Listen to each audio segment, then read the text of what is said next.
The two of them missed a perfect score by only 10 points. Our class managed to become the top class in the grade this time, and it's all thanks to the two of them.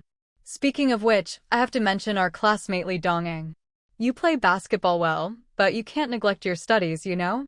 I looked over your test papers, and there's still a lot of room for improvement in every subject, as long as you're willing to work hard. And also, standing at the podium, Lu Guodong was giving a lengthy speech, but most of the students' eyes were on Su Ruanruan and Xiao Chengjin. For them, it was much more interesting to take a good look at what the top students in the grade looked like than to listen to Lu Guodong's usual lecture. After all, everything Lu Guodong was saying was the same old stuff. Standing up high, Lu Guodong could see everything clearly in the classroom. He knew full well that the students didn't like listening to these long-winded speeches. But knowing was one thing, he still had to say what needed to be said. Once he'd finished, Lu Guodong moved on to something everyone was interested in. As you all know, our school has a rule. The top 10 students in the grade get rewards, money, and food coupons. And as the top student, there's also a fountain pen. Now, I'll hand out the prizes. Receiving awards in front of the whole class was something Su Ruanruan had experienced several times in her previous life, so walking up to get her prize and coming back down was no big deal. She didn't even blush. But the young Xiao Chengjin, on his way back, had ears that were a little red. Whether anyone else noticed or not, Su Ruanruan didn't know. But she did know that Xiao Chengjin was feeling a bit embarrassed. Still too young. That evening, after returning home, Su Ruanruan showed the money, coupons, and fountain pen she'd received to Granny Chin and Su Aimin.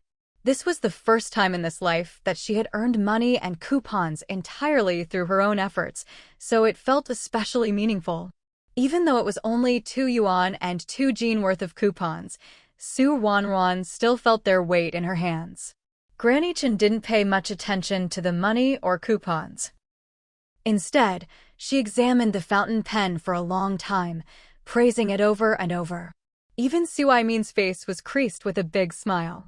Ruanruan is so smart. Keep studying hard. In the future, we'll get into a university in the capital. When the time comes, Grandpa will take you to college himself.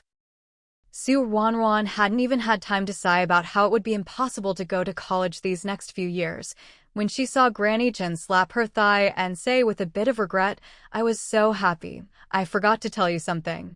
"What is it?" Su Ruanruan felt a little nervous. Granny Chin wasn't the type to make a fuss over nothing. If she said it like this, it must be something big. Granny Chen's face was all smiles. "Your grandpa, he can walk a couple of steps now. He can walk." "That's right." Su Aimin stood up, supporting himself on the table. "Grandpa will show you. Watch me walk a couple of steps."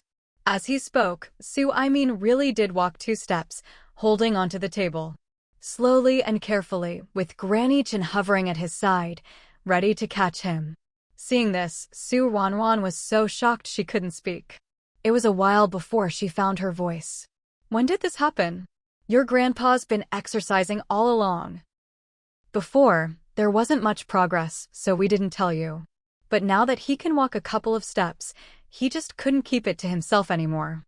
Su Aimin being able to walk again is, of course, a wonderful thing. Come to think of it, Su Aimin is only just over 50 this year. As long as he takes good care of himself, he could still have decades of good life ahead of him.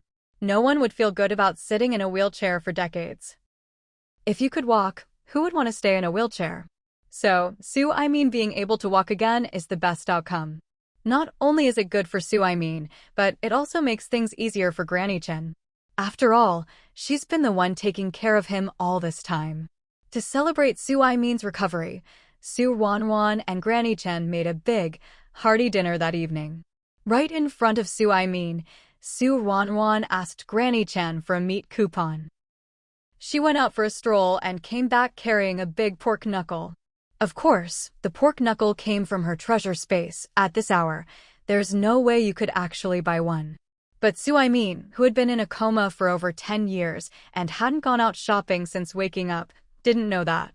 Seeing Su Ruanruan come back with the pork knuckle, Su Aimin was simply delighted. "That's right. We have meat coupons, so we should use them. Otherwise, it's just a waste. Ruanruan, you're still growing, so from now on, let your grandma buy you a couple of tails of meat every day to help you build yourself up. Studying is exhausting. Don't wear yourself out. Hearing this, Ruanruan and Granny Chin exchanged a quick glance, then casually looked away. Ruanruan laughed. You can't eat meat every day, or it won't taste special anymore. Burst out laughing. Is there ever a time when meat doesn't taste good? To meat was the most delicious thing in the world. For a long time after he woke up, Granny Chin was worried his stomach couldn't handle it, so she didn't let him eat much meat.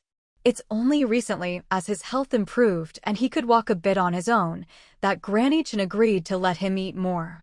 He was determined to exercise well and get back to walking briskly and eat meat at every meal. The pork knuckle was stewed until it was meltingly tender. A poke with chopsticks would leave a hole, and with a gentle pull, the skin would come off in pieces. Most of the sauce had reduced, but there was still a little left. That little bit of sauce was perfect for soaking steamed buns or mixing with rice. Absolutely delicious. With the pork knuckle, Ruanruan even ate an extra bun compared to usual. After dinner, Ruanruan felt so stuffed she didn't even want to sit down. She could only get up and take a walk around the courtyard. It was already chilly in October. Especially after dark, the wind made you shiver. After a few laps around the yard, Ruanruan went back inside.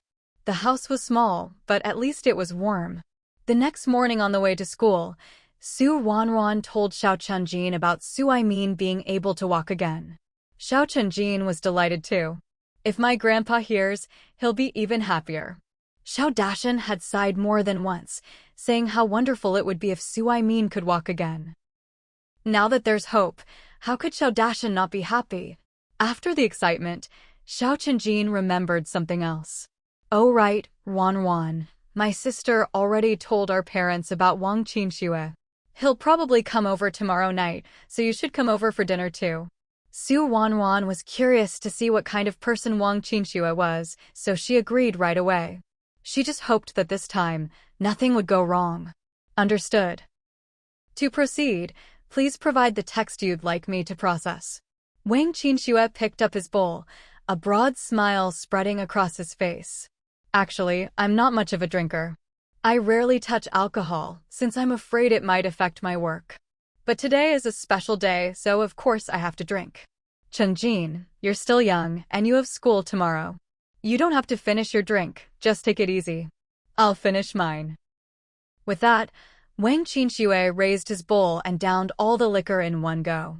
After a whole bowl of alcohol, Wang Qinxue's expression didn't change at all. He was still smiling cheerfully. Xiao Chunjin held his bowl in a daze for a while before finally bringing it to his lips and slowly finishing the drink. I'll pour you another bowl. As he spoke, Xiao Chunjin poured Wang Qinxue another. After 2 bowls in quick succession, Xiao Chunjin's face was already flushed red, but Wang Qinxue's expression hadn't changed in the slightest. It was as if Xiao Chunjin was drinking liquor, while Wang Qinxue was just drinking water. Watching the scene, Ruanruan had only one thought: this trick isn't going to work. Xiao Chunjin felt the same way, but he couldn't bring himself to admit defeat and stop drinking. At this moment, Xiao Chunjin should really be grateful that he only brought out 1 bottle of liquor. With the 2 of them splitting it, he could just barely manage. If, like last time, he'd brought out 6 bottles, he'd probably be the one making a fool of himself tonight. After struggling to finish the bottle, Qian Aiju hurriedly called the 2 of them to eat. Once they were full and had their fill of drink, Ruanruan helped Xiao Chunjin back to his room to sleep, while Xiao Xiulan saw Wang Qinxue to the door. She only walked him as far as the gate. After all, Wang Qinxue seemed perfectly fine. He didn't look like he'd been drinking at all. The 2 of them walked out the gate and strolled together toward the entrance of the alley. When they stopped at the alley entrance, Wang Qinxue suddenly started laughing. What are you laughing at? Xiao Xiulan looked at him curiously. I'm laughing at Chunjin. He may be young, but he really cares about his sister. He actually came up with this little scheme to test me. Wanted to see if I could hold my liquor, or maybe get me to spill the truth after a few drinks. Hearing this, Xiao Xiaolan pressed her lips together, unsure what to say. After all, everything Wang Qinxue said was true, and she didn't want to lie to him. Before she could think of a response, Wang Qinxue continued, "Actually, you don't need to do all that. Even if I'm not drunk, everything I say is from the heart. Of course, since Chenjin wanted to test me for your sake, I didn't mind. It's only right to put his mind at ease, don't you think?" Hearing this, Xiao Xiaolan breathed a sigh of relief and smiled. "I was worried you'd be upset. You're not mad, are you?" "Of course not. Why would I be? I have sisters too. When it's their turn to talk about marriage, maybe I'll use the same method. All right, it's getting late and it's cold out. You should head back and get some rest. Looks like Chengjin's drunk, so don't forget to take care of him, big sister." I know. Be careful on your way home." Xiao Xiaolan stood at the mouth of the alley, watching Wang Qinxue disappear into the darkness, illuminated only by the faint moonlight. Only after his figure was completely swallowed by the night did she finally let out a long breath and turn to head home. Meanwhile, Wang Qinxue, having walked some distance, gradually slowed his pace and leaned against the wall.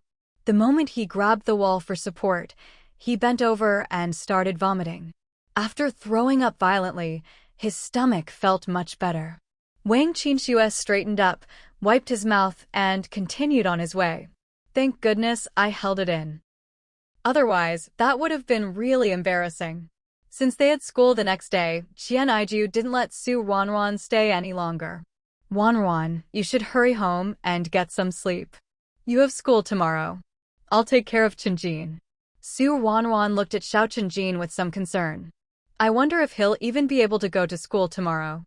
Hearing this, Qian Aiju glanced at Xiao Chenjin and sighed. "Who knows? If he really can't make it, we'll just have to ask for leave for him."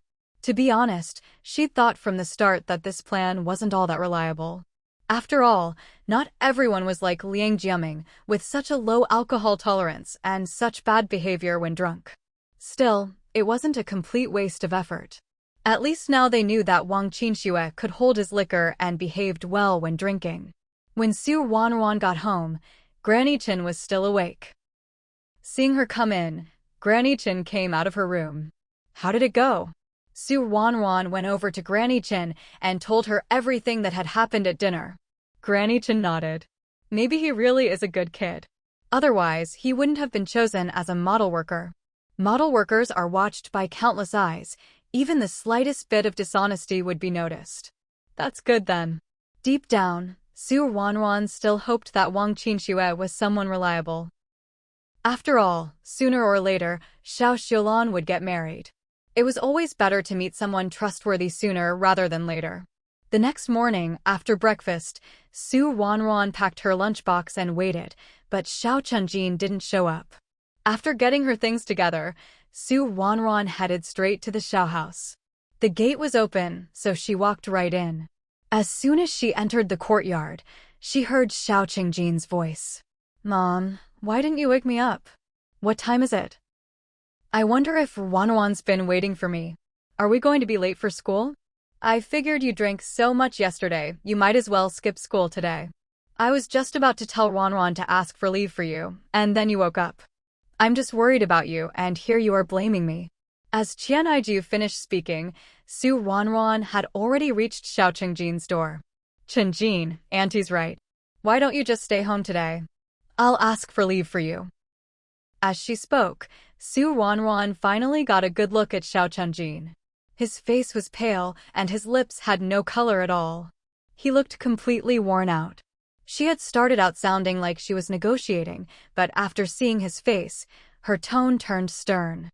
"You're not allowed to go to school today. I'll ask for leave for you. You need to rest at home. If you don't agree, then I won't go either."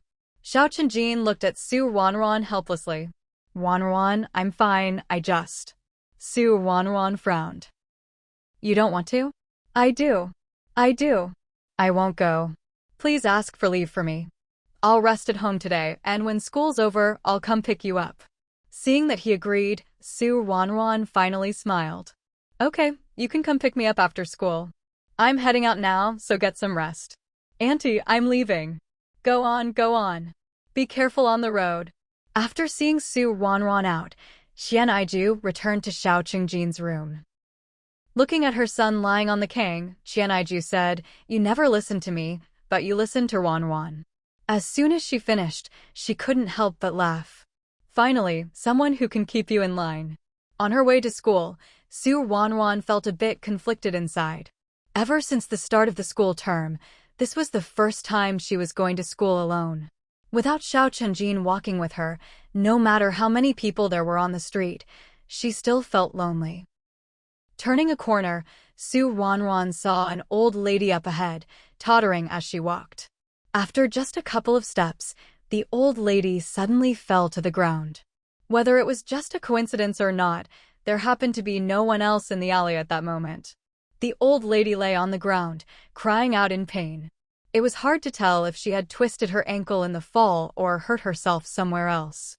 Ruanruan glanced at her a couple of times, then still walked over and stopped by her side. "Where do you live, ma'am?" The old lady looked up, her wrinkled face twisted in pain, making her look even older. "Little girl, help me up, will you? I can walk home by myself."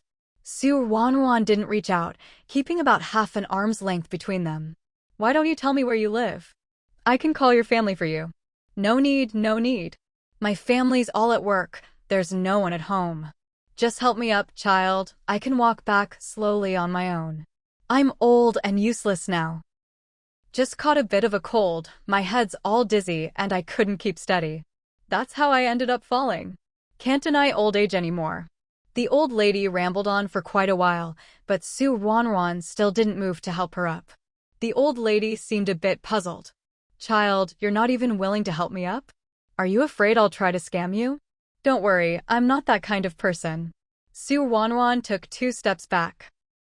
"I thought you were really badly hurt, but it doesn't seem that serious after all. Since you're fine, I'll be on my way." With that, Ruanruan walked past the old lady and quickly left. Her steps were firm and brisk. She didn't look back even once as she walked out of the alley, not the slightest bit hesitant. After Ruanruan had disappeared from sight, the old lady who'd been lying on the ground suddenly sat up straight. "Wang Aijuan, get out here right now." As soon as she spoke, Wang Aijuan walked out from a side alley.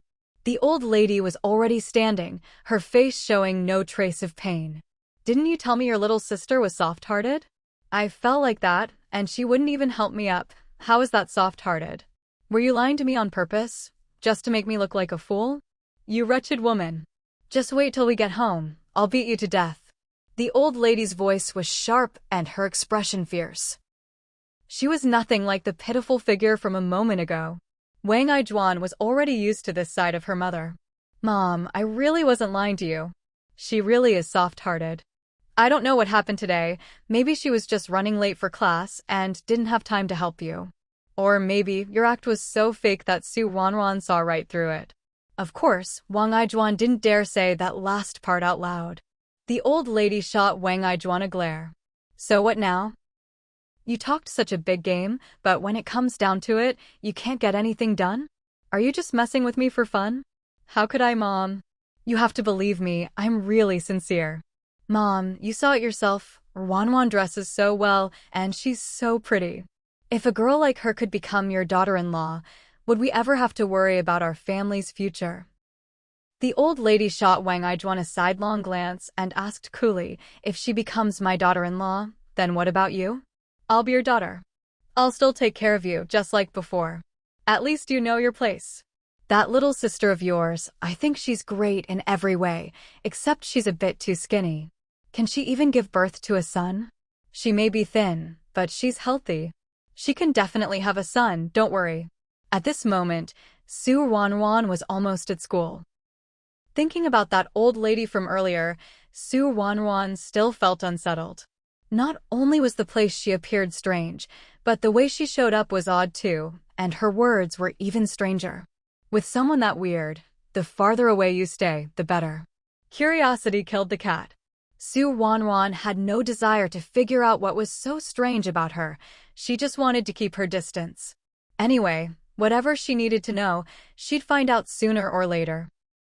When Ruanruan arrived in class, Xiao was already there. Seeing that Ruanruan wasn't accompanied by Chunjin, Xiao was a bit surprised. Ruanruan, how come you're alone today? Chunjin isn't feeling well. I'll help him ask for a day off later. Oh. Xiao nodded, then hugged Ruanruan's arm. Then you're all mine today. After school in the afternoon, Ruanruan and Xiao walked out of the school gate hand in hand and immediately spotted Chunjin. He was tall and stood out in the crowd. After saying goodbye to Xiao, Ruanruan walked home with Chunjin, side by side. On the way, Ruanruan told Chunjin about what happened that morning. But just as she finished, she spotted the same old lady from earlier. She looked exactly the same as she did in the morning, wobbling as she walked, as if she might fall at any moment. Ruanruan found it odd. Maybe the old lady wasn't quite right in the head.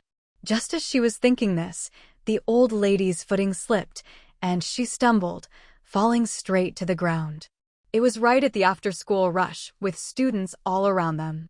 Everyone was startled by the scene. Ruanruan glanced at the old lady lying on the ground, then pulled Chunjin away, taking another route. Chunjin, what do you think is up with her? She already pulled this trick this morning, why do it again now? Is she out of her mind, or does she think I am? Chunjin answered seriously, she's definitely the one who's not right in the head. What normal person would do something like that? Ruanruan agreed. Even though it was obvious at a glance that there was something off about the old lady, and she was probably hiding some secret, neither Ruanruan nor Chunjin were particularly curious people. After a few words, they put her out of their minds. Ruanruan thought, if the old lady really was after her, she'd definitely show up again sooner or later. Once she saw her enough times, she'd naturally figure out what was going on. What Ruanruan didn't expect was that this would be the last time she ever saw that old lady. The next day, as soon as Ruanruan and Chunjin sat down in class, Xiao suddenly ran over from the back row. Ruanruan. Ruanruan. Did you see it yesterday too? Ruanruan was baffled. See what? When Xiao realized that Ruanruan genuinely didn't know and wasn't just pretending, she finally explained, I heard as soon as I got to school. Yesterday after school, there was an old lady who was walking along and suddenly fell down. Oh, so that's what you were talking about. Ruanruan suddenly understood. Yeah, I did see that, but I only glanced at it. Chunjin and I just walked away together. I knew it. No wonder you didn't know. Didn't know what? Ruanruan looked at Xiao in confusion. Did something else happen after she and Chunjin left yesterday? That old lady fell and died. What? Ruanruan was shocked. She fell and died? Yeah. I heard from one of our classmates that someone saw her fall and just lay there for ages without getting up. They went over to ask what happened, but no matter how much they asked, she just stayed there without making a sound. It was weird, so they tried to help her up. But when they got her halfway up, they saw there was a huge hole in her head, blood all over her face. She was already dead. After all, they were just teenage girls. Talking about something like this, Xiao's face showed a bit of fear. Even though they didn't know her, it was still a dead person. And their own classmate had witnessed it firsthand. It was almost like seeing it themselves. Someone died right near them. And died so horribly. Of course they'd be a little scared. Swan, don't you walk that way home every day? You'd better be careful from now on. Watch where you're going. Who knows what she hit her head on to actually die from a fall like that? I wonder if it hurt. But what Swan noticed from Xiao's words was, why is Xiao's focus so strange? But then again, her own focus seemed a bit odd too. What was even stranger was why that old lady had fallen in front of her twice in a row. Did she know her? Was she sure Swan would help her?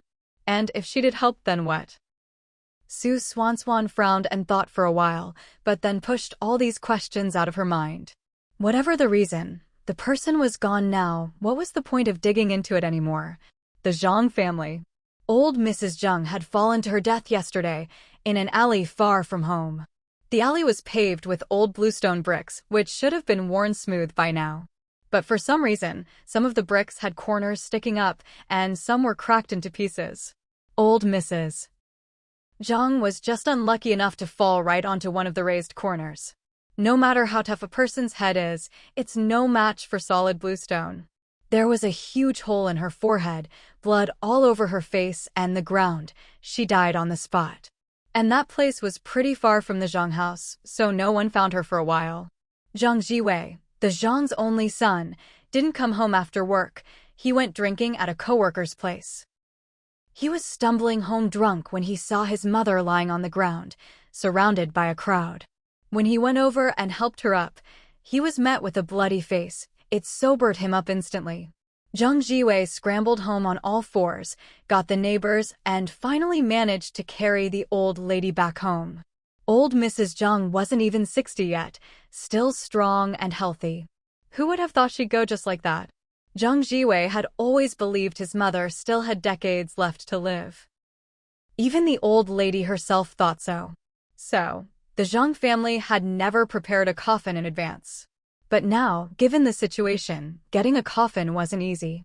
Would they really have to just wrap her in a straw mat and bury her up in the hills? Although the weather had cooled down, it wasn't the dead of winter. If the body was left for a day, it would probably start to smell. 2 days, and it would be unbearable. They had to find a way to deal with it quickly. Zhang Jiwei squatted in the corner, scratching his head in frustration. How could she just die like that? Just yesterday, she'd been telling him she'd found a way for them to live a better life, and that they just needed to wait a day or two. But now, Jiwei, I know you're hurting, but now isn't the time to grieve.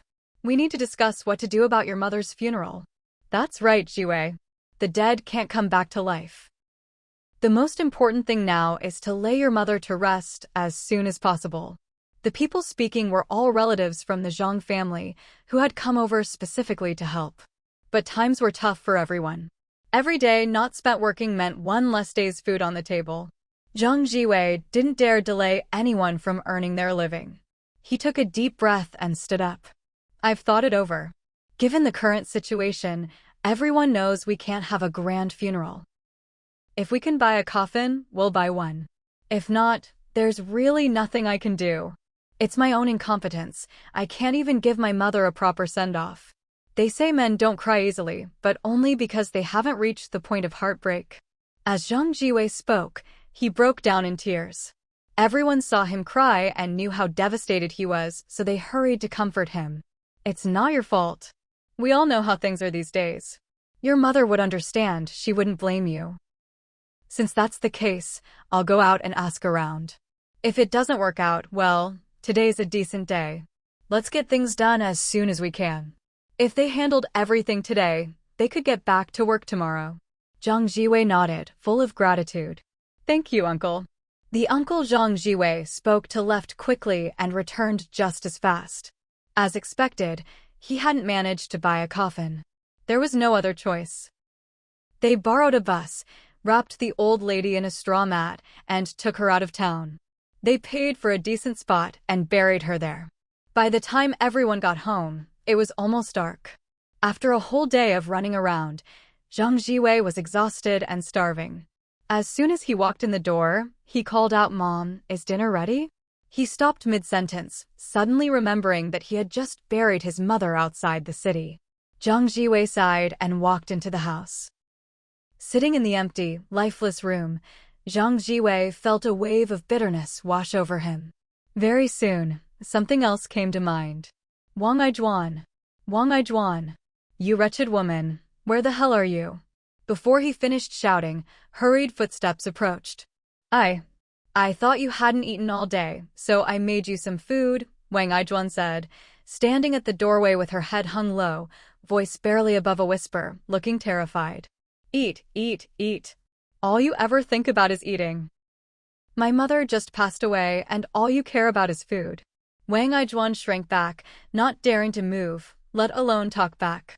Seeing Wang Aijuan acting so timid and small-minded, Zhang Jiwei grew even angrier. Are you brainless? Don't you know I've been working all day and I'm hungry? Go get me my food. I don't even know why I spent so much money to marry you, useless at everything, never satisfied with anything. Wang Aijuan turned and walked toward the kitchen, but Zhang Jiwei's insults kept drilling into her ears from behind. Why did he marry her?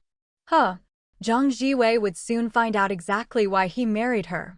Wang Aijuan dug her nails into her palm, forcing herself to calm down. Wang Aijuan, don't panic. There's no need to rush. There's plenty of time, take it slow. At the end of October, the first snow of the year fell. That morning, before school, Grandma Chen reminded Su Ruanruan to dress warmly. The sky outside was dark and heavy, it was obvious it was going to snow. Sure enough, before the last class ended that afternoon, snowflakes began to drift down outside.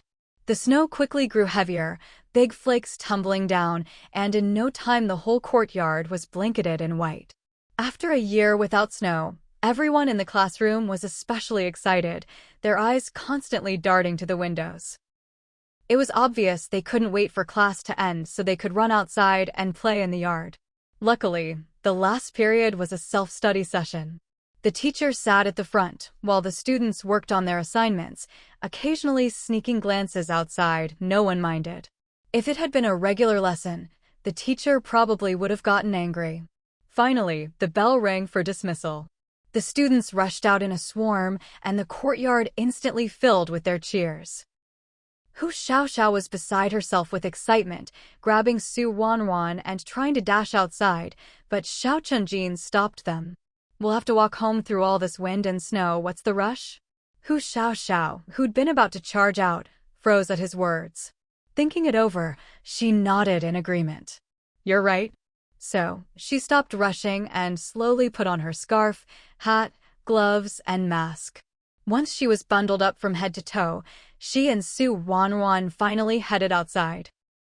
By then, most of the students had already left the courtyard. The wind and snow were fierce, and it was bitterly cold. Who knew how long it would take to walk home in this weather? No one was foolish enough to linger outside. Seeing the snow was exciting, but no one wanted to catch a cold because of it. At the school gate, Su Ruanruan reminded Hu Xiaoxiao several times to be careful on her way home, then left with Xiao Chenjin. Both of them were wrapped up tightly, so only their eyes were visible.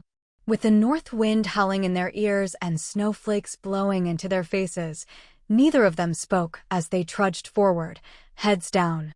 Fortunately, the snow had just started, so there was only a thin layer on the ground, and walking wasn't too difficult.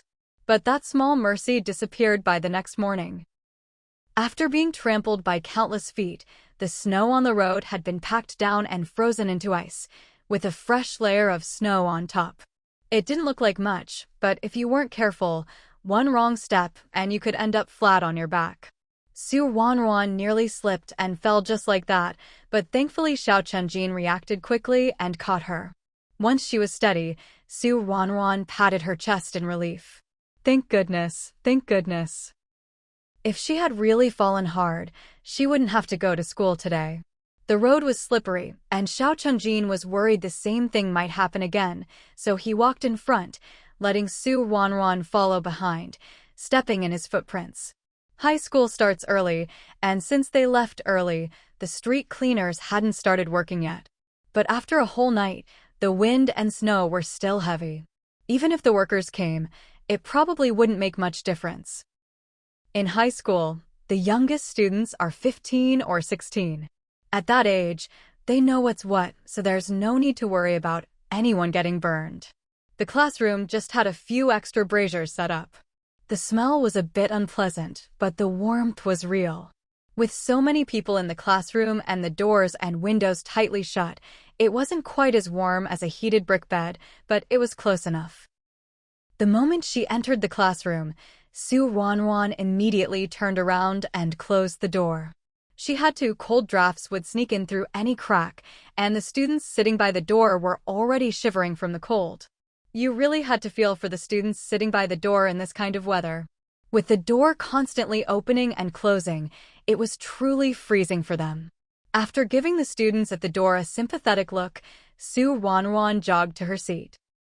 As soon as she sat down, she noticed Hu Xiaoxiao next to her. Even inside the classroom, Hu Xiaoxiao was still bundled up in her scarf and hat, and she hadn't even taken off her mask. Ruanruan thought she must have just come in and hadn't had time to take everything off. But after a while, Hu Xiaoxiao still didn't move, so Ruanruan asked, "Xiaoxiao, aren't you hot like that?" Their seats were in the middle of the classroom, not far from a brazier, so it was actually quite warm. Besides, with Hu Xiaoxiao wrapped up like that, it must be uncomfortable during class. Before long, Ruanruan heard Hu Xiaoxiao's muffled voice, achoo. I'm sick. Achoo, a little cold. A little cold? Ruanruan quickly reached out to touch Hu Xiaoxiao's hand. It was icy cold, like she was touching a piece of glassy ice hanging from the eaves. Why are your hands so cold? Before Hu Xiaoxiao could answer, Ruanruan reached out to feel her forehead. Hu Xiaoxiao's forehead was the complete opposite of her hands. Her hands were like ice, but her forehead was burning hot, like a stove. Even though Ruanruan thought her own hands were warm, she instinctively pulled back when she touched Hu Xiaoxiao's forehead. She was burning up. Xiaoxiao, you have a fever. Didn't you notice? Why did you even come to class? Hu Xiaoxiao slowly lifted her eyelids. I have a fever? I didn't know. My head just hurts a bit, and I feel groggy. I thought I just had a cold. You silly girl. You. Ruanruan didn't even know what to say. Now wasn't the time to talk. Chenjin, Xiaoxiao has a fever. Let's take her to the infirmary. Xiao Chenjin had already overheard their conversation. He put his hat back on and said, let's go. We'll take her to the infirmary right now. The two of them supported Hu Xiaoxiao, one on each side, and headed out. As they passed Li Dongong, Xiao Chenjin stopped. When the teacher comes, tell them we've taken Hu Xiaoxiao to the infirmary. Li Dongong nodded vigorously. Okay. Watching the three of them leave the classroom, Li Dongong finally let out a quiet sigh of relief. Ruanruan really hides herself well. Just look at Hu Xiaoxiao, she's so petite, probably not even as heavy as a millstone. Yet Ruanruan could have easily carried her to the infirmary on her own, but insisted on having Xiao Chenjin help her support Hu Xiaoxiao. If that's not hiding her strength, what is? No wonder he'd never noticed before how strong Ruanruan was. Now, in the whole class, he was probably the only one who knew. Thinking back to how he'd often overheard the boys talking about how obedient and cute Ruanruan was, he couldn't help but sneer inwardly. Obedient and cute? That's only because you haven't gotten on her bad side. If you really did, she'd knock your head sideways. Ruanruan and Xiao Chenjin hurriedly supported Hu Xiaoxiao all the way to the infirmary as fast as they could. Of course, Ruanruan could have carried Hu Xiaoxiao by herself, but with the icy, snowy ground outside, she was afraid of dropping her, so she asked Xiao Chenjin to help. The school nurse was reading when they came in and looked up, asking, "What's the matter with you three?" "Teacher, she has a fever." Ruanruan answered, steering Hu Xiaoxiao over to the bed and helping her lie down gently. Hearing someone was running a fever, the nurse got up and brought over a thermometer. "Help her take her temperature first. The boy, stand over there." Although it was just one room, there was a plastic screen by the window to block the view from the doorway. Xiao Chenjin walked around the screen and sat on the bench by the wall. Ruanruan took off Hu Xiaoxiao's shoes, covered her with a blanket, then reached to undo her scarf and buttons to get ready to take her temperature. When her hand touched Hu Xiaoxiao's clothes, Ruanruan paused for a moment, but still put the thermometer in place. Once that was done, Ruanruan took a closer look at what Hu Xiaoxiao was wearing. Aside from her underclothes, Hu Xiaoxiao had on 2 sweaters and a thick woolen coat in a light gray color. It looked nice, but for this kind of weather, it was way too thin. Take Ruanruan herself, for example. Besides her underclothes, she wore a thick sweater and a thick cotton-padded jacket in green. Sure, the cotton jacket made her look a bit bulky, but it was really warm. In this kind of weather, even a cup of hot water thrown outside would freeze in no time. Who cares about looking good? Ruanruan didn't think Hu Xiaoxiao was the type to sacrifice health for fashion, so why was she dressed so lightly? Time passed quickly. When the nurse said time was up, Ruanruan hurried to take out the thermometer. She knew how to read it, and when she held it up to her eyes, she was so shocked she almost dropped it. 39.8 degrees. That high? She handed the thermometer to the nurse, who was also startled.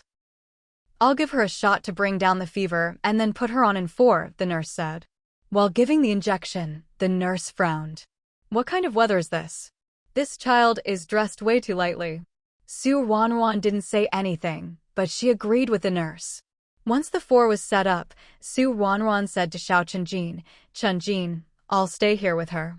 You should go back to class. There's nothing for you to do here anyway. Yeah, classmate, you go back to class, the nurse added. You're a boy, there's not much you can help with here. Xiao Chunjin had no choice but to stand up. Then I'll come back after class and bring you some hot water. She can have some when she wakes up. Okay, you'd better get back now. She'd been in such a hurry earlier that Ruanruan had left her water bottle in her desk drawer and hadn't brought it over. Now that the weather had turned cold, both Ruanruan and Xiao Chunjin brought their own military canteens to school every day, filled with red date tea. Just one sip was fragrant, sweet, and warming. Because the canteens were big, Ruanruan always brought plenty and shared with Hu Xiaoxiao. Hu Xiaoxiao always joked that drinking red date tea had made her complexion much rosier. By the time the first class ended and Xiao Chunjin came over with Lu Guodong, Hu Xiaoxiao still hadn't woken up. Lu Guodong, being a man, couldn't really take care of Hu Xiaoxiao, so he just asked Ruanruan to look after her. As for the classes they missed, they could catch up during self-study later. Xiao Chunjin didn't stay long either. After leaving his canteen for Ruanruan, he said a few more words and left with Lu Guodong. It wasn't until both bottles of water had dripped dry that Hu Xiaoxiao finally woke up, groggy. Because of her high fever, her lips were cracked, and the first thing she asked for when she woke up was water. Ruanruan had already prepared for this. Hearing her ask for water, she quickly helped her sit up and brought her a cup to drink. Hu Xiaoxiao drank 2 full cups in one go before shaking her head. After helping Hu Xiaoxiao lie back down and putting the cup away, Ruanruan couldn't help but ask about her clothes. Xiaoxiao, it's so cold, why are you dressed so lightly? Hu Xiaoxiao sniffled. My padded jacket, my grandma took it. Your grandma? What does she want with your jacket? What else? She wants her precious granddaughter to wear it, of course. When Hu Xiaoxiao first said her grandma had taken her jacket, Ruanruan thought her grandma must be one of those who favors boys over girls. But now it didn't sound like that at all. If she really favored boys, why would she give the jacket to her granddaughter? Your grandma took your jacket. Don't your parents say anything? Hu Xiaoxiao sniffled again, her voice thick with congestion. What can they say? They don't dare say anything. It's just my luck that I'm the same age and size as that girl. We have so many siblings at home, but she only ever takes mine. At the end, Hu Xiaoxiao even managed to smile. But unlike her usual bright smile, this one was full of sarcasm and a kind of weary resignation. Ruanruan had known Hu Xiaoxiao for a long time, but this was the first time she'd seen her smile like that. For a moment, she felt a mix of emotions. She knew what kind of person Hu Xiaoxiao was. For her to smile like that, this clearly wasn't the first time something like this had happened. It wasn't the first time Hu Xiaoxiao had been treated unfairly. It wasn't her place to say too much about someone else's family, but Ruanruan couldn't just watch Hu Xiaoxiao stay sick like this. Didn't your mom make you a new jacket? If she could get her hands on cotton and fabric, I wouldn't have come to school dressed like this today. Hearing this, Ruanruan understood. It wasn't that Hu Xiaoxiao's mother didn't care about her, but that she couldn't get any cotton or cloth, so all she could do was have Hu Xiaoxiao wear as many layers as possible. But what good did that do? In this freezing weather, how could just 2 sweaters possibly keep out the cold? Ruanruan thought for a moment, then leaned in close to Hu Xiaoxiao's ear. Xiaoxiao, does your mom have money? Although she didn't understand why Ruanruan was asking this, Hu Xiaoxiao still answered honestly. Both my mom and dad earn pretty good salaries every month. My 2 older brothers are working now too, so we're able to save up quite a bit. but cloth coupons and cotton coupons are really hard to get. There are a lot of people in my family, and it takes years just to save up enough coupons for each person to have a set of cotton-padded clothes. The implication was clear. They had money, but there was nothing to buy. For most people, that might be an unsolvable problem, but not for Ruanruan. If there was one thing she wasn't lacking, it was stuff. Ever since she started getting Suimin's allowance and all sorts of ration coupons, Ruanruan rarely took things out from her treasure space anymore. After all, a lot of coupons were issued quarterly and would expire if not used in time. Not using them would be a huge waste, so every month, Granny Chin would make sure to spend them all. If there was something she really didn't need, she'd ask Qianaiju if she wanted it. If Qianaiju didn't need it either, she'd help exchange it for something someone else needed. After all, Qianaiju worked at the factory, and with so many coworkers, there was always someone who could use it. Of course, it wasn't about selling or giving things away for free, it was about trading. No matter what you traded for, you'd never just give something away empty-handed. Her family never lacked food or clothes, so there was no need for Ruanruan to take things out from her treasure space anymore. Buying and fixing up a house had only cost a few hundred yuan, and Ruanruan still had plenty of money left. There was no need for her to risk the black market for cash. Most of the time, when Ruanruan got busy, she'd even forget about her treasure space entirely. Luckily, time stood still inside it, so nothing ever spoiled. Otherwise, all that food going bad would be a terrible waste. Hu Xiaoxiao's family had money, and Ruanruan had cotton and fabric. Wasn't that just perfect? Ruanruan carefully glanced at the teacher reading not far away, then leaned into Hu Xiaoxiao's ear again. Xiaoxiao, I can get cotton and fabric. Ask your mom how much she needs, and I'll help you get it. Hu Xiaoxiao's eyes went wide with shock. Ruanruan, you. Shoo. Ruanruan shushed her quickly, stopping her mid-sentence. Just keep it to yourself, don't say anything. When you get home today, talk to your mom about it. Winter's just starting, you can't stay cold all season, right? Of course Hu Xiaoxiao didn't want to freeze. In the end, she nodded. Ruanruan, thank you. This won't get you in trouble, will it? How could it? Ruanruan waved her hand. We've known each other for so long, you can tell my family doesn't lack this stuff. That was the truth. After knowing Ruanruan for so long, if there was one thing Hu Xiaoxiao was sure of, it was that Ruanruan's family was doing very well. Thinking about how she wouldn't have to freeze anymore, Hu Xiaoxiao's nose stung, and she almost burst into tears.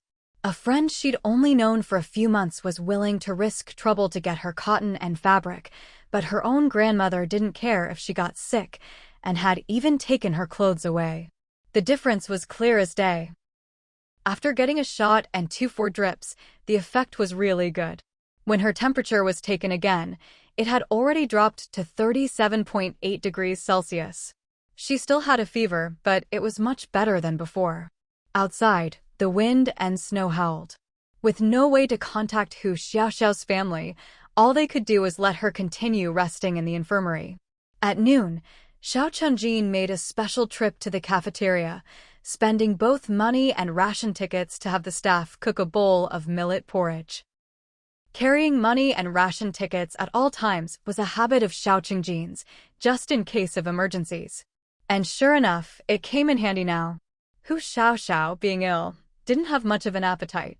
She only managed to drink half the bowl of millet porridge. Not long after taking her medicine, she drifted off to sleep again. Seeing that Hu Xiaoxiao had fallen asleep, Xiao Chungjin urged Ruanruan, you should eat too, before your food gets cold. Or do you want me to heat it up for you? Ruanruan picked up her lunchbox, took a bite, and shook her head. No need, it's just right. If it's too hot, I'd have to wait for it to cool anyway. The food was still warm, just perfect, actually. Ruanruan finished eating in no time. That afternoon, Ruanruan stayed in the infirmary, keeping watch over Hu Xiaoxiao. By the time school let out, the snow outside had finally stopped. A thick layer of snow had piled up on the ground. Hu Xiaoxiao was still sick, her whole body weak and achy. There was no way she could walk home by herself. Lu Guodong was worried about this too, so he brought his bicycle over. Who's Xiao Xiao? How about I give her a ride home on my bike? Su Ruanruan glanced at the snow outside and, for the first time, doubted her homeroom teacher's judgment. With that much snow, you think you can ride a bike? Even riding alone would be tricky in such deep snow, let alone with a passenger. Especially since the passenger was sick and could barely sit upright. Lu Guodong's face flushed with embarrassment. He'd been so worried he'd forgotten about that. Then how about I push the bike and walk her home? Su Ruanruan thought that sounded like a good idea. After all, Hu Xiaoxiao couldn't walk, and carrying her on someone's back wasn't realistic. Still, Su Ruanruan wasn't entirely at ease. She and Xiao Chenjin walked on either side of the bike, carefully supporting Hu Xiaoxiao. The four of them made their way to Hu Xiaoxiao's house. Hu Xiaoxiao lived in a small alley. The courtyard was fairly large, but 3 families shared it. The 3 rooms facing the gate belonged to Hu Xiaoxiao's family. On the east and west sides, there were 2 rooms each for the other 2 families. The courtyard wasn't very big to begin with, and with each family having built extra sheds and kitchens, it felt even more crowded and messy. Aside from the Xiao family, this was Su Ruanruan's first time visiting someone else's courtyard. She hadn't expected it to be like this inside. Lu Guodong, on the other hand, looked completely unfazed. Clearly, he was used to it. Seeing this, Su Ruanruan realized this must be the norm in the county town. It was already getting dark. There were lights on in Hu Xiaoxiao's house, so someone was clearly home. Xiao Chenjin walked over and knocked on the door. It opened after a moment. A middle-aged woman answered, presumably Hu Xiaoxiao's mother, since Su Ruanruan immediately noticed the resemblance between her and Hu Xiaoxiao. Wei Hong opened the door and looked at Xiao Chenjin in confusion, about to ask who she was looking for, when she heard her daughter calling Mom. Following the voice, she saw Hu Xiaoxiao sitting on the back of the bicycle, supported by another girl. Xiao Xiao, what happened to you? Wei Hong cried out in alarm and rushed over to Hu Xiaoxiao.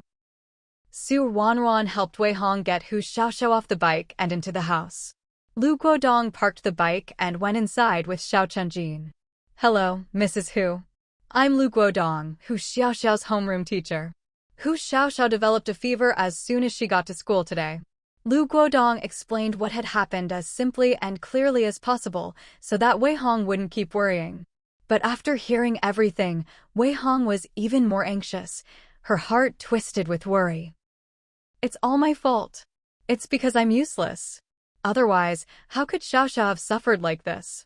Lu Guodong pushed up his glasses. Xiao Xiao's mom, now's not the time to blame yourself. We still need to take care of Xiao Xiao. The school nurse has already dressed her wound and given her some medicine.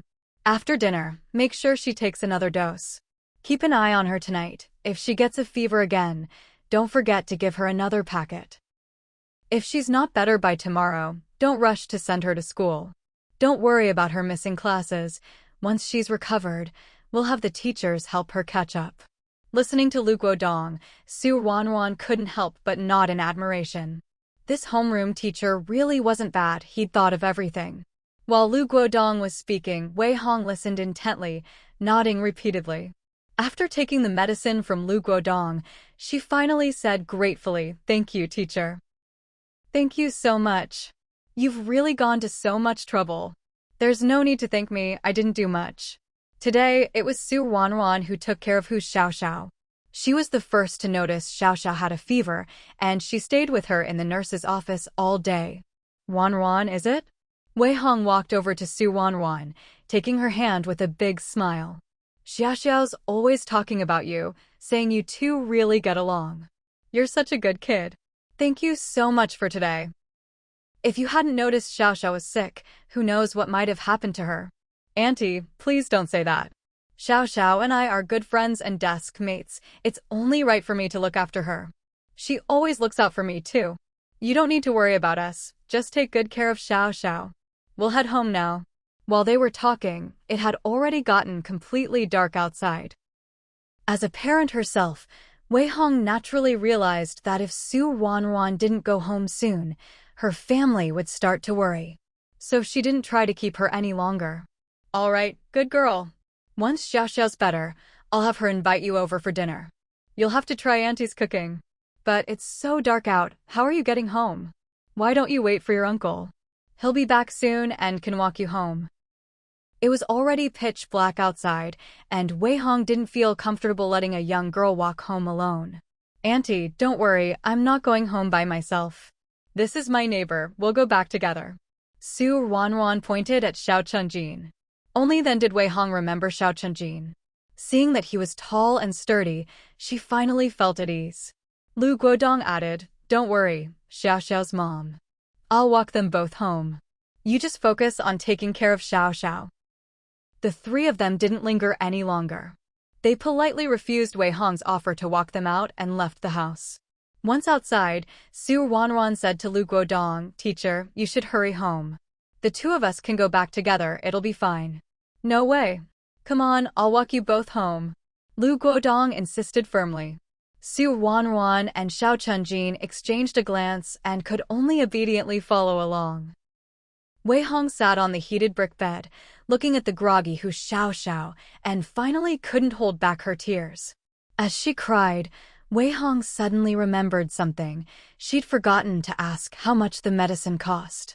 With the injections, the four, and the medicine, they must have spent quite a bit today.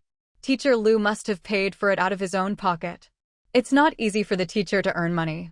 Once Xiao Xiao gets better, we'll have her bring the money to Teacher Lu. At this moment, Wei Hong still didn't know that all the money had actually been advanced by Su Ruanruan and had nothing to do with Lu Guodong. Wei Hong was still watching Hu Xiao Xiao on the heated brick bed when the door was pushed open from outside. The person who came in was none other than Hu Xiao Xiao's father, Wei Hong's husband, Hu Tianqing. As soon as Hu Tianqing entered, he went straight to the stove to warm himself and asked, why isn't there any food? Food? You're thinking about food? Your daughter is lying there and can't even get up, and you're still thinking about eating. Hearing this, Hu Tianqing forgot all about warming himself and hurried into the east room. What's wrong with Xiao Xiao? She's got a fever. A high fever. She's frozen. Do you even know what kind of weather it is out there? The wind and snow are so fierce, and Xiao Xiao had to go to school in such thin clothes. How could she not get sick? If her deskmate hadn't noticed in time and taken her to the infirmary, who knows what would have happened. Her fever went up to 39.8 degrees Celsius. Hu Tianqing, if Xiao Xiao ends up brain damaged from this fever, I'll never forgive you. At this point, Hu Tianqing didn't care about what Wei Hong was saying. Has her fever gone down? Did she take any medicine? Did she get an injection? How did she get home? Seeing that Hu Tianqing was genuinely concerned about Hu Xiao Xiao, Wei Hong felt a little better and told him everything that had happened. After listening, Hu Tianqing let out a sigh of relief. No wonder Xiao Xiao is always praising that Su Ruanruan kid. She really is a good child. We have to properly thank her later. Do you really need to tell me that? Don't try to change the subject. Is this the time to talk about thanking people? We need to talk about why Xiao Xiao got sick in the first place. If it weren't for your mother being so biased and unreasonable, taking away Xiao Xiao's clothes, would our daughter have ended up like this? Tell me, what are you going to do about it? Hearing Wei Hong bring this up, Hu Tianqing closed his eyes in pain. She's my mother, after all. And Xiao Xiao is your daughter. Are you just going to ignore her? What, just because she's not your flesh and blood you don't care? Well, you're your mother's flesh and blood, aren't you? But does she care about you? Does she care about your child? You and your sister are both her children, so why does she treat you like this? Huh? And it's not just about you, now she's even taken Xiao Xiao's clothes to give to your sister's daughter. Why? Hu Tianqing, you go and get those clothes back for me right now. If you don't, then we're getting a divorce. What are you saying? Hu Tianqing was anxious too. Why are you talking about divorce? We're not kids anymore. Is that something you can just say so casually? Who says I'm being casual? I won't let my daughter freeze. If you won't go, then I'll go myself. She said this, but didn't actually move. The reason she hadn't started cooking after coming home from work today was because she was busy altering clothes. She was taller than Hu Xiao Xiao, so her own clothes didn't fit her daughter. She wanted to finish altering them quickly so Xiao Xiao could wear them to school. Even though the color was a bit ugly, at least they'd be warm. Who would have thought she still wouldn't make it in time? Hu Tianqing knew that Wei Hong was sharp-tongued but soft-hearted. She always made a fuss, but never really made things difficult for him. Otherwise, when his mother came to take the clothes yesterday, she wouldn't have stayed silent. Don't be upset. I'll figure out a way to buy some fabric and cotton and make Xiao Xiao a brand new set of clothes. You'll figure something out? What can you possibly figure out? Every month, don't you give half your ration tickets to your mother? All you ever think about is being filial to her. What about our own family? How are we supposed to get by? Wei Hong was furious, and for once, she didn't bother to hide it. Hearing this, Hu Tianqing's face flashed with embarrassment. He quickly stood up. You stay here and look after Xiao Xiao. I'll go make us something to eat. With that, Hu Tianqing lifted the curtain and walked into the main room. Now that the weather had turned cold, they cooked porridge and such on the stove in the main room. Before long, the sounds of cooking drifted into Wei Hong's ears. She stared in the direction of the main room for a long time before finally letting out a sigh. She'd lived with Hu Tianqing for decades, and together they'd raised 5 children. How could she not know what kind of person he was? He was good in every way, educated, knowledgeable, upright, and kind. He never favored sons over daughters like some men did. He loved all his children equally, whether sons or daughters. But he had one flaw: he listened to his mother too much. If his mother was good to him and just a little difficult, Wei Hong could tolerate it for Hu Tianqing's sake. But the problem was, in his mother's eyes and heart, there was only her eldest daughter and her daughter's family. When had she ever cared about Hu Tianqing? Not only did she ignore her own grandchildren, every time she visited, she'd take something from their home to give to her daughter's kids. Wei Hong had put up with it when it was just food and drink. But last night, after a heavy snowfall, when it was already pitch dark and everyone had gone to bed, the old lady braved the wind and snow to come over. As soon as she arrived, without a word, she demanded cotton and cloth. Who has extra cotton or cloth lying around these days? When Wei Hong told her they didn't have any, the old lady went straight into Hu Xiaoxiao's room and took the cotton-padded jacket from the foot of her bed. Don't be fooled by the fact that the old lady was over 60. She stuffed the jacket into her basket and left as quickly as ever. If Wei Hong had known that Hu Xiaoxiao would suffer like this today, she would have stopped the old lady no matter what. But now it was too late for regrets. Wei Hong gently stroked Hu Xiaoxiao's face. Xiao Xiao, it's okay. Once you get better, you'll have a warm jacket to wear. For some reason, even inside the house, Wei Hong's hands were icy cold. The chill of her fingers instantly woke the groggy Hu Xiaoxiao. She opened her eyes and saw Wei Hong's red, swollen eyes. Forcing a smile, Hu Xiaoxiao said, "Mom, don't cry. I'm fine. I'm not crying. Xiao Xiao, are you still feeling unwell? What do you want to eat? I'll make it for you." "Mom, come here. I want to talk to you." "What is it?" "Whatever it is, wait until you're better."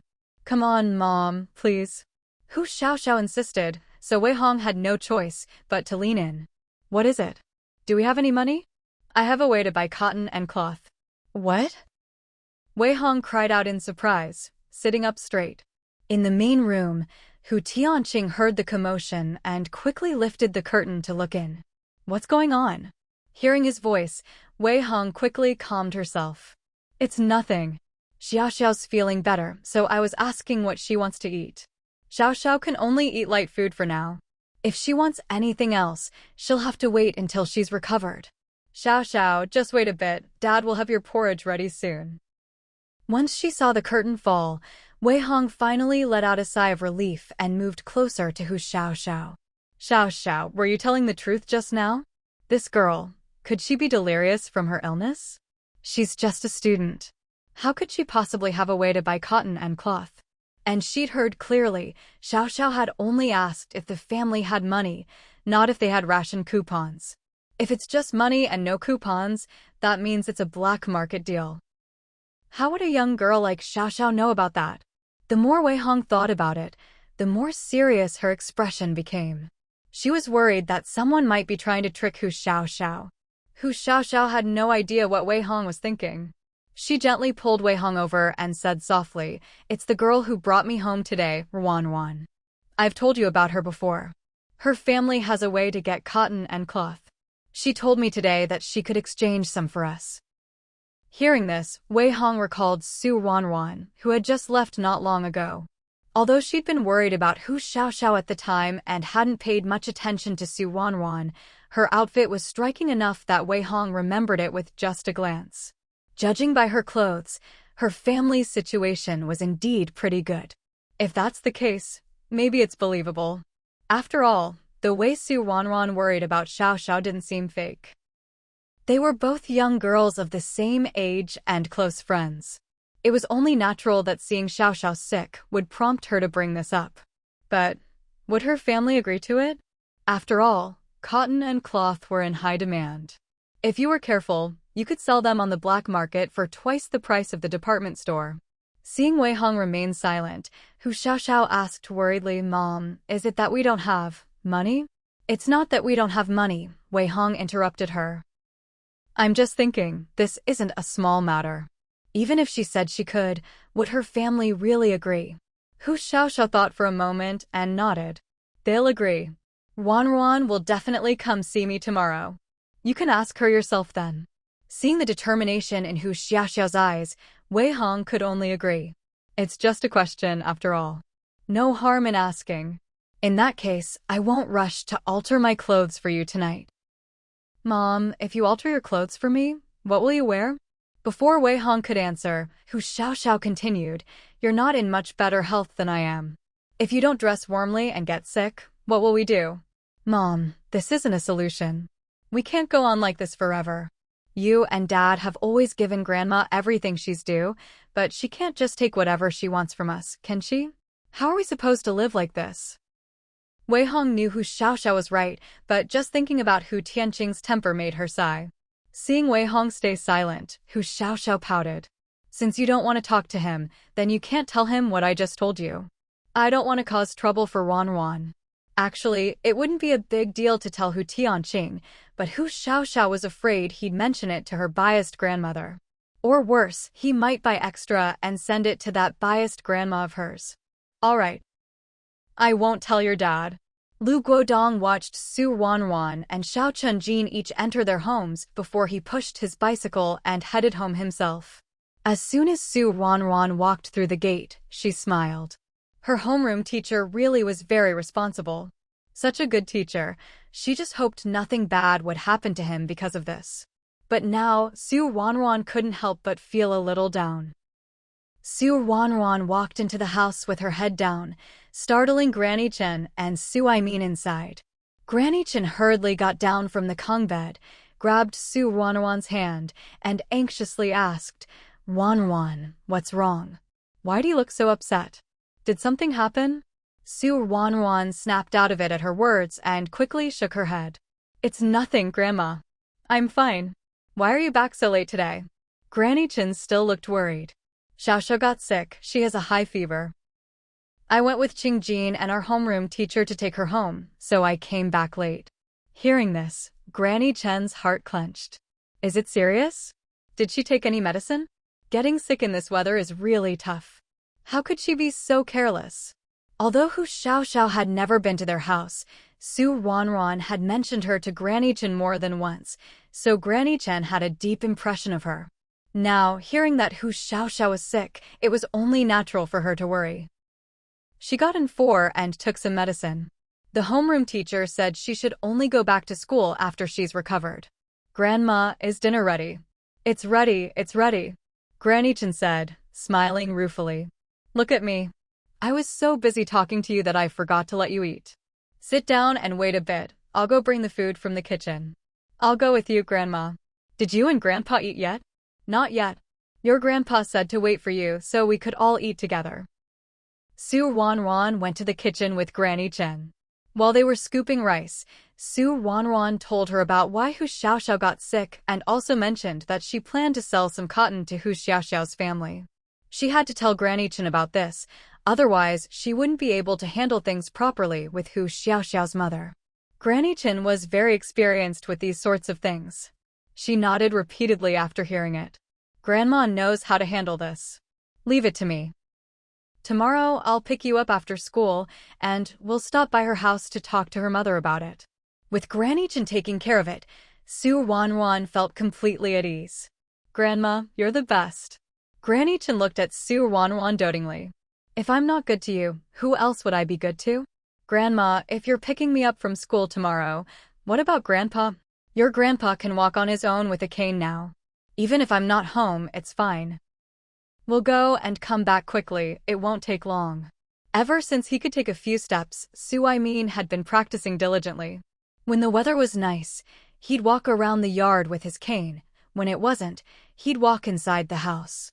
After all this time, he still couldn't walk far, but he no longer needed Granny Chen's help for some things. However, he still couldn't do without the cane, and whenever he practiced walking, Granny Chen would watch over him to prevent any accidents. Ruanruan believed that as long as Suaimin kept practicing like this, maybe by the new year, he'd be able to walk on his own without the cane.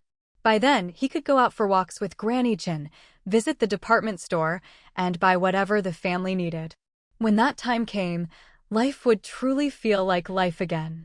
During dinner, Granny Chen told Suaimin about picking Ruanruan up from school the next day and then going together to visit Hu Xiaoxiao. Suaimin nodded repeatedly after hearing this. We really should go visit. Didn't Ruanruan say that little girl always looks after her?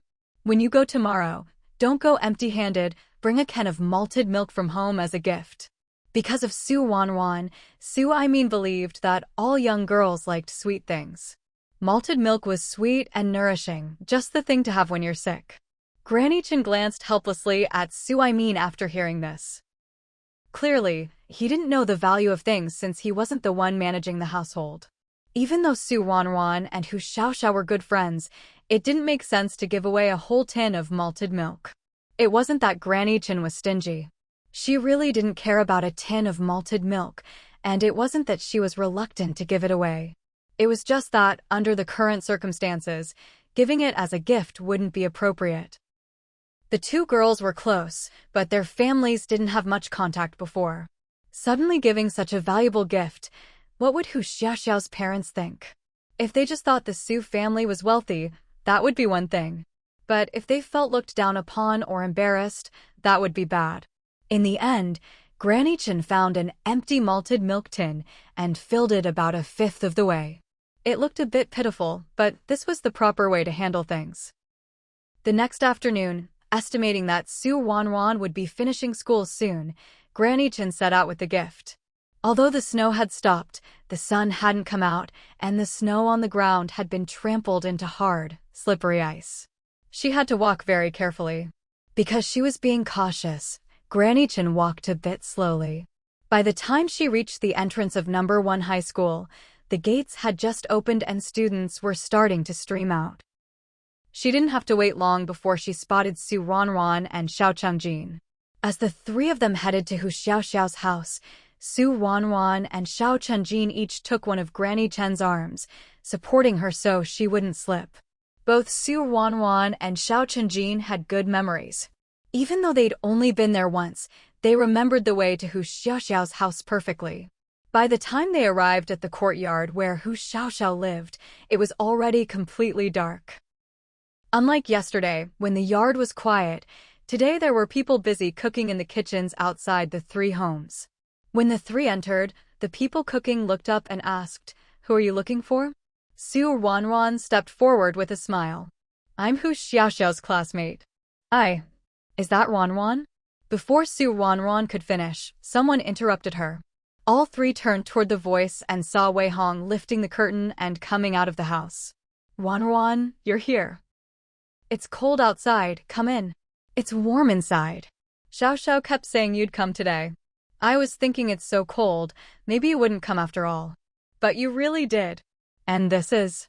As she said the last part, Wei Hong looked at Granny Chen. "This is my grandma," Ruanruan introduced. "Grandma, this is Xiaoxiao's mom." "Oh, it's you, Auntie. Why did you come yourself? Come in, have a seat."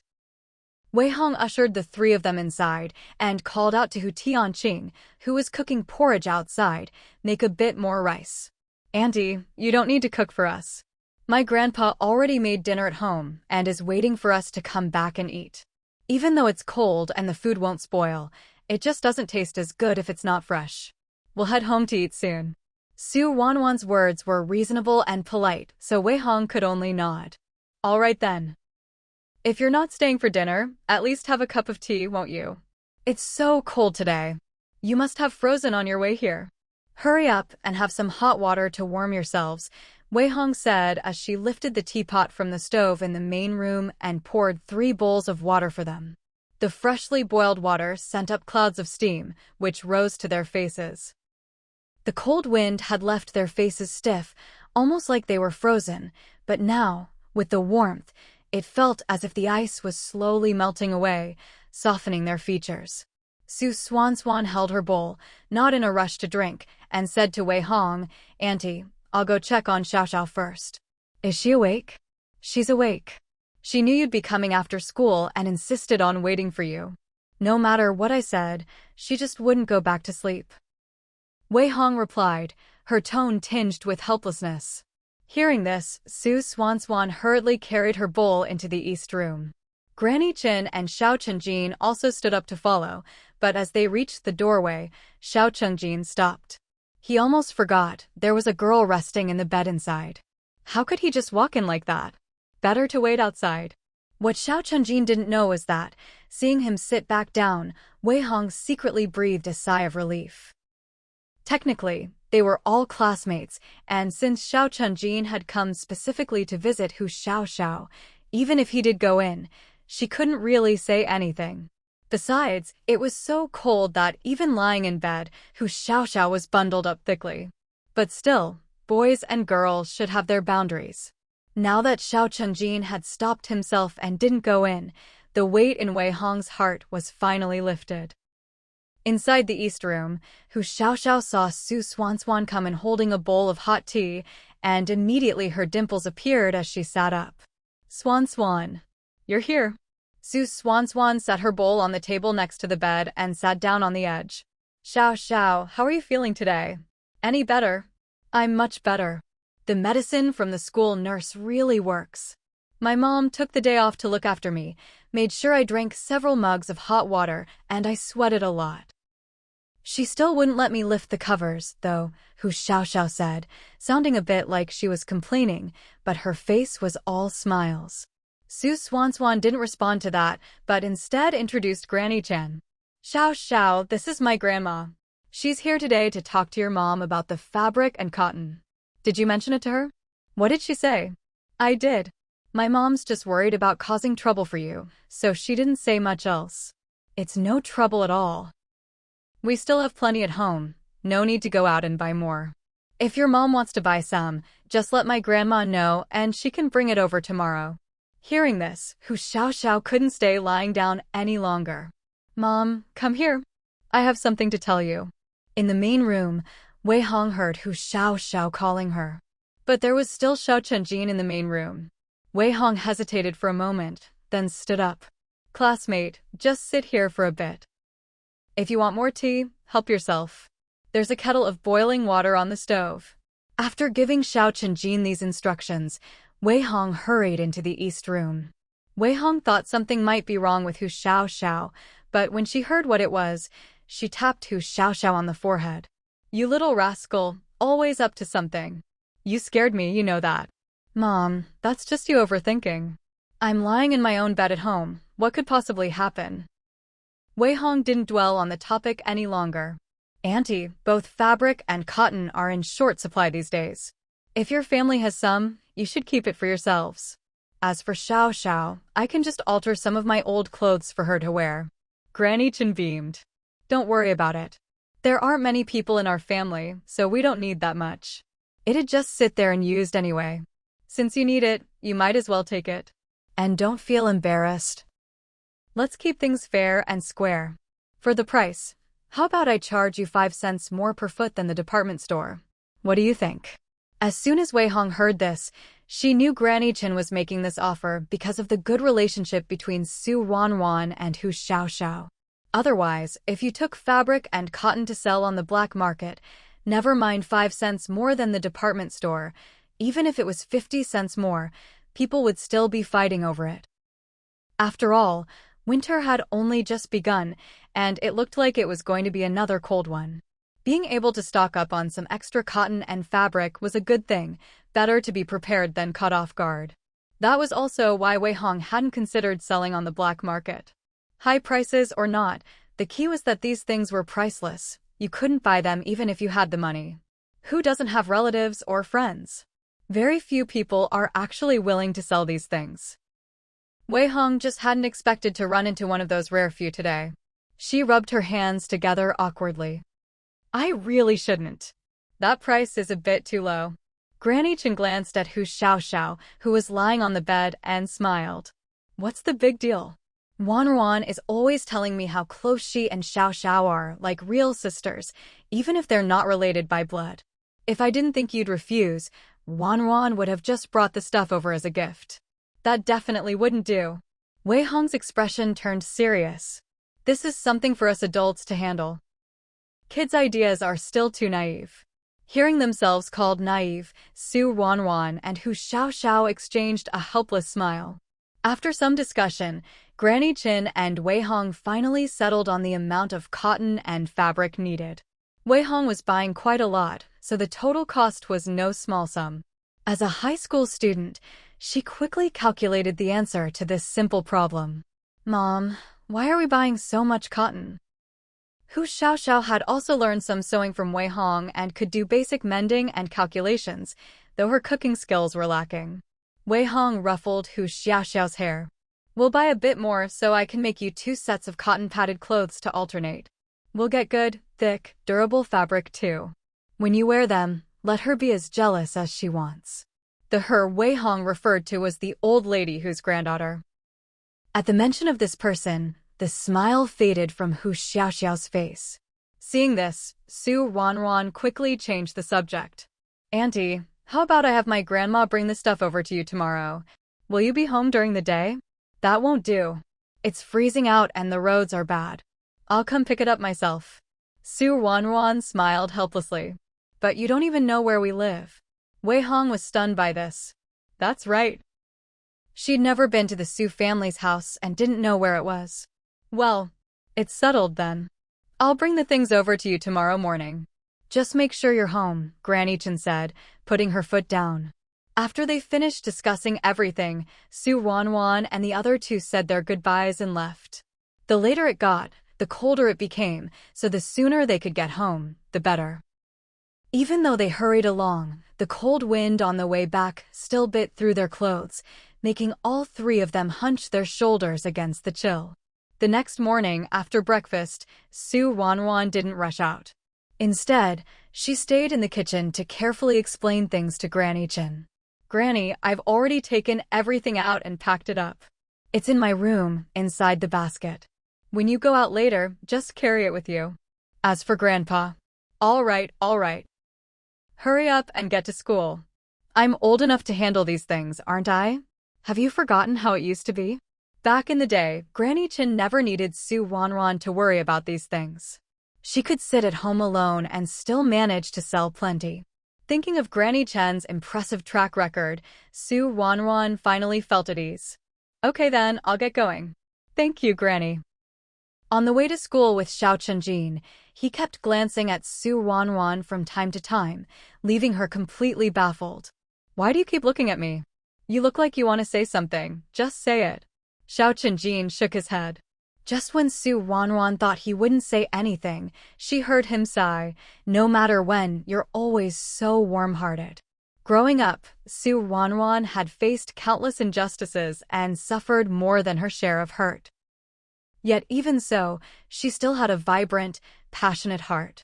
Someone like Su Ruanruan was like a ray of sunshine in the depths of winter. Just standing beside her made you feel warm all over. Xiao Chenjin narrowed his eyes. Ruanruan, I feel especially warm when I'm with you.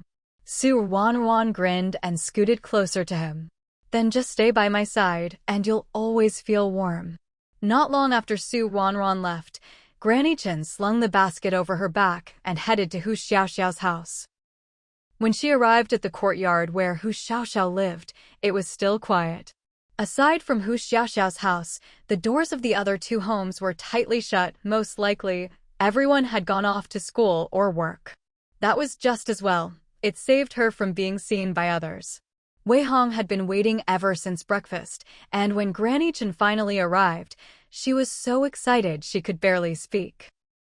When she saw the soft, snowy white cotton and the sturdy, brand-new fabric that Granny Chen took out of the basket, her eyes turned red with emotion. "Auntie, thank you so much." Granny Chen waved her hand dismissively. "No need to thank me. As long as the child is well, that's all that matters." Granny Chen wasn't one to meddle in other people's business, but seeing Wei Hong like this, she couldn't help but add, "Once you finish making the clothes this time, keep them safe for the child. Don't let anyone take them away again." Wei Hong didn't look embarrassed or angry at those words, only determined. "Don't worry, Auntie. No matter what happens this time, I won't let anyone take what belongs to Xiao Xiao. If anyone dares, they'll have to take my life first." Hearing her mother say that, Hu Xiaoxiao nearly burst into tears. Her mother was finally standing up for herself. She just hoped her mother could stay strong for a long time. Hu Xiaoxiao had already told Wei Hong about Ruanruan covering the medical expenses and had given her the list of all the costs. So when Wei Hong paid Granny Chen, she included the medical expenses as well. After receiving the money, Granny Chen headed home. After all, Su Aimin was home alone, and she couldn't help but worry. After seeing Granny Chen off, Wei Hong sat for a long while, turning the fabric over and over in her hands before finally getting up to start making clothes for Hu Xiaoxiao. By the window in the room stood a sewing machine, covered with a cloth. Wei Hong carefully lifted the cloth, revealing the sewing machine underneath, which still looked brand new. This sewing machine wasn't bought by Wei Hong herself. Even if she'd had the money, she wouldn't have had the nerve to buy it. It was a gift from her two sons. After they started working, each of them saved up half a year's wages and managed to get the necessary ration tickets to buy it for Wei Hong. All year round, Wei Hong not only had to work her job and take care of the household, but she also had to make clothes for the whole family. Having a sewing machine saved her a lot of effort and time. And indeed, after getting the sewing machine, things became much easier and making clothes was much faster. Cotton-padded jackets were too thick, so the parts with cotton inside couldn't be sewn by machine, but for things like hemming, the sewing machine worked perfectly. The machine-stitched edges came out neat and nice-looking. Except for taking a break to make lunch, Wei Hong was busy all day. Finally, after night had fully fallen, she finished making a set of clothes for Hu Xiaoxiao.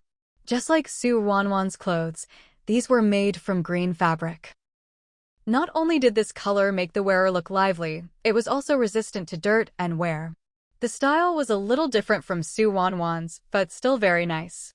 Hu Xiaoxiao sat on the bed, turning her new clothes over and over in her hands, her eyes crinkling with joy. While mother and daughter were still happily admiring the new clothes, Hu Tianqing came home. When he saw the new clothes in Hu Xiaoxiao's hands, Hu Tianqing was taken aback. "These new clothes, did Mom send them over?" As he spoke, a glimmer of hope lit up in his eyes. At his words, the smile disappeared from Wei Hong's face. "What are you dreaming about? Your mother would be doing well not to take things away from here, let alone bring something over." Hearing this, Hu Tianqing's face instantly turned red. "If they're not from Mom, then where did they come from?" Wei Hong raised her eyebrows. "Where did they come from?" "I swallowed my pride and begged someone to get them for me." "If you don't care about Xiao Xiao, I have to. Didn't you say you'd buy fabric to make new clothes for her? So, where is it?" I haven't bought it yet. But since you've already gotten it, I won't bother anymore." Hu Tianqing started to laugh. "These clothes look great, really suit our Xiao Xiao. Actually, if Mom hadn't taken Xiao Xiao's old clothes, she wouldn't have gotten these nice new ones." At that, Wei Hong's temper flared. "So what, we should be thanking your mom now?" "What's this about thanking me? Let me hear it too." Just as the words left his mouth, the door curtain lifted, and a round-faced elderly woman walked in. This was none other than Hu Tianqing's own mother, Gao Fengxia. Gao Fengxia was just over 60, her hair already white, her face round and fair, dressed in clothes that were about 80% new. She looked every bit the picture of an old lady enjoying her retirement. As soon as she came in, she spotted the new clothes in Hu Xiaoxiao's arms. "Oh, Tianqing, you're living quite well, aren't you? Last time I asked you for fabric and cotton, you said you didn't have any, so I had to give Hui old clothes to wear. But look at you, turning right around and making new clothes for this girl. What's the meaning of this? Do you still have me, your mother, in your heart?" Hu Tianqing's face turned bright red under Gao Fengxiao's questioning. "Mom, let me explain." "Explain what?" "Save it. I'm taking these clothes for Hui. Later, you can go get those old clothes back yourself. By the way, I'm out of rice over here. Go find me a cloth sack and fill it with a few pounds of grain." "Tianqing, you're not going to just watch your own mother starve, are you?" "Of course not, Mom." "Good, as long as you won't." "Tianqing, I worked so hard to raise you, and now that I'm old and you're capable, it's your turn to take care of me, don't you think? As a person, you can't forget where you came from, and you can't lose your conscience. Otherwise, even the heavens will strike you down." As she spoke, Gao Fengxia walked over to the bed and reached out to snatch the cotton-padded jacket from Hu Xiaoxiao's hands. Hu Xiaoxiao clutched the jacket tightly to her chest. "This is mine." "Yours." Gao Fengxia raised her voice. "Your father is my husband, and everything he earned is mine. You little brat, let go right now, do you hear me?" No matter what Gao Fengxia said, Hu Xiaoxiao held on tightly to the jacket. "No, it's mine. If you want one, go ask my dad. This jacket has nothing to do with him." Gao Fengxia laughed at that. "Nothing to do with your dad? Didn't he buy it with the money he earned at work?" "No." At this point, Wei Hong finally reacted and stepped forward, blocking Gao Fengxia. "I bought this with money I earned at work for my daughter. It has nothing to do with your son. If you don't believe me, ask him yourself." Wei Hong had never spoken to her like this before, and for a moment, Gao Fengxia was stunned. She turned to look suspiciously at Hu Tianqing. "Tianqing." Hu Tianqing's face burned with embarrassment, but he still told the truth. "Mom, Wei Hong bought that for Xiao Xiao with her own salary." Hu Tianqing never lied, and Gao Fengxia knew she could trust him on that. But so what if the jacket wasn't bought by Hu Tianqing? Wei Hong married into the Hu family, so she's one of them now. Everything she eats, drinks, and uses comes from the Hu family. What salary she earns is still the Hu family's money. Gao Fengxia curled her lips into a twisted smile. "Wei Hong, you can't spoil this girl. Look at her, she's still so young and already so protective of her clothes. What will happen when she grows up and gets even more rebellious? She already dares to talk back to her own grandmother. How can you expect her to be filial in the future? If you ask me, what's the point of a girl studying so much? She should just do what her two sisters did, graduate from middle school, go work in a factory, earn some money to help the family, and then marry an honest man. Wouldn't that be better?" At first, Hu Xiaoxiao managed to hold back, but when she heard Gao Fengxia say she shouldn't go to school, should work in a factory, and even get married off, she couldn't take it anymore. "You say girls don't need to study so much, so why don't you make Qian Hui work in a factory?" The moment Hu Xiaoxiao mentioned her precious granddaughter, Gao Fengxia's face fell. "How can you compare yourself to Hui? Why can't I compare to her? Does she have an extra pair of eyes or hands that I don't? Why can't I compare to her? That's right, I shouldn't even compare myself to her. She's a thief. A robber. How could she possibly compare to me? She's not even worthy to carry my shoes." Hu Xiaoxiao shouted these words with all her might, her voice going hoarse. Hearing this, Gao Fengxia staggered back, her hand shaking as she pointed at Hu Xiaoxiao. You. What kind of talk is that?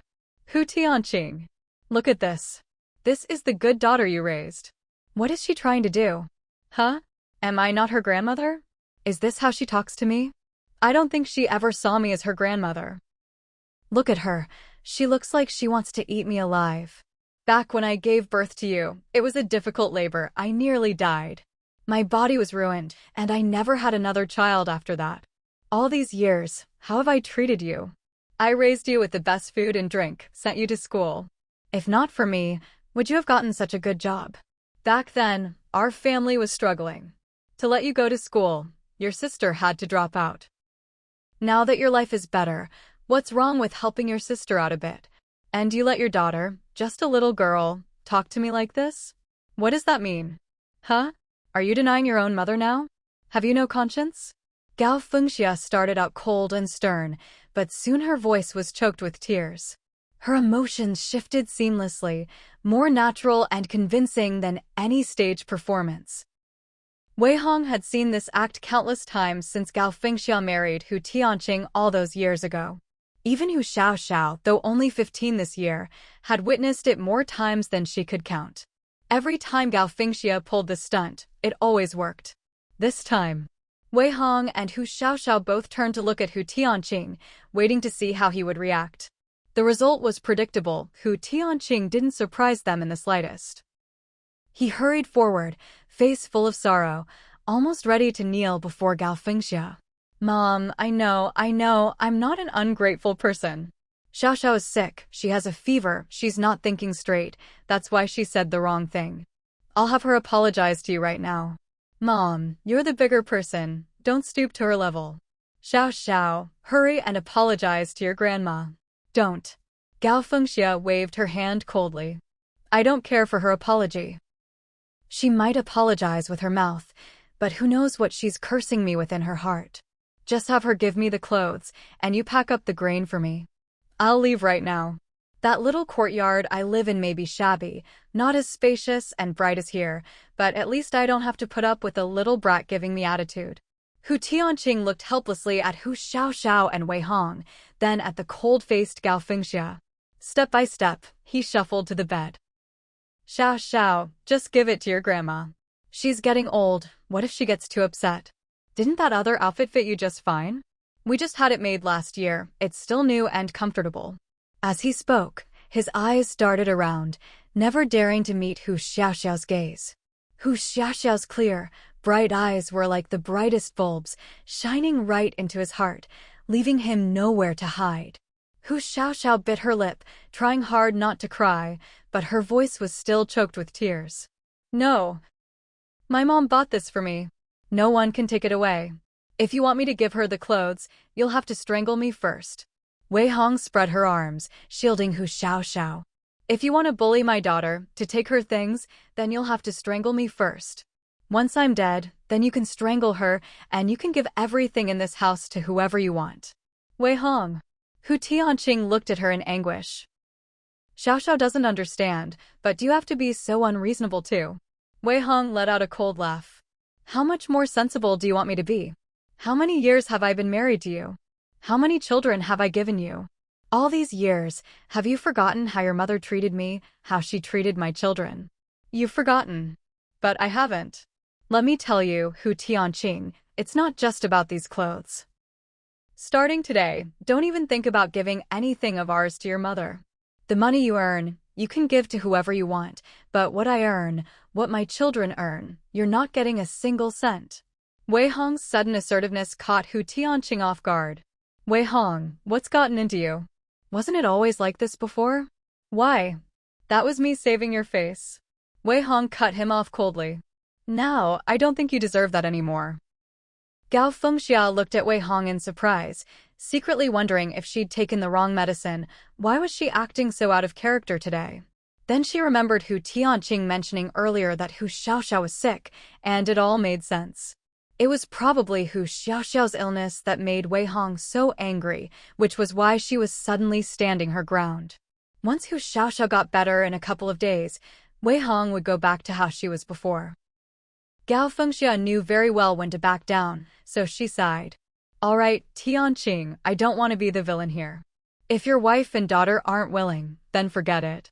Just pack me up some grain and I'll go home. Your father hasn't eaten yet. Hearing this, Hu Tianqing didn't bother arguing with Wei Hong anymore. He turned and hurried outside. Dad hasn't eaten? Mom, why didn't you say so earlier? We still have some fine grain at home. I'll pack it up for you. Gao Fengxia followed Hu Tianqing into the main room, the sounds of them rummaging for things clearly audible. Tianqing, did you buy malted milk powder? No, I didn't. Xiaoxiao's classmate brought it when she came to visit her. There's not much left. What does it taste like? I've always heard people talk about it, but I've never tried it. Mom, why don't you take it? Take it home and drink it with Dad. Xiaoxiao's better now, she doesn't need it anymore. Is that okay? Why wouldn't? No way. Wei Hong flung open the curtain and strode over to Gao Fengxia, snatching the tin of malted milk powder out of her hands. This was a gift from Xiaoxiao's classmate for her. Since when did it become yours, Hu Tianqing? Did you already forget what I just said? With that, Wei Hong ignored whatever reaction Hu Tianqing and Gao Fengxia had, turned around, and went back inside. Gao Fengxia was left flustered. Seeing his mother's eyes turn red, Hu Tianqing's heart ached. Mom, don't mind her. I'll buy you a tin tomorrow. That woman's gone crazy. Buy what? That stuff's expensive, 5 yuan a tin. There are better things to do with that money. Then I'll just give you the money, Mom. Buy whatever you want. Mom, it's already dark outside and the road's not easy to walk. Let me walk you home. Your wife and daughter. Don't worry about them. The door opened and closed again, and the house fell completely silent. Hu Xiaoxiao sat in bed clutching her clothes, but she felt so cold she couldn't stop shivering. Her dad. This was her dad. She'd always thought her dad would change. She thought things would get better once they moved out. But now she realized she was just fooling herself. Her dad would never change. Wei Hong looked at Hu Xiaoxiao curled up on the bed, her heart aching so much that tears fell from her eyes. She walked over and pulled Hu Xiaoxiao into her arms. Xiaoxiao, don't be afraid. You have Mom here. Ruanruan thought that at most, Hu Xiaoxiao would rest at home for 2 days before coming back to school. But 4 or 5 days passed, and with the second snowfall, Hu Xiaoxiao still hadn't returned to class. Now, it wasn't just Ruanruan who was worried and puzzled. Even Lu Guodong found it strange. After school that day, Lu Guodong called out to Ruanruan. Have you seen Hu Xiaoxiao these past couple of days?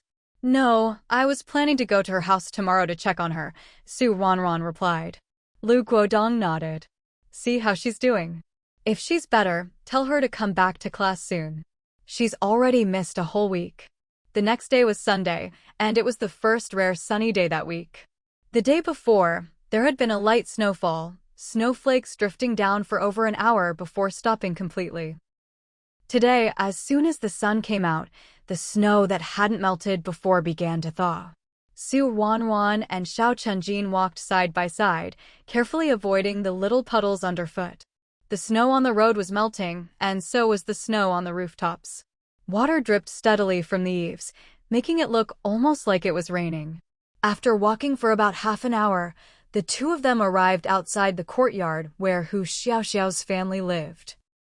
Maybe it was because it was the weekend, or maybe because the weather was nice, but there were quite a few people standing outside the courtyard. Children were playing and laughing, while the adults gathered in small groups, whispering to each other. When Ruanruan and Xiao Chenjin stopped at the courtyard gate, an old lady called out to them. Who are you two looking for? Hello, Auntie. We're looking for Hu Xiaoxiao, we're her classmates. You're too late. Xiaoxiao's family doesn't live here anymore. They don't? Where did they move to? Ruanruan was too shocked for words, but now wasn't the time for shock. She had to get to the bottom of this. The old lady sighed deeply. Xiaoxiao's father moved back to his own family's home. Xiaoxiao's mother took her somewhere else, I don't know where. They just moved out yesterday. Sigh. The couple isn't living together anymore.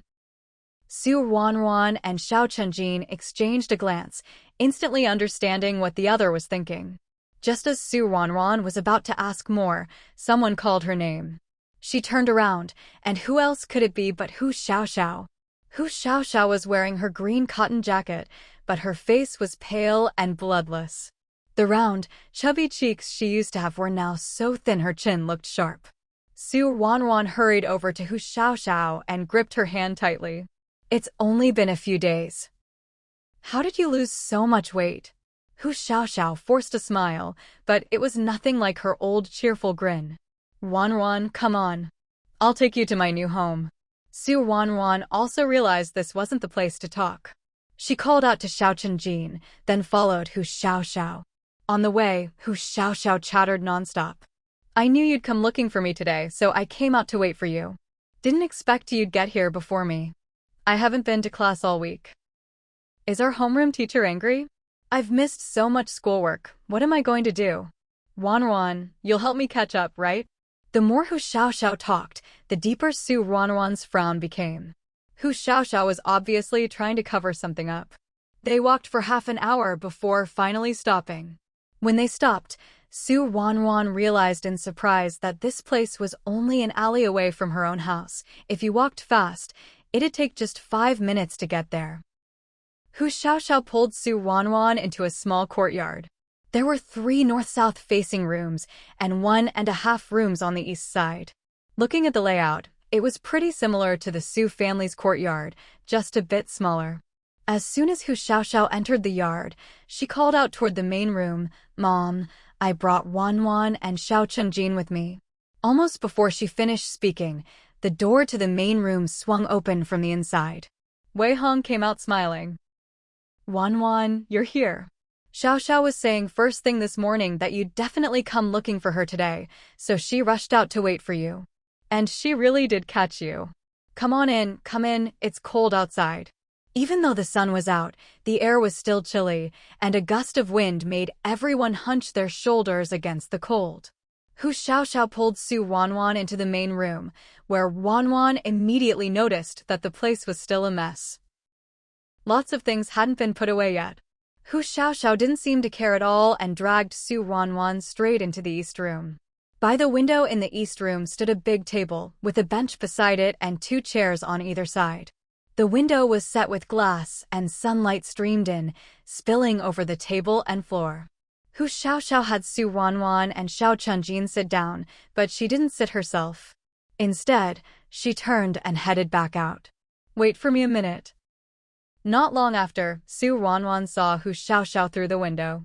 She'd gone into a smaller room to the east and came out carrying a teapot in one hand and a stack of little teacups in the other.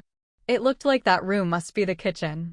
Hu Xiaoxiao came back in, set the cups on the table, and poured tea from the pot. Both the teapot and cups were a deep brown color, and Su Ruanruan couldn't tell what they were made of. As soon as the tea was poured, Su Ruanruan caught a whiff of its fragrance.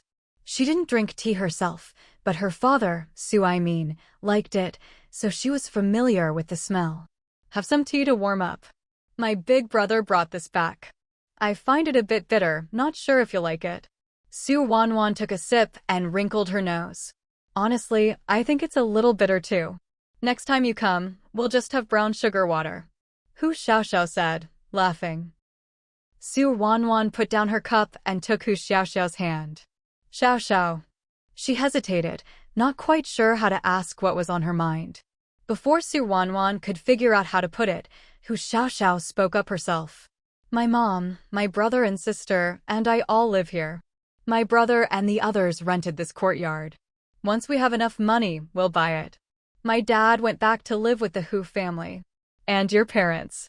My mom wants a divorce. My dad doesn't, but my mom said it's only a matter of time." Hu Xiaoxiao's expression was remarkably calm as she said all this. After she finished, she even smiled at Su Ruanruan. "Ruanruan, I know you're worried about me, but I'm fine, really. At this point, I wish they'd just hurry up and get divorced. You have no idea. Ever since I was little, I watched my dad do whatever my grandma wanted. Whatever she asked for, he gave her. When we still lived with the Hu family, my mom would come home from work and still have to cook, clean, and do laundry, while my grandparents were perfectly healthy but did nothing. Every month, as soon as my parents got their salaries, they had to hand them over to my grandma. She decided what we ate, what we wore, everything. My grandma always favored my eldest aunt and her family, using my parents' money to help them out. This year, when I got into high school, my grandma didn't want me to go, and my mom made a huge scene about it. After all that trouble, my dad finally gave in and moved us out of the Hu family home. We rented our old place to live in. I thought things would get better once we moved out, but my grandma still comes over all the time, taking whatever she sees. We'd already agreed to give her a set amount of money every month, but she still finds all sorts of excuses to ask my dad for more. This time, she took my winter coat, and I ended up getting sick because of it. The day my mom finished making me a new coat, she came again and insisted on taking it. My mom and I refused, so there was a big scene. She left that day, but the next day my eldest aunt showed up, throwing a tantrum and demanding the coat, even threatening to hit me. My dad sided with her instead of me and my aunt even tried to convince my dad to divorce my mom. Ruanruan, isn't it ridiculous? In this day and age, she's still going on about divorce like it's nothing. What's even more absurd is that my dad actually uses that to threaten my mom. As it happened, my brother and sister came home that day and finally managed to chase my aunt away.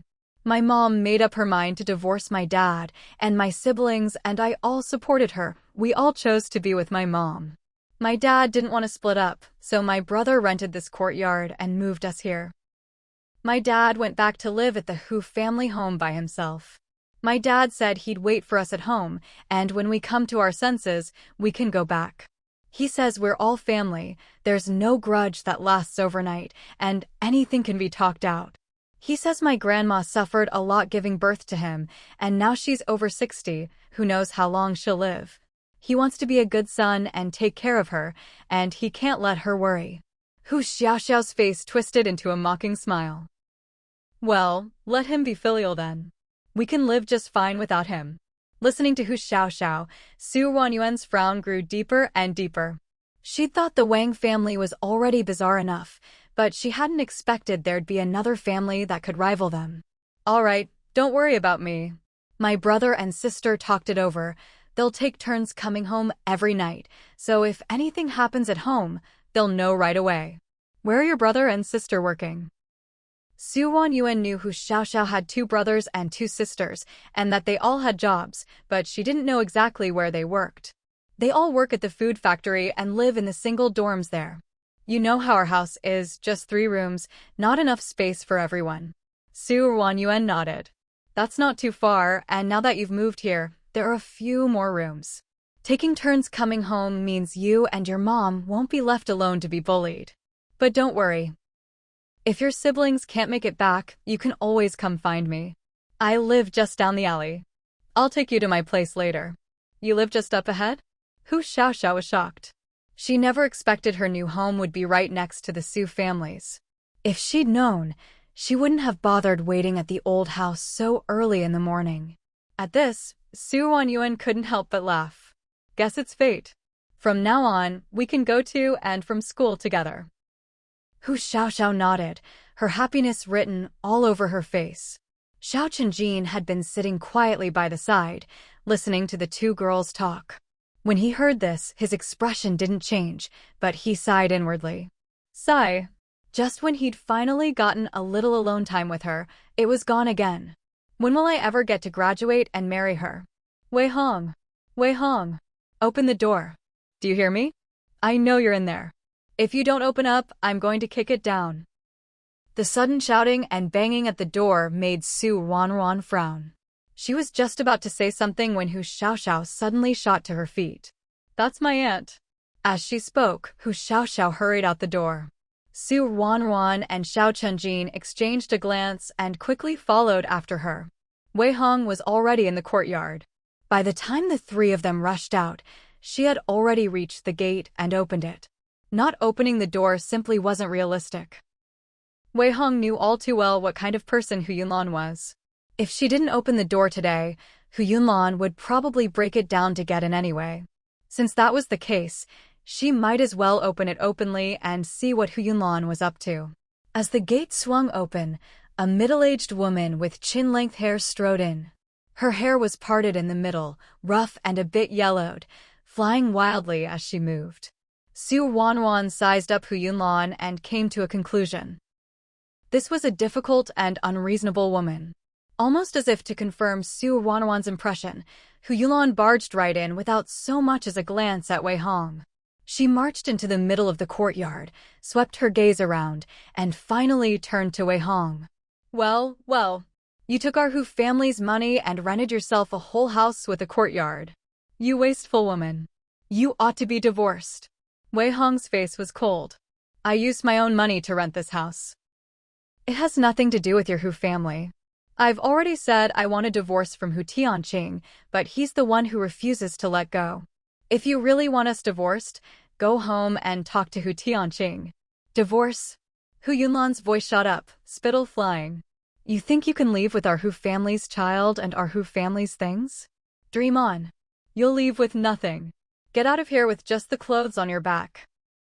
She turned her head and glared at Hu Xiaoxiao, who was dressed in new clothes. Her eyes were vicious, like a starving wolf. Once your mother's out of here with nothing, I'll find you a husband. School? You think you're going to school? What have you learned? Just how to talk back to your grandma. Useless. Are you even really a Hu? How could our Hu family have such an unfilial thing like you? Maybe you're the child of your mother and some other man. How dare you slander my mom? I'll tear your mouth apart. Hu Xiaoxiao charged at Hu Yunlan, reaching out to claw at her mouth. Hu Yunlan wasn't much taller than Hu Xiaoxiao, but she was clearly sturdier. She was a woman in her 50s, after all, and Hu Xiaoxiao was just a young girl. How could she stand a chance? Hu Yunlan grabbed a handful of soft flesh on Hu Xiaoxiao's arm and pinched hard, her face twisted with rage. Hu Xiaoxiao cried out in pain, anger, and humiliation, bursting into tears on the spot. All of this happened in the blink of an eye, so fast that Ruanruan and Wei Hong didn't even have time to react. It wasn't until they heard Hu Xiaoxiao crying that Ruanruan and Wei Hong rushed forward. Ruanruan pulled Hu Xiaoxiao behind her, shielding her, while Wei Hong went straight for Hu Yunlan, and the two women started fighting. Wei Hong wasn't someone to be trifled with after all these years. When it came to a physical fight with Hu Yunlan, she didn't lose out at all. Don't hit my mom. Grandma, come quick. That woman is hitting my mom. She's pulling out my mom's hair. I'm coming. Wei Hong, let go of her. If you dare lay a hand on Yunlan, I'll beat you to death today. Ruanruan had never met Hu Xiaoxiao's grandmother before, but just from her voice and the way she spoke, she could tell this was not someone easy to get along with. No sooner had the words left her mouth than an old lady burst in through the front gate. Despite her age, she moved swiftly, even with all the snow in the yard. She charged in without a care for slipping. As soon as Gao Fengxia rushed in, she headed straight for Wei Hong and Hu Yunlan. Wei Hong, let go. Do you hear me? You've got some nerve, huh? How dare you hit my daughter? I'll beat you to death today. As she shouted, Gao Fengxia's hands didn't stop moving. One hand yanked at Wei Hong's hair, while the other formed a fist and pounded on Wei Hong's back. The girl who had been standing at the doorway earlier now ran in as well, following right behind Gao Fengxia. She reached out toward Wei Hong, shouting, "That's what you get for hitting my mom. You bad woman." Seeing Wei Hong being attacked by three people, Hu Xiaoxiao couldn't care about her own pain anymore. She rushed out from behind Ruanruan to join the fray, though she wasn't strong enough to make much difference. Ruanruan frowned and stepped forward. With one hand, she grabbed Gao Fengxia by the collar. With the other, she grabbed the girl by her collar, too. She lifted them both up and tossed them aside. Ruanruan knew her own strength and made sure not to use too much force, otherwise, the two of them would have gone flying. With those two dealt with, Ruanruan didn't stop. She pried Hu Yunlan's hand off of Wei Hong's hair and pushed Hu Yunlan aside as well. She used a bit more force this time, making Hu Yunlan grimace in pain and start cursing. Who the hell are you? What are you doing here? This is our family's business. What's it got to do with you? How dare you hit me? Do you know who I am? Just look at you. You look like a little vixen who knows who you're trying to seduce. You, ow, ow, ow. Let go. That hurts. As Hu Yunlan stood there, one hand on her hip and the other pointing at Ruanruan, cursing her out, Xiao Chengjin strode over, grabbed Hu Yunlan's wrist, and twisted it hard. Hu Yunlan screamed in pain, unable to keep cursing. Xiao Chengjin had never believed in not hitting women. As far as he was concerned, Anyone who dared provoke him, bully Ruanruan, or hurt his family was fair game. Hearing Hu Yunlan's screams, Gao Fuxiao's heart ached. She rushed at Xiao Chenjin, ready to fight him, but Ruanruan simply gave her a gentle push and sent her stumbling back. After a few rounds of this, Gao Fengxia was out of strength, and Hu Yunlan was in so much pain she couldn't even scream anymore. Only then did the courtyard finally quiet down. If you dare curse again, I'll knock out your teeth one by one. Let's see how you keep cursing then. Xiao Chengjin threatened, his expression fierce. Hu Yunlan was so scared she nodded repeatedly. I won't. Only then did Xiao Chengjin let go and walk over to Ruanruan. Ruanruan, are you okay? I'm fine, Ruanruan shook her head. There was nothing for her to worry about. These three together weren't even a match for one of her hands. Gao Fengxia glared at Ruanruan and Xiao Chenjin with her beady little eyes. Who are you people? This is our family's business. It's got nothing to do with you. Get out of here, now. Ruanruan looked at Gao Fengxia with a half-smile. You think I'll just leave because you tell me to? Wouldn't that be embarrassing for me? Besides, this isn't even your house. Hearing Ruanruan's words, Gao Fengxia was so angry her fingers trembled. You little. Just as she was about to curse, Gao Fengxia caught sight of Hu Yunlan still wailing pitifully out of the corner of her eye. She was already getting on in years, she couldn't take a beating anymore. Her lips moved, but instead of looking at Ruanruan again, Gao Fengxia turned her fire on Wei Hong and Hu Xiaoxiao. Wei Hong. I'm still your proper mother-in-law. Your mother-in-law is being bullied like this, and you just stand there and watch? Don't you have a shred of conscience? Huh? Wei Hong sneered. Not only am I going to watch, I'm going to clap and cheer. You! Gao Fengxia was so furious at Wei Hong's words she nearly fainted. It had only been a few days, but Wei Hong's temper had really grown. Watching Hu Yunlan get beaten, Gao Fengxia was so angry she couldn't speak. Finally, Xian Huihui couldn't hold back anymore and stepped forward. Auntie, no matter what, my mom and grandma are your elders. How can you treat them like this? Xiaoxiao is right here. Is this the example you're setting for her? When she gets married in the future, her husband's family will look down on her. Wei Hong shot Xian Huihui a cold look. I must have terrible luck to have run into your grandma and your mom. Xiaoxiao will never meet people like them. And if she ever does, I'd rather she never marry in her life than let her suffer like this. With things said to this point, Xian Huihui didn't know what else to say. She was still young herself, and those harsh words she'd just said were learned from the adults around her. After a brief pause, Gao Fengxia's mind cleared a little. She finally remembered what she'd come here for today. Wei Hong, how old are you now, huh? You're getting on in years, and you're still making a fuss about divorce. Aren't you afraid people will laugh at you if word gets out? Even if you don't care about your own reputation, can't you think of the children? Xiaoxiao still has to go to school. If her classmates find out you want a divorce, what will they think of her? Her older brother and sister are both at the age to get married.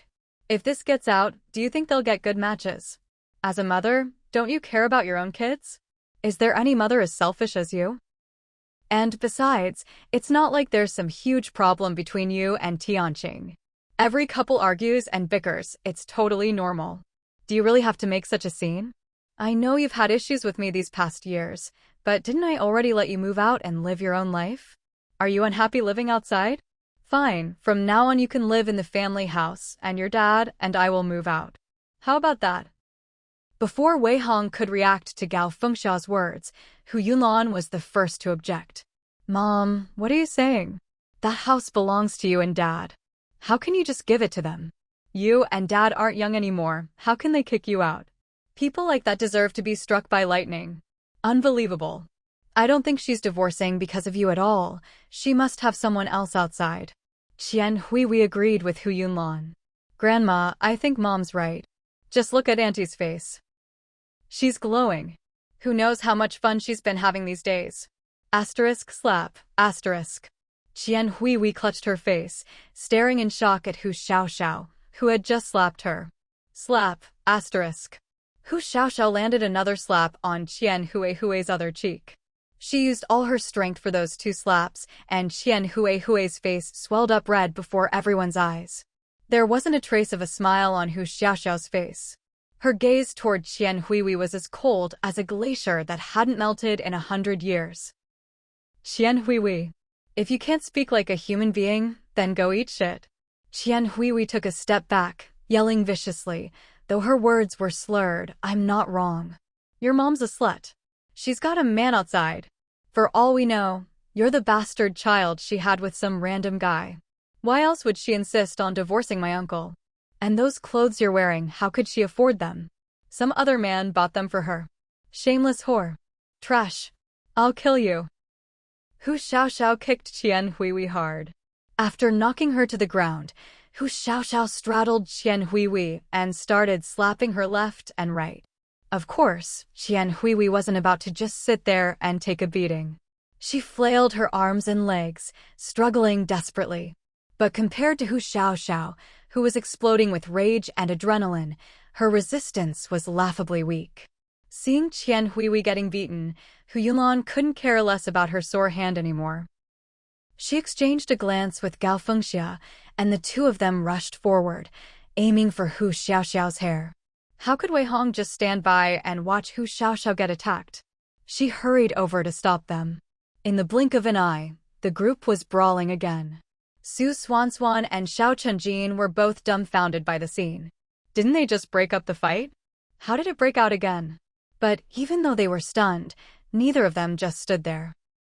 Su Xuanxuan went to help Hu Xiaoxiao, while Xiao Chenjin helped Wei Hong.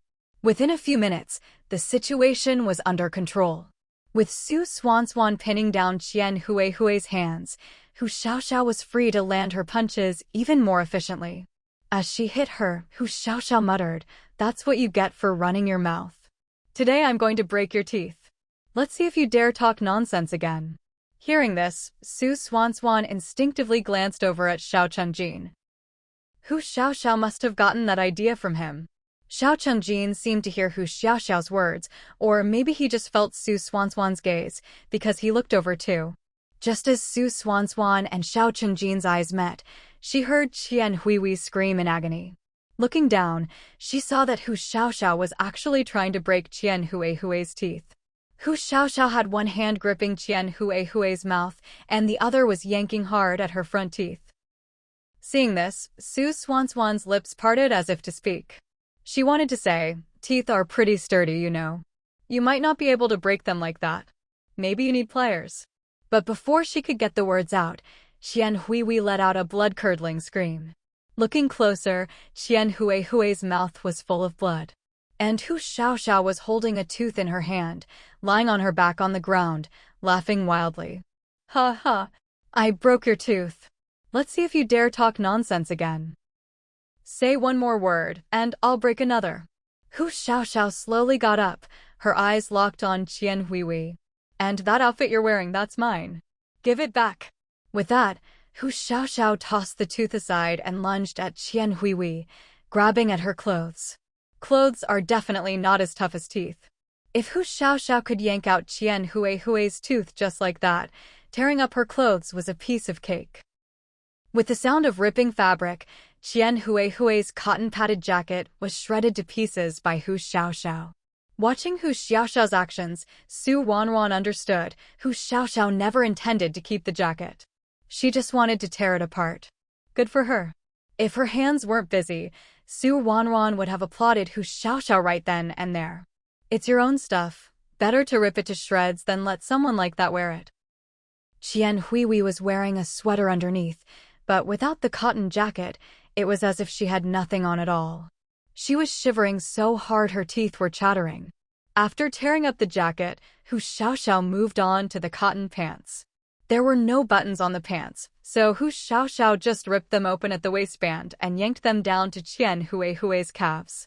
Luckily, Hui was wearing knitted woolen pants underneath, or she would have been completely exposed. Although Xiao Chenjin was helping Wei Hong block Gao Fengxia and Hu Yunlan, he couldn't stop them from seeing what was going on. Naturally, the 2 women saw everything and were so angry it looked like smoke was coming out of their heads. Even though Ruanruan knew it was just sweat, she couldn't help but laugh. So people getting so mad that smoke comes out of their heads isn't just an exaggeration. With her cotton jacket gone, Qianhui lost all ability to resist and lay on the ground, trembling. Ruanruan pulled Hu Xiaoxiao up.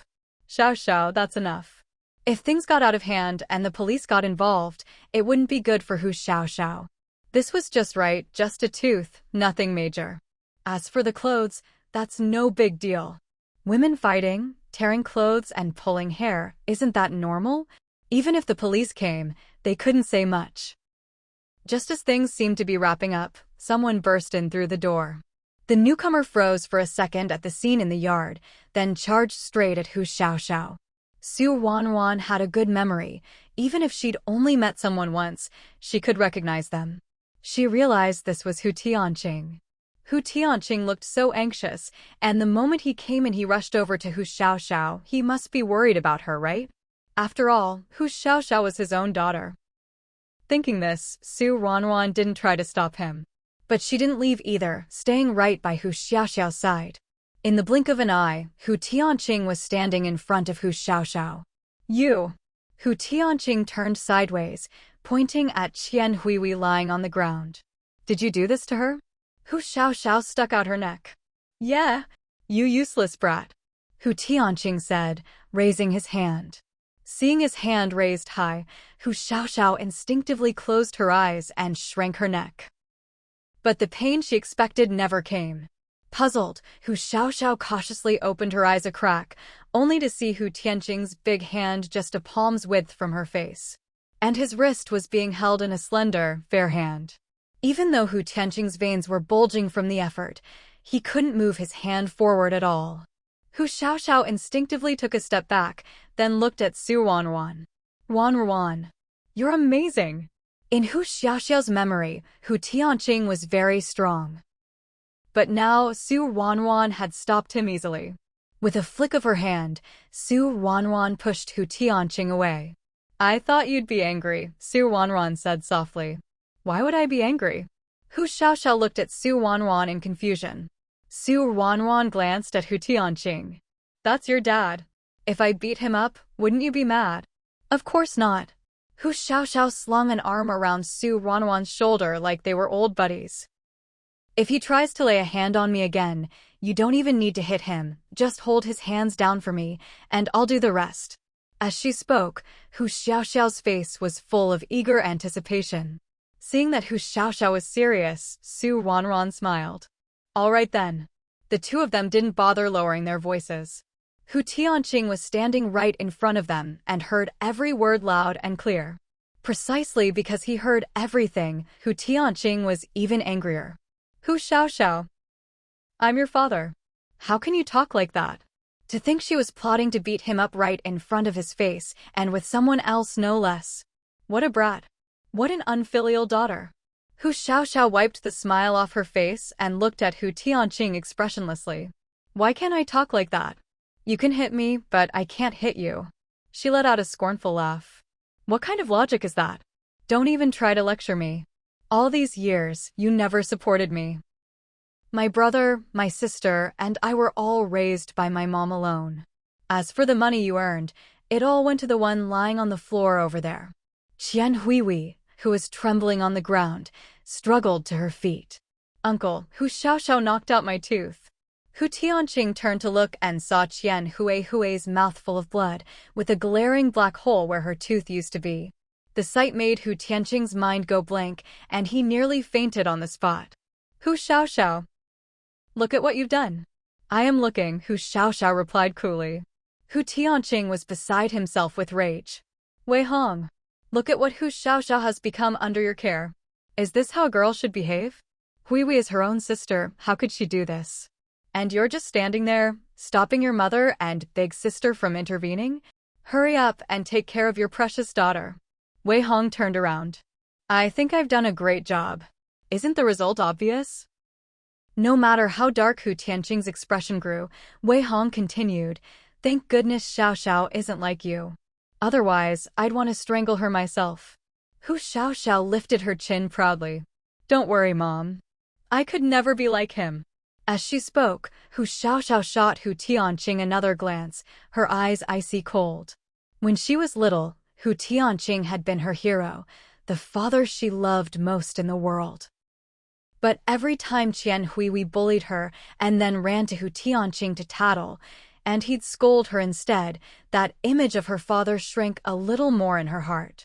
Day after day, month after month, year after year, it all added up. Hu Tianqing had gone from a towering giant in her eyes to an ant crawling on the ground. Hu Xiaoxiao took a step forward and stomped hard, as if crushing that ant in her heart once and for all. Hurry up and go with my mom to file for divorce. Even if you don't do it now, you'll have to eventually. Drag it out if you want, but the outcome won't change. If you dare try to ruin my mom's reputation out there, I'll knock all your teeth out. Worst case, we'll go down together, set a fire and burn us all to ash. See who's afraid of who. Hu Xiaoxiao's attitude was far too resolute, and Wei Hong's gaze was icy cold. The way the two of them looked at Hu Tianqing wasn't like they were looking at a family member they'd lived with for over a decade, but more like they were facing a mortal enemy. Being stared at by the two of them, Hu Tianqing suddenly felt his face burning and his whole body uncomfortable. Wei Hong, I'm not getting a divorce. There's nothing wrong with our relationship.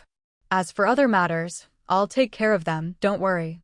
This courtyard is pretty nice, too, private and self-contained. It'll be much more convenient for our family to live together. You and the kids stay here for now. Once I've sorted things out at home, I'll move in with you all. As for Xiao, you're still young. There are a lot of things you don't understand yet. You need to know that a harmonious family is the foundation of everything. There's nothing more important than a happy family living together. When a family lives together, there will always be friction and arguments. Most of the time, if you just take a step back, you'll realize none of it is a big deal.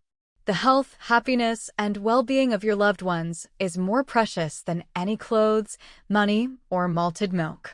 You're still young, so you don't understand yet. I don't blame you. When I move in later, I'll have a good talk with you. As Hu Tianqing said all this, his eyes were fixed on his own toes. When he finished, he turned around, went over to support Qian Huihui, and called out to Gao Fengxia and Hu Yunlan, "Let's go back." Mom, big sis, don't be angry. I'll come back and have a good talk with Wei Hong and Xiao and bring them to apologize to you. Huihui, don't be afraid. We'll go to the hospital in a bit and see if they can fix your tooth. As for the clothes, it's fine if they're gone, we'll just make new ones later. Hu Tianqing led Gao Fengxia and the other two away, leaving Su Ruanruan and Xiao Chengjin staring at each other in disbelief.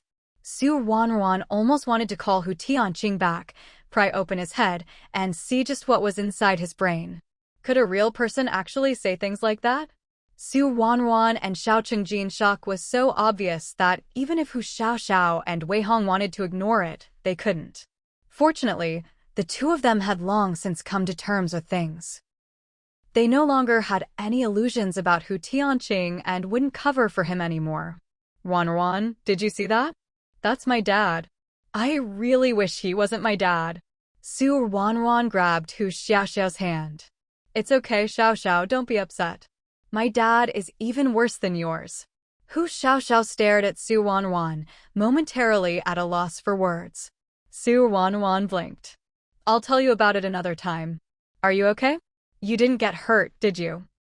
After all that chaos just now, if she'd gotten hurt, they needed to deal with it right away. Hu Xiaoxiao shook her head. I'm fine. Mom, how about you? Wei Hong let out a gentle breath. I'm fine too. Her face was full of exhaustion, as if she'd suddenly aged several years. Seeing her like this, Hu Xiaoxiao's eyes turned red. She hadn't felt sad during the fight, nor did Hu Tianqing's actions make her sad, but seeing Wei Hong like this, she couldn't help but feel heartbroken. Why did her mom have to meet a man like Hu Tianqing? Why did she have to marry someone like that? If she hadn't married Hu Tianqing, her mom wouldn't be suffering like this now. Wei Hong walked over and rubbed Hu Xiaoxiao's head. Silly girl, what are you crying for? The good days are still ahead of us. Even though you're dad. Hu Tianqing isn't right in the head, at least the five of you take after me. Just grit your teeth and get through this. Our good days are still ahead. After comforting Hu Xiaoxiao, Wei Hong smiled and turned to Su Wanwan. I just heard you say your house is nearby. Why don't you take Xiaoxiao over to see it, so you two can play together in the future? Mom, I want to stay home with you, Hu Xiaoxiao said hurriedly. Who knew if Hu Tianqing and the others might come back? If she wasn't home and Hu Tianqing brought people to bully her mom, what would she do? Wei Hong saw right through Hu Xiaoxiao's worries and smiled. What are you afraid of? As long as you're not home, I just won't open the door, okay? Looking at the thick, sturdy door and thinking that Hu Tianqing and the others wouldn't be able to break it down, Hu Xiaoxiao finally relaxed. All right, I'll be back soon. The three of them walked a little ways before the sound of the door closing came from behind. Hu Xiaoxiao turned to glance back, and only after they'd left the alley did she suddenly throw her arms around Su Wanwan and burst into tears. I know my mom is definitely crying at home. She just doesn't want me to see it. Su Wanwan gently patted Hu Xiaoxiao's back. Your mom has her pride, of course. She doesn't want to cry in front of you. Didn't you only start crying once you came out too? It's okay, Xiaoxiao. Those scumbags won't come to a good end. Our lives will only get better and better. We'll outshine them all, make them envy us forever, and never dare to bother us again. Hu Xiaoxiao nodded hard, her face buried in Su Wanwan's shoulder. I know. I will. I'm going to step all over them so they never dare bully us again.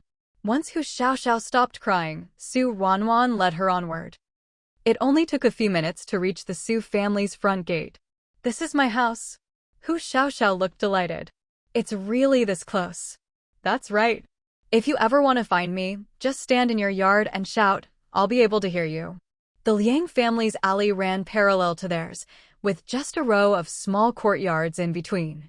As long as you shouted loud enough, even from inside your house, the other person could hear you.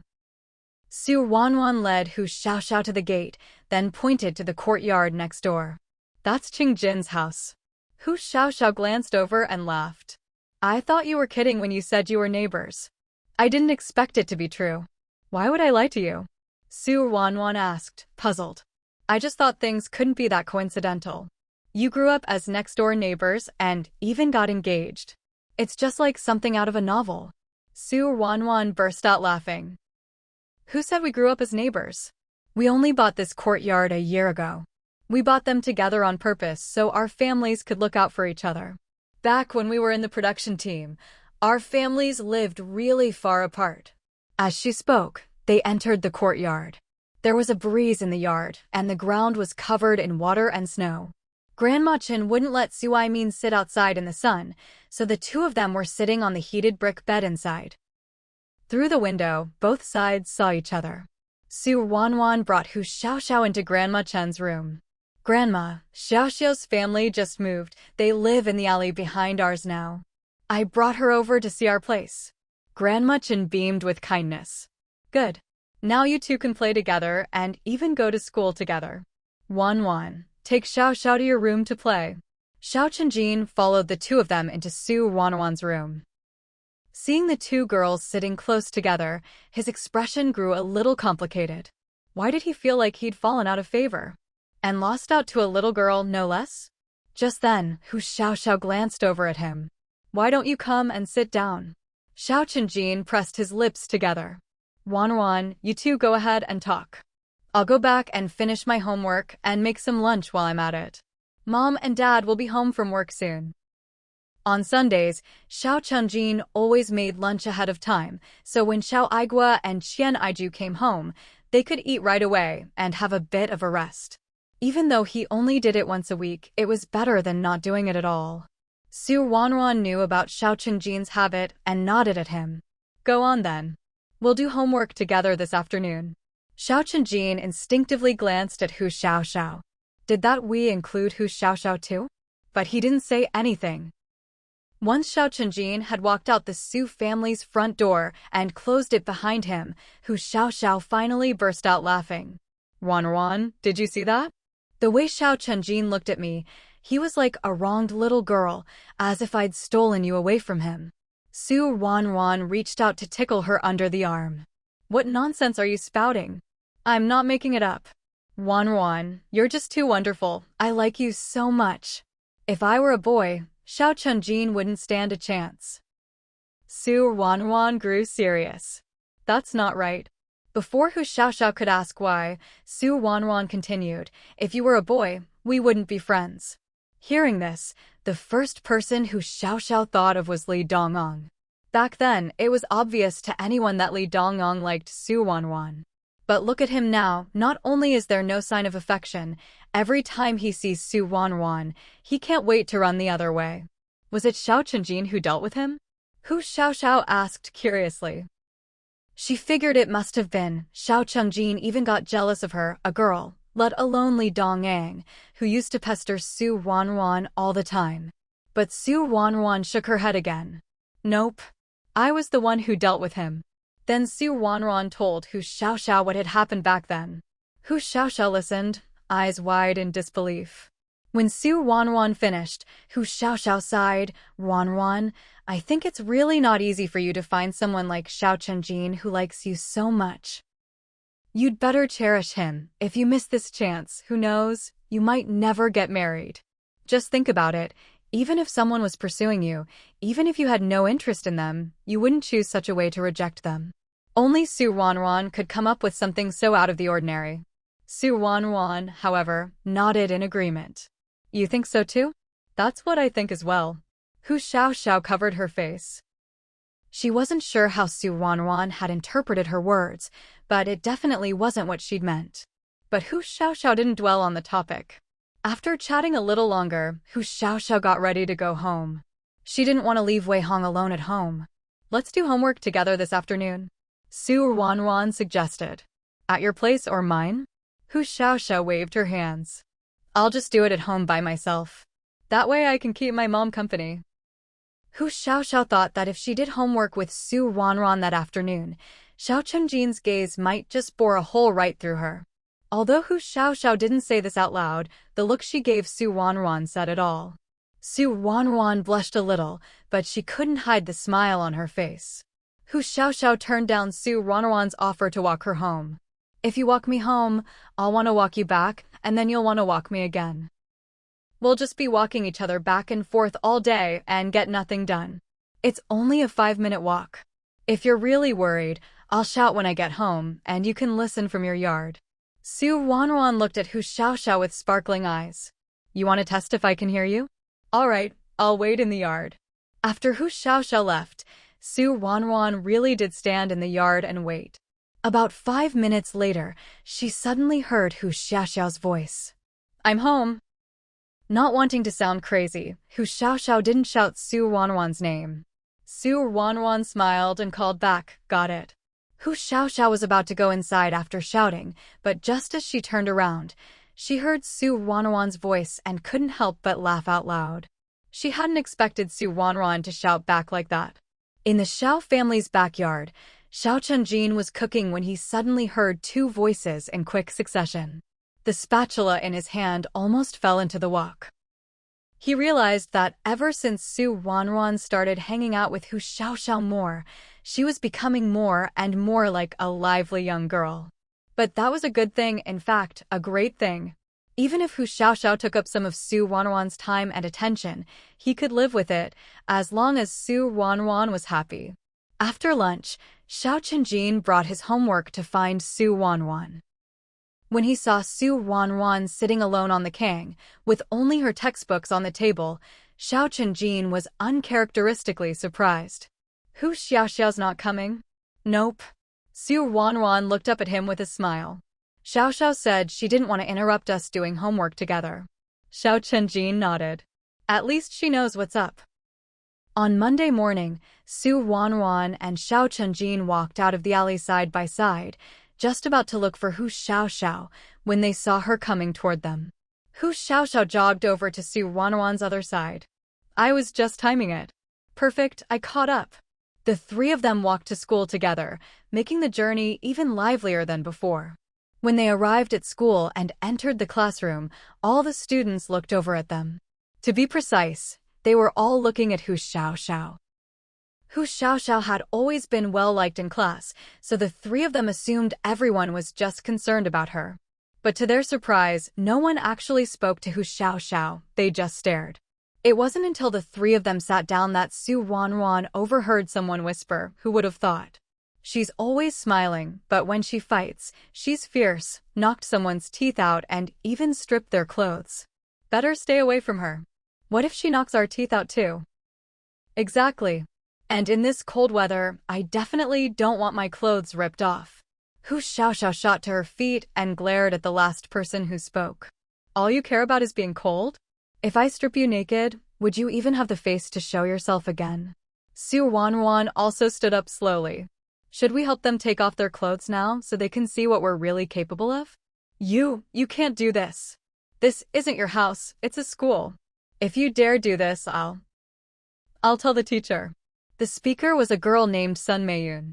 Sun Meiyun wasn't much of a student, but she loved to gossip and hang out with a clique of girls in the class. These little groups were always cliquish and liked to spread rumors. But Ruanruan found it odd. What Sun Meiyun was talking about had only happened yesterday, and it happened at home. Sun Meiyun didn't even live nearby, so how did she know about it? While Ruanruan was still puzzling over this, Hu Xiaoxiao beside her spoke up, I can't stand gossips.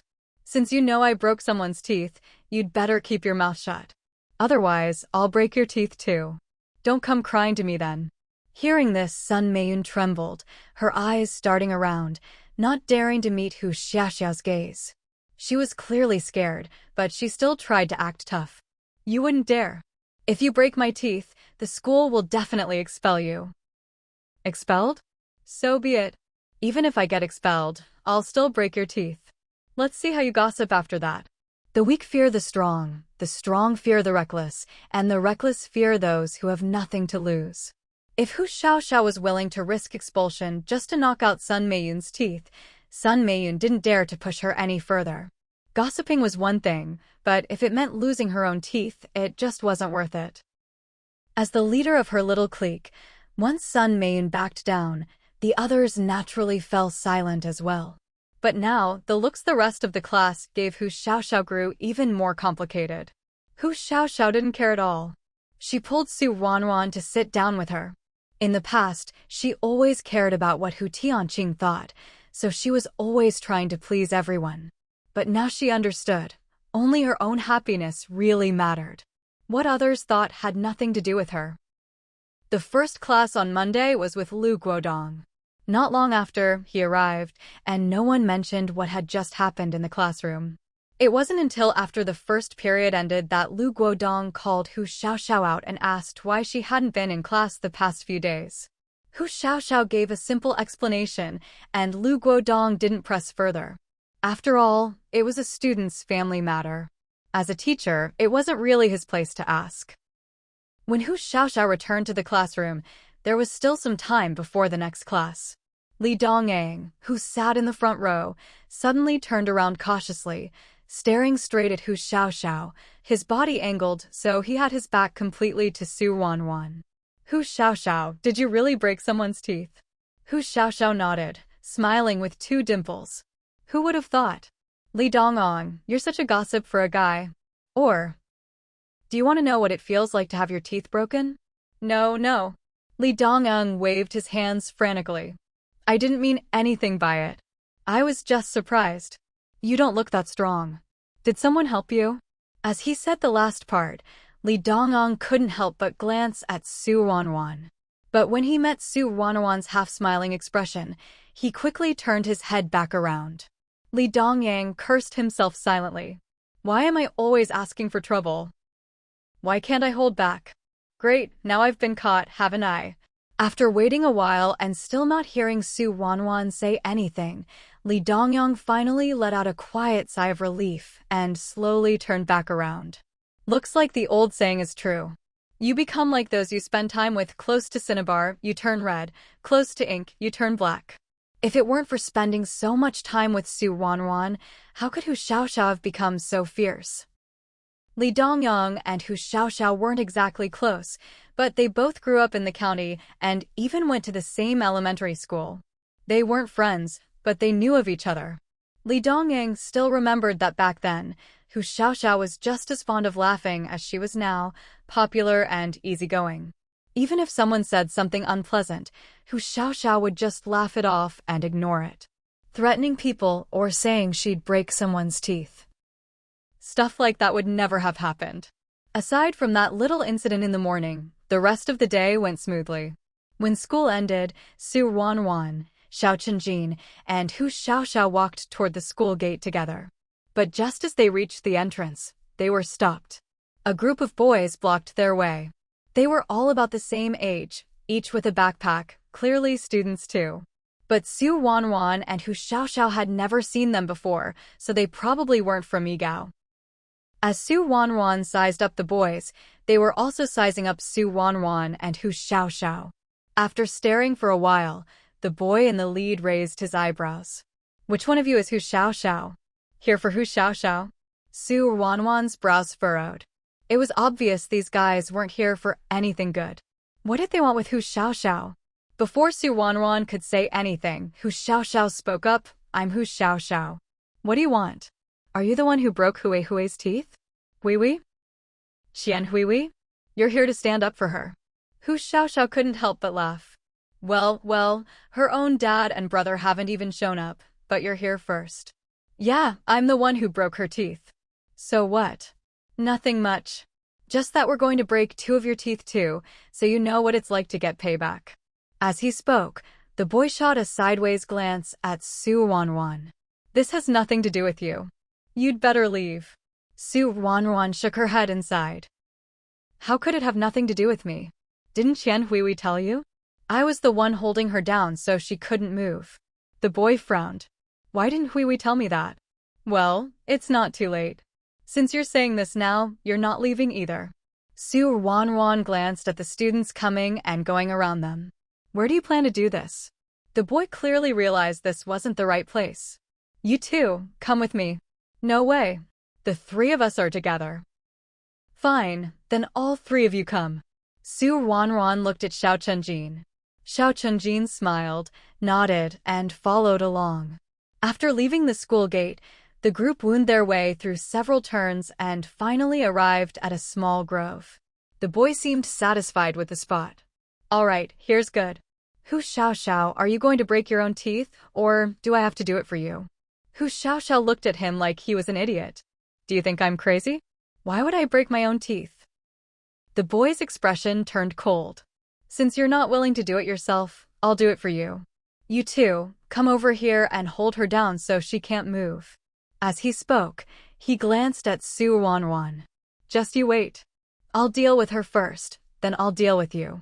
His words were surprisingly effective. No sooner had he finished speaking than 2 boys stepped forward, reaching out to grab Hu Xiaoxiao. Seeing this, Ruanruan and Xiao Chenjin prepared to step in. But just then, a sudden shout rang out from outside the grove. Don't move. The police are here. Everyone in the grove was startled by the shout, and the boys, in particular, spun around and bolted away at top speed. The leader was the last to leave. Before he ran off, he shot a vicious glare at Hu Xiaoxiao and threatened, "My name is Su Jian. I won't let you off." With that, he dashed out of the grove. Watching the group run off even faster than rabbits, Ruanruan and her friends were left speechless. Did they really have to run that fast? But why would the police show up at a time like this? They waited for quite a while, but no police officers appeared, which only made the 3 of them more confused.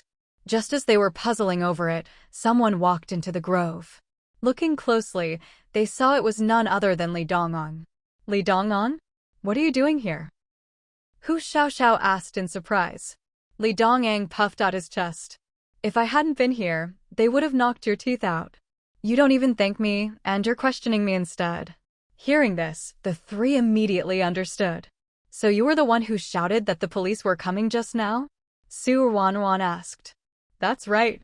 It was me, Li Dongyang said proudly. But you don't need to thank me too much. We're classmates, after all. I just couldn't stand by and do nothing. I wasn't doing it for your gratitude. Despite his words, his expression clearly said, praise me. Thank me. Hurry up. Although Su Ruanruan and Xiao Chenjin had been planning to teach Su Jian a lesson to prevent future trouble, Li Dongyang's sudden appearance had caught them completely off guard. But regardless, Li Dongyang meant well, and he really had saved them. They owed him their thanks. "Thank you for what you did today," Xiao Chenjin said. "But in the future, if you run into something like this again, you'd better stay as far away as possible." Su Jian and his friends were just students with no real-world experience, so it made sense they'd be fooled by Li Dongyang's shout. But if it had been someone else, things wouldn't have ended so simply today. Forget about saving anyone, Li Dongyang might have gotten himself into trouble. Li Dongyang clearly hadn't thought of that. Still basking in his own success, he said, "But I really did save you. Don't worry, if something like this happens again, I promise I'll save you next time too." Looking at him, Su Ruanruan sighed inwardly. People. Sometimes, all it takes is one success to make someone overconfident. What if those guys hadn't run away just now? Su Ruanruan asked. Li Dongyang's mouth dropped open in surprise. Huh? After thinking for a moment, he stammered, "If they hadn't run, I would have called the police. The police would definitely have saved you. But the police station is so far from here. By the time you got back, they'd be long gone. In the future, you should look out for yourself first. See if you have the ability to help. If you do, then help others. If you don't, protect yourself." "How can you say that?" Li Dongyang suddenly grew angry. "When you see injustice on the road, you should draw your sword to help. If you witness something wrong, you should step in. How can you just run away out of fear and cowardice? You've been in school for so many years. What have your teachers taught you? How can you think like this?" "Su Ruanruan, I really misjudged you before." With that, Li Dongyang turned and stormed off. His steps were big and heavy, clearly showing how angry he was. Su Ruanruan watched his back for a while, blinked hard, and then burst out laughing. "That guy, he really is something." Xiao Chenjin also smiled and nodded. "He is indeed." Now, Li Dongyang definitely wouldn't have any lingering feelings for Su Ruanruan, and Xiao Chenjin could finally relax. Hu Xiaoxiao let out a sigh, her voice sounding incredibly mature. "Young people, still too young. The way you say that, you'd think you were so much older yourself," Su Ruanruan teased, pinching her cheek. The three of them were chatting when suddenly, they heard Li Dongyang scream in pain. Their expressions changed, and they immediately rushed in the direction Li Dongyang had gone. Out of the small grove, around a corner, in a deserted alley, they found Li Dongyang being beaten up by several people, while Su Jian stood nearby, watching. "Hey, kid, didn't expect you to have some guts. You actually dared to trick me. Today I'll teach you a lesson. After I'm done with you, I'll go deal with those other guys. Let's see if you dare meddle in other people's business again." Li Dongyang was lying on the ground, arms wrapped around his head, his whole body curled up. Seeing this, Su Ruanruan and Xiao Chenjin exchanged a glance and charged forward together. Su Jian grinned when he saw them. "I was just thinking of coming to find you later. And now you've come right to me.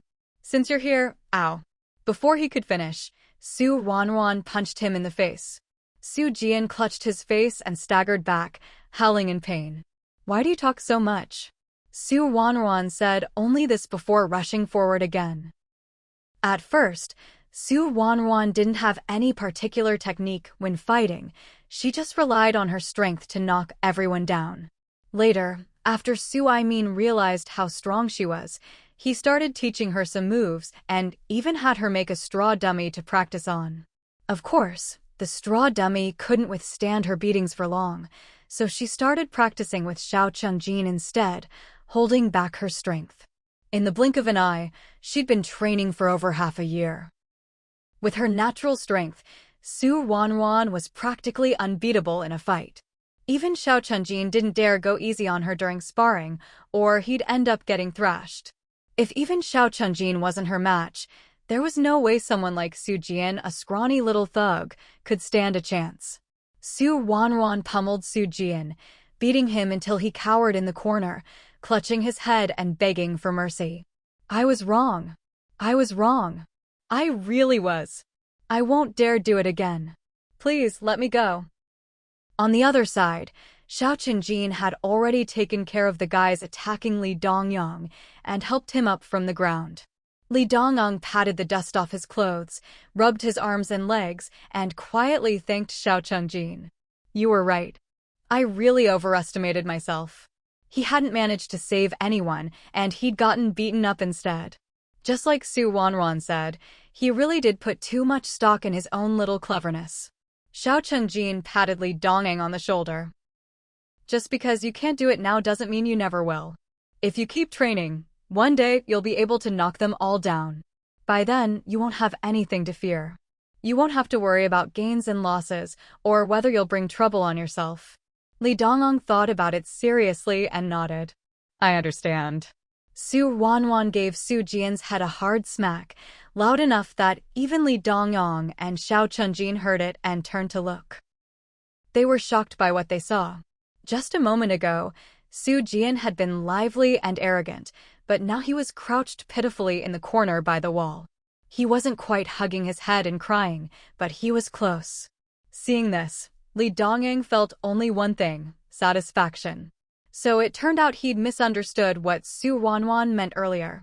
It wasn't that Ruanruan was unwilling to help others, she just wanted him to help when he actually had the ability to do so. Take now, for example. Ruanruan had the absolute upper hand over Su Jian, so she could stand up for Hu Xiaoxiao.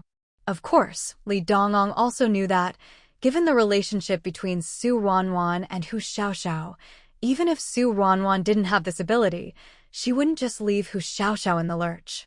When it came down to it, Ruanruan was someone who was tough on the outside, but soft on the inside. Realizing this, Li Dongyang felt a little embarrassed. He'd been too one-sided in his judgment, too narrow-minded. He swore he'd never do this again. Meanwhile, Ruanruan had no idea that, in just this short time, Li Dongyang had gone through so many mental gymnastics.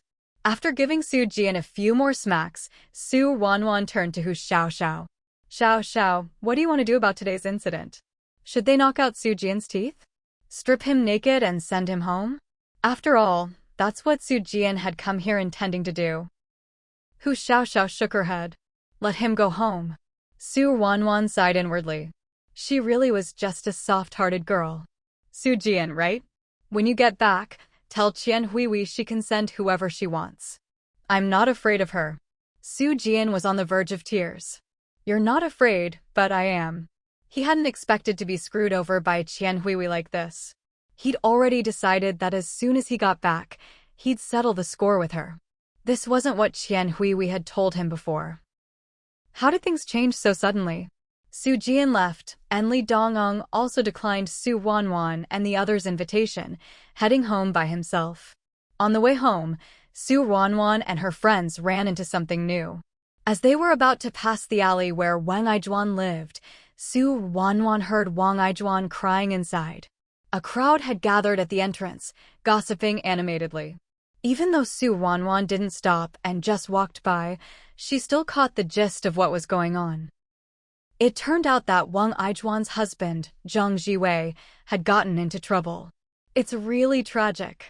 The old lady of the Zhang family just died from a fall not long ago, and now their only son has broken his leg and even bit off his own tongue. He can't speak anymore. How pitiful, isn't it? Did you see the state he was in when they carried him back? Barely alive. Who knows how much longer he'll last? All that's left at home is his young wife. She's not even that old yet, is she? Good thing she can take over Zhang Jiwei's job, so at least they'll have some income. Otherwise, how would a young woman support Zhang Jiwei? That family must have offended Tai Sui. What nonsense are you spouting? If someone hears you, don't you care about your life? Is that something you can just say out loud these days? All right, I won't say it anymore. Let's disperse, it's getting dark. Time to head home and make dinner. By now, Ruanruan and her two companions had already walked quite a distance, and the voices behind them gradually faded away. Hu Xiaoxiao didn't take those words to heart at all. After all, it was someone else's business, and they were complete strangers. She really had no interest in gossiping about other people's affairs. Ruanruan and Xiao Qingjin watched as Hu Xiaoxiao entered her house. Only then did they wave goodbye to her and head home together. On the way, Ruanruan suddenly spoke up. Changjin, don't you think this whole thing is a bit strange? It is pretty strange. From what they were saying just now, the Zhang family was always fine before, but recently, all these accidents have happened one after another. First, the mother fell and died while just walking, and now the son tripped in the exact same spot, broke his leg, and even bit off his own tongue. How unlucky do you have to be to end up like that? Thinking of Wang Ijuan's wailing earlier, Ruanruan sneered. There's no way Wang Ijuan isn't involved in this. I think so too, Xiao Chijin said seriously. Ruanruan, be careful from now on. Wang Ijuan is a vicious one. Even though he knew Ruanruan was strong, Wang Ijuan was cunning, so they still needed to be on guard. I know. As long as she doesn't come looking for trouble, I can't be bothered with her. Yeah, let's hurry home. Grandma Chen and Grandpa Su are probably getting anxious waiting for us. Xiao Chenjin walked Ruanruan to her house before heading home himself. As soon as Ruanruan entered the yard, Granny Chen came out to meet her. Why are you back so late again? Did something happen? Ruanruan didn't plan to hide anything from Granny Chen, so she told her everything. By the time she finished, dinner was already on the table. Granny Chen frowned, so worried she couldn't even eat. I know you and Chenjin are both capable, but you still need to be careful. If you can avoid trouble, then avoid it. Don't always think about fighting. After all, she was a girl. Always getting into fights, what would that look like? However, had a different opinion. That's not right. What's wrong with fighting? If someone bullies you, are we supposed to just take it? No way. Ruanruan, fight. Fight as hard as you want. If anything really happens, I'll back you up. Got it, Grandpa. Ruanruan replied with a grin, though she figured she probably wouldn't need Grandpa Su's help. It was just a scuffle between students, nothing serious. She and Xiao Chenjin had been careful not to really hurt anyone, no broken arms or legs, just a few bruises and black eyes. They'd be fine in a few days. They were all old enough. Who would go running to their parents over something like this? With that thought, Ruanruan finished her dinner, did her homework, and went to bed. The next day at school, class hadn't even started yet when Lu Guodong hurried into the classroom. He wasn't even supposed to teach the first period, so what was he doing here? Before Ruanruan could figure it out, Lu Guodong stood at the door and called out, Ruanruan, Xiao Chenjin, Hu Xiao, Li Dongong, the four of you, come out for a moment. The four of them felt a jolt in their hearts. They exchanged glances and instantly understood what this was about. It must be related to what happened yesterday. As she walked past Lu Guodong, Ruanruan heard him say in exasperation, You four, can you even clean up after yourselves when you do things? Ruanruan looked at Lu Guodong in surprise, only to be met with a fierce glare. What are you looking at? Hurry up and get moving. Oh, okay, I'm going, Ruanruan replied quickly. Aside from matters related to her studies, this was the first time in both her lives that she'd been called to the office for something else. Even though she'd been to this office countless times, Ruanruan still found it a bit novel and couldn't help but glance around curiously. At the moment, there were no other teachers in the office. Presumably, they were all in class. After entering, Lu Guodong sat down without saying a word. Li Dongong, unable to contain himself, sidled over with a cheeky grin and asked, Teacher, why did you call us in? Lu Guodong shot Li Dongong a glare. What happened to your face? Did you get beaten up? Li Dongong instinctively covered his face. No, I just fell. Then fall again and let me see. Huh? What do you mean, huh? Lu Guodong said irritably, staring at Li Dongong. If you got beaten up, don't be embarrassed. Just say it boldly. Does it hurt? How many people hit you? Do you remember what they looked like and their names? Listening to Lu Guodong, Li Dongong felt his mind turn to mush. Wait, this doesn't sound like what I thought was going on. In a bit, see if the people who come in are the ones who hit you. If they are, tell us clearly when they hit you, how they did it, and why. Aren't you usually pretty sharp-tongued? Don't clam up today. Huh? What do you mean, huh? Did you hear me? I I heard you. Seeing that Lu Guodong was ignoring him now, Li Dongyang slowly backed away until he was standing between Su Ruanruan and Xiao Chunjin. He whispered to them, "What do you think the teacher means by all this?" "Just do as he says." "Just tell the truth," Xiao Chunjin replied. Li Dongyang nodded. "I mean, it's the truth, but it's a little embarrassing." Just as he finished speaking, the office door was pushed open and several people walked in. Being called in was one thing, but when they saw Su Jian, Su Ruanruan, and the others couldn't help but widen their eyes slightly. Looking at the woman beside Su Jian, Su Ruanruan immediately understood. He'd gotten beaten up, gone home to complain, and now brought his parent to school to get even. Isn't this just like elementary school kids? Su Jian kept his head down the whole time, not daring to look at Su Ruanruan and the others. But the woman beside him immediately looked at Su Ruanruan and Hu Xiaoxiao as soon as she entered. "Which one of you hit my son yesterday?" Before Su Ruanruan or Hu Xiaoxiao could say anything, Su Jian spoke up first. "Mom." Zhang Yi patted Su Jian on the shoulder. "Don't be afraid, Jian. With Mom here, I'll make sure you get justice today." Then Zhang Yi turned to Su Ruanruan and Hu Xiaoxiao. "My son doesn't even know you two. Why did you hit him?" "Huh?" Two young girls, looking all fair and pretty. How could you be so ruthless? Just look at what you did to my son's face. Is it even recognizable anymore? As soon as she finished, Li Dongyang stepped forward. Then take a look at my face. Do you think it's recognizable? Suddenly confronted with a face covered in bruises of all colors, Zhang Yi jumped back in fright. What are you doing? Did those two girls hit you too? Li Dongyang shook his head.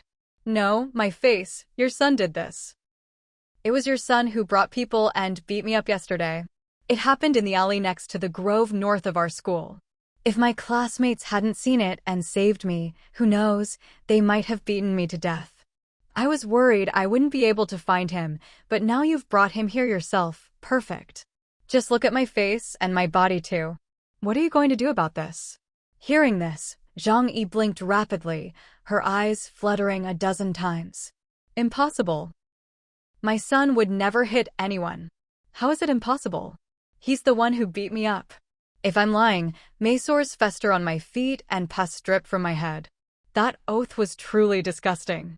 Su Ruanruan couldn't help but picture it in her mind, feeling a wave of nausea. Zhang Yi still didn't believe it. You don't even go to the same school as my son, and you didn't know each other before, right? Why would he bring people to beat you up? That's because your son was bullying a girl in my class. I saw it and shouted that the police were coming, which scared them off. He realized he'd been tricked and didn't get far before coming back with people to beat me up. Your son and his friends were blocking my classmates at our school gate. Lots of people from our school saw it. If you don't believe me, I can take you to ask around, class by class. Li Dongyang spoke with absolute confidence, not the least bit afraid of being confronted. At this point, Zhang Yi had no choice but to believe him. Jian, why did you bring people to block those girls? Zhang Yi looked at Su Jian suspiciously. Could it be that he was trying to chase after a girl but used the wrong method? Looking at the two girls, round faces, fair and pretty, both looked blessed and likable.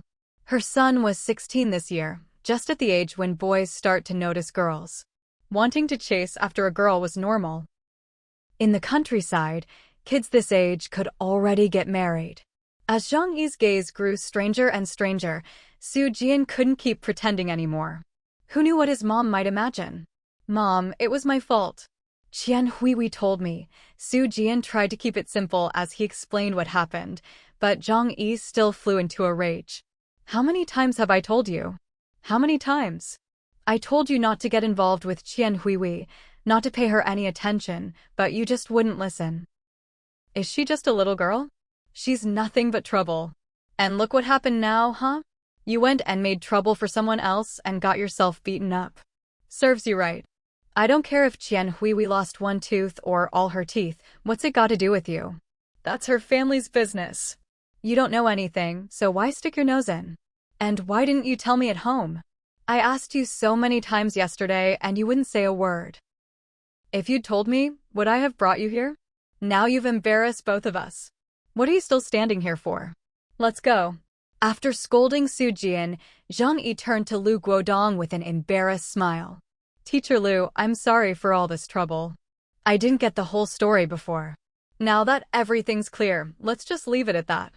I'll take Jian home now. You're just leaving? Lu Guodong looked at Zhang Yi with a forced smile. Your son started this.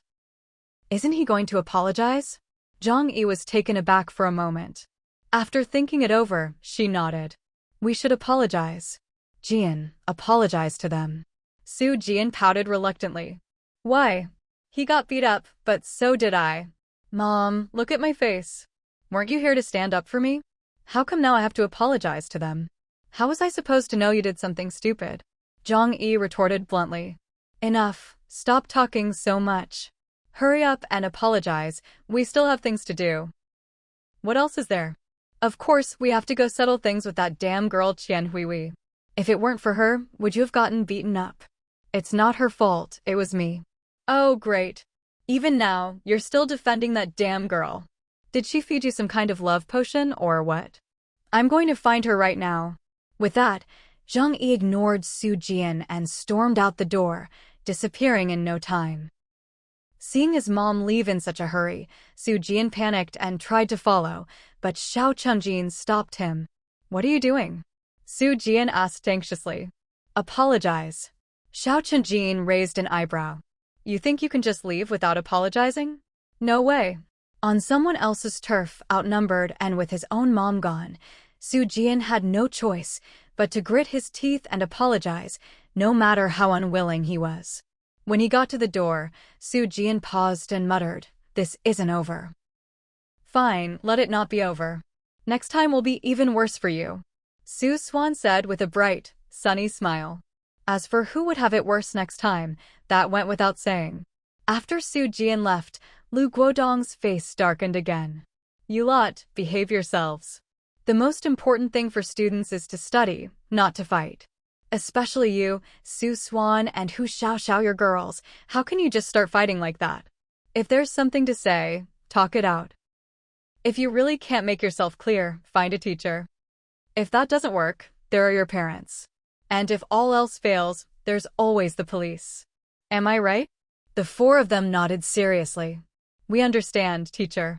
We won't start fights anymore. All right, as long as you know your mistake and correct it. Now get back to class. Su Swan and the others quickly turned and hurried out. Once all four had left, Lu Guodong, who had been looking down at his lesson plan, suddenly looked up.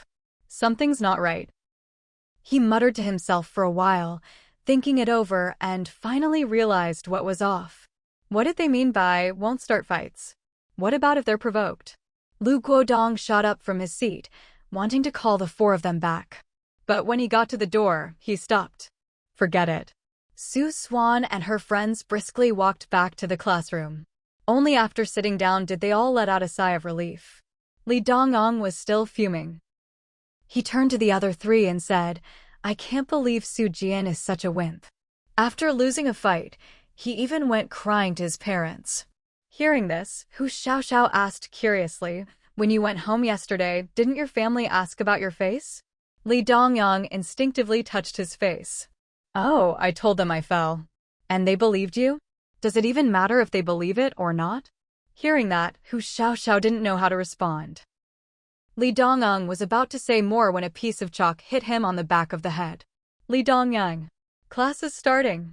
What are you doing? The blackboard is behind you, you know. Li Dongyong slowly turned around, putting on a serious face. Teacher, there really is a blackboard behind me. Then tell me, is there a blackboard outside? No. Teacher, I think the blackboard at the front is much clearer. As soon as Li Dongyong finished speaking, the whole class burst into laughter. But after the laughter died down, everyone quickly straightened their faces, opened their books, and got ready to listen to the lesson seriously. There's so much to learn in high school. After a whole day of studying hard, you're left completely exhausted. So, as Ruanruan was walking toward the school gate after class, she couldn't help but be curious when she heard people whispering and gossiping behind her. Weren't they tired? How could they still have the energy to gossip after a whole day of studying? If she could, All she wanted right now was to hurry home, eat something, and lie down for a rest. But even after getting home, there was still homework to do. Hu Xiaoxiao saw Ruanruan's serious face and her silence, and thought she was upset by those people gossiping behind them. She tried to comfort her. Ruanruan, don't be angry. Let them talk. It's not like I'm losing anything. Besides, what they're saying is true. Now that they know how tough I am, no one will dare mess with me in the future. Hearing Hu Xiaoxiao's words, Ruanruan realized she'd misunderstood, but she didn't bother to explain. It was actually great that Hu Xiaoxiao could think this way. She felt the same. You're right. Once your reputation for being tough gets around, let's see who dares to bully you. The two of them exchanged a smile, both feeling much better. Only Xiao Chenjin, who was following behind them, looked on helplessly. A reputation for being tough might not seem like a big deal now, but what about in the future? Which guy would want to marry a girl known for being fierce? Even if the guy was willing, would his mother agree? Maybe because there had been so much drama before, everyone was tired of stirring things up. For the next week, no one from the Hu family showed up, and when they passed by Wang Aizhuan's alley on the way home, there were no new rumors to be heard. Life quieted down, and time seemed to pass even faster. In the blink of an eye, it was the weekend. After breakfast, Ruanruan and Xiao Chenjin got ready to make a trip back to the third production team. The weather had been good all week, clear skies and bright sunshine.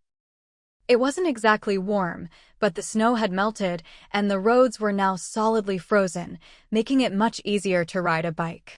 Xiao Chenjin rode with Ruanruan on the back, and in the basket at the front were some food items for Xiao Dashan and Luo Yufeng, and, of course, some for Qianfu and Su Yinghua as well.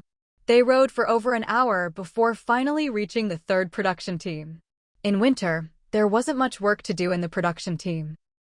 When the weather was bad, everyone just huddled on the heated brick beds at home to keep warm.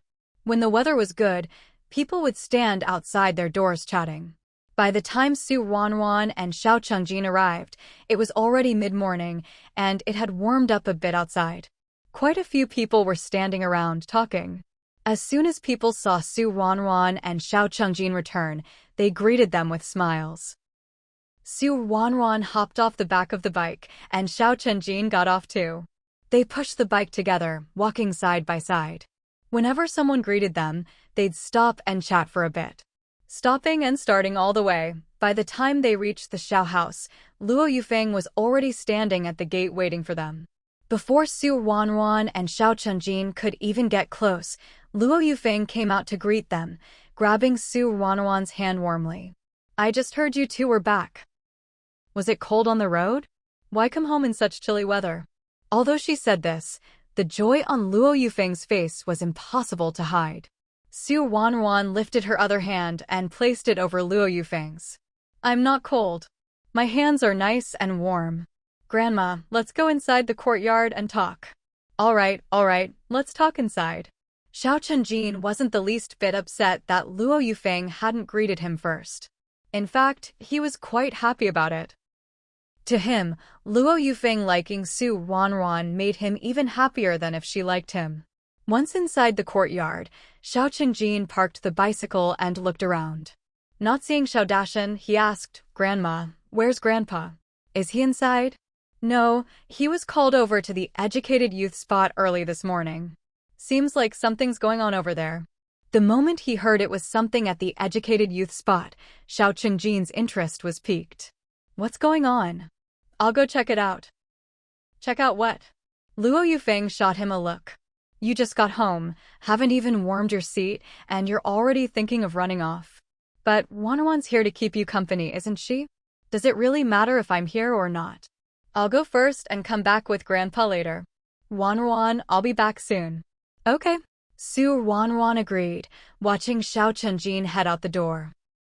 She was actually curious about what was happening at the educated youth spot too, but just as Luo Yufeng said, it didn't seem right to leave right after arriving home. She'd just wait for Xiao Chenjin to come back and tell her. Since it was warmer than usual outside, with bright sunshine and no wind, Luo Yufeng brought out 2 stools and set them in the courtyard, pulling Ruanruan over to sit and chat. Su Ruanruan talked about her and Xiao Qingjin's studies, then about things at home.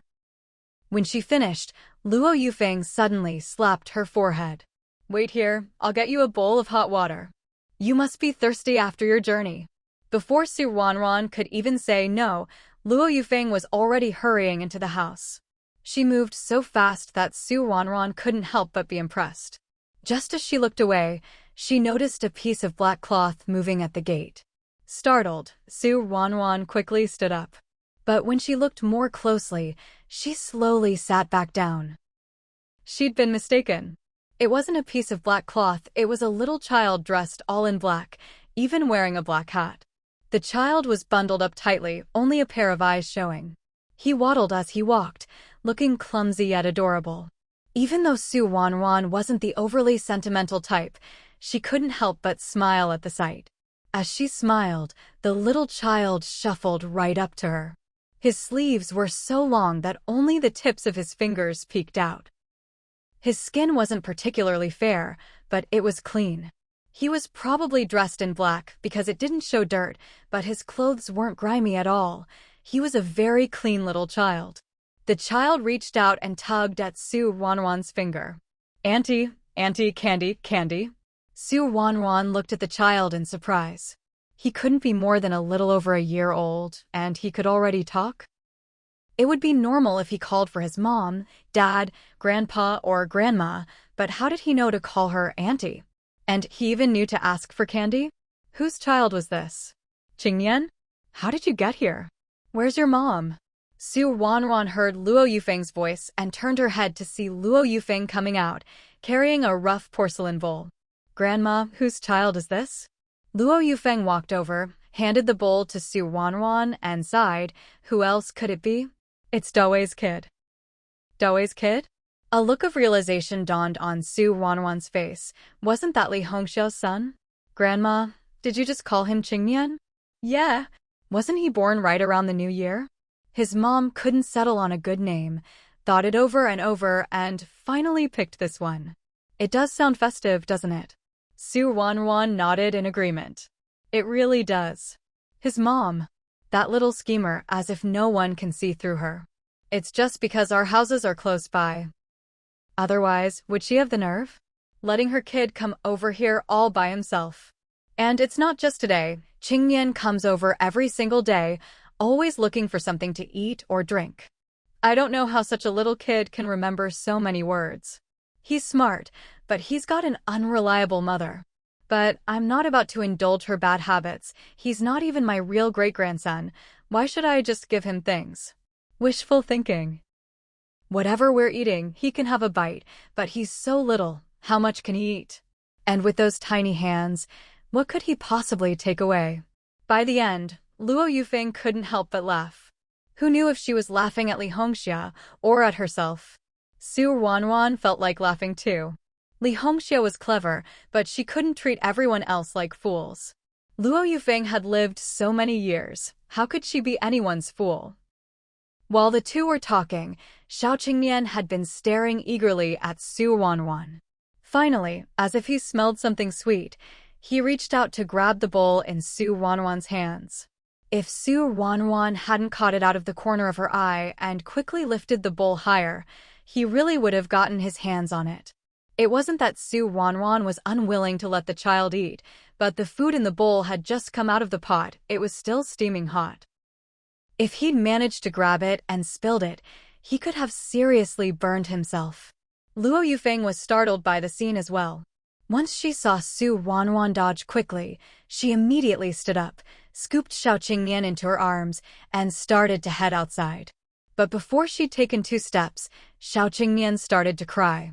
He didn't wail at the top of his lungs, but whimpered and sobbed, mumbling, "Auntie, eat, eat." Who could resist that? Hearing his soft, childish voice, Su Ruanruan just couldn't harden her heart. "Grandma, let him have a little. He can't eat much anyway." Luo Yufeng wasn't really hard-hearted either. Otherwise, knowing Xiao Qingyan came over every day, she could have just locked the front door, couldn't she? Hearing Su Ruanruan's words, she sighed and sat back down. If only his mother weren't so scheming. Otherwise, such a good kid, she'll end up leading him astray. As she spoke, Luo Yufeng untied Xiao Qingnian's scarf, revealing his little face. The last time Su Ruanruan saw Xiao Qingnian, he was still being carried in someone's arms. Kids change so fast. After all this time, his looks had changed quite a bit. His face was still chubby, but his features had grown more defined. His little nose and mouth made him look quite delicate. He looked almost like a little girl. No wonder he was sobbing so softly just now. Su Ruanruan thought this kid was born with the wrong gender, but that was something she'd never say out loud. If Li Hongxia heard that, she'd probably have it out with her. Su Ruanruan was holding a bowl of egg drop soup with pickled vegetables. The sweet and sour aroma wafted through the air. After Xiao Qingnian's scarf was taken off, the smell became even stronger. His little mouth kept smacking, making him look irresistibly cute. Su Ruanruan scooped up a spoonful of soup, blew on it, and brought it to Xiao Qingnian's lips. Xiao Qingnian drank it. After finishing, he gave Su Ruanruan a sweet smile. "Thank you, Auntie. Auntie, you eat too." Su Ruanruan hadn't eaten anything yet, but her heart felt sweet as honey. She put down the spoon and reached out to ruffle Xiao Qingnian's hair. "Good boy." Luo Yufeng had cracked 2 eggs into the soup, but Xiao Qingnian only ate half of one. The rest was eaten by Su Ruanruan. Watching the two interact, Luo Yufeng's face was full of smiles. Although she didn't like Li Hongxia's ways, this child Xiao Qingnian was truly lovable. Xiao Qingnian wasn't as shrewd as Li Hongxia, nor as tongue-tied as Xiao Dawei. All in all, he was a sweet-talking little cutie. With a child like this, and being family to boot, who could really harden their heart and leave him outside the door? Luo Yufeng had worried that Su Ruanruan might not like the child because of Li Hongxia, but now it seemed she'd been overthinking it. She just hoped the child would always be this way, and not turn out like his mother in the future. After he'd eaten his fill, Xiao Qingnian wriggled out of Luo Yufeng's arms and snuggled up next to Su Ruanruan. "Auntie, hug." "All right. Ruanruan, you play with him for a bit. I'll go wash the bowls. His mom will be here soon to pick him up." At the end, Luo Yufeng's tone was tinged with helplessness. With a niece-in-law like that, what else could she do? Su Ruanruan had never taken care of children before. In her previous life, although she was close to Wang Aishue was only a year younger than her, and usually only talked to her when she wanted something to eat or drink. She'd never really interacted with such a young child, not in her past life or this one. Looking at the little bundle in front of her, Su Ruanruan suddenly felt at a loss for words. Not knowing what to say, she used the cover of her pocket to secretly take out a fruit candy wrapped in cellophane from her treasure space. "Here, have a piece of candy. Keep it safe and eat it when you're older, or else you'll get cavities." With that, Su Ruanruan slipped the candy into Xiao Qingnian's sleeve. There were no pockets on Xiao Qingnian's clothes. He clutched the candy in his little hand. "Thank Auntie." To be honest, Xiao Qingnian's speech was still a bit unclear. But, with a bit of guesswork, you could still make out what he was saying. Su Ruanruan thought about it carefully. It seemed he only knew how to say "Auntie," "eat," "thank you," and "candy." Just a few simple words, but they were more than enough. Who could resist such a soft, adorable little cutie? With just these few words, he could win anyone's heart. When Xiao Chunjin followed Xiao Dashan into the courtyard, he saw Su Ruanruan holding a child in her arms, smiling and talking to him. He couldn't hear what they were saying, but he could see the gentle look on Su Ruanruan's face. She'd never shown that kind of gentleness to him. And now she was giving it to a child. What's more, that wasn't even his child. Xiao Chunjin was jealous. He strode over and sat down on the bench next to Su Ruanruan. "Ruanruan, who's this little guy?" "He's your cousin's son, Xiao Qingnian." Xiao Chunjin had come home as rarely as Su Ruanruan had, so he'd never met Xiao Qingnian before. "Why are you holding him? Can't he sit by himself?" Xiao Chunjin frowned, his tone a bit stiff. Seeing him like that, Su Ruanruan thought for a moment, then leaned in and quietly asked, "What's wrong? Did something happen at the educated youth spot?" Xiao Chunjin was stunned for a second. That wasn't the reason at all. Although, to be fair, something had happened over there. But what really bothered him was that Ruanruan was holding this little kid instead of him. He just felt a stuffy frustration in his chest, but he couldn't say it out loud. Otherwise, what would Ruanruan think of him? Getting jealous over a child, did he, Xiao Chunjin, have any dignity left? It's nothing. I'll tell you about it later. Xiao Chunjin's brow twitched. Aren't you tired from holding him all this time? He looks pretty heavy to me. Let me hold him. Ruanruan looked down at Xiao Chunjin. He's not heavy at all. This is nothing. Is he as heavy as a wild boar's head? But Xiao Chunjin wouldn't listen and reached out to take Xiao Chunjin from her arms anyway. Seeing this, Ruanruan didn't say anything. She knew Xiao Chunjin was just worried about her. With Xiao Chunjin now sitting on his lap, Xiao Chunjin finally smiled. Why is he here? Where are his parents? Speak of the devil and he appears. Just as Xiao Chunjin finished speaking, a man walked in through the door. The man looked to be in his 20s, tall and sturdy, bearing some resemblance to Xiao Chunjin. No wonder they were cousins. The newcomer was Xiao Dawei.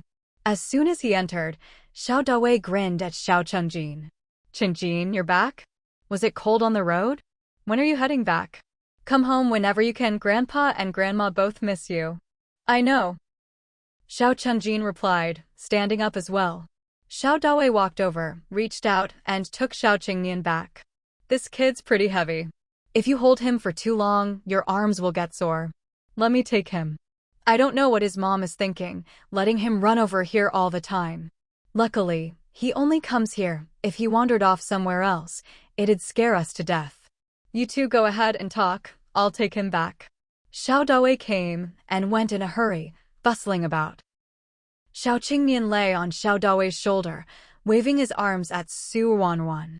Ruanruan figured he was probably waving goodbye, but his little hands were hidden in his sleeves, so she couldn't see. Once the father and son had left, Xiao Chunjin finally sat down, a smile on his face. Ruanruan, do you like kids? Ruanruan shook her head and answered honestly, I only like well-behaved kids, the ones who don't cry. Xiao Chunjin didn't quite know how to respond. What kid doesn't cry? There were lots of younger relatives in the Xiao family's 3rd production brigade, and he'd grown up watching them bawl their eyes out. Was there any kid who never cried? Well, he himself hardly ever cried. Thinking of that, Xiao Chunjin smiled again. I wasn't much of a crier as a kid. So in the future, his own child surely wouldn't cry either. Ruanruan would definitely like that. Ruanruan nodded. That's why I like you. He was happy, but for some reason, that answer felt a little off. Xiao Dashan was also sitting in the courtyard. Hearing their conversation, he coughed dryly and got up to head to the kitchen. Young people these days. They really dare to say anything out loud, don't they? By the way, what happened over at the educated youth spot just now? Ruanruan asked. Hearing her question, Xiao Chunjin finally pushed aside his own thoughts and told Ruanruan what had just happened. It wasn't anything major. You know Li Weigua, the one who acts all crazy? Today it was Su Jianjun's turn to fetch water. He got up early, went to fetch water, then started the fire, cooked, and washed the dishes. When he finally finished and went back to his room, he found his bedding spread out on the king, soaked with a whole basin of water, and not only that. It was torn to shreds. Li Weigua did it? Yeah. He was the only one in the room at the time. The two of them always share a room, while everyone else sleeps together in another. Everyone said they hadn't gone into Su Jianjun's room, so who else could it be but Li Weigua? Ruanruan mused, well, not necessarily. Xiao Chunjin chuckled. Does it really matter who did it? Those two, it's just dog eat dog. Ruanruan couldn't agree more. Whether it was Li Weigua pretending to be crazy to mess with Su Jianjun, or Su Jianjun deliberately ruining his own bedding to frame the supposedly crazy Li Weigua, it was all just a case of one dog biting another. No one could really get to the bottom of it anyway. Sure enough, Xiao Chunjin continued, no one saw anything. Li Weigua just plays dumb whenever he's questioned, and Su Jianjun has no evidence. After a big fuss, all he could do was take the bedding outside to dry, and later patch it up himself. Ruanruan looked at Xiao Chenjin in surprise. Su Jianjun just let it go like that? Xiao Chenjin paused, then went on, he'll patch it up and give it to Li Weiwa to use, and Su Jianjun will use Li Weiwa's bedding. Funny thing is, even though Li Weiwa acts all crazy and foolish, he actually keeps himself pretty clean. Never skips washing his clothes or airing out his bedding, and always looks neat and tidy. Hearing this, Su Ruanruan couldn't help but burst out laughing. There was a lot of meaning in those words. A supposedly crazy person who still knows to keep up with personal hygiene? If that's not a habit ingrained over more than a decade, then it must mean he's just pretending to be crazy. Both Su Ruanruan and Xiao Chenjin naturally leaned toward the latter explanation. After lunch, Su Ruanruan and Xiao Chenjin didn't stay long before heading back. After all, it got dark early these days, and once the sun set, the temperature would drop quickly. The evening wind could chill you to the bone. On the way home, Su Ruanruan sat on the back seat, slipping her hands into Xiao Chenjin's jacket pockets, not only to keep herself from falling off, but also to warm her hands. By the time they got home, it was almost 4 o'clock, and they hurried to start their homework. As they sat on the kang doing homework, Su Ruanruan sighed, so busy. Xiao Chenjin looked up at her, and Su Ruanruan added, but so fulfilling. Better than being idle and accomplishing nothing. On Monday morning, Su Ruanruan and Xiao Chenjin carried their lunchboxes and school bags to find Hu Xiaoxiao. Just as they reached Hu Xiaoxiao's door, they saw the door swing open and Hu Xiaoxiao come out, eyes red from crying. Xiaoxiao, what's wrong? My dad came by yesterday. He insisted we all go back to live at the Hu house with him. He said if we didn't, he wouldn't leave. In the end, my brother had to push him out the front gate before he finally left. He also said he'd come again tonight, and every day after, until we agreed to go back. Before Su Ruanruan could say anything, Hu Xiaoxiao continued, he doesn't really want all of us to go back. He just wants my mom to go back. Go back and be a slave for the Hu family. Cooking and cleaning for them. Puh. He wishes. My brother and sister already said that from now on, they'll come home every day after work. It'll be a squeeze, but we can all fit. With them here, my mom and I can finally feel a bit more at ease. At first, Su Ruanruan was worried and wanted to ask if there was anything she could help with, but after hearing Hu Xiaoxiao say that her brother and sister would be coming home every day, she felt reassured. With Hu Xiaoxiao's brother and sister, there would be 6 people in total. No way they couldn't handle Hu Tianqing. Still, Su Ruanruan found it odd. Hu Tianqing had been quiet for a week. Why did he suddenly show up again, and with such a tough attitude? Hu Tianqing, unshaven and scruffy, went to the factory, distracted even during work. Lately, he'd been living at home, but not a single day had been peaceful. No one heated up his meals, no one washed his clothes. No one made breakfast for him in the morning or called him to get up for work. A few times, he woke up late to find the house empty, so he had to gulp down some cold leftovers and rush off to work. If he got home late at night, sometimes there wasn't even any food left, and everyone was already asleep. When his clothes got dirty, he had to wash them himself. Sometimes they didn't dry, and even when they did, there were still dirty spots left. He felt muddle-headed all day and almost made mistakes at work. He couldn't go on living like this. His parents were getting old, and after a lifetime of hard work, they finally deserved to enjoy their later years. How could he let them keep working themselves to the bone for him? He'd thought that after all this time, Wei Hong's anger would have cooled off. But when he went over, Wei Hong still wouldn't give in. Their son came home, and she just pushed him right out the door. She even said she never wanted to live the way they used to ever again. He just didn't get it. Why couldn't they go back to the way things were? Hadn't they all gotten along just fine for so many years? Why couldn't it be the same now? Hu Tianqing wiped his face, pulled himself together, and decided to work hard. After work, he'd go talk to Wei Hong properly. He could let go of what Hu Xiaoxiao had done before, and he wouldn't make Hu Xiaoxiao apologize to Hui Hui anymore, but the family still needed to live together. All day, Hu Xiaoxiao seemed distracted. Su Ruanruan knew what was weighing on her mind, but there wasn't much she could say to comfort her. Finally, school was over. Hu Xiaoxiao practically flew home. Su Ruanruan was worried and decided to go with her. The front gate was open, and as soon as they stepped into the yard, they heard voices. It was Hu Tianqing and Wei Hong. Why can't we live like we used to? Wasn't everything fine before? Why can't it be the same now? Have I ever let you go hungry or left you without clothes? What are you upset about? Isn't this how everyone lives? Huh? My mom raised me all those years. If I just ignored her after getting married, what kind of person would I be? Who's stopping you from taking care of her? Go ahead. Your mom raised you for years, but my mom raised me for years too. Now that I'm married, shouldn't I bring my husband along to take care of her too? You just want to buy things for your mom, right? Just say so. I never said you couldn't. If it's just about this, what are you making such a fuss about? Hu Tianqing, get out of my house. Outside the door, Hu Xiaoxiao couldn't listen any longer. In a flash, she rushed inside.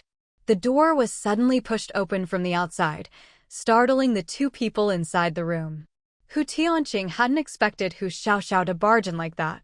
Realizing she must have overheard their conversation, his expression turned ugly. Hu Xiaoxiao, just how did your mother raise you? Your mother and I are talking in here. Who said you could just run in like that? Hu Xiaoxiao stormed up to Hu Tianqing and shoved him out. This is exactly how my mom raised me. Got a problem with that? Before Hu Tianqing could reply, Hu Xiaoxiao continued, even if you do, keep it to yourself. Let me say it again, neither my mom nor I will ever go back with you, so just give up already. You'd better hurry up and divorce my mom. Sooner or later, it's going to happen anyway. Hu Tianqing's chest heaved with anger, his unshaven face looking even gloomier. Divorce? In your dreams. As long as I don't agree, let's see if your mom can actually leave me. With that, Hu Tianqing turned and walked out. But when he reached the doorway, he stopped again. Oh, right, I almost forgot. The 4 eldest kids have been working for a while now. I worked my tail off raising them, and now that they're earning money, it's time for them to show me some respect. From now on, each of them will give me 5 yuan a month. If they don't, well, just wait and see. Let's see if I let them keep their jobs. Ignoring whatever expressions Wei Hong and Hu Xiaoxiao had on their faces, Hu Tianqing strode out. As soon as he stepped outside, he saw Su Ruanruan and Xiao Chengjin, and paused. You two are Hu Xiaoxiao's classmates, right? Let me give you some advice. Mind your own business. It's best not to meddle in other people's family affairs. Kids your age sticking your noses where they don't belong, be careful you don't bring trouble on yourselves. With that, Hu Tianqing marched off. Su Ruanruan slowly turned around, watching his retreating figure, deep in thought. After a long moment, Su Ruanruan finally muttered under her breath, there really is no such thing as the most shameless, only more shameless. The first time she'd met Hu Tianqing, Su Ruanruan had just thought he was blindly filial. Now she realized. He was a real cancer. He himself suffered under the weight of these ideas, yet didn't see it as suffering. Worse, he wanted to pass this way of thinking on to the next generation. Su Ruanruan thought, if Hu Xiaoxiao and her siblings were tough enough, if they could endure it, in a few years Hu Tianqing would be completely beaten down. But that was something for the future. What about now? Never mind whether the divorce would succeed. Just this demand for 5 yuan per person per month was no small sum. 4 people, that's 20 yuan a month. Su Ruanruan thought she understood why Hu Tianqing wanted that 20 yuan. He was probably planning to hire a housekeeper. Judging by how disheveled he looked just now, it was obvious no one in the Hu family was doing his laundry or cooking for him. If he spent money on a housekeeper, his life would be a lot easier. But Su Ruanruan also found it strange.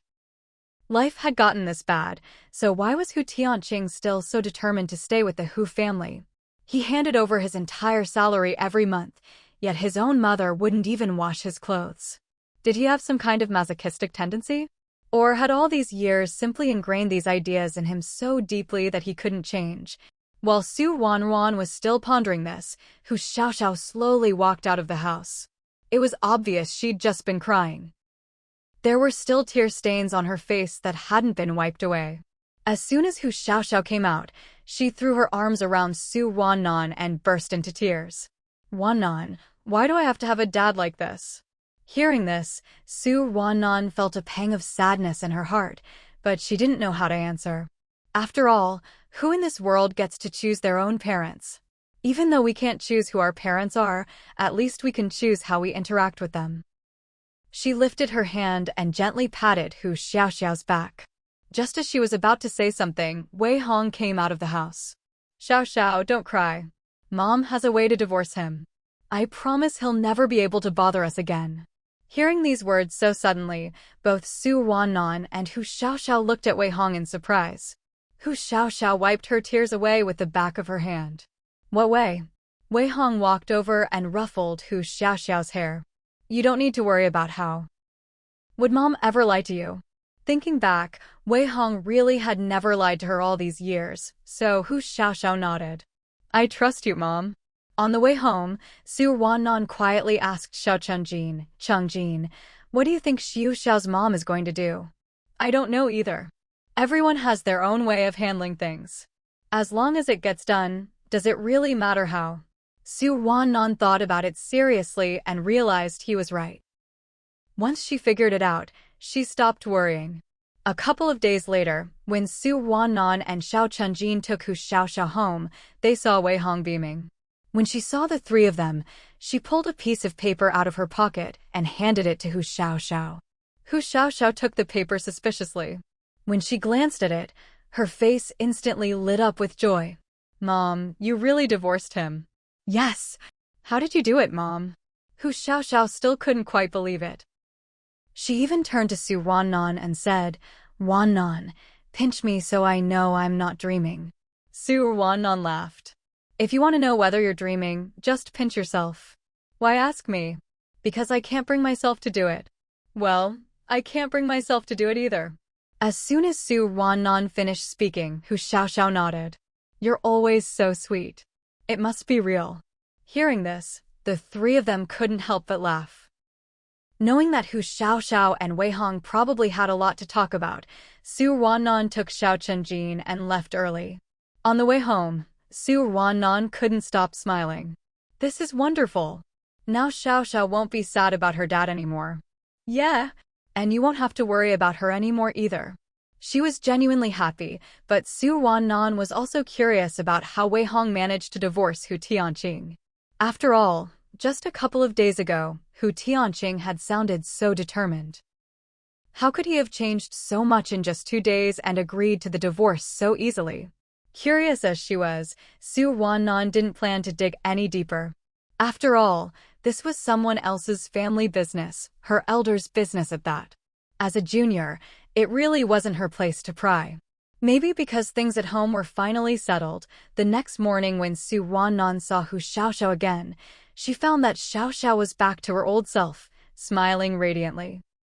As November rolled in, the days grew colder and colder.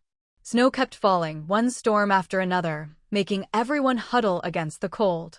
Unless absolutely necessary, none of the students wanted to leave the classroom. After all, there was a brazier in the classroom, and with so many people inside, it was much warmer than outside. Strictly speaking, even if the temperature difference wasn't as much as 10 or 20 degrees, it was still over 10 degrees warmer. Although high school students had a later winter break than those in middle or elementary school, at most, classes would go on until early December. With less than a month left before the holidays, the first semester of the first year was already entering the review stage. After studying for half a year, everyone hoped to get good grades to take home. Plus, there were certain rewards for doing well on the final exams. So, the whole school was studying hard. Even during breaks, if they had nothing else to do, students would just sit at their desks, reading or working on problems. Forget about horsing around, even whispering was rare. After all, the classroom was so quiet that even the softest voices could be overheard. You didn't have to study, but you absolutely couldn't disturb others. Otherwise, the looks your classmates would give you would make you want to crawl into a hole and disappear. Maybe others didn't mind, but Hu Xiaoxiao was absolutely delighted by this. On the way home after school, Hu Xiaoxiao said to Su Ruanruan, Ruanruan, "Did you see Sun Meiyun's face? She looked so sour, I thought she was going to suffocate." Sun Meiyun was the chattiest girl in their class. Normally, as long as it wasn't class time, you could always hear her and a group of girls chattering away. Now, even during breaks, the classroom was dead quiet, and Sun Meiyun was too embarrassed to speak. But it was too cold outside the classroom, and even if Sun Meiyun was willing to go out, her friends didn't want to freeze with her. So, Sun Meiyun could only hold it in. For someone who loved to talk, being forced to keep quiet was pure torture.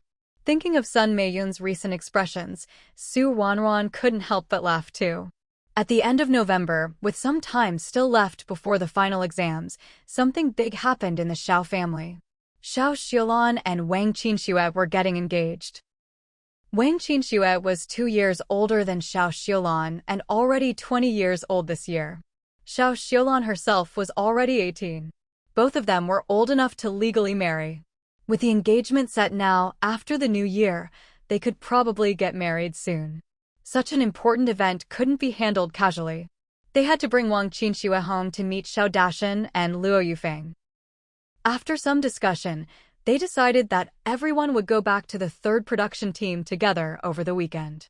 By now, Wang Qinxue and Xiao Xiulan had been seeing each other for a few months, and Xiao Xiulan would often invite him over for meals. After observing him for so long, it was clear that Wang Qinxue was a really good guy. He was articulate but not slick, honest, and hardworking. Su Ruanruan felt that nothing would go wrong this time. And indeed, that was the case. On the day they returned to the third production team, everything went smoothly. Even Xiao Dashan and Luo Yufeng, who were known for being picky, were quite satisfied after spending time with Wang Qinxue. People born and raised in the countryside valued hard work and diligence above all else. They didn't like people who only talked big. With the Xiao family's approval and no objections from the Wang family, the engagement was officially set. The Wang family also lived in the county, in a small courtyard. The yard wasn't big, and there were a lot of people living there. After Wang Qinxue and Xiao Xiulan got married, they'd probably have to wait for the textile factory to assign them a place to live. There were plenty of people in the same situation as them, so it was nothing out of the ordinary. Neither Xiao Xiulan nor the rest of the Xiao family thought much of it. Wang Qinxue's family took the engagement very seriously and specially picked an auspicious even-numbered day for it. It just so happened that both Xiao Chunjin and Su Ruanruan had exams that day, so they couldn't attend. This was also the last day of final exams. After today's exam, winter break would officially begin. By the time Su Ruanruan and Xiao Chunjin finished their exams and got home, Wang Qinxue and his family had already left. Qian Aiju and Xiao Xiulan were chatting on the kang in Xiao Xiulan's room. When they saw Xiao Chunjin and Su Ruanruan enter the courtyard through the window, they waved them over. Su Ruanruan and Xiao Chunjin walked over together. Not seeing Xiao Aigua, Xiao Chunjin asked, "Where's my dad?" "He had a bit to drink at lunch and went to bed." "My dad drink?" Xiao Chunjin was shocked. After all, Xiao Aigua never drank. Why did he have some today? Qian Aiju glanced at Xiao Xiulan and said, "He's raised his daughter for 20 years, and now she's about to become part of someone else's family. How could he not have a drink or two?" "That's true." Xiao Chunjin nodded. "If I were home, I'd probably have a drink too. Sis, when you get married, don't forget to come back and visit often." "I'm not even married yet." "Why are you saying this?" "What, can't wait for me to get married and leave?" "You're wronging me." "Even if you never get married, I wouldn't mind. Ruanruan and I will take care of you for the rest of your life." "Oh, stop it. The more you talk, the more nonsense you spout." Qian Aiju cut off the siblings, then turned to Xiao Chunjin seriously. "Chunjin, now that you're on break, why don't you go back to the production brigade for a while and keep your grandparents company? We're all in the county town, only your grandparents are at home. It's pretty lonely for them. Before, you were busy with school and couldn't go back, but now that you're on break, if you don't go back and stay with them for a bit, they'll be really sad." Xiao Chenjin knew Qian Aiju was right. He glanced at Su Ruanruan, then finally nodded. All right. Although Xiao Chenjin didn't say anything else, Su Ruanruan understood what he meant. But Su Aimin and Granny Chen were both living in the county town now. If she went back to the production brigade alone, the two of them definitely wouldn't be happy about it. So Su Ruanruan just pressed her lips together and didn't say anything. She didn't stay at the Zhao's for dinner. After chatting for a while, she went back to the Su family's courtyard. Granny Chen had already finished cooking. When she saw Su Ruanruan come back, she quickly called Su Aimin over to eat. Now that the weather had turned cold, the three of them ate in the kitchen. There was a square table in the kitchen, not very big, but plenty big enough for 3 people to eat at. The kitchen was warm, and it was more convenient for washing dishes. It also saved them from having to carry food back and forth.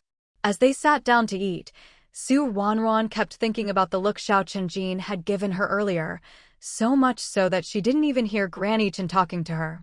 In the end, Granny Chen had to gently nudge her arm before she snapped out of it. Granny, what is it? I was talking to you. What were you thinking about? Nothing. Granny, what did you just say? I said, you're on winter break now too. How about we go back to the production brigade for a while? After the new year, we can come back. For the elderly, it's always hard to leave their roots.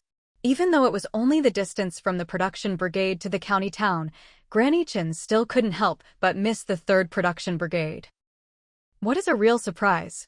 This is what you call a real surprise. Su Ruanruan had been worrying about what she would do if she wanted to see Xiao Chenjin now that he had gone back to the production team.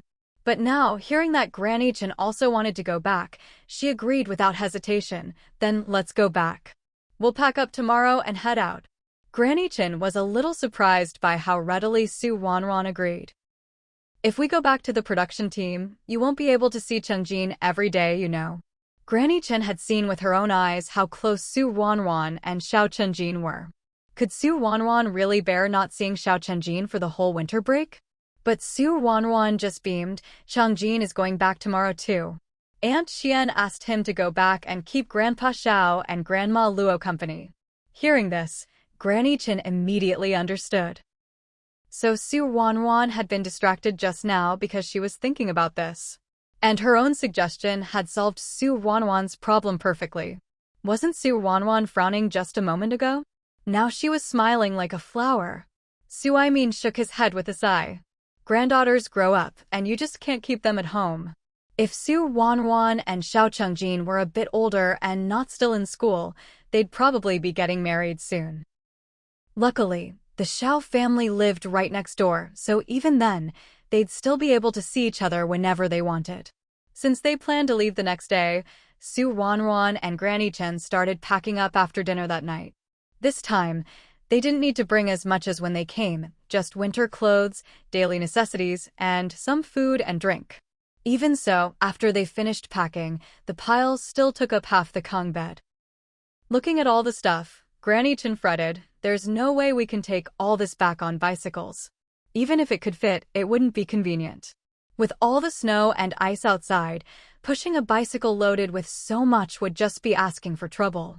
Su Ruanruan thought for a moment and said, Grandma, tomorrow you and Grandpa can wait at home. Chenjin and I will walk back first, then we'll bring the production team's ox cart over. That way, not only can we bring all the stuff back, but you and Grandpa can ride in the cart too. Su Aimin could walk on his own now, but he still couldn't walk for too long and needed to rest. After all, he was getting on in years and needed to take care of himself, even if he had recovered. Granny Chen thought it over and agreed that this was the best plan. Early the next morning, Su Ruanruan didn't even have time for breakfast before she got dressed and went next door to find Xiao Chenjin. Xiao Chenjin thought Su Ruanruan had come so early because she couldn't bear to part with him. But when he heard her explain, he couldn't stop smiling. Ruanruan, why don't you go home and have breakfast first? I'll head back to the production team, and once I've brought the ox cart over, we can go together. Haven't you told Hu Xiaoxia that you're leaving yet? You should let her know, or she'll be upset. Hearing this, Su Ruanruan couldn't bring herself to refuse. It was true, since she'd be gone for the whole winter break, she definitely needed to tell Hu Xiaoxiao. After breakfast, Xiao Chenjin went back to the production team, and Su Ruanruan, after seeing him off, went to find Hu Xiaoxiao. As soon as Hu Xiaoxiao heard that Su Ruanruan would be gone for the whole winter break, her eyes turned red. Even for teenage girls, being apart for just a month was hard to bear. At first, Su Ruanruan hadn't planned on crying.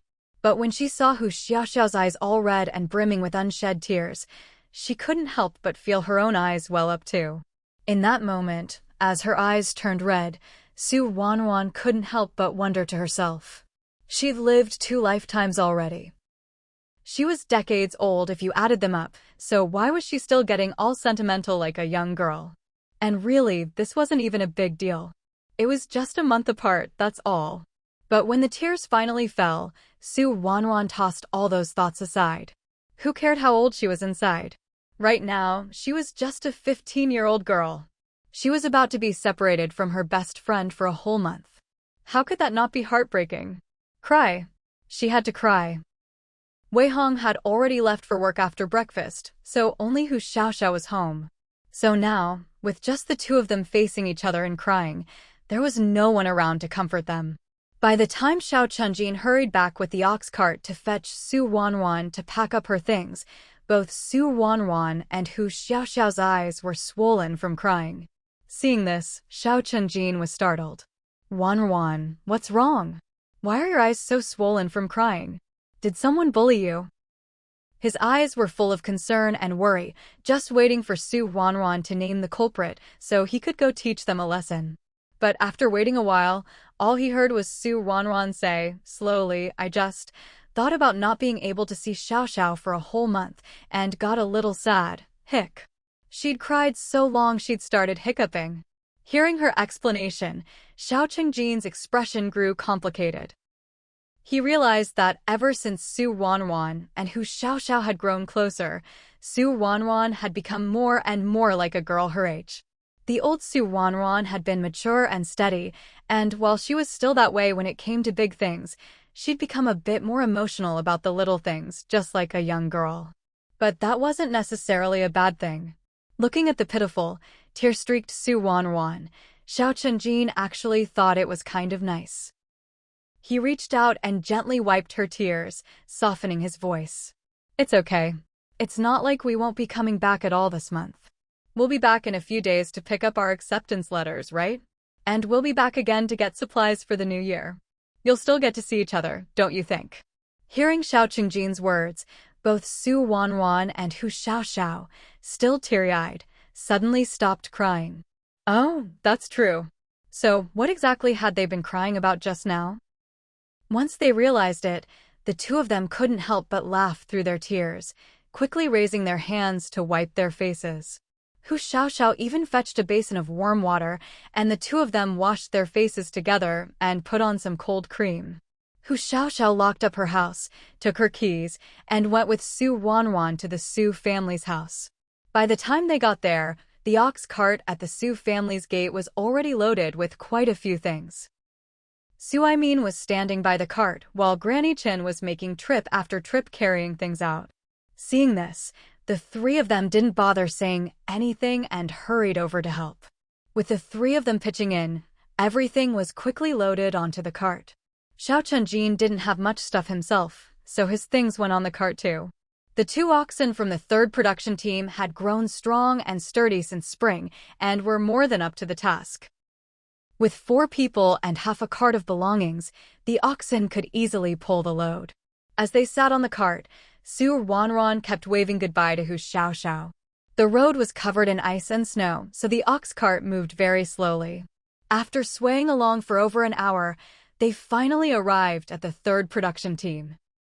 Most people in the production team already knew that Xiao Chenjin had come back earlier to take the ox cart away, and they also knew he had gone to the county town to pick up Su Ruanruan and the other 2. So, when someone heard the sound of a cart outside, they came out of their house, smiling and greeting Granny Chin and Su Aimin. Having lived together for most of their lives, after half a year apart, everyone seemed even warmer and friendlier than before. They walked and stopped along the way, and it actually took them more than half an hour just to get from the entrance of the production team to the Su family's front door. By the time they finally got home, Granny Chen felt her mouth was dry from talking, and Su Ruanruan's face was sore from smiling so much. She wasn't very familiar with many people in the production team. Even when she used to live here, she hadn't talked much with them. But now a lot of people came up to greet her. Not knowing what to say, Su Ruanruan could only keep smiling. Even so, her cheeks ached from smiling so much. The Su house had been empty for almost half a year. Even though Su Ruanruan would clean up a bit every time she came back, it was still very dirty. There was still a bit of firewood left in the backyard. Su Ruanruan gathered it all up and carried it into the kitchen, then started boiling a pot of hot water. While Su Ruanruan was boiling water, Xiao Chenjin found a ladder, climbed up onto the roof, and cleared off the snow. Granny Chen and Su Aimin took brooms and swept away the dust and cobwebs inside the house. After a round of sweeping, they wiped down the tables, chairs, and stools with water. Only then could they finally start unpacking their luggage. Su Ruanruan didn't help Granny Chan with the luggage. Instead, she went out to the yard to help Xiao Chenjin clear the snow. That cleaning took over an hour. By the time they were finally done, it was already well past lunchtime. In a hurry, Granny Chen made a pot of dumpling soup with hardly any vegetables, and they made do with some pickles for the meal. In the afternoon, Xiao Chenjin still wanted to help, but Su Ruanruan pushed him out the door. You should hurry home. Grandpa Xiao and Grandma Luo must have already heard that you're back. If you don't go home now, they'll start missing you. Xiao Chenjin laughed. Ruanruan, since when did you start talking so tactfully? Are you worried Grandpa will get mad and hit me with his tobacco pipe? Don't worry, Grandpa and Grandma know I'm here helping out. They won't be angry. If I just went straight home and didn't help at all, that's when Grandpa would really hit me with his pipe. Hearing this, Su Ruanruan's cheeks turned even redder. Xiao Chenjin was getting better and better at talking these days. Just go home already. You helped clean up, so you know there's nothing left to do here. Spend some time with your grandparents today and come back tomorrow. All right, I'll listen to you. I'll come over early tomorrow. That's not what she meant at all. Su Ruanruan was a little exasperated, but Xiao Chenjin just walked away with a proud smile. After seeing him off, Su Ruanruan picked up the shovel and gathered the snow in the yard into a pile. She was strong, so shoveling snow, which might be tiring for others, wasn't a big deal for her. After she finished, and before she could even put down the shovel, Su Ruanruan heard someone knocking at the door. Could Xiao Chenjin have come back already? With that thought, Su Ruanruan went to open the door. Ruanruan, working again? You're such a hard-working girl. Where's your grandma? My grandma's inside. Su Ruanruan replied, stepping aside to let the visitor in. She called toward the house, Grandma, Granny Su is here. The visitor was none other than Su Xiaoying. Su Ruanruan closed the main gate and followed Su Xiaoying into the house. When they reached the door, she set the iron shovel down by the wall. Inside, Granny Chen came out to greet them as well. The two old friends hadn't seen each other for nearly half a year, so they had endless things to talk about.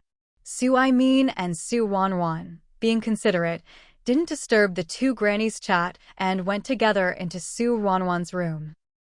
Everything in Su Ruanruan's room, the kang table and so on, had been wiped clean by Granny Chan. Even the clothes and bedding Su Ruanruan had brought back were neatly sorted and put away in the kang cabinet. The kang itself was covered with a mat she'd brought home, and the teapot on the kang table was steaming with hot red date tea. Next to it were two plates, one with crispy fried snacks, the other with roasted peanuts and sunflower seeds. After sitting down, Su Ruanruan poured a bowl of red date tea for herself and Su Aimin. She took a sip, feeling instantly refreshed in both body and mind. Su Aimin, however, didn't rush to drink. Instead, he looked around the room. This house, you know, if you leave it empty for just a few months, it gets old and shabby in no time. Hearing this, Su Ruanruan also looked around the room. Just as Su Aimin said, when they used to live here, she never felt the house was particularly old. But now, after just a few months away, it seemed to have aged decades, looking lonely and worn. Simply put, it just felt lifeless. Grandpa, once we've lived here for a few days, it'll feel better. A house with people in it quickly regains its vitality. You really do know a lot, girl, Ruanruan said with a smile. Ruanruan didn't quite know how to respond. She understood this truth because she'd experienced it herself. But that was in her previous life, something she couldn't very well explain to Ruanruan. She stayed quiet, but Ruanruan didn't mind. He continued, Ruanruan, after you and Chungjin get married, you two can live in that house in the county town. Your grandma and I will stay here. When you have time, just come back and visit us. Ruanruan didn't know why her grandpa suddenly brought this up, but she shook her head firmly. No way. Grandma said that after I get married and have kids, she's going to help me take care of them. How could she do that if she's living here? You silly girl. You're still so young, already talking about getting married and having kids. Well, you brought it up first. Besides, if I really didn't get married or have kids, wouldn't you and Grandma be worried? Ha ha. Ruanruan burst out laughing. I can't win an argument with you. Although they'd lived together for nearly a year, Ruanruan had rarely had a chance to chat with Ruanruan alone like this. Before, there was always something serious to discuss. This kind of casual, free-flowing conversation was a first. It felt a bit novel to Ruanruan, but it also helped her understand Ruanruan better. He really was a pretty good old man. Having him to keep Grandma company in her later years was much better than her being alone for decades. Sure, she had a granddaughter like Ruanruan, and in the future there would be great-grandchildren too, but that was different. Su Xiaoying didn't stay long before leaving. After all, Granny Chen would be living with the production team for a whole month, so there would be plenty of time to talk later. Just as Ruanruan had said, after only a couple of days living here, Ruanruan found that the old Su family house didn't seem nearly as desolate as before. A house really does need people in it. When no one lives there, it ages so much faster. A few days later, it was time for the production team to distribute pork. The work points Ruanruan had earned before had already been exchanged for grain during the autumn harvest, so this time, the Su family didn't get a share of the pork. Naturally, Ruanruan didn't bother joining the crowd to watch the pig slaughter. She could still hear the laughter drifting over from the threshing ground. For those living on the production team, this was often the only time all year they got to see pork. How could they not be overjoyed? This year, the third production team had raised 3 more pigs than last year, so there was more pork to go around. But not everyone was willing to spend so many work points on pork, which meant that, in the end, there was still some pork left over. Xiao Chunjin came over specifically to ask Granny Chen and Ruanruan if they wanted to buy up the rest of the pork. There was nearly half a side of pork left, a whole, uncut piece, and really good quality too. But we don't have any work points. Granny Chen sighed. Xiao Chunjin grinned. No need for work points. My grandpa just asked everyone, and they all agreed. If anyone has extra money and wants to buy the leftover pork, they can. The money will be divided among everyone in the production team. There's such a good deal? Ruanruan was surprised. Even in the county town, you needed both meat coupons and money to buy pork. Who would have thought that one day, the production team would be better than the county town? You didn't even need a meat coupon to buy so much pork. What was there to hesitate about? Of course they'd buy it. Granny Chen immediately pulled some money from her pocket and handed it to Ruanruan. Ruanruan, you're quick on your feet. Hurry over with Chunjin and buy the pork before someone else gets it. Xiao Chunjin wanted to say that, apart from the Su and Xiao families, no one else on the team could afford to buy so much pork. But seeing Ruanruan take the money and dash out, he didn't bother saying anything and hurried after her. Luckily, it hadn't snowed in the past few days, so the roads were still passable. The two of them jogged all the way to the threshing ground. There were still a few people there, probably waiting to see who would buy the leftover pork. When they saw Ruanruan arrive, they all looked as if they suddenly understood. If Ruanruan was here, the pork was obviously going to the Su family. The production team's leaders were all present, and they'd already agreed on a price for the pork. Since it was a whole piece and didn't require a meat coupon, they set the price at double the market rate. They'd thought Ruanruan might try to bargain a whole extra markup after all. But to their surprise, Ruanruan agreed happily. "Weigh it. I'll pay right now." She was in such a hurry, afraid someone else might snatch it away. Back in the county town, Granny Chin would bring home some meat every few days when she went out shopping. Whether that meat was bought or taken from Ruanruan's treasure space, the three of them never lacked for meat. Now that they were back at the production brigade, Granny Chin could no longer just take a stroll and come back with some meat like before. Although they had brought back a few jean of meat when they returned, it really wasn't enough to last. These past couple of days, Ruanruan had even been considering sneaking into the mountains, hoping she might stumble upon a wild boar's den. Who would have thought, before she could even make up her mind, the pork would deliver itself right to her door? Compared to wild boar, domestic pork was fattier, more fragrant, and didn't have that strong gamey taste. Ruanruan's eyes were fixed intently as the person weighing the meat didn't dawdle, immediately putting the pork on the scale and calculating the price. This remaining piece of pork looked heavy, and sure enough, once it was weighed, it really was. Ruanruan's face showed a pained expression, but she still counted out the money and settled the payment on the spot. There were still people hanging around to watch the excitement. With the transaction taking place in front of everyone, and with the whole production team's approval, Ruanruan wasn't the least bit worried that anyone would make a fuss about it later. Xiao Chunjin had already brought over a bamboo basket, put the weighed pork inside, and slung it onto his back. "Ruanruan, let's go. I'll walk you home." On the way to the Su family's house, Xiao Chunjin smiled and said, "Earlier, I was thinking of using Grandpa's work points to get some extra pork and bring some over to you. Who knew it'd turn out I didn't need to?" Hearing this, Ruanruan flashed him a sweet smile. "It's fine even if you didn't. I know you had the thought, and that's enough. We're so close, there's no need to be so polite." For some reason, when Xiao Chunjin heard this, he felt as if Ruanruan was patting him on the shoulder and saying, "We're brothers." His eyes flickered, and he was about to say something, but swallowed his words when he saw the people up ahead. Ruanruan had also spotted the two people not far ahead, and her expression froze for a moment. But she quickly recovered and kept walking straight ahead, eyes forward. Wang Dafa and Lu Xioli had been waiting for Ruanruan to greet them, but to their surprise, she walked right past them. Not only did she not stop to say hello, she didn't even spare them a glance. Lu Xioli didn't mind, but Wang Dafa's face instantly darkened. "Hey you! Stop right there." Ruanruan didn't stop and kept walking. Wang Dafa hurried a few steps to catch up to her, reaching out to grab her arm, but Xiao Chunjin blocked him. Wang Dafa frowned in displeasure. "Xiao Chunjin, I'm your father-in-law. You're not even married to my daughter yet, and you're already laying hands on your future father-in-law? Are you trying to call off the wedding?" Xiao Chunjin wasn't about to indulge his nonsense. "Whether we get married or not has nothing to do with you. Besides, you're not my father-in-law, so don't go claiming relations that aren't there." "What's that supposed to mean?" Wang Dafa practically jumped. Ruanruan's just a silly girl. "Fine, maybe she doesn't know any better, but you don't know either." Chunjin."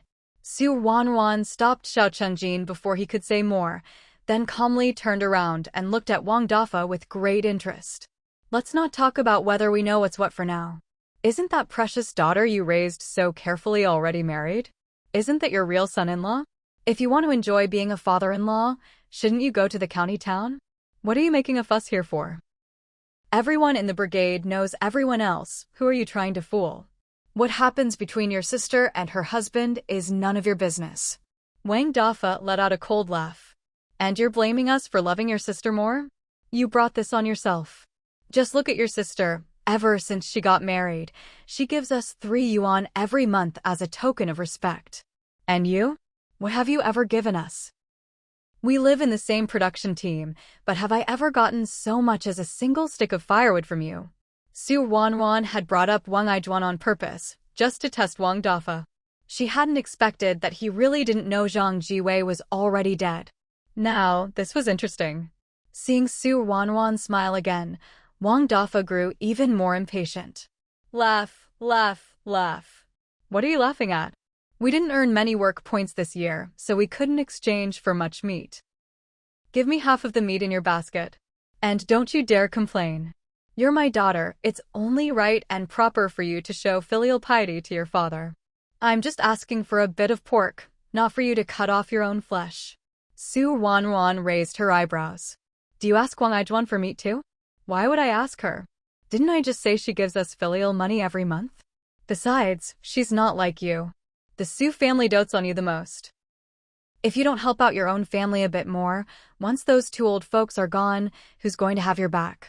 Don't think you can just rely on your husband after you get married. You still need your mother's family to support you. Without their help, if you get bullied after marriage, who's going to stand up for you? Su Ruanruan figured the Wang family really must not have earned many work points this year and were having a tough time. Otherwise, with Wang Dafa's personality, there's no way he'd come to her with these words. So Su Ruanruan said, half smiling, your good son-in-law is already dead, and you didn't even help out with the funeral? You just let your daughter run around and handle everything on her own. With a father like you really think I'd count on you to back me up? With that, Su Ruanruan took Xiao Chenjin by the sleeve and walked away. Maybe the news Su Ruanruan had just dropped was too shocking, because as she and Xiao Chenjin walked right past him, Wang Dafa was too stunned to even try to stop them. Lu Xiuli, who had been watching from the sidelines, quickly ran over to Wang Dafa and nudged his arm. Why'd you let them go? Aishue is still at home waiting to eat some meat. Wang Dafa snapped back to his senses at her touch and grabbed Lu Xiuli's wrist. Did you know Aijuan's husband is dead? Are you trying to jinx someone? Lu Xiuli smacked his hand. What do you mean dead? Isn't Zhang Jiwei alive and well? Are you just sitting around hoping he'll die? If he dies, who's going to work and earn money, and who's going to give you 3 yuan a month? Wang Dafa nodded in agreement. You're right. But Su Ruanruan just said Zhang Jiwei is dead, and the funeral's already over. Dead? Lu Xiuli's voice shot up an octave. When did he die? How did he die? Why didn't Aijuan say anything when she came back a few days ago? Exactly. Wang Dafa muttered. When Aijuan came back a few days ago, she just gave us the filial money and said Zhang Jiwei was too busy with work to come. Why would she say that? Maybe that little brat Su Ruanruan is lying to you. That girl's always been crafty. We can't let her fool us. Suspicion flashed in Wang Dafa's eyes, but his expression quickly turned resolute. Whether she's lying or not, we'll know for sure once we go to the county town and check it out. You want to go to the county town? Lu Xiuli exclaimed in surprise. But didn't Aijuan say we shouldn't go to the county town unless it's absolutely necessary? Who says this isn't necessary? If Zhang Jiwei is really dead, how could that be a small matter? She's still so young. If Zhang Jiwei really died, is she supposed to just stay at the Zhang family and live out her days with that old lady Zhang? Then, what else can we do? Let Wang Aijuan come back home and support her? Lu Xiuli immediately shook her head. If Wang Aijuan were still the sweet, obedient, sensible girl she used to be, then even if they had to support her, it wouldn't be a big deal. But Wang Aijuan was no longer the darling daughter she remembered. If Zhang Jiwei really died, Wang Aijuan would be a widow. Letting her come back home would not only damage their family's reputation, but it would also mean one more mouth to feed. No matter how you look at it, it just wasn't worth it. Seeing the look on Lu Xiuli's face, Wang Dafa knew exactly what she was thinking. You really are slow sometimes. Aijuan is only 16. Are we supposed to let her live alone for the rest of her life? Of course we need to find her another marriage. It might be a bit difficult, but as her parents, don't we want her to have a good life? Oh, Lu Xiuli suddenly understood and clicked her tongue in admiration. You're right. So, what should we do? We'll get up early tomorrow and go to the county town to see what's going on. What about Su Ruanruan?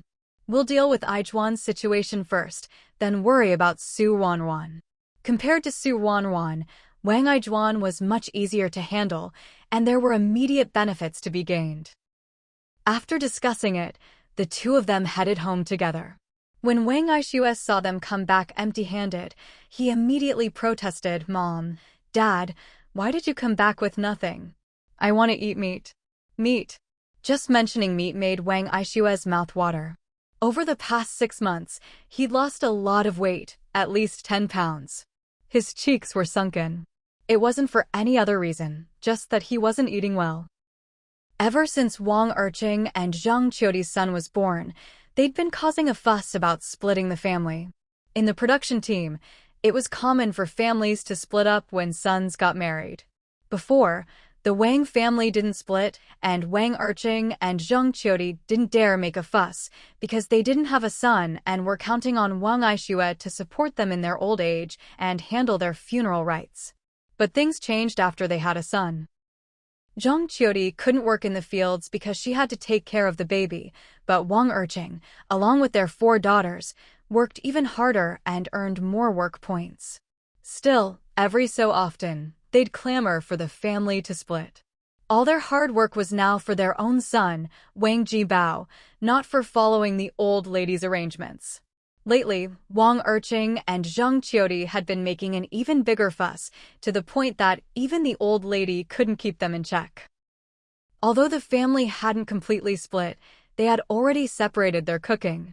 Wang Urqing's family's work points and grain rations all belonged to their own little household. Wang Dafa, Lu Xiuli, the old lady, and Wang Aishue made up another household. The old lady and Wang Aishue didn't work, so it was just Wang Dafa and Lu Xiuli laboring in the fields. The grain they earned was only enough for the 4 of them. Wanting extra meat or to improve Wang Aishue's diet was just wishful thinking. Without all the extra goodies, Wang Aishue wasn't starving, but he was visibly thinner. Wang Dafa and Lu Xiuli saw this and felt heartbroken. When they heard that Ruanruan had bought a big piece of meat, that's why they went to intercept her on the road. They didn't manage to get any meat, but they did hear some other news. Lu Xiuli gently patted Wang Aishue on the head, her voice full of affection. "Aishue, don't worry. Your dad and I will go to the county town tomorrow." "What are you going to the county town for?" Wang Aishue's eyes suddenly lit up. "Are you going to buy meat for me?" "That's right. We're going to buy you some meat." Ruanruan pulled Xiao Chenjin along, walking a fair distance before she slowed down, only after making sure no one was following them. After waiting a while and still not hearing Xiao Chenjin say anything, Ruanruan decided to speak up first. "Chenjin, aren't you going to ask me why I told them about this?" Xiao Chenjin smiled. "What's there to ask? Even if you didn't say anything now, they'd find out sooner or later. Besides, when Wang Aijuan was dealing with you, she never held back. You just said a few words this time, it's nothing." Hearing Xiao Chenjin's words, Ruanruan finally let out a sigh of relief. She knew Xiao Chenjin would always take her side, but not hearing it from him directly, she couldn't help but overthink. Now, hearing him say this, she felt completely at ease. Ruanruan hadn't told Lu Xiuli and the others on a whim or because she was forced to. She'd already been thinking about how to bring it up to them ever since she came back. If she'd gone to them out of the blue, it would have made them suspicious. But she hadn't expected that before she could come up with a plan, the 2 of them would come looking for her first. Wasn't this just perfect timing? If not now, then when? So Ruanruan didn't hold anything back and just told them everything. Wang Aijuan was a very scheming person. As long as she had the time and opportunity, she'd keep climbing higher, plotting for whatever she wanted. Ruanruan could tolerate her being alive, but she couldn't tolerate her having any chance to rise again. She wanted to make sure Wang Aijuan never had the chance to turn things around, never had the chance to hurt her or the people she cared about. Back at the Su house, neither Ruanruan nor Xiao Chenjin mentioned what had happened on the road. Instead, they took out the meat from their basket and showed it to Granny Chin and Su Aimin. Seeing so much meat, smiles broke out on both Granny Chin and Su Aimin's faces. "I thought there wouldn't be much, but look at all this." Granny Chin beamed. "With this much, we can set some aside to make sausages." Ruanruan nodded enthusiastically. Last year, when she made sausages, she'd planned to keep some outside and stash some in her treasure space, taking them out bit by bit to eat. But plans never keep up with changes. She hadn't expected Su Aimin to be so fond of sausages. It would have been fine if he just liked them, after all. She'd made plenty, so he could eat as much as he wanted. But who would have thought Su Aimin would be so careful with them? Every night after dinner, he'd count how many sausages were left. What could Ruanruan do about that? Nothing, really. She could only watch helplessly as the family's sausages were eaten up. Even though there were still plenty of sausages in her treasure space, she couldn't just take them out. But now, finally, she had another chance to make sausages. Ruanruan secretly made up her mind. This time, she absolutely wouldn't let Su Aimin get involved. When the time came, she'd take out the sausages from her treasure space, if not all of them, at least half. She'd already complained about the sausage situation to Granny Chen in secret several times. So even though Ruanruan didn't say anything now, Granny Chen could guess what she was thinking just by looking at her expression. Sometimes it's better to be lucky than early. Granny Chen simply made the decision. Let's start today. The sooner we finish, the sooner we can eat. At her words, Ruanruan's eyes instantly lit up. Su Aimin also broke into a smile. All right, I'll help out. No need. Ruanruan beamed, walked over to Su Aimin, and helped him to his feet. Grandpa, ever since you came back, you've been cooped up at home every day. That's not good. Before, you couldn't walk, so it was inconvenient to go out. But now you can move around just fine. How can you not go out for a stroll? It's been years since you really took a good look at our production brigade, hasn't it? Go out, get some fresh air, clear your mind, don't you think? Take Chengjin with you. Once you're tired, you two can stop by the Xiao family and visit Grandpa Xiao, have a chat. Isn't that better than sitting at home alone? Ruanruan's long string of words left Su Aimin a little dizzy. But I could help you make the sausages and go out for a walk tomorrow instead. No way. Ruanruan refused without hesitation. What if it snows tomorrow? The weather's nice today, it's warm and there's no wind, and the roads are clear, perfect for a walk. If it snows tomorrow, you'll be stuck inside for ages again. Su Aimin blinked a dozen times. Wait, didn't you just say it might snow tomorrow? How come now you're saying it definitely will? Since when can you predict the weather? Yep, just learn the skill. Ruanruan fibbed cheerfully, half supporting, half guiding Su Aimin toward the door. Halfway there, she turned to Xiao Chengjin. Chengjin, why don't you go for a walk with Grandpa? Don't let him get too tired. Take him to see Grandpa Xiao and have a chat. The grandpa she meant at the end, of course, was Xiao Dashan. Since Ruanruan had spoken, how could Xiao Chengjin refuse? He didn't know why she was insisting on this, but it wasn't a big deal, so he readily agreed. He walked over to Su Aimin's other side and, just like Ruanruan, supported him out the door. Su Aimin was both amused and exasperated. It wasn't until they'd left the Su house and walked some distance that he turned to Xiao Chengjin.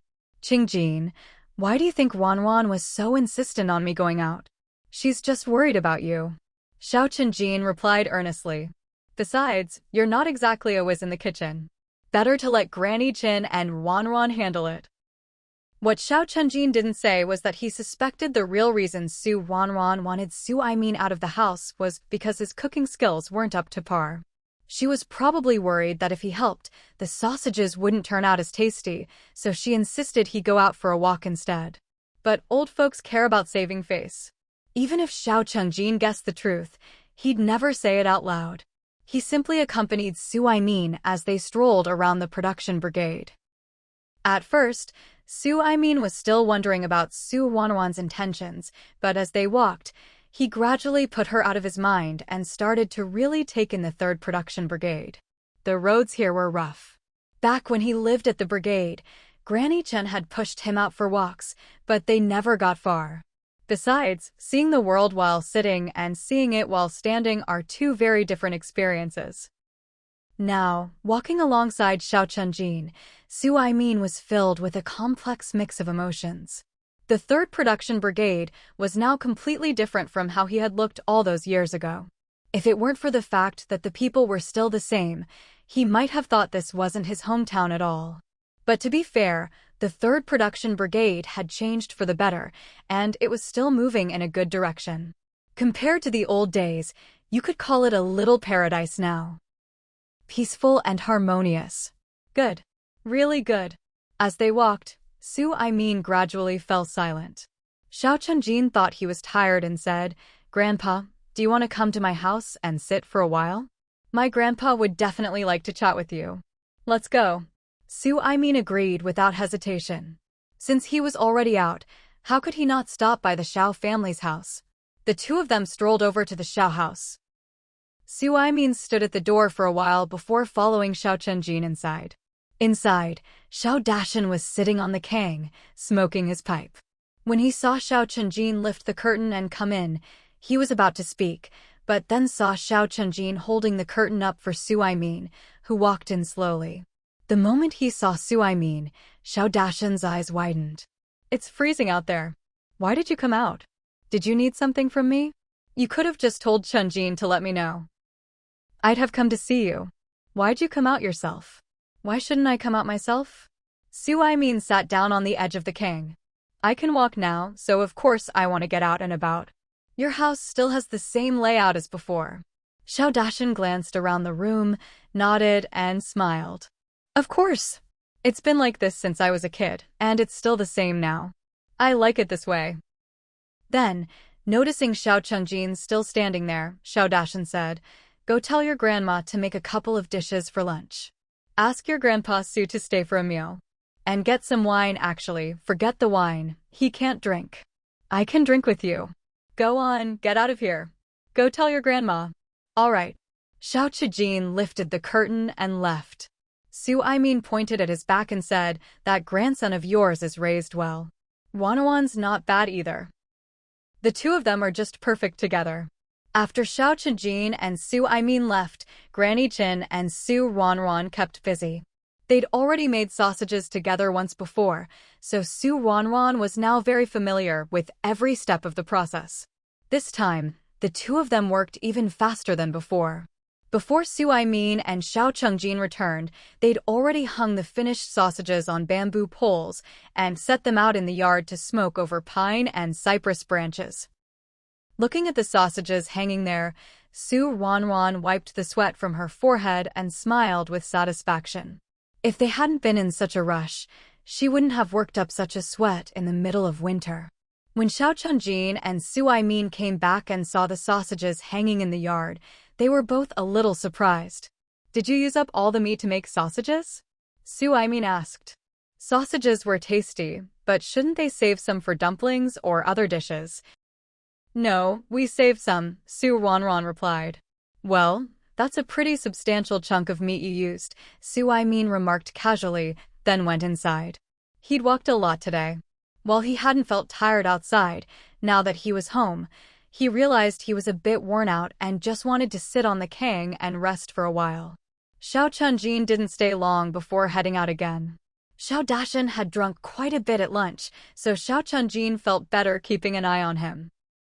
"I'll bring the smoked sausages over to you once they're ready," Su Ruanruan said to Xiao Chenjin, standing at the doorway. "No rush. I can just take them with me when I come by tomorrow. The roads aren't safe at night when it's dark, so don't go out," Xiao Chenjin replied. "Okay." Even though Su Ruanruan agreed, Xiao Chenjin still seemed a bit uneasy. After taking a couple of steps, he turned back again to remind her, "You really shouldn't go out tonight. Whatever it is, just wait until tomorrow." "I know. Have I ever failed to keep a promise to you? Don't worry." Hearing Su Ruanruan say this, Xiao Chenjin finally felt reassured and left. Early the next morning, just after the 3 members of the Su family finished breakfast, Xiao Chenjin arrived. Seeing him, Su Aimin smiled and asked, "Chenjin, is it snowing outside?" "Huh?" Xiao Chenjin looked at Su Aimin in surprise, not understanding why he would ask that. Then he glanced at Su Ruanruan beside him and suddenly remembered yesterday, Su Ruanruan had said it would definitely snow today. But although the sun wasn't out, there really wasn't any snow. Thinking for a moment, Xiao Chenjin said, "It hasn't started snowing yet, but the day's just begun. Maybe it'll snow later." "Oh, so you're taking her side now?" "Of course. If I don't take Ruanruan's side, whose side would I take? Over the past year, Xiao Chengjin had spent almost as much time at the Su house as at his own. Su Aimin and Xiao Chengjin had interacted plenty, so Su Aimin knew that Xiao Chengjin was always this straightforward, without any of the shyness typical of boys his age. All right then, if it doesn't snow today, what are you going to do about it? What do you want me to do, Grandpa? I don't want much. If it doesn't snow today, you can go up the mountain and bring back 10 jin of firewood. How about that? I can go right now, Xiao Chengjin said, getting up to leave, but Su Aimin stopped him. What's the rush? This is a bet, you know? Get it? Xiao Chengjin stared at Su Aimin for a moment, then suddenly grinned. So, what if it does snow today? Well, then maybe I'll go fetch 10 jin of firewood? Su Aimin suggested tentatively. No need for that, Xiao Chengjin replied, satisfied. Su Aimin nodded in relief. But you have to teach Ruanruan and me how to box. Su Ruanruan and Xiao Chengjin had always wanted to learn boxing from Su Aimin, but he insisted they wouldn't need it and only gave them a few pointers instead of really teaching them. Now that he finally had a chance to negotiate, there was no way Xiao Chengjin would let it slip by. Su Ruanruan hadn't expected Xiao Chengjin to make such a request, but she was genuinely delighted. Su Aimin thought it over and agreed, all right. Yesterday had been bright and sunny, and last night the sky was full of stars. Even if it was cloudy today, there was no way it would suddenly snow, right? Confident, Su Aimin readily accepted the bet.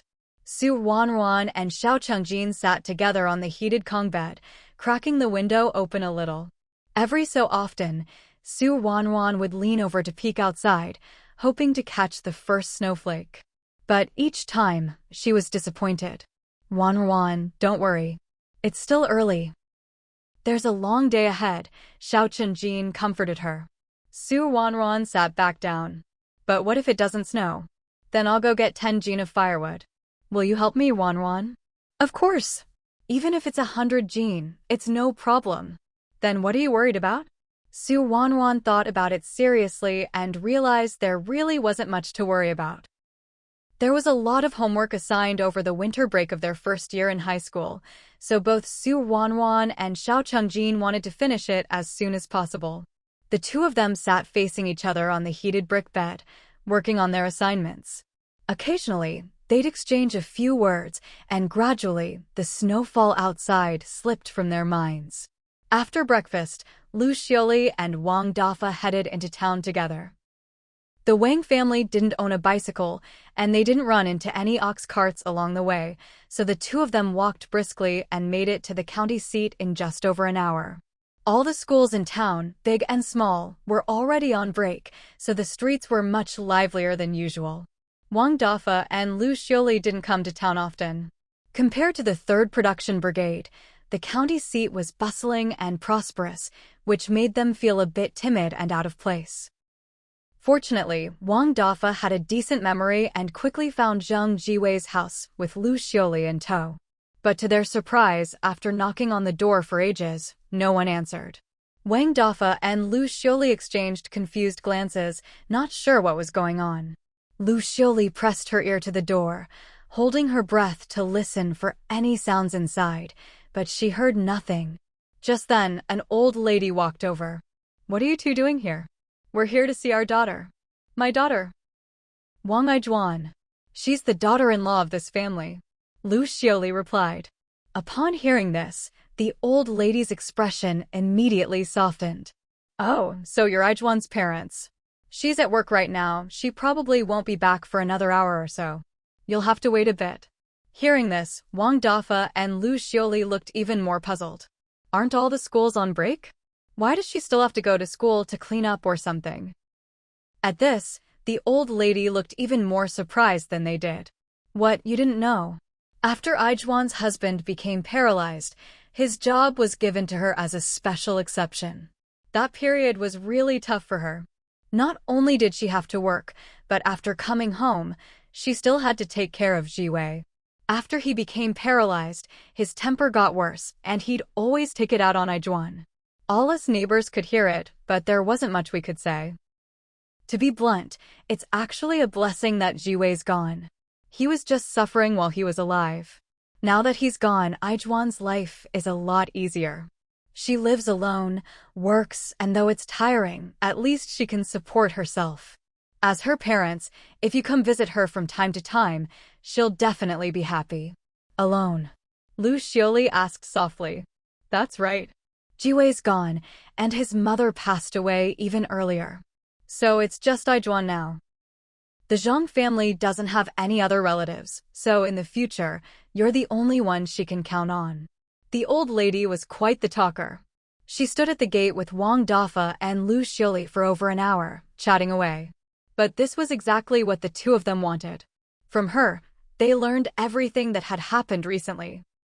Now that they knew Wang Aijuan was living alone in this courtyard, had a job, and was living a carefree life, the two of them were seething with jealousy inside, though they could only force smiles on their faces. Just as they were about to lose their composure, Wang Aijuan came home from work. Oh, Aijuan, you're back. Your parents have been here for half the day. I've been chatting with them. The old lady greeted her with a smile. Oh, okay. Wang Aijuan tried to smile, but her expression looked more like she was about to cry. The old lady saw this and simply thought Aijuan was overwhelmed with emotion at seeing her parents. All right then, you all hurry home and talk. I should get back and make dinner myself, the old lady said as she walked away, leaving behind 3 people, each with their own thoughts. Wang Aijuan really didn't want to open the door, but with Lu Xioli and Wang Dafa staring her down, she had no choice. As soon as the door opened, Lu Xioli and Wang Dafa rushed in ahead of her. Seeing the neat and tidy little courtyard, greed flashed in both their eyes. Now, this courtyard belonged to Wang Aijuan alone.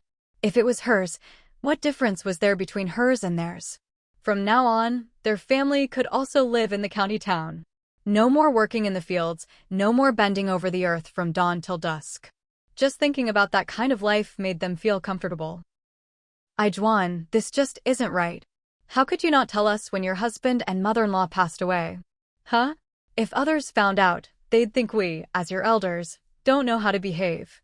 Lu Xioli complained, glaring at Wang Aijuan. From now on, what are you rambling on about? Wang Dafa interrupted, turning to Wang Aijuan. All right, I won't say much else. Tomorrow, your mom, your brother, your grandma, and I will move in here. With such a nice house, how could you keep it to yourself and not let your family live with you? That's just heartless. And as for your job, quit it and let your brother have it. You're just a girl. What are you doing working anyway? I'll find someone to set you up with and you can get married again. Exactly. Your dad's right, Lu Xioli chimed in. Aijuan, you're still young, how can you not get married? How's a woman supposed to live on her own? Find someone soon, have a child, and settle down to take care of your husband and kids at home. Don't go thinking about working, that's not something you should be doing. Wang Aijuan sat there with her head down, listening to them, her gaze growing colder and colder. Just as Wang Dafa and Lu Xioli were starting to get impatient, Wang Aijuan finally looked up. All right, we'll do as Mom and Dad say. You gave birth to me and raised me. Without you, I wouldn't be who I am today. How could I not take care of you? You must be hungry after all that. I'll go make you something to eat. Once you've eaten, you can go home and pack your things and move in tomorrow. As for my job, I'll talk to my boss today. How does that sound? Seeing Wang Aijuan so obedient, Wang Dafa and Lu Xioli were very satisfied. In their eyes, Wang Aijuan had finally given in. After all, the arm can't twist the thigh. Wang Aijuan went to the kitchen, steamed some rice, and cooked 2 dishes. A pretty decent meal. Wang Dafa and Lu Xioli were indeed hungry. Even when they saw that Wang Aijuan only served 2 bowls of rice, they didn't ask any questions, just picked up their bowls and started eating. As for whether Wang Aijuan ate or if she was hungry, they couldn't care less. She was a grown woman, did she still need them to worry about her eating? Besides, girls should be slim to look good. Eating less would help her keep her figure. Wang Aijuan sat to the side, watching as the two of them finished every last bite, her smile growing brighter and brighter. Mom, Dad, I still have a pound of sponge cake here. Take it back for Grandma and my brother, she said. All right. Lu Xiaoli took it with a smile, even praising Wang Aijuan. Aijuan's all grown up now, so sensible. Of course. It's all thanks to Mom and Dad's good upbringing. In the afternoon, Wang Aijuan had to leave early for work. Wang Dafa and Lu Xiaoli were also eager to hurry home, pack up their things, and borrow an ox cart from the production team, so they all left together. After leaving the alley, Wang Aijuan watched Wang Dafa and Lu Xiaoli walk off into the distance before she finally turned and left herself. No one noticed that at the very moment Wang Aijuan turned around, a cold, chilling smile curled at the corner of her lips. Wang Dafa and Lu Xiaoli chatted nonstop along the way, talking excitedly about the wonderful life they would have in the future. The more they talked, the more excited they became, even picking up their pace as they walked. They hurried all the way home, not feeling tired at all, and carrying the egg cakes, they headed straight to Granny Wang's house. Wang Aishue was also sitting inside. When he saw them come in, he quickly stood up and asked, "Dad, Mom, did you buy me any meat?" "No," Lu Xiaoli replied with a smile, "but we brought you some egg cakes. Go on, have some." Even though there was no meat, egg cakes were still a treat. Wang Aishue took the egg cakes, grabbed one, and stuffed it into his mouth. He didn't forget the others either. He handed one to each of the other three, then happily went back to eating himself. As Wang Dafa enjoyed the sweet egg cake, he told Granny Wang everything that had happened. After listening, Granny Wang's eyes lit up. "That's wonderful news. I always said our Aishue was destined for great things. Now he's going to work at the factory and will have an iron rice bowl. Later, when he finds a city girl to marry, what more could he possibly worry about in life? Mom, we're moving to the county town tomorrow. You've never been there, have you? The houses there are all brick walls and tiled roofs, sturdy and warm, much better than what we live in now. We won't have to do hard labor anymore either. There'll be wages, grain rations, and we can buy whatever we want to eat. Does that mean I can eat meat at every meal?" Wang Aishue asked. Lu Xiaoli grinned from ear to ear. "Of course you can." A pound of egg cake wasn't much, really. Normally, they would have saved it for Wang Aishue to eat slowly by himself. But things were different now. They'd be living in the county town starting tomorrow, and could buy whatever they wanted to eat. Why worry about a little egg cake? It wasn't even dinner time yet, but the four of them finished off the whole pound of egg cake. Afterwards, Wang Dafa told Lu Xiaoli and Granny Wang to hurry up and pack, while he went to find Xiao Dashan to borrow the ox cart. Wang Aishue didn't want to help pack. He just wanted to go out and play. He was about to become a city person. After all, of course, he wanted to go out and show off a little. After watching her husband and son leave, Lu Xiaoli said a few words to Granny Wang, then went back to her own room to pack. The commotion in the main house didn't escape the attention of the second branch of the family. Wang Erqing and Zhang Qiudi watched coldly, not even thinking about currying favor. After all, there was nothing in it for them. Zhang Qiudi even said, "It's just as well they're all leaving. From now on, we'll have the courtyard to ourselves, and life will be much more comfortable." Wang Erqing was worried Zhang Qiudi might not see things clearly, but hearing her say this, he immediately smiled. "As long as you think that way, it's fine. Our son is still young, and in the next 10+ years, what we and our 4 daughters earn will be enough for him to live a good life." Time flew by, and as night began to fall and it was time to make dinner, Zhang Qiudi called her eldest daughter over to fetch firewood for cooking. Wang Aichuan pushed open the door to go outside. She hadn't even had time to pick up the firewood when she saw someone rush in through the main gate. She recognized the man. He was from the production team and used to chat with Wang Dafa all the time. As soon as he saw Wang Aichuan, he stopped in his tracks. "Aichuan, where's your dad? Get your dad out here. Something's happened to your uncle." Wang Aichuan was startled by his words and turned to run back inside. Just as she turned around, Wang Erqing came rushing out of the house. "What's wrong? What happened to my big brother?" "Your big brother had just finished talking to us and said he was going to borrow the ox cart from the team leader. He hadn't even walked a couple of steps when he suddenly pitched forward and fell into a ditch by the roadside. This has nothing to do with me. There were more than 10 people there at the time. We all saw him just suddenly fall into the ditch. The ditch was covered with a thick layer of ice, but he smashed right through it and fell in. When I left, the others were still trying to pull him out. I don't know if they managed to get him yet. You'd better come with me and take a look. Wang Urching was shocked by what he heard, but he still remembered to tell Granny Wang and Lu Xiuli before leaving. But with all the commotion in the yard, why hadn't either of them come out? Wang Urching headed straight for Granny Wang's room. As soon as he lifted the curtain, he was stunned by the scene inside. Granny Wang's legs were still on the Kong bed, but her head was on the floor. Her head was twisted at a strange angle, her body propped up awkwardly, and blood was pooling all over the floor. Her eyes were wide open in death. The sight made Wang Urching scream and collapse to the ground. His scream was so strange that Wang Ichuan and the visitor exchanged glances in the yard and hurried toward Granny Wang's room. When they saw the scene inside, they were both badly shaken. Wang Ichuan was only 15 this year. Faced with such a sight, she was nearly scared out of her wits and bolted out of the room. It took Wang Urching several tries before he managed to get up from the floor, stumbling and staggering toward Wang Dafa's room. His mother had died so inexplicably that he couldn't care about his big brother anymore. He could only let Lu Xiuli check on things over there.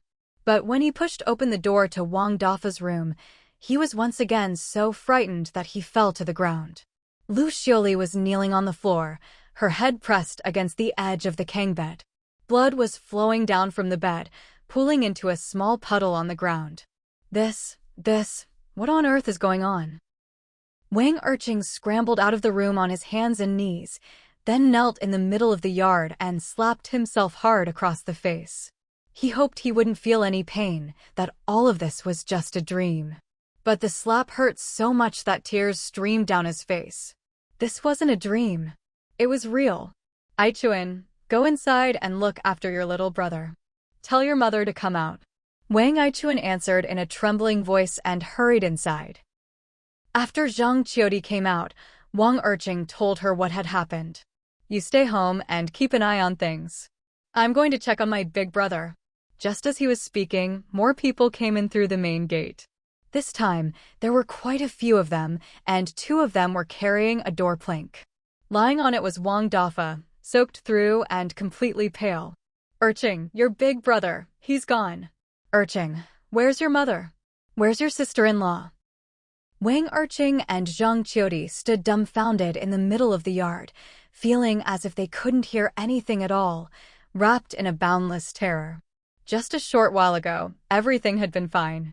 Barely an hour ago, they were still laughing and talking about becoming city folk. How could it be that, in the blink of an eye, they were all dead? Why are there so many people here? Where's Wang Dafa? Something happened to his son. Hurry and get him over there to take a look. The person who had just brought Wang Dafa back heard this and quickly turned around. What happened to Wang Dafa? His son went up the mountain to play with some other kids. Somehow, he fell off the mountain and got a tree branch stuck through his chest. He died on the spot. The other kids were so scared, they ran back home crying and told us what happened. Wang Aishue is still up on the mountain. Where's Wang Dafa? He needs to come with me, quick. He can't go. What do you mean, he can't go? Wang Dafa is dead. He fell into the river and drowned, or maybe he froze to death. Then let his wife go. His wife is dead too. She hit her head on the edge of the heated brick bed, and there was blood everywhere. It's not just his wife. Even his old mother is dead. She fell off the bed, headfirst onto the ground, her feet still on the bed. Half her head was smashed in. What on earth happened? Wang Dafa was just saying he was going to move to the county town tomorrow, become a city person. How could he just die like that? This is terrifying. The whole family is dead. What are you talking about? Isn't Wang Urching's family just fine? In the courtyard, the dazed Wang Urching snapped back to his senses when he heard this. This has nothing to do with me. I was in my room the whole time, I didn't hear anything. This has nothing to do with me. How could they all just die like that? Call the police. We have to call the police. For people dead all at once, such a strange thing definitely had to be reported to the police. But it was already dark, and it was impossible to get to the county town now. Reporting it would have to wait until tomorrow. Xiao Dashan rushed over when he heard the news. Since it was cold, he put out the fire in the heated bed and placed the bodies inside the house. Everything else would have to wait until the police arrived the next day. By that night, everyone in the 3rd Production Brigade knew what had happened. Su Ruanruan heard the news from Xiao Chunjin. Strangely, when Su Ruanruan heard about it, she didn't feel shocked or scared. Instead, she thought of Zhang Jiwei and his mother. Those two were also walking along just fine when they suddenly fell. One died on the spot, the other was crippled and didn't live much longer. Now, Wang Dafa and Lu Xiuli had just gone to see Wang Aijuan, and when they came back, all 4 of them were dead. If this had nothing to do with Wang Aijuan, Su Ruanruan simply wouldn't believe it. Not only did Su Ruanruan think this way, but Xiao Chunjin did too. After a long silence, Su Ruanruan said softly, "She's ruthless." She had known this in her previous life. But in her past life, when Wang Aijuan killed her, she was already over 30, mature and vicious, which made sense. But now, Wang Aijuan wasn't even half that age. Still, Su Ruanruan felt that the current Wang Aijuan was even scarier than before. That's 6 lives now, isn't it? Xiao Chijin took Su Ruanruan's hand. Don't worry. The police will be here tomorrow. If it really was her, there's no way she'll get away with it. But Su Ruanruan's brow remained tightly furrowed. I just have a bad feeling about this. As they were talking, Su Aimin suddenly shouted from outside, "It's snowing." Su Ruanruan moved over to the window and pushed it open. Instantly, a gust of wind and snow rushed in. They had won the bet, but neither Xiao Chunjin nor Su Ruanruan was in the mood to talk about it right now.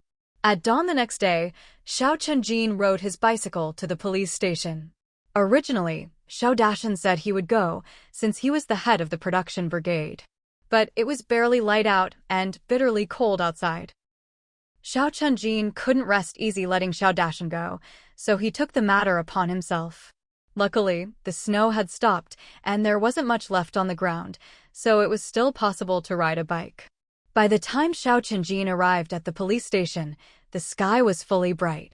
When the police heard that 4 people had died, their expressions turned serious, and they immediately drove out to the 3rd Production Brigade. Xiao Chunjin didn't ride in the police car. After all, he'd need to ride his bike back. Of course, a bicycle couldn't keep up with a car. As Xiao Chunjin was riding toward the production brigade, he saw the police car speeding toward him, then quickly driving off into the distance. Seeing this, Xiao Chunjin felt puzzled. Why had they left so soon? Had they already figured out what happened? When he finally rode into the production brigade, he overheard people talking and finally understood what was going on. It turned out they had gone to bring Wang Aijuan back for questioning. That was only natural. After all, the incident happened right after they met with Wang Aijuan. Who else would they question if not her? Less than an hour later, the police car returned, this time with Wang Aijuan in tow. Wang Aijuan was crying her heart out, tears streaming down her face. When she got out of the car, she was so unsteady on her feet that, if not for the police officers supporting her, she probably would have collapsed to the ground. Once inside and faced with the 4 bodies, Wang Aijuan couldn't catch her breath and fainted on the spot. When someone faints from overwhelming grief, they usually come to quickly. When Wang Aijuan woke up, she knelt on the ground and wailed, crying for over 10 minutes without stopping. In the end, the police couldn't wait any longer and finally interrupted her sobs. Wang Aijuan, did your parents come to the county to see you yesterday? Yes. What did you talk about? My parents said they wanted to move in with me. They wanted me to give my job to my younger brother, and then they'd find me another man so I could get married and have children. Did you agree? I did. I told them to go back and pack up and that they could come find me today. After that, our whole family could live together. As far as I know, your parents sold you to Zhang Jiwei. Zhang Jiwei is more than 10 years older than you. Don't you resent your parents for that? Now you finally have a chance to live freely, but your parents are here to exploit you again. Do you really not hate them? Why would I hate them? Wang Aijuan stared at the officer in disbelief. Would you hate the parents who gave birth to you and raised you? No matter what parents do, it's always for the good of their children. Besides, I'm just a girl. If I don't get married and have kids, what else am I supposed to do? That's how it should be. What girl in our production brigade hasn't gone through the same thing? What's there to hate? As soon as Wang Aijuan finished speaking, the onlookers around her all nodded in agreement. Exactly. Which girl in the production brigade hasn't gone through the same thing? What's there to hate? And it's not like someone would kill their own parents over something like this, right? The police stared at Wang Aijuan for a long moment before slowly asking, then how do you think they died? Wang Aijuan's eyes widened. Isn't it your job to find out how they died? You can't find out the truth? Or you just don't want to, planning to pin this on someone at random? If you really want to find a scapegoat, why only look at me? Why don't you ask Ruanruan? Frankly, I think she's more likely, and she's in a better position than I am. I've been in the county town. My last visit back here was days ago. Ruanruan, on the other hand, has been at the production team the whole time. Who is Ruanruan? Ruanruan is my second younger sister. When she was just born, my mother and grandmother decided to abandon her in the mountains. It just so happened that Granny Chin came by and paid my grandmother to take her away. Over the years, my mother has always wanted to acknowledge her as her daughter again, but she refuses, and she often quarrels with my parents. Everyone in the production team knows about this. As Wang Aijuan spoke, she glanced around and pointed to a girl standing off to the side of the crowd. Isn't that Ruanruan over there? The police followed her gaze and saw a fair-skinned, delicate-looking young girl standing there. When she noticed them looking, she even gave them a sweet smile. Could a girl like that really be involved in a murder case? But with so many people watching, and after what Wang Aijuan had just said, the police still called Ruanruan over. Are you Ruanruan? Yes. Is what she just said true? It is. Do you have anything to do with their deaths? No, I don't. Ruanruan looked at Wang Aijuan, her expression somewhere between a smile and not. Your husband and mother-in-law were both just walking along when they suddenly fell and died in accidents, just like the other four. Once or twice, maybe it really is an accident. But this many times, can you still call it an accident? 6 people have died, all connected to you, and you still want to pin it on me. At Ruanruan's words, Wang Aijuan's face instantly changed. How did Ruanruan know about what happened to Zhang Jiwei and old lady Zhang? But Wang Aijuan was mentally tough, and she quickly composed herself. Ruanruan, you can eat whatever you want, but you can't say whatever you want. We're sisters after all. Now that our parents are gone, I'm your only blood relative left. What good would it do you to frame me? Who says you're the only one left? Second uncle, second aunt, and their 5 kids are all standing right there. Or do you wish you were the only one left? As soon as Ruanruan finished speaking, Wang Erqing and the others' faces changed, and they looked at Wang Aijuan differently. Others might not know, but Wang Erqing certainly did. After Wang Dafin and the others came back yesterday, they ate a packet of egg cakes, and then all 4 of them had accidents one after another. There's no way Wang Aijuan had nothing to do with it. He told the police as much, but so far, they hadn't found any signs of poisoning. No evidence. Everything is just empty talk. The police couldn't just stand there listening to 2 girls argue all day. As strange as the whole thing seemed, there was no sign of poisoning, and 2 of the deaths happened inside a locked room with no evidence of anyone else entering. The other 2 died in front of everyone, and neither Ruanruan nor Wang Aijuan could be connected to it. After another 2 days of investigation, they still found nothing and could only close the case as accidental deaths. With the case closed, it was time for Wang Dafin and the others to be laid to rest. Naturally, Ruanruan wasn't about to help with the funeral. Fortunately, Wang Aijuan had done this twice before, and with Wang Erqing and Lu Xiuli helping, things were handled in a proper manner. After the funeral was over, Wang Erqing officially split the household with Wang Aijuan. Aijuan, you're a city person now. Your household registration is in the city, you have a house and a job there, and you're living quite well. We don't plan to rely on your success, nor do we want to drag you down. Let's just split the family. Second uncle, how can you say that? I'm all alone now. If we split the family, what am I supposed to do? You can't look at it that way. Ever since you were little, I could tell you were different from the rest. Sure enough, you've made something of yourself. From now on, just focus on your job in the county. Don't bother coming back unless you have to, the journey's exhausting. Besides, even if we split the family, we're still relatives, right? Well, if you insist, second uncle, I'll listen to you. But I don't want anything from the house, just leave it all to you. I don't want anything from your side either. I'll just take what's mine. If you want the rest, take it. If not, just leave it. After the split, Wang Erqing went to find Xiao Dashan to request a move. With 4 people in the family dying so suddenly, there was no way he could keep living in that house. There were still some empty houses left in the production team, though they were a bit run down. Wang Erqing's family didn't mind. They found a courtyard with 3 rooms and moved in. The once lively Wang family courtyard was now completely deserted. Day or night, no one dared go near it. Before leaving the 3rd production team, Wang Aijuan went to see Su Ruanruan. Compared to half a year ago, Wang Aijuan had grown taller, and her features had matured. Perhaps because she no longer had to work in the fields under the sun, her skin had become much fairer. Her looks had changed, her temperament had changed, and she'd become much more composed. At the very least, her emotions were no longer so easily read.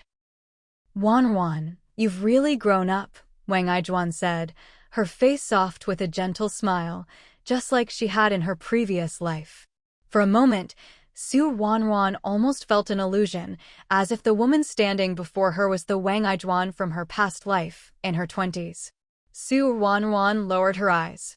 Did you need something from me? They had already fallen out with each other. Who were they pretending for, acting like close sisters now?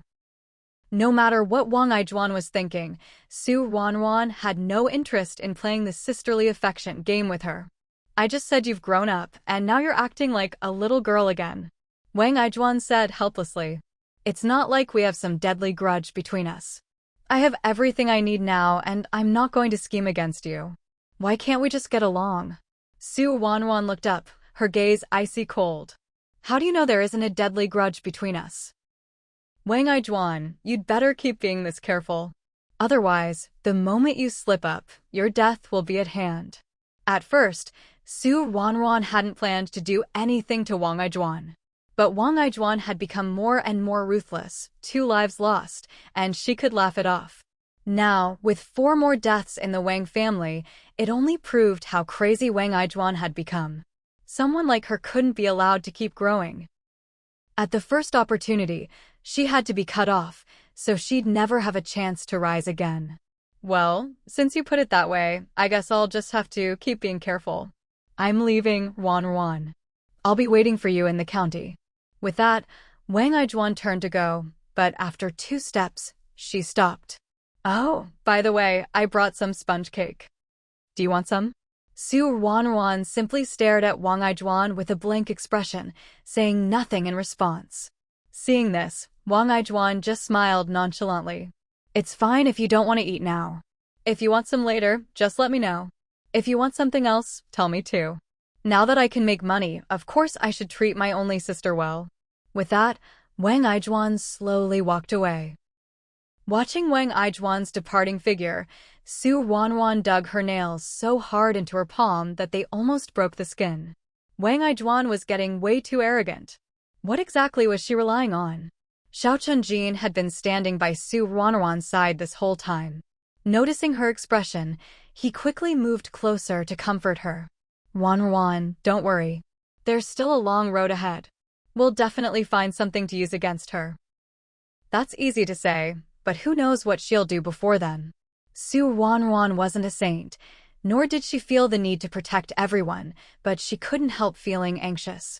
Until she figured out how Wang Aijuan had caused those 6 people to die so unexpectedly, she wouldn't be able to guard against her. What Su Ruanruan feared most was that, before she found a way to deal with Wang Aijuan would target the people around her. It looked like she'd have to be extra careful with food and drink from now on. Xiao Chunjin understood too. At this point, No amount of comforting words would help. If only they could find a way to deal with Wang Ijuan soon. Just a couple of days after Wang Ijuan left, Su Ruanruan and Xiao Chenjin braved the wind and snow to head into town. It was time to pick up their admission letters. The snow wasn't heavy, but there was already a layer of it on the ground, so riding a bike was out of the question. They had to walk slowly instead. Luckily, they were familiar with the road, and both were bundled up, so their pace wasn't too slow. They arrived in town a day early, and after getting there, they went straight to the Xiao family's house. The next day was the actual day to pick up the letters.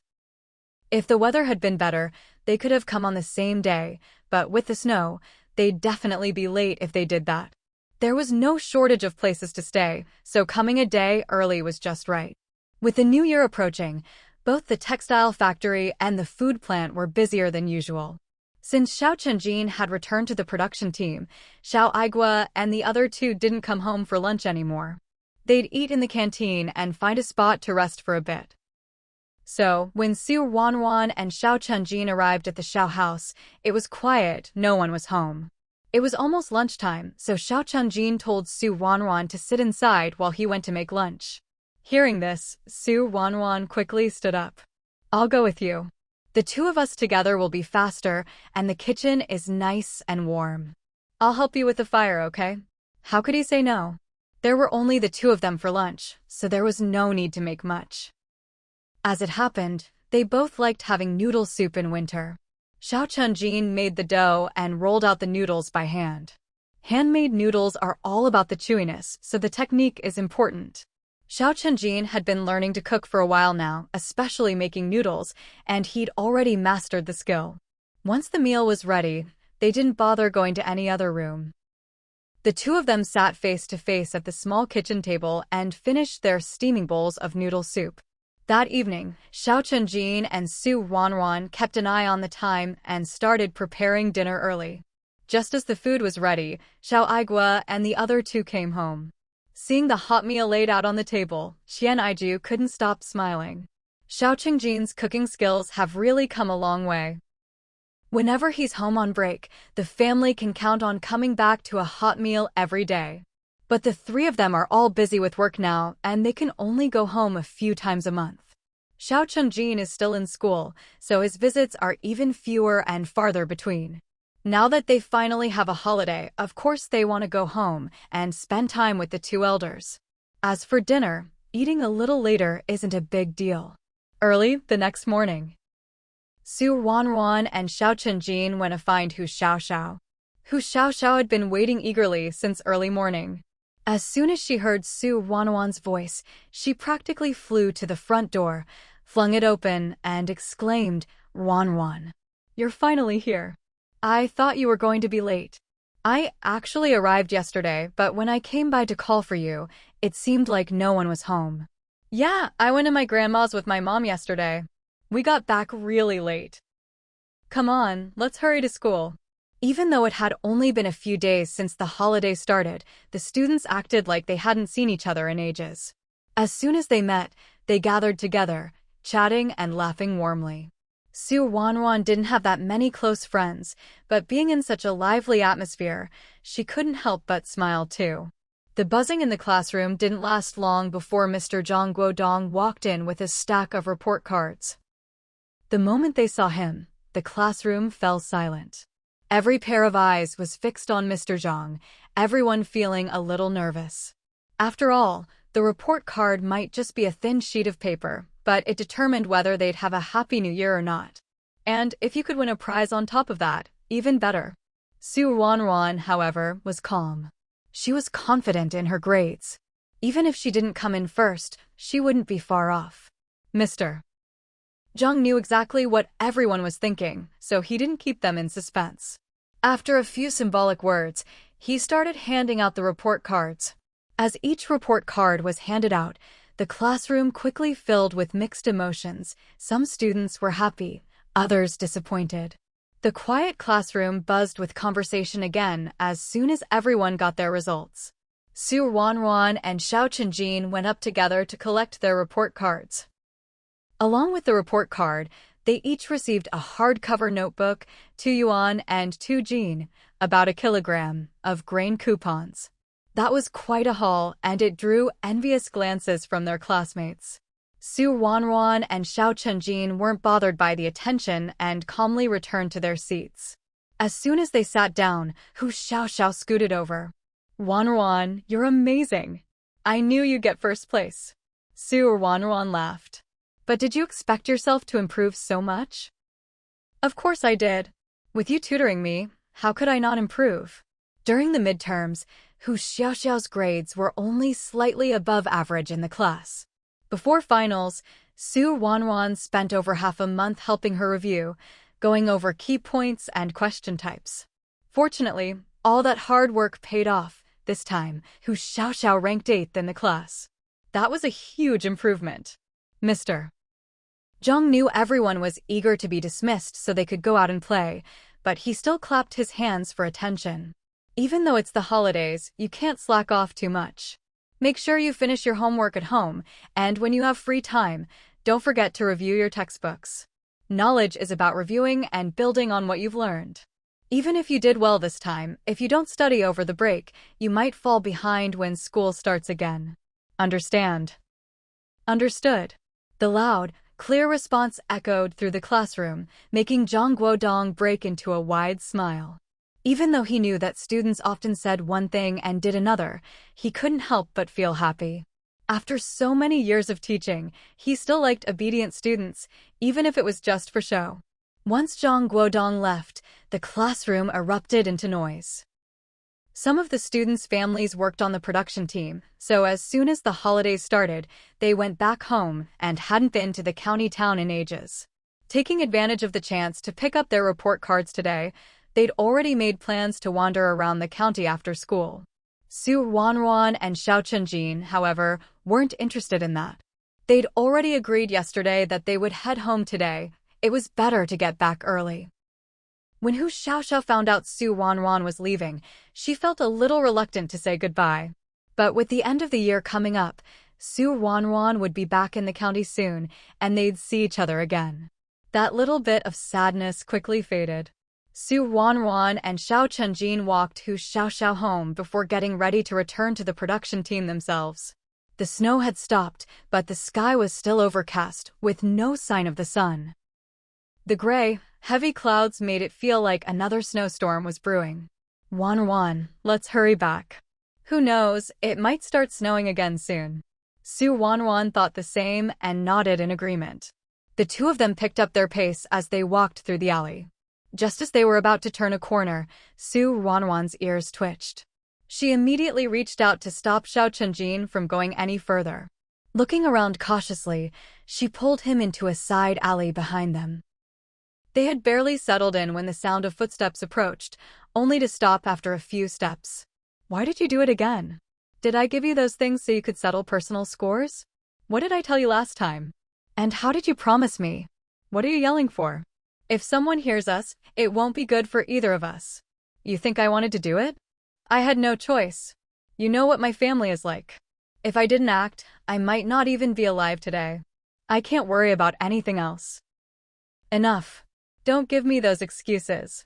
I'm telling you, this is the last time. If something like this happens again, you know what the consequences will be. No.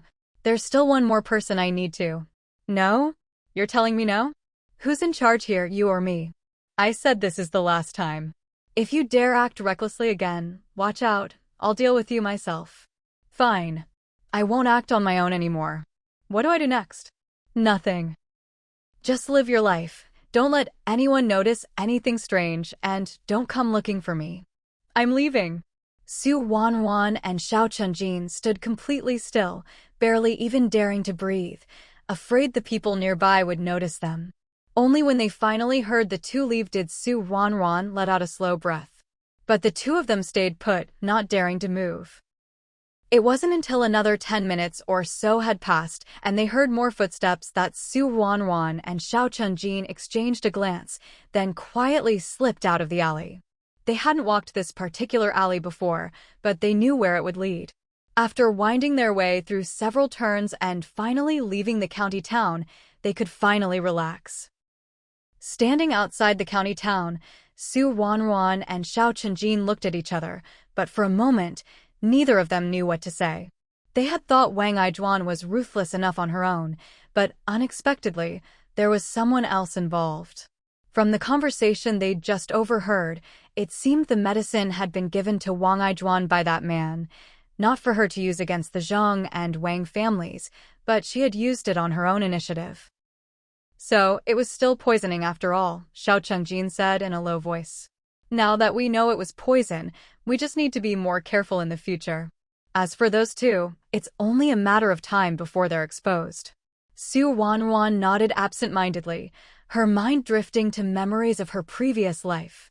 In her past life, there hadn't been this mysterious person. No, wait. Maybe there had been, and she just hadn't noticed. The thought that there were things she hadn't known in her previous life, which were happening again in this one, made Ruanruan feel uneasy. But there was nothing she could do about it. She couldn't just go to Wang Aijuan now and demand to know who that person was or what they were planning. The enemy was in the shadows while she was out in the open. She absolutely couldn't act rashly. The whole way back to the production team, Ruanruan and Xiao Chenjin walked in silence. Seeing the furrowed look on Ruanruan's brow, Xiao Chenjin actually wanted to tease her a bit to cheer her up. But he also knew that unless this matter was resolved, the weight in Ruanruan's heart wouldn't be lifted. A few words of comfort wouldn't help, so in the end, he held back and said nothing. When they got back to the production team, Xiao Chenjin walked Ruanruan home. Ruanruan, get some rest. I'll go home and check in too. Ruanruan nodded. You haven't been back all day. You should go home early. Then I won't come over tonight. Don't go running around outside, okay? I know. Back in her room, Ruanruan handed her report card and prize to Granny Chen and Su Aimin, chatted with them for a while, then excused herself, saying she was tired, and went back to her own room. She locked the door from the inside and entered her treasure space. Inside, it was as bright and comfortable as ever. Aside from a few items missing from the shelves, everything was just as it had been when she first got it. The moment Ruanruan entered the treasure space, her anxious heart miraculously calmed down. She wandered aimlessly for a while. She didn't know how long she'd been walking when she suddenly stopped and turned to look at the shelf on her left. It was the medicine shelf. Ruanruan had never really looked at it closely before. She only knew where the cold medicine, fever reducers, and antibiotics were kept. There was more than one medicine shelf. They stretched 3 or 4 meters long. Thinking about the poison Wang Aijuan had used to kill, Ruanruan couldn't help but wonder if there might be something similar on these shelves. Once the thought popped into her head, she couldn't suppress it. Without hesitation, Ruanruan began carefully examining the medicines on the shelves. One by one, she looked through them. All of them were everyday medicines. Even the less common ones were for treating illnesses, not poisons. Ruanruan didn't get discouraged, nor did she stop. She had only checked about a third of the long row of shelves. She wanted to keep going, but suddenly heard Granny Chen calling her from outside. Ruanruan hesitated for a moment, then left the treasure space. Granny, what is it? Dinner's ready, come out and eat. Ruanruan was momentarily surprised. She glanced at her watch. The hour hand was already pointing to 12. It's already midnight? Ruanruan felt like she hadn't spent that long in the treasure space at all. Thinking this, she quickly opened the door. Granny Chen grabbed Ruanruan's hand and led her to the dining table. You silly girl, still sleepy? Even if you are, you should eat before you go back to bed. Su Aimin nodded in agreement. Your grandma's right. No matter how tired you are, you still have to eat. You can sleep again after you've had lunch. Ruanruan wanted to explain that she hadn't been sleeping, but there was no good way to say it, so she just nodded. After hurriedly finishing lunch, Ruanruan returned to her room and went back into the treasure space to continue searching. With 2/3 of the shelves left, it took Ruanruan more than 2 hours to finally finish looking through almost everything. There was only one row left, and Ruanruan felt a little disappointed. The treasure space was so well stocked, yet it didn't have that kind of medicine. Although she was disappointed, Ruanruan still picked up the first bottle on the last row. It was a small plastic bottle, not very big, easily held in one hand, and not very tall. When she picked it up, it rattled, making it clear there were pills inside. Ruanruan looked down at the label, and as soon as she saw the name, her pupils shrank. Deadly powder. Even though there were pills inside, it was called deadly powder. Ruanruan didn't even have time to complain about the misleading name. She quickly looked at the instructions below. 1 pill can kill 10 people. Grind into powder and have someone ingest it. Effects begin 3 to 4 hours later. The victim will appear dazed, as if dreaming, and die accidentally. Note: after death, the drug leaves no trace in the body. Ruanruan's grip on the bottle tightened abruptly. In the bottom right corner of the bottle, it clearly said, 100 pills. This one bottle, enough poison to kill 1,000 people. Even though she was in the comfortably warm treasure space, Ruanruan felt a chill from the inside out, so cold her teeth chattered and she almost couldn't hold onto the bottle. She had always thought the treasure space only contained food and daily necessities, enough for her and Granny Chen to live a prosperous life. She never expected that, in this unremarkable corner, something like this would be hidden.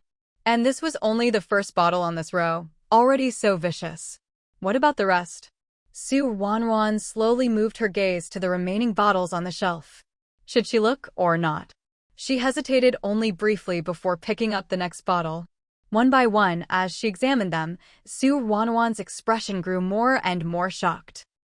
By the time she finished the last one, she was drenched in cold sweat, her face deathly pale, and she felt completely drained of strength. They were all poisons. And not just any poisons. Every single one was a silent, undetectable killer.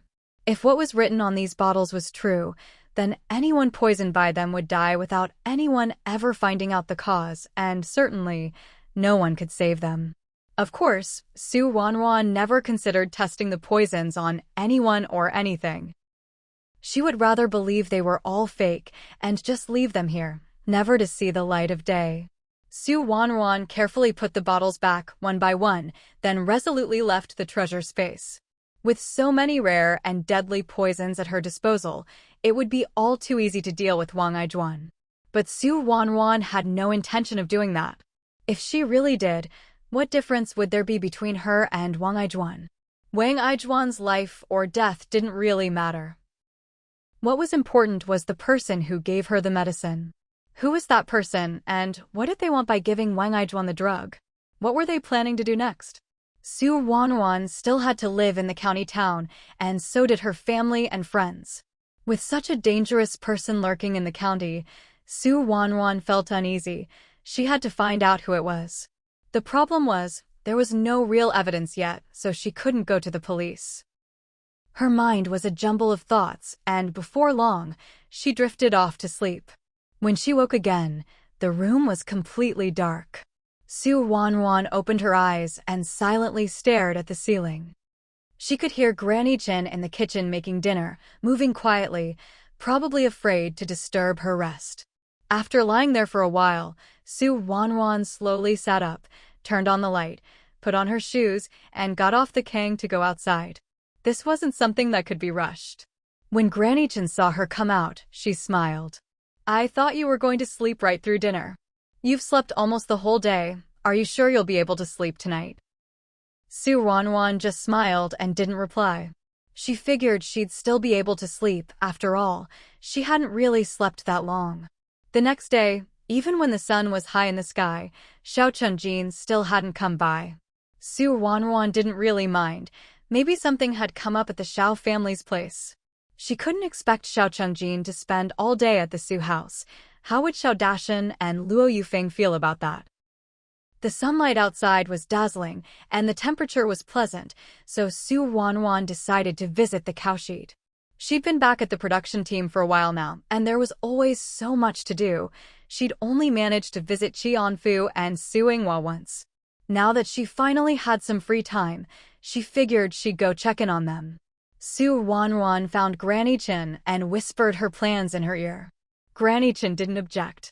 Go ahead and bring them something. Hearing this, Ruanruan patted her shoulder bag. I know. The bag was flat and obviously empty. But after Ruanruan left the yard and made sure no one was around, she reached into her bag. When she pulled her hand out again, the once flat bag was now bulging. It was so heavy that anyone could tell it was packed with things. The weather had finally cleared up, so everyone in the production team was either cleaning their yards or washing the clothes that had piled up. On the way to the cowshed, she didn't run into anyone. Qianfu and Su Yinghua took great care of the two cows, keeping them clean every day. The cowshed was tidy and barely had any smell. When Ruanruan arrived, the two of them had just finished cleaning the cowshed and were sitting in the yard, resting and enjoying the sun. Seeing her, Su Yinghua pulled Ruanruan down to sit beside her. How come you came by yourself? Where's Chenjin? He's at home. I didn't have anything to do, so I thought I'd come see you. Granny Su, how have you two been lately? We're doing well. Don't worry about us. We've got the cows this year, and the production team's harvest was good. The rations we got are enough to eat. You don't need to keep worrying about us. The rations from the team are what you earned, but what I bring is just a little token from me. Granny Su, you can't refuse my good intentions, can you? You clever girl, you always know what to say. Qianfu sat to the side, listening to them with a smile. The way he looked at Ruanruan was full of affection, just like she was his own granddaughter.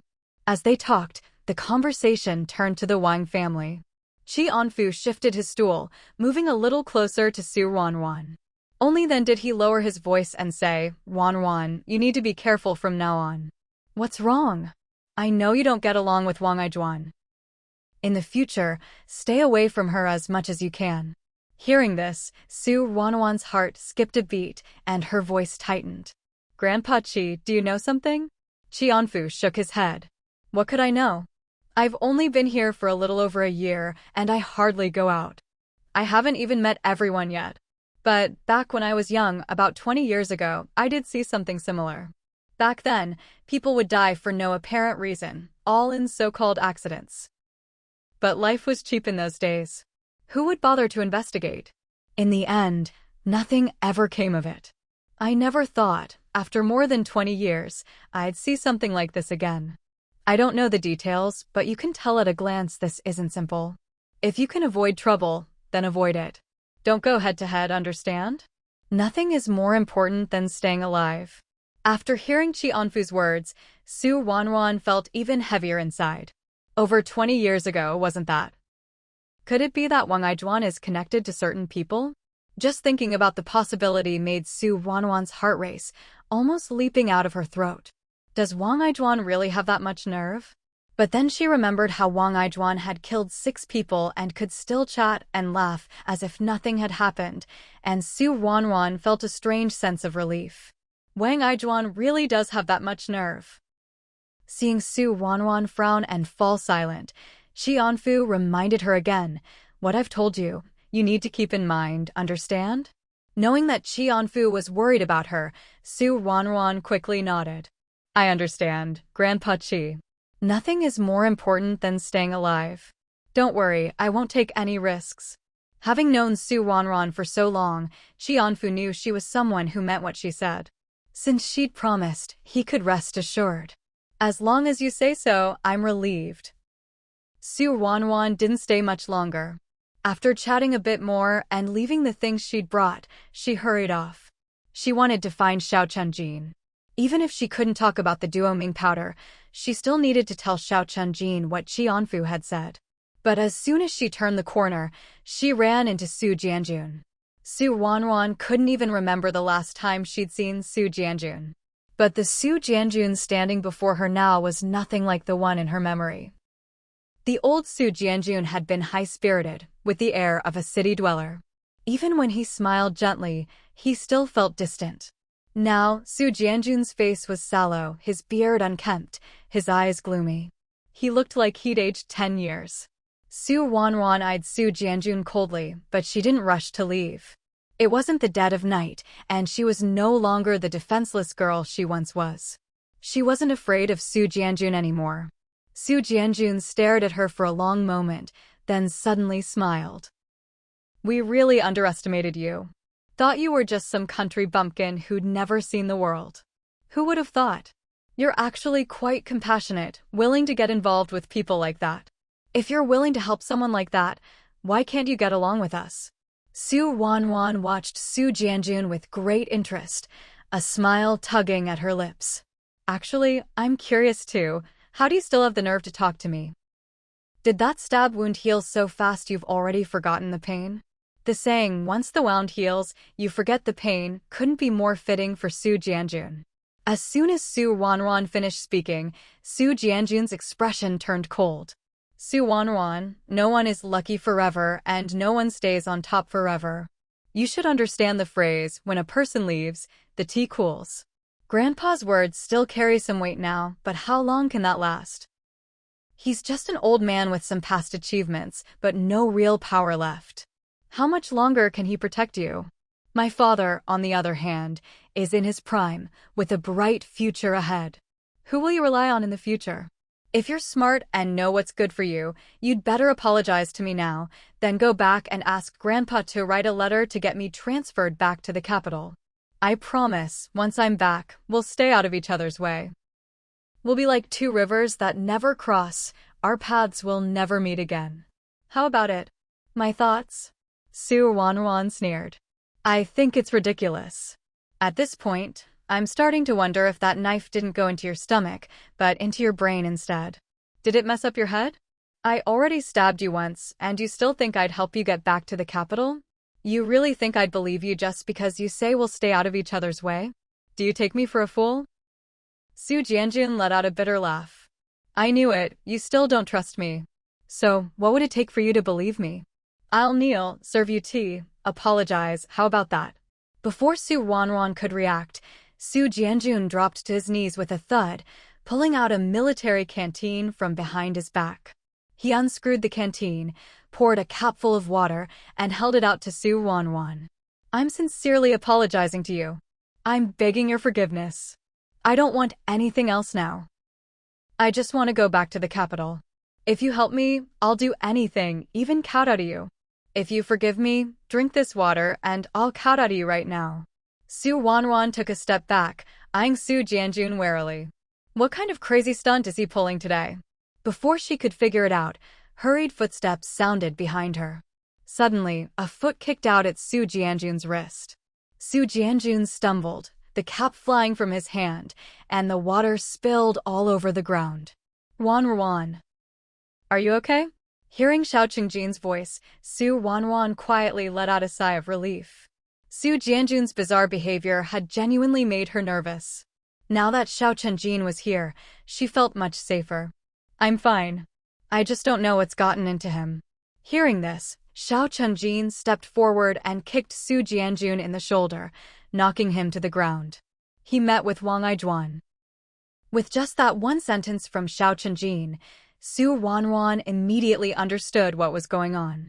Su Jianjun had met with Wang Aijuan, then came here to block her way, serving her tea and apologizing. Wang Aijuan must have given him some deadly poison. That poison must have been in the water canteen. Su Ruanruan's expression turned icy. She stepped forward and picked up the military canteen from the ground. There was still about 2 mouthfuls of water left inside. Su Jianjun, you want me to forgive you? Want to go back to the capital? Fine. Then you drink this water. Staring at the canteen being handed to him, Su Jianjun's eyes were filled with terror as he kept backing away. No. No, no, no. Why not? Su Ruanruan raised her eyebrows. I'm not asking you to kneel and beg for forgiveness or to serve me tea. All you have to do is drink this water and I'll forgive you. When you get back, I'll have Grandpa write a letter to the people in Beijing to get you transferred back there. It's such a simple thing, why won't you do it? Is it because there's something in the water and you're afraid to drink it? No, there isn't. If not, then why won't you drink it? It's just a sip of water, how hard can it be? Go on, drink it. Once you do, you can go back to Beijing. As she spoke, Su Ruanruan slowly brought the canteen closer to Su Jianjun's mouth. Come on, drink up. Her voice softened, as if it carried a hypnotic power. Su Jianjun stared unblinkingly at the military canteen, his hand slowly reaching out. Watching his movements, Su Ruanruan's expression remained calm, but she felt a flicker of doubt inside. Could it be that both she and Xiao Chunjin were wrong, and there was actually nothing in the water? While she was still wondering, Su Jianjun's hand touched the canteen. Seeing that he was holding it, Su Ruanruan let go. But in the next instant, the canteen suddenly slipped from Su Jianjun's hand and fell to the ground. What little water was left inside spilled all over the floor. Su Ruanruan clearly saw Su Jianjun let out a quiet sigh of relief the moment he saw the water pour out. Oops, my hand slipped. I'll go get some more water, just wait here, Su Jianjun said, bending down to pick up the canteen. But Su Ruanruan was quicker, grabbing the canteen before he could. What a coincidence, she said with a bright smile. I always carry a canteen with me. Look, I still have a full one right here. Let me pour you some. As she spoke, Su Ruanruan reached into her satchel with her other hand, pulled out another military canteen, and handed it to Xiao Chunjin. Xiao Chunjin took it, opened it, and handed it back to Su Ruanruan. Su Ruanruan carefully poured some water into the now empty canteen, giving it a little shake. I didn't pour much, just in case you can't finish it. Come on, drink up. Make sure you hold it tight this time. She smiled even more warmly, her voice gentle and kind. But to Su Jianjun, it was terrifying. Su Ruanruan must know something. She must have guessed there's something in the water. Otherwise, why would she be so insistent on making him drink it? He had really underestimated Su Ruanruan. So young, yet so ruthless. Su Jianjun glared at Su Ruanruan with hatred, snatched the canteen from her hand, and poured out every last drop of water onto the ground. He picked up the cap, screwed it on, and turned to leave. Seeing Su Jianjun about to go, neither Su Ruanruan nor Xiao Chunjin tried to stop him. Once Su Jianjun had gone far enough, Su Ruanruan turned to Xiao Chunjin. Chunjin, how did you know he'd met with Wang Aijuan? I went to see Zhang Chang and Zhao Gang. They live in the production team and know the kids there pretty well. I asked around, and one of the kids happened to see them talking together. He didn't hear what they said, but I think Wang Aijuan definitely gave Su Jianjun something. Su Ruanruan nodded in agreement. I was thinking the same thing. I just came from Grandpa Chi's place. He told me a few things too. I was actually on my way to find you when I ran into Su Jianjun. What did Grandpa Chi say to you? He told me that more than 20 years ago, he saw quite a few people die in similar accidents. He warned me to be careful around Wang Aijuan and to avoid confronting her if possible. I think Wang Aijuan must have some kind of drug. I think so too, Xiao Chunjin said, his brows tightly knit. Other than drugging people, Wang Aijuan really doesn't have any other means to pull something like this off. The question is, where did she get that drug from, and is there an antidote? Su Ruanruan didn't reply. She didn't know if Wang Aijuan had an antidote, but there definitely wasn't one in her own Baibao space. That whole row was nothing but poisons, none of them had antidotes.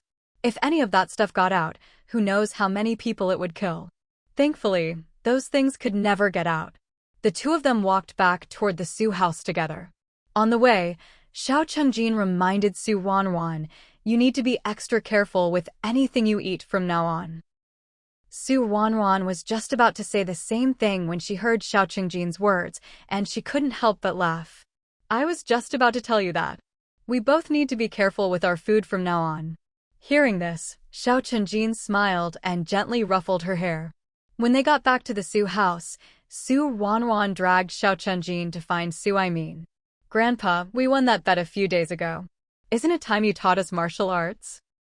Now that she was aware of the potential danger, Su Ruanruan was even more eager to improve her own abilities. Even though she was already strong, brute strength alone wasn't always enough. If she could combine her strength with proper technique, her fighting power would multiply several times over.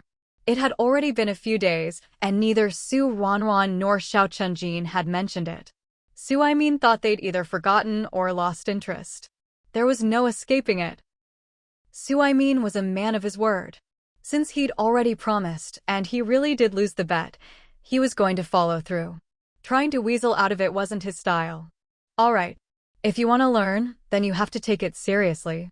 No slacking off, no 3 days of fishing, and 2 days of drying the net. We know. The weather outside was just right.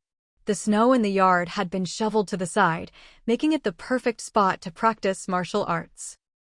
Granny Chen had always thought that, as a girl, Ruanruan didn't need to learn how to fight.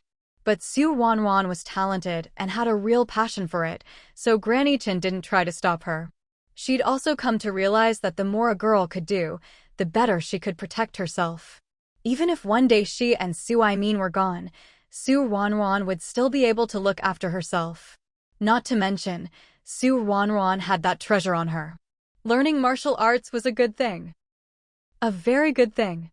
With the new year just around the corner, there wasn't much work left in the brigade. Most people were visiting each other, chatting and gossiping.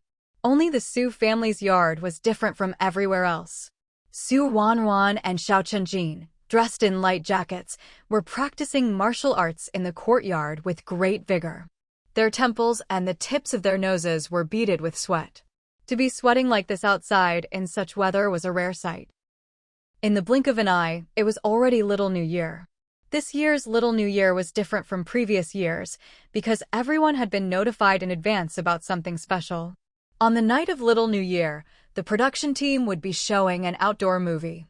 Watching an outdoor movie was even more exciting and joyful than celebrating the New Year itself. After all, you could celebrate the New Year every year, but you never knew when you'd get another chance to watch an outdoor movie. This outdoor movie screening was the result of Xiao Dashan's persistent efforts for over a year. In her previous life, Ruanruan had seen quite a few outdoor movies, especially after the 1970s, when they became more common. But in these past few years, times had been tough, which made outdoor movies feel even more precious. Normally, on Little New Year's Eve, every family would sit together on their warm kangs, eating dumplings and chatting. But tonight, as soon as it got dark, a crowd had already gathered at the threshing ground. The people in charge of the movie had arrived early and set up the equipment while it was still light out. Now it was dark and the movie was about to begin. Not only the third production team, but also people from the neighboring second and fourth teams had come. As long as they could walk, everyone put on their thickest clothes, bundling themselves up tightly. They brought along small stools, pockets stuffed with home-roasted sunflower seeds, pumpkin seeds, and peanuts. The better-off families even brought some puffed rice candy or maltose treats. Those who had small thermoses brought a pot of water as well. Ruanruan was one of those who came fully prepared. Not only was she well-equipped, but she also had a prime seat. Xiaochunjin had come early, while it was still light, to save their spots. He lined up 6 small stools in a row, making sure no one could take their seats. Granny Chen hadn't planned on coming, but in the end, she couldn't resist Ruanruan's coaxing and came along with Min, bundled up extra warmly. It was late at night, and although it wasn't snowing, it was bitterly cold. Watching a movie in the biting winter wind was certainly a unique experience. The movie was an old one. Ruanruan had seen it many times in her previous life. But every time she watched it, she still found it thoroughly enjoyable. Halfway through the movie, Ruanruan leaned over to Granny Chen and whispered, "Grandma, I need to use the toilet." "Go with Chungjin to his house," Granny Chen replied. The Xiao family's house was very close to the threshing ground, just a few minutes' walk there and back. Even though it was pitch dark, Ruanruan had no intention of just finding a random spot. She quickly nodded, "I'll be right back." When talking to Xiaochunjin, of course she couldn't be as direct as she was with Granny Chen. She just tugged at his sleeve and asked, "Chungjin, do you have the house key?" "I've got it," Xiaochunjin replied, standing up with Ruanruan. Both of them were sitting in the front row. If they stood up straight, they'd block the view for the people behind, so they both hunched over as they left the threshing ground. Once they were out and walking up the path to the Xiao family's house, Ruanruan finally let out a long breath. It had been ages since she'd watched an outdoor movie with so many people. The feeling in her heart was hard to put into words. Su Ruanruan and Xiao Chenjin arrived at his house, and after entering the courtyard, she headed straight for the toilet. Xiao Chenjin waited at the gate, not going inside. As he waited, Xiao Chenjin held his breath. There were only 3 people living in the Xiao family home now: Xiao Chenjin, Xiao Dashan, and Luo Yufeng. Xiao Chenjin was certain that Xiao Dashan and Luo Yufeng were currently at the threshing ground watching a movie, so there shouldn't be anyone at home. But why did it sound like there was someone moving around in the kitchen? Could it be that a thief had broken in to steal something? Just as Xiao Chenjin was thinking this, Su Ruanruan came running over to his side. "Let's go," Su Ruanruan said with a smile. Xiao Chenjin leaned in and whispered a few words into Su Ruanruan's ear, then straightened up and said in his usual tone, "All right, let's go home." The two of them chatted as they walked toward the front gate. The sound of the door closing, the lock clicking, and their footsteps grew fainter and fainter until they disappeared completely. In the pitch-black night, not even the moon or stars could be seen, as if they were hiding somewhere. The entire courtyard was shrouded in darkness. Looking around, everything was swallowed by the darkness. Nothing could be seen clearly. No one knew how long this silence lasted, when suddenly a creaking sound broke the stillness. Everyone living in the production team knew that was the sound of the old, poorly maintained wooden door. The door opened, but then everything went quiet again. Time ticked by, and the end of the movie drew closer. Just then, faint footsteps sounded. Even though nothing could be seen, the footsteps made it clear that someone was tiptoeing around, moving extremely cautiously. When the footsteps got close enough, Su Ruanruan switched on her flashlight and shone it in the direction of the sound. At the same time, Xiao Chenjin rushed at the person. The person didn't even have time to react before being caught red-handed. Xiao Chenjin pinned the person to the ground, and everything the person was carrying spilled out. Su Ruanruan walked over with the flashlight and carefully examined the things on the ground, finally letting out a sigh of relief. So it was just a thief. To Su Ruanruan now, a thief wasn't scary. What was scarier was someone coming to leave things behind. At a glance, everything on the ground was food. There were big sacks of rice and grain, and even snacks that only children liked. No wonder the person was being so careful, they'd stolen so much. While Su Ruanruan was checking the things, Xiao Chenjin had already subdued the person and lifted them up with one hand. Su Ruanruan moved the flashlight to the person's face, wanting to see who the thief was. Ever since the incident with Su Lao-san, their production team had been peaceful, and nothing had been stolen since. Even though there was no longer a night patrol, the whole production team was still very safe. The entire commune knew that their team had a good reputation. But seeing the person in front of her, Su Ruanruan realized that sometimes you really couldn't just trust rumors. No matter the time, there would always be petty thieves. But what Su Ruanruan didn't expect was that the thief was actually Xinyanjun. Xinyanjun was Xiao Chenjin's cousin, his aunt Xiao Aimei's son. He was 2 years older than Xiao Chenjin, already 18 this year.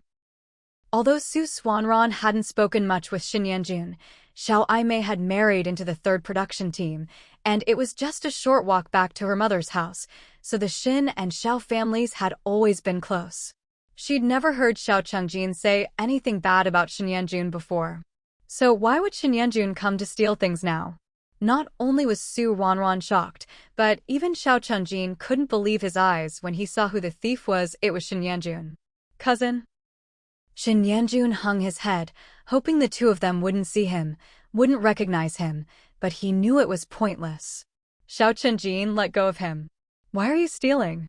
Is your family short on food?" If the Xin family was really short on food, all Xin Aimei had to do was come back and say something. There was no need for Xinyanjun to come and steal. Hearing Xiao Chenjin's words, Xinyanjun quickly looked up, waving his hands and shaking his head. "No, no, no. We're not short on food at home. This has nothing to do with my parents. Chenjin, I'm begging you, please don't tell my parents, okay? This is my first time. I swear I'll never do it again." "Really?" As he spoke, Xinyanjun was almost in tears. Seeing him like this, Xiao Chenjin frowned even more deeply. I can keep it from your parents, but you have to tell me why you're stealing. Your family isn't lacking anything, so what are you doing this for? I. If you don't tell me, I'll go find your parents right now and tell them everything. No, please. Shin Yanjun grabbed Xiao Qingjin's sleeve, looking utterly conflicted. But Shin Yanjun knew Xiao Qingjin's temperament very well. If he didn't explain himself today, Xiao Qingjin would definitely go and tell his parents. If his parents found out, a beating would be the least of his worries. Shin Yanjun struggled internally, his face twisted in distress. After a long silence, he let out a deep sigh. I'll tell you, but anything I know, I'll tell Ruanruan, Xiao Qingjin interrupted.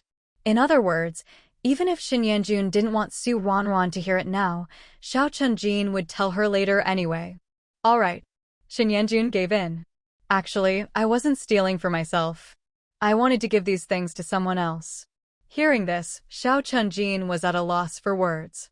Su Ruanruan also stared speechlessly at Shin Yanjun. He wasn't a kid anymore. How could he be so clueless? Giving someone a gift you stole? Is he serious? Shin Yanjun slowly lowered his head, not daring to meet their eyes. I know stealing is wrong, but I really had no choice. My parents wouldn't let me give her anything from home, but I just couldn't bear it. Qingjin, your family isn't lacking these things. Just lend them to me, I'll write you an IOU. Next year, I'll work hard to earn work points and pay you back. Please. It's not that I won't agree, Xiao Qingjin said softly, but you have to at least tell me who you want to give them to. So you're saying yes? Shin Yanjun's face lit up. I knew it. We may be cousins, but we're as close as real brothers. I was just worried before. If I'd known you'd agree so easily, I wouldn't have needed to steal. Watching Shin Yanjun look as if a huge weight had been lifted off his shoulders, Su Ruanruan was at a loss for words. Whether it was Shin Aimei or her man, Shin Pingchuan, they both seemed like capable people. How did they end up with a son like this? Xiao Qingjin hadn't expected his cousin to have this side to him, either.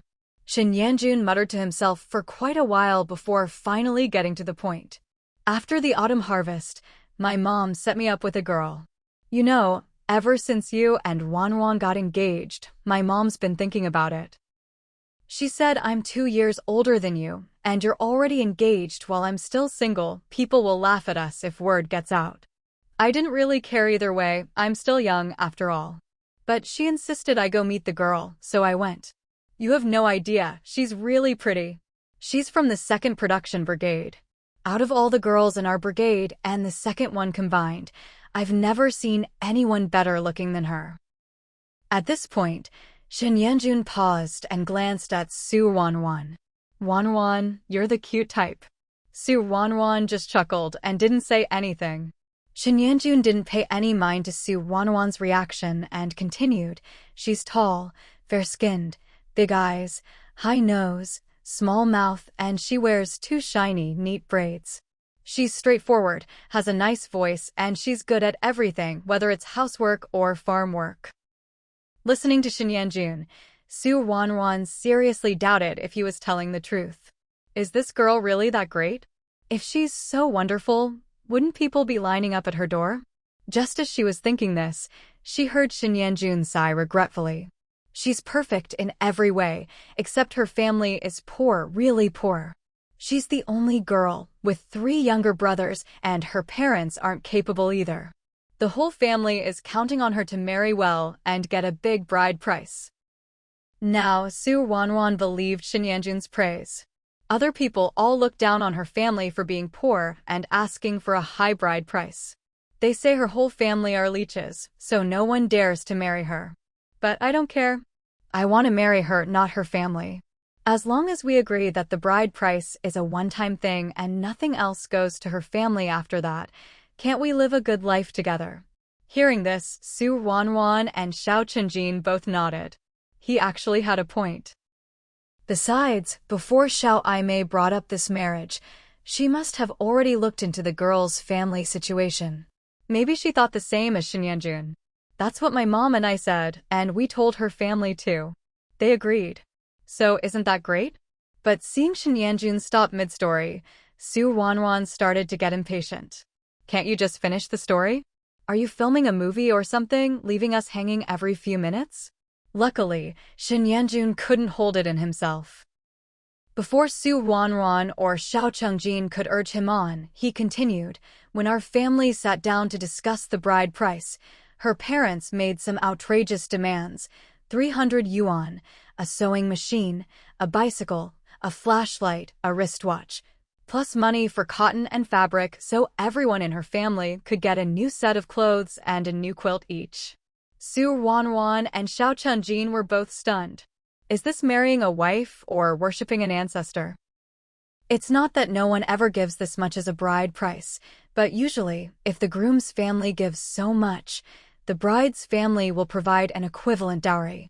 Just like when Su Ruanruan and Xiao Chengjin got engaged, the Xiao family paid for the bicycle, and the Su family provided the ration tickets.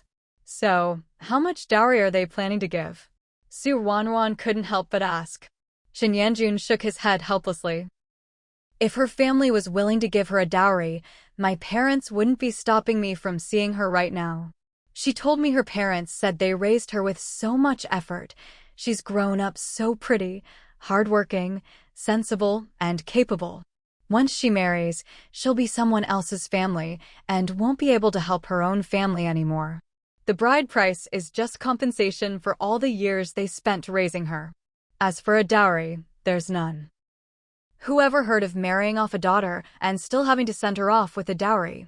If that's the case, they'd rather not marry her off at all and just keep her at home to bring in a husband instead. My parents heard that and didn't say another word. They just stood up, grabbed me, and left. I know what our family situation is. We can't come up with that much stuff, and even if we could, there's no way we'd spend so much money just to get me a wife. So I left with my parents. Xiao Chengjin patted Shin Yanjun on the shoulder. At least you've got your head on straight. Xiao Chengjin had thought Shin Yanjun would be making a scene at home, crying and insisting on marrying that girl. Come to think of it, if Shin Yanjun really had thrown a fit, he would have heard about it by now. Shin Yanjun gave a bitter laugh.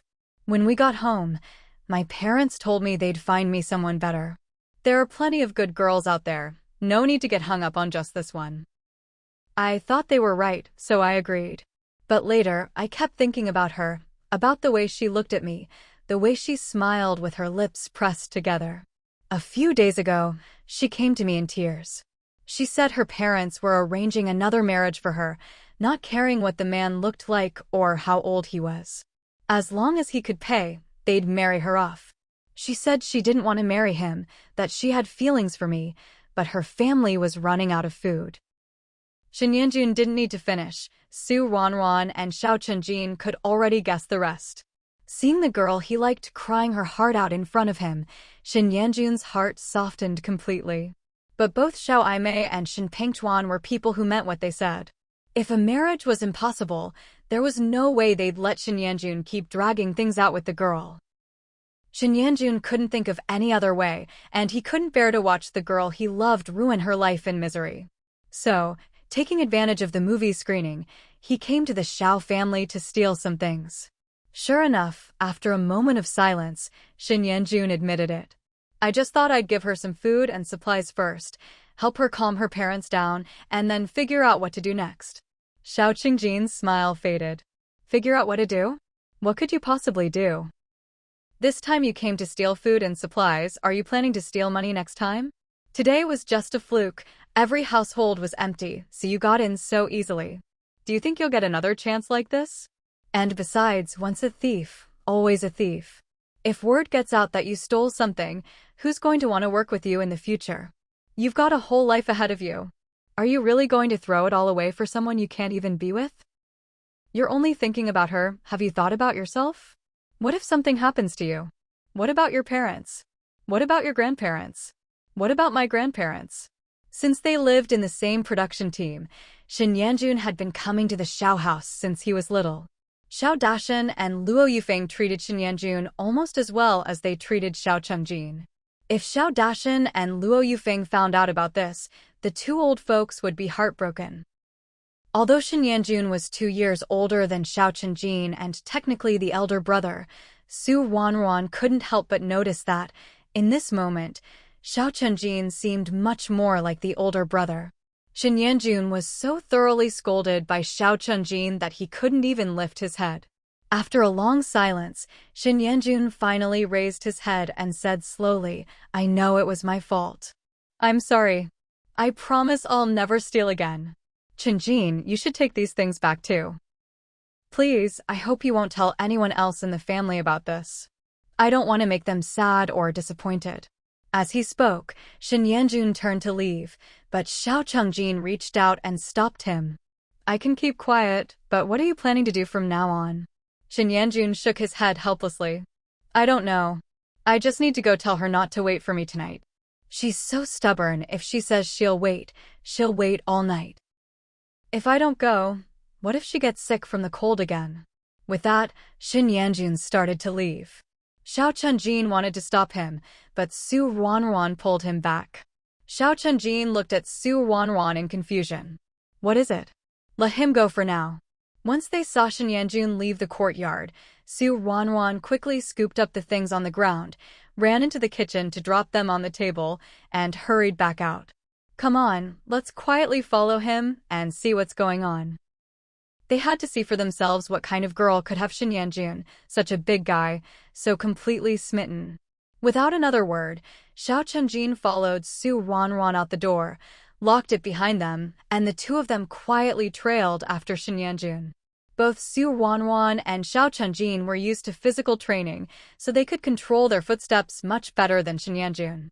Besides, Shen Yanjun was so preoccupied that he didn't even notice he had two shadows following him. They followed him for about 10 minutes before stopping at the edge of a small grove. Looking at the grove, Su Ruanruan felt a little uneasy. This was the very place where Su Jianjun had drugged her. Unless she had no choice, she usually avoided coming here. But things were different now, and she couldn't afford to worry about that. It was as if Xiao Chenjin knew what Su Ruanruan was thinking. He reached out and squeezed her hand. His palm was warm around her slightly cold hand, and Su Ruanruan gradually calmed down. A moment later, voices drifted over from not far ahead. It was too dark to see anything, but just from the sound of it, Su Ruanruan could tell the girl must be truly beautiful. Her voice was soft and gentle, like a feather brushing over your heart, making it itch in the sweetest way. "Ruanruan, I'm sorry. Something came up and I couldn't bring you anything. It's okay, Yanjun. It was too much to ask of you anyway. I just couldn't bear to let you go, and I didn't want to give up. Then this opportunity came, so I reached out to you. You have no idea, my parents are watching me so closely now, it's hard to even get out of the house. Tonight is probably the last time we'll see each other. Ruanruan. Yanjun, you have to take care of yourself from now on. Eat well, look after yourself. Someday, you'll find someone better. Someone who won't be like me, so helpless and trapped." Before she could finish, the sound of sobbing broke through. Her voice was so heartbreakingly tender that even Su Ruanruan, as a fellow girl, felt her heart ache and wanted to wipe away her tears. Truly a beauty. Xiao Chenjin had been listening intently to the sounds coming from the other side when he suddenly felt two burning gazes land on his face. He quickly turned his head. Because they were standing so close, Xiao Chenjin could clearly see Su Ruanruan staring at him without blinking, her eyes sparkling. If it weren't for the light in her eyes, he probably wouldn't have noticed it so clearly. "Ruanruan, what's wrong?" Xiao Chenjin leaned in and whispered softly into Su Ruanruan's ear, afraid that if he spoke too loudly, the two people in the woods would hear them. Su Ruanruan mimicked his action, leaning close to Xiao Chenjin's ear as well. "I was just wondering, Chenjin, how do you feel when you hear her crying?" Xiao Chenjin was completely baffled by the question. "How do I feel? What could I possibly feel? Of course I don't feel anything. Whether that girl cries or not, what does it have to do with me?" But since Su Ruanruan was asking him this now, did she have some other reason? Xiao Chenjin thought hard, trying to come up with a decent answer for Su Ruanruan. Su Ruanruan waited for his reply, but after a long moment, she still hadn't heard him say anything. She turned her head slightly to look at Xiao Chenjin's face. The two of them were so close, and Ruanruan wanted to clearly see the expression on his face. Xiao Chunjin lowered his head slightly, frowning in thought. Finally, he came up with an answer and looked up, about to tell Ruanruan, when he suddenly felt a warm sensation on his face. Warm and soft, a sensation he'd never experienced before. Not only that, but he could feel her breath on his face. At this point, if Xiao Chungjin still didn't understand what was happening, he'd really be an idiot. But wasn't this a bit of a bad time? And why was Ruanruan the one taking the initiative? Didn't he, as a man, have any pride? What should he do now? Should he take the lead, or just accept it quietly? 1,000 thoughts flashed through Xiao Chungjin's mind, but before he could make up his mind, the warmth on his face disappeared, replaced by her breath in his ear again. Why aren't you saying anything? How do you really feel? Xiao Chunjin felt his blood rush to his head. Even though they were outside in the freezing cold, he felt like he was lying on a heated brick bed. After a long moment, Xiao Chunjin finally replied in a hoarse voice, "I don't feel anything." He paused, then added, "Does wanting to go over there and bash her head and count as a feeling?" Ruanruan, if you say it counts, then it counts. Looks like not all men like that type after all. Ruanruan felt much more at ease. Who's over there? The girl's voice suddenly rose, sounding a bit nervous. Ruanruan cursed inwardly. Xiao Chunjin must have spoken a bit too loudly just now. She hadn't expected the girl's hearing to be so sharp. At this point, pretending no one was there or turning to run would only make things worse. Without much hesitation, Ruanruan grabbed Xiao Chunjin and walked into the woods. Not only that, she turned on her flashlight. First, she wanted to see the path under their feet and also locate the two people. More importantly, she wanted to see what that girl actually looked like. The flashlight wasn't all that bright, at least not during the day. But in this pitch-black night, the moment the flashlight turned on, it was blindingly bright. By the light of the flashlight, Ruanruan finally got a good look at the girl's face. Her skin was fair and smooth, her eyebrows long and slender even without makeup, her eyes slightly upturned, a round little nose, and lips as red and delicate as flower petals. Her face wasn't as round as Ruanruan's, but she didn't have a sharp chin either. If Ruanruan had to describe her, she'd say every feature was just right, perfectly balanced. She was a beauty. Gentle, but not weak, stunning, but not seductive. Ruanruan felt a pang of envy in her chest. Why are other people so good-looking? Why do I always look like a little kid? But Ruanruan didn't have much time to dwell on her jealousy. Just as she saw the girl saw her too. After a moment of surprise, the girl quickly hid behind Shen Yanjun. "Yanjun, who are they?" Shen Yanjun hurried to reassure her. "It's okay, don't be scared. This is my cousin, and this is my cousin's fiancé, well, not officially married yet." Hearing Shen Yanjun's words, the fear disappeared from the girl's face. She stepped out from behind him, smiling and nodding at Ruanruan and Xiao Chunjin. "Hello, I'm Yumanchi. What a lovely name. Not only is she beautiful, but her name is so pretty too." Ruanruan felt another wave of envy. She ate well, exercised, and had grown taller, but her face just never seemed to change. Ruanruan was frustrated, but didn't want anyone to notice, so she just nodded at Yumanchi. "Hello." Xiao Chunjin, on the other hand, didn't bother with pleasantries. "Cousin, are you done talking? If you are, let's hurry back and watch the movie.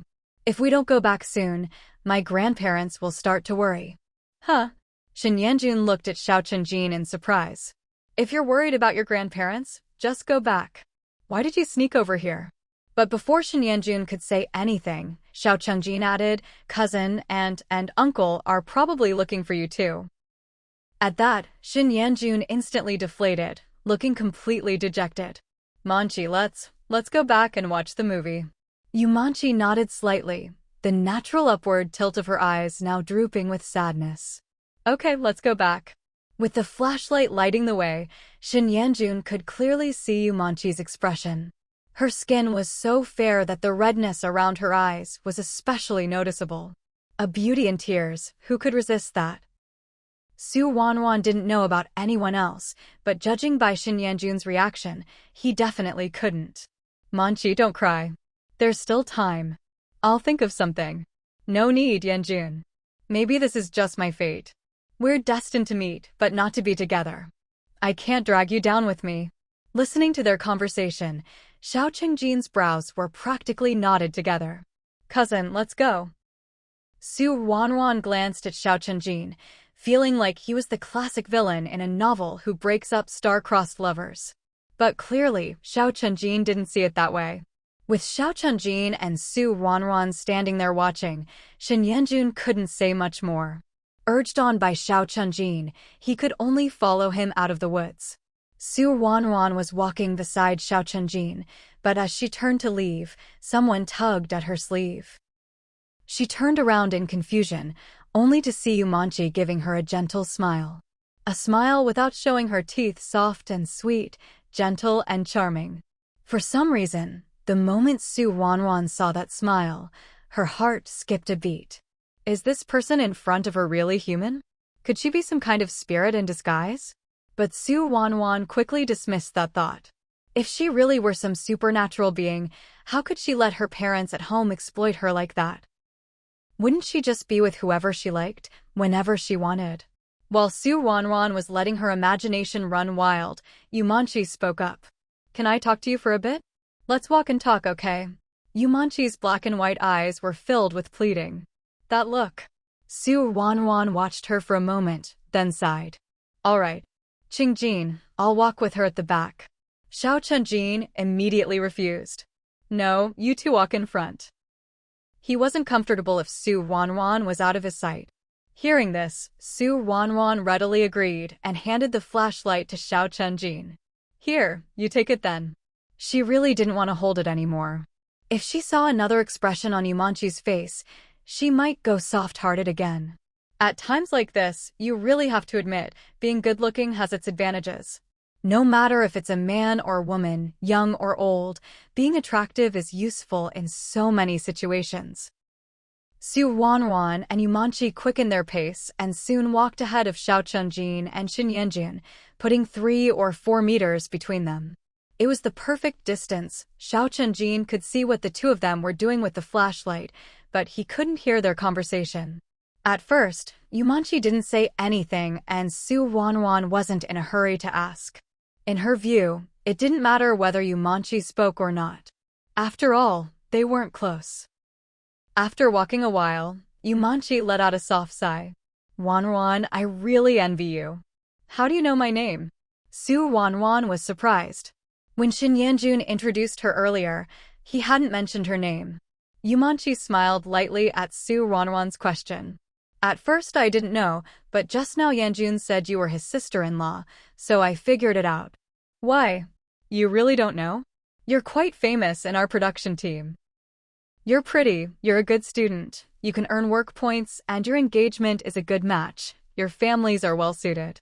Now that your grandfather is back, your family is even better off than the Xiao family. I wish I could be like you. Yumanchi's last words were very soft, but Ruanruan still heard them clearly. Wish she could be like her? Did she mean as capable as her, or did she want a family like hers? Ruanruan laughed.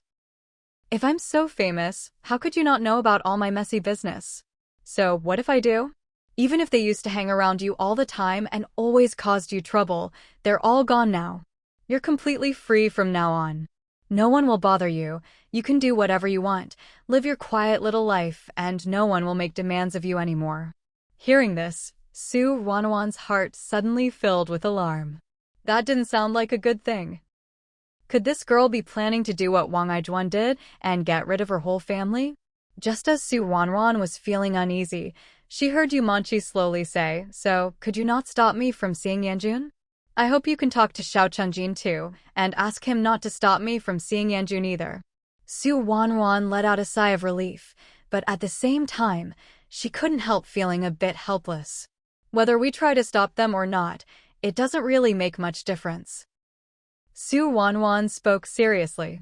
Even though she knew that Yumanchi couldn't see her expression right now, at the very least, She could hear the seriousness in her voice.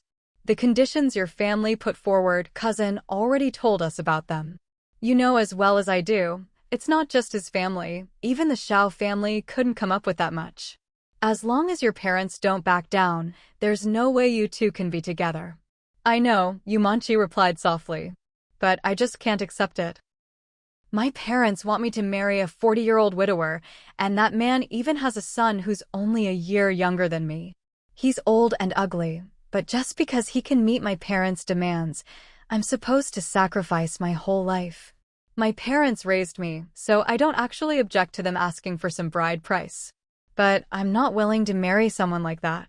Ruanruan was stunned for a moment when she heard this, but quickly understood.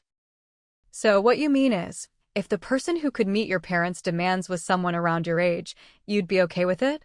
Exactly. Yumanchi said slowly, ever since I was little, my mom told me that being pretty is an asset. I shouldn't let myself get blinded by love. Whether you love someone or not, whether you like them or not, none of that is reliable, it can't feed you or clothe you, so what's the use? My mom also said that poor couples have nothing but sorrow. Only if life is comfortable can two people last. I think she's right. Yumanchi's honesty left Ruanruan at a bit of a loss for words. Actually, looking at it this way, Yumanchi wasn't really an unlikable person. In life, the most important thing is knowing what you want and working for it. Those who can afford the bride price are attracted to Yumanchi's looks, and Yumanchi is after the material life they can provide. It's a fair exchange. The problem now is that the man is too old and not good-looking. If he were at least passable, Yumanchi probably wouldn't be coming to Shenyanjun anymore. Now that she understood what Yumanchi was thinking, Ruanruan couldn't help but feel sorry for Shenyanjun. What a fool he was. But my cousin can't give you what you want. He can't help you, Ruanruan said bluntly. You'd be better off looking for someone else. After all, Shenyanjun was Xiao Qingjin's cousin. Now that Ruanruan understood Yumanchi's motives, she couldn't just stand by and watch him get played. At the same time, Ruanruan was curious. Why was Yumanchi telling her all this? Wasn't she afraid Ruanruan would tell Shenyanjun? I can't find anyone else right now, so I can only go to him. Yumanchi's voice was firm. He can't do it now, but he'll figure something out. What if I tell him what you just said? Then go ahead and tell him. After saying that, Yumanchi stopped, turned to look at Ruanruan, and said, once you tell him, you'll understand why I'm so confident. All right, we're here. I'm going to find my family. Only then did Ruanruan realize that they'd already arrived at the threshing ground. Just a few meters ahead was a bustling crowd. Yumanchi walked away, and once she melted into the crowd, she quickly disappeared from sight. Ruanruan stood where she was, waiting for Xiao Qingjin and Shenyanjun to catch up. She really wanted to see, just where did Yumanchi's confidence come from? As soon as Shenyanjun walked over, he couldn't wait to ask Ruanruan, what did Manchi say to you? One told her to say whatever she wanted, the other was eager to know. Of course, Ruanruan wasn't going to hold back. She immediately repeated every word Yumanchi had said to her, not leaving out a single detail. She thought Shenyanjun would be heartbroken or disappointed, but to her surprise, he looked deeply moved. Manchi is always so considerate. She said those things to you on purpose, so you'd tell me, just to keep me from feeling guilty or blaming myself. But I know that's not really how she feels. Manchi likes me, she just doesn't want to see me helpless and in pain. Shenyanjun rubbed his face hard. Ruanruan, can I ask you for a favor? What is it? I know Granny Chen treats you well, and Grandpa Su isn't short on money. Your family has plenty of connections in the county, so you can get your hands on all sorts of ration tickets. Could you lend me some money and tickets so I can get everything together? Don't worry, I'm Chung Jin's cousin, and we all live in the same production team. I'm not going to run away. I'll pay you back little by little in the future. Ruanruan's eyes went wide.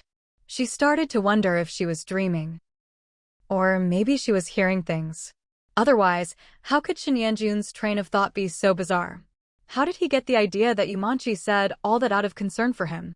It was obvious Yumanchi was only thinking about herself. Ruanruan stared at Shenyanjun for a long moment, then helplessly blinked and looked away. Now she understood why Yumanchi had been so bold just now. Other people might play at scheming, but Yumanchi was using an open plot, right out in the open. Because Shinyanjun, he was just missing a few screws. As for what Yumanchi said about not having a way before, but having a way in the future, turns out, the way was supposed to be Ruanruan herself. Now, Ruanruan really wanted to laugh. She might look cute and soft, but that didn't mean she was an idiot. All that stuff he wanted, just a rough estimate, it would cost at least 1,000 yuan. With that kind of money, wouldn't she be better off buying herself a nice courtyard house? Or getting a sewing machine for herself? Speaking of sewing machines, Ruanruan nodded. A sewing machine really would be useful. If Grandma learns how to use it, making clothes will be so much easier. Don't you think so, Chungjin? Xiao Chungjin nodded in agreement. Yeah, let's ask my grandma if she wants one later. For now, let's go back and watch the movie. Grandpa and Grandma must be getting anxious. The two of them chatted as they walked, passing right by Shinyanjun and leaving him with nothing but their indifferent backs. Shinyanjun stood there in a daze for several minutes.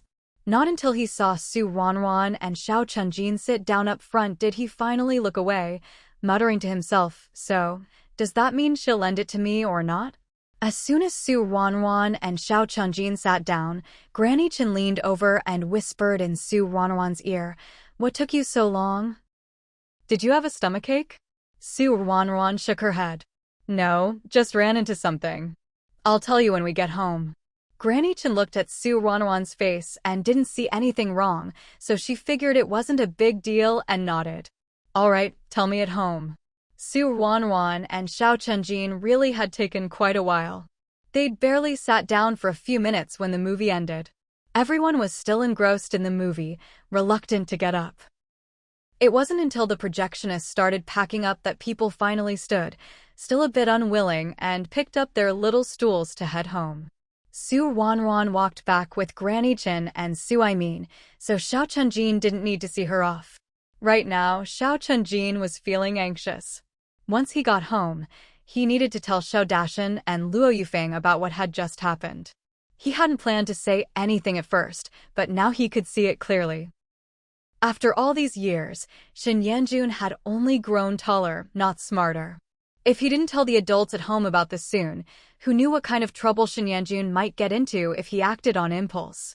If you steal from your own family, there's still a way to make things right.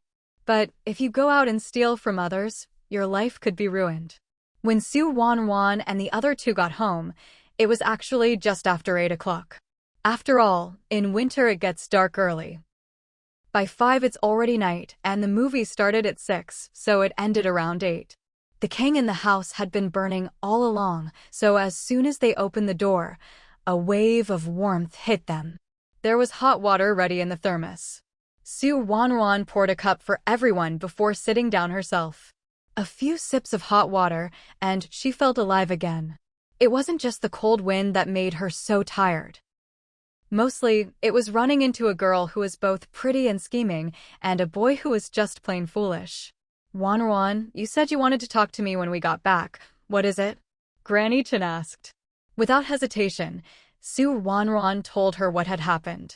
After listening, Granny Chen was beside herself. How can there still be girls like that these days? Isn't that just a scam? And is that Yanjun boy missing a few screws? They were all from the same production team, so Granny Chen had seen Shinyanjun plenty of times. After Ruanruan and Xiao Chungjin got engaged, Shinyanjun had come by a few times too. Whenever they met at the production team, his grandparents would always greet him warmly. He'd always seemed like a sunny, sweet-talking young man. So how come his brain didn't work right? She'd never noticed before. Hearing Granny Chen's words, Ruanruan nodded in agreement. "I think he's a bit slow too." "You child. Don't say that in front of Chunjin, that's his cousin." Granny Chen scolded sternly. Ruanruan accepted the lesson seriously. "Okay, I understand." Actually, Ruanruan thought it wouldn't matter even if she did say it. Judging by Xiao Qingjin's attitude, he probably thought the same thing. Having a cousin like that was really a headache. At the Xiao house, Xiao Chenjin finished telling the story in one breath, then picked up the tea mug on the king table and gulped down the now lukewarm water. Xiao Dashan and Luo Yufeng both frowned deeply, their mood heavy. Of course, they knew about Xin Yanjun and Yumanqi's matchmaking. When it didn't work out, they hadn't thought much of it. It's normal for an engagement to fall through, as long as both sides don't make a fuss. But who would have thought that months later, there'd still be trouble? The rest could be dealt with later, but what made Luo Yufeng angriest was that Xin Yanjun had actually asked Su Ruanruan to lend him money. And such a large sum. It wasn't that she thought of Su Ruanruan as an outsider, or that borrowing money from her was shameful. It was precisely because she considered Su Ruanruan family that she was even angrier. Xin Yanjun was helping outsiders take advantage of his own family. No, I have to go to Aime's house right now. As Luo Yufeng spoke, she started to put on her shoes and climb off the Kong bed, but Xiao Dashan stopped her. Look at you, always acting as soon as you say something. Do you know what time it is? They're probably getting ready for bed. If you go over now, you'll just be disturbing their rest. Whatever it is, it can wait until tomorrow. Xiao Dashan was also thinking, maybe Xin Yanjun would go home tonight and suddenly figure things out on his own? If Xin Yanjun could come to his senses by himself, that would be better than anything else. After all, Xin Yanjun is a grown man. If you keep scolding him like a child, that's not good. People care about their pride when they grow up.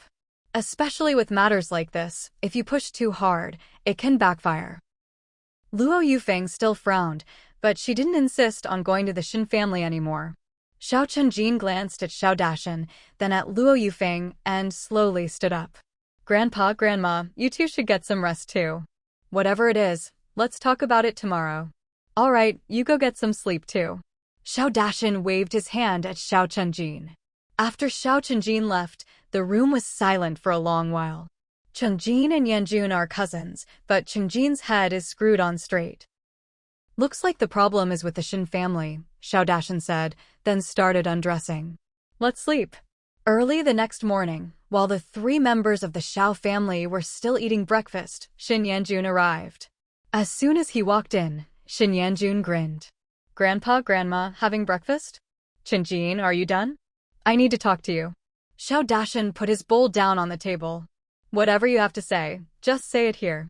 Xin Yanjun chuckled. Grandpa, it's something private. Xiao Dashan shot Xin Yanjun a sideways glance.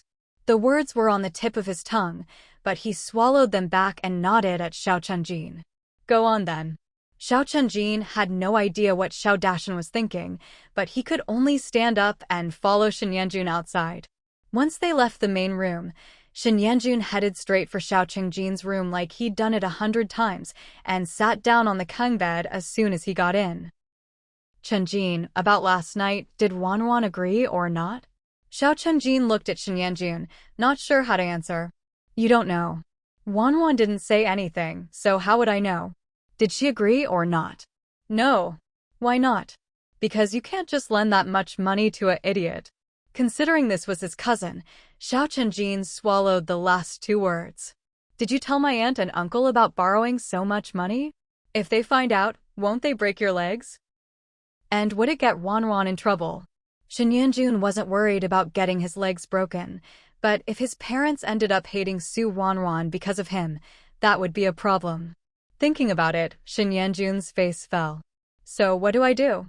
I can't just stand by and watch Manchi marry someone else, can I? She said that guy is coming to her house on the second day of the new year. Once that happens, it'll be settled and there'll be no turning back. Isn't that perfect? Xiao Chenjin didn't say anything, but his expression made his feelings clear. Unfortunately, Xin Yanjun didn't notice. He just hung his head, racking his brain for a solution. Xin Yanjun stayed silent, but Xiao Chenjin couldn't just say nothing. He had to know what Xin Yanjun planned to do next. Should he just lock Xin Yanjun up at home? Wait until Yumanqi got married, and then let him out? Xiao Chenjin actually started seriously considering whether this plan would work. Chenjin, do you have any ideas on how to make money? Xin Yanjun looked at Xiao Chenjin with a serious expression. He really seemed to be looking for a way to earn some money.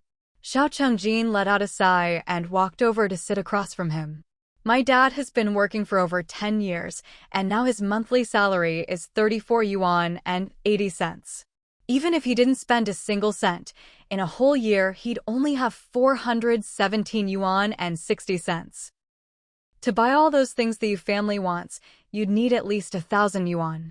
That would take 2.5 years, and that's not even counting the ration tickets you'd need. Just having money isn't enough, you need tickets too. To get that many tickets, you'd need to spend at least another 1,000 yuan.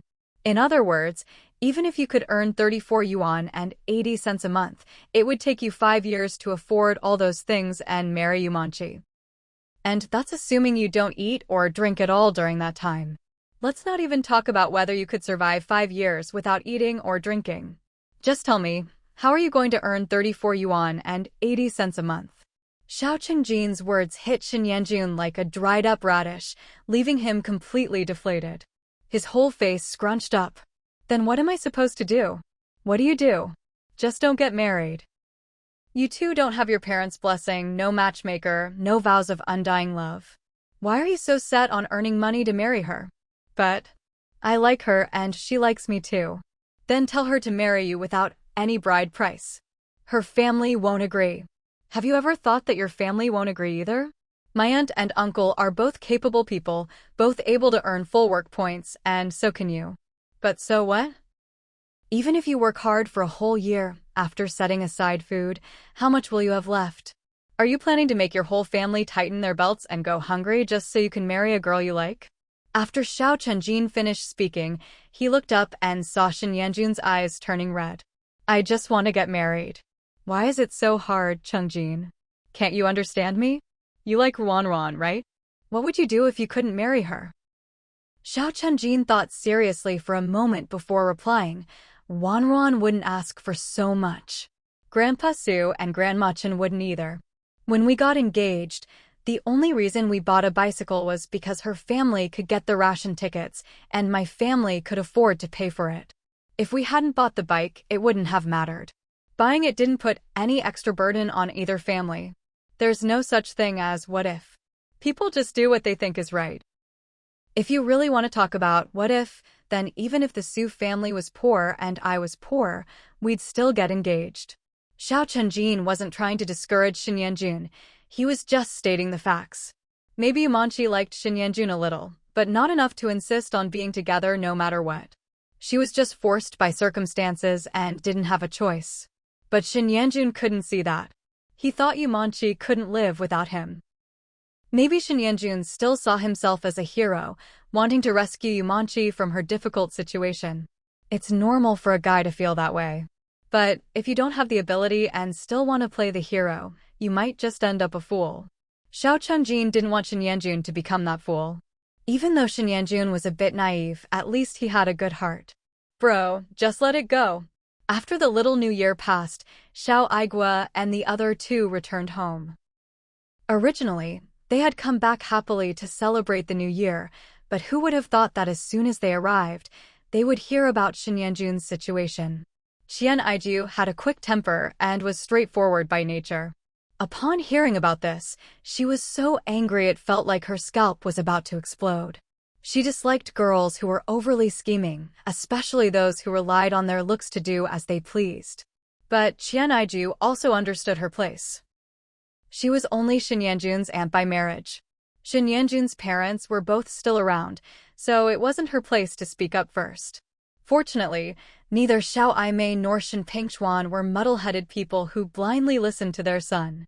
Both of them made their stance clear. If Shen Yanjun was determined to be with Yumanchi, they wouldn't interfere. It would be up to Shen Yanjun to figure out how to marry her. But if he expected the family to sell everything they had to raise money for him, that was out of the question. Shen Yanjun wasn't a bad person at heart. The reason he dared to steal from the Xiao family before was because it was his grandmother's home. Even if he got caught, there was still room to maneuver. If he were to steal from someone else, who knows what would happen to him, not to mention how the other family would cope with their loss? Life wasn't easy for anyone these days. He couldn't justify making others suffer just for his own sake. Shen Yanjun wasn't that kind of person. As for borrowing money, that was even more impossible. The only family who could afford to lend him money was the Su family, but Xiao Chunjin had already spoken to Su Ruanruan and made it clear that lending money was absolutely out of the question. Now, no one was planning to stop Shen Yanjun or keep him under lock and key. They simply laid out the facts for him, and what he did next was up to him. Shen Yanjun became a bit more withdrawn and spent more time out of the house, but overall, there weren't any major issues. When Xiao Chunjin and Su Ruanruan talked about it, Xiao Chunjin summed it up in one sentence: it's better to guide than to block. Letting Shen Yanjun come to his own realization that it was impossible would be far more effective than anything they could say or do. Su Ruanruan agreed.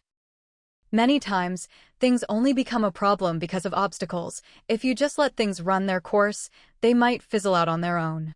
In the blink of an eye, it was New Year's. This year's New Year's Eve was much livelier than last year's. After all, last year it was just Su Ruanruan and Granny Chen, but this year Su Aimin had joined them. It might have only been one more person, but the feeling was completely different. After eating the New Year's Eve dinner and staying up to see in the new year, Su Ruanruan received 2 red envelopes. She wasn't lacking for food, clothes, or money, but these red envelopes were tokens of affection from Su Aimin and Granny Chen, and she was genuinely happy to accept them. On the morning of the first day of the new year, heavy snow was falling. But even so, nothing could dampen people's joy in celebrating the new year.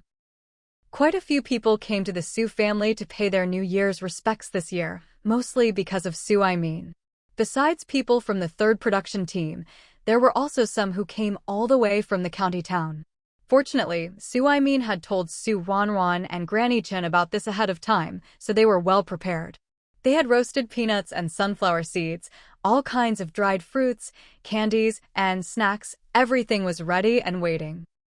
By the time most of the treats had been eaten, it was already late afternoon on the first day of the new year, the second day of the Lunar New Year. As usual, the Xiao family was hosting relatives. Besides Xiao Aimei and Shen Pingtuan's family, who had come back to visit, Wang Qinshui also arrived carrying gifts. After all, Wang Qinshui and Xiao Xiulan were already engaged, so it was customary for him to visit the family on the second day of the new year. With her aunt's family and her future brother-in-law visiting, Xiao Chunjin naturally had to stay home for the day. Even her visit to her grandmother's house was postponed to the 3rd day. This year, Su Ruanruan didn't join in the festivities. She was never one for crowds anyway, and she'd much rather spend a peaceful day at home. There was nothing wrong with enjoying some quiet. Sitting on her Kong bed, Su Ruanruan read her book, faintly hearing Chen Granny and Su Aimin chatting in the kitchen. Su Ruanruan thought, surely nothing unexpected would happen this year. After all, Su Aimin was already back and the issues with Su Jiafeng had been resolved. No one should be dropping by unannounced today. But she had underestimated the second-day curse. As noon approached and Chen Granny was already preparing lunch, someone knocked at the front door. Hearing the knock, Chen Granny smiled at Su Ruanruan and said, "Ruanruan, go see if it's Chunjin." "I doubt it," Su Ruanruan replied, but still walked toward the door.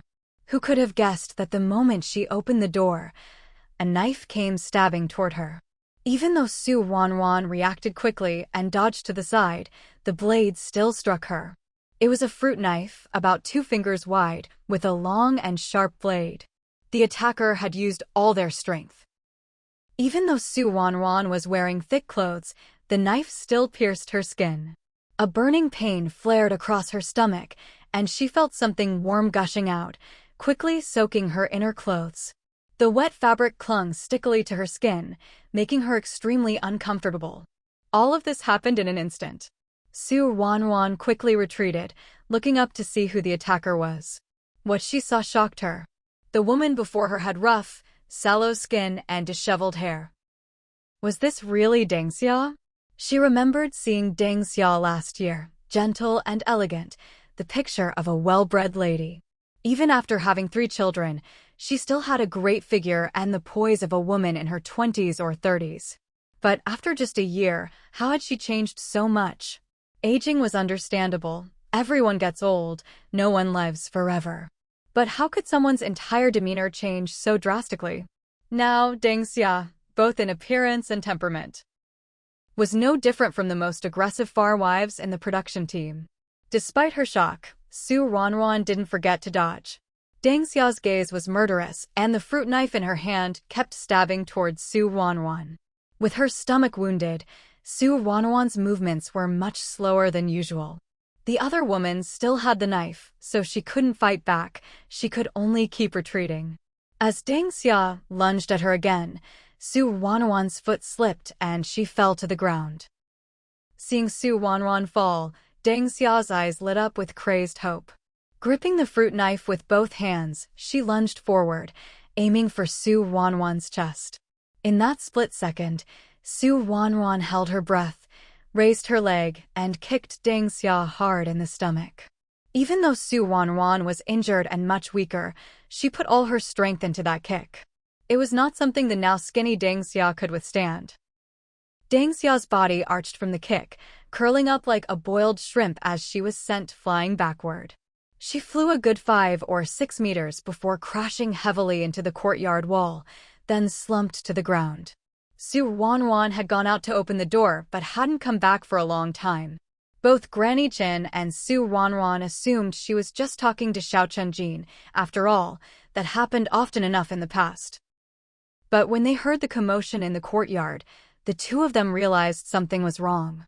What kind of conversation could cause such a ruckus?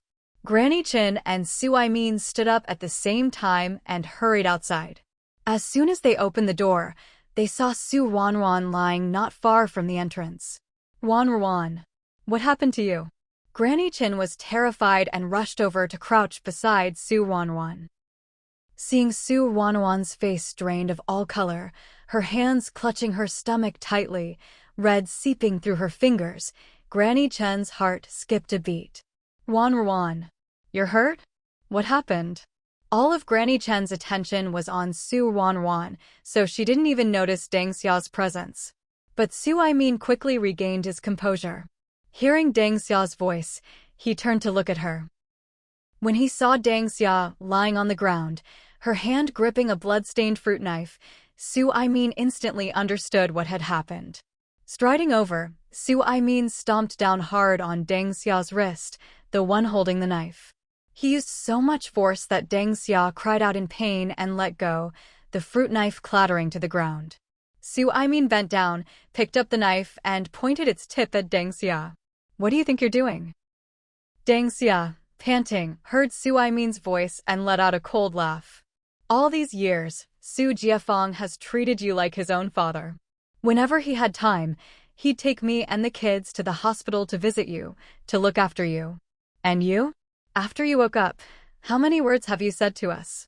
The moment you found out that old wretch was still alive, you told Su Jiafeng to come back and fetch her without a second thought. When she refused to leave, you made Su Jiafeng bring over all those gifts. And that wasn't enough, you had to come yourself, and once you did, you wouldn't leave. Do we even matter to you? What do you take us for? All you ever care about is that old hag. Have you ever thought about how people in the capital will see us if you stay here? After all these years, when have we ever wronged you, huh? Jianjun is such a filial child, he even became a sent-down youth just to take care of you. And how did you treat him? He's been here for so long. Have you ever given him a sip of water? A single grain of rice?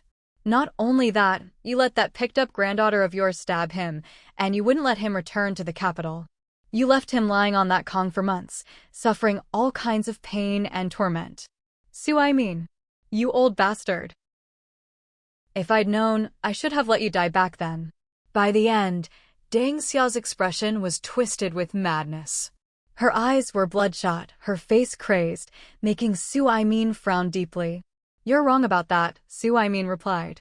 Su Jiafeng treated me like a father all these years because I once saved his life. When his parents were gone, I treated him as my own son. He's made it this far because of me. As for you visiting me in the hospital, how much of that was genuine? Wasn't it just for show?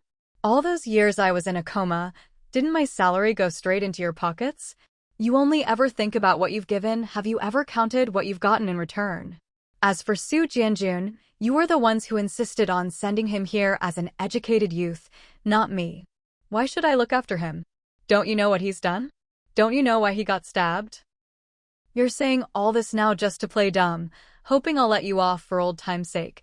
Maybe hoping I'll feel a little guilty and spare you this time, isn't that right? Might be rough around the edges, but that didn't mean he was stupid. Back in his heyday, he hadn't made a name for himself just by brute force. Someone as petty and transparent as Deng Xia, who wore all her schemes on her face, how could he not see right through her? Fixed Deng Xia with a piercing gaze. There's no way this matter ends peacefully today. I'm going to have someone call the police. Whatever needs to be done will be done. With that, stood up. Panicking, Deng Xia grabbed at Min's pant leg. Dad. I was wrong. I really was. Please, just let me off this once.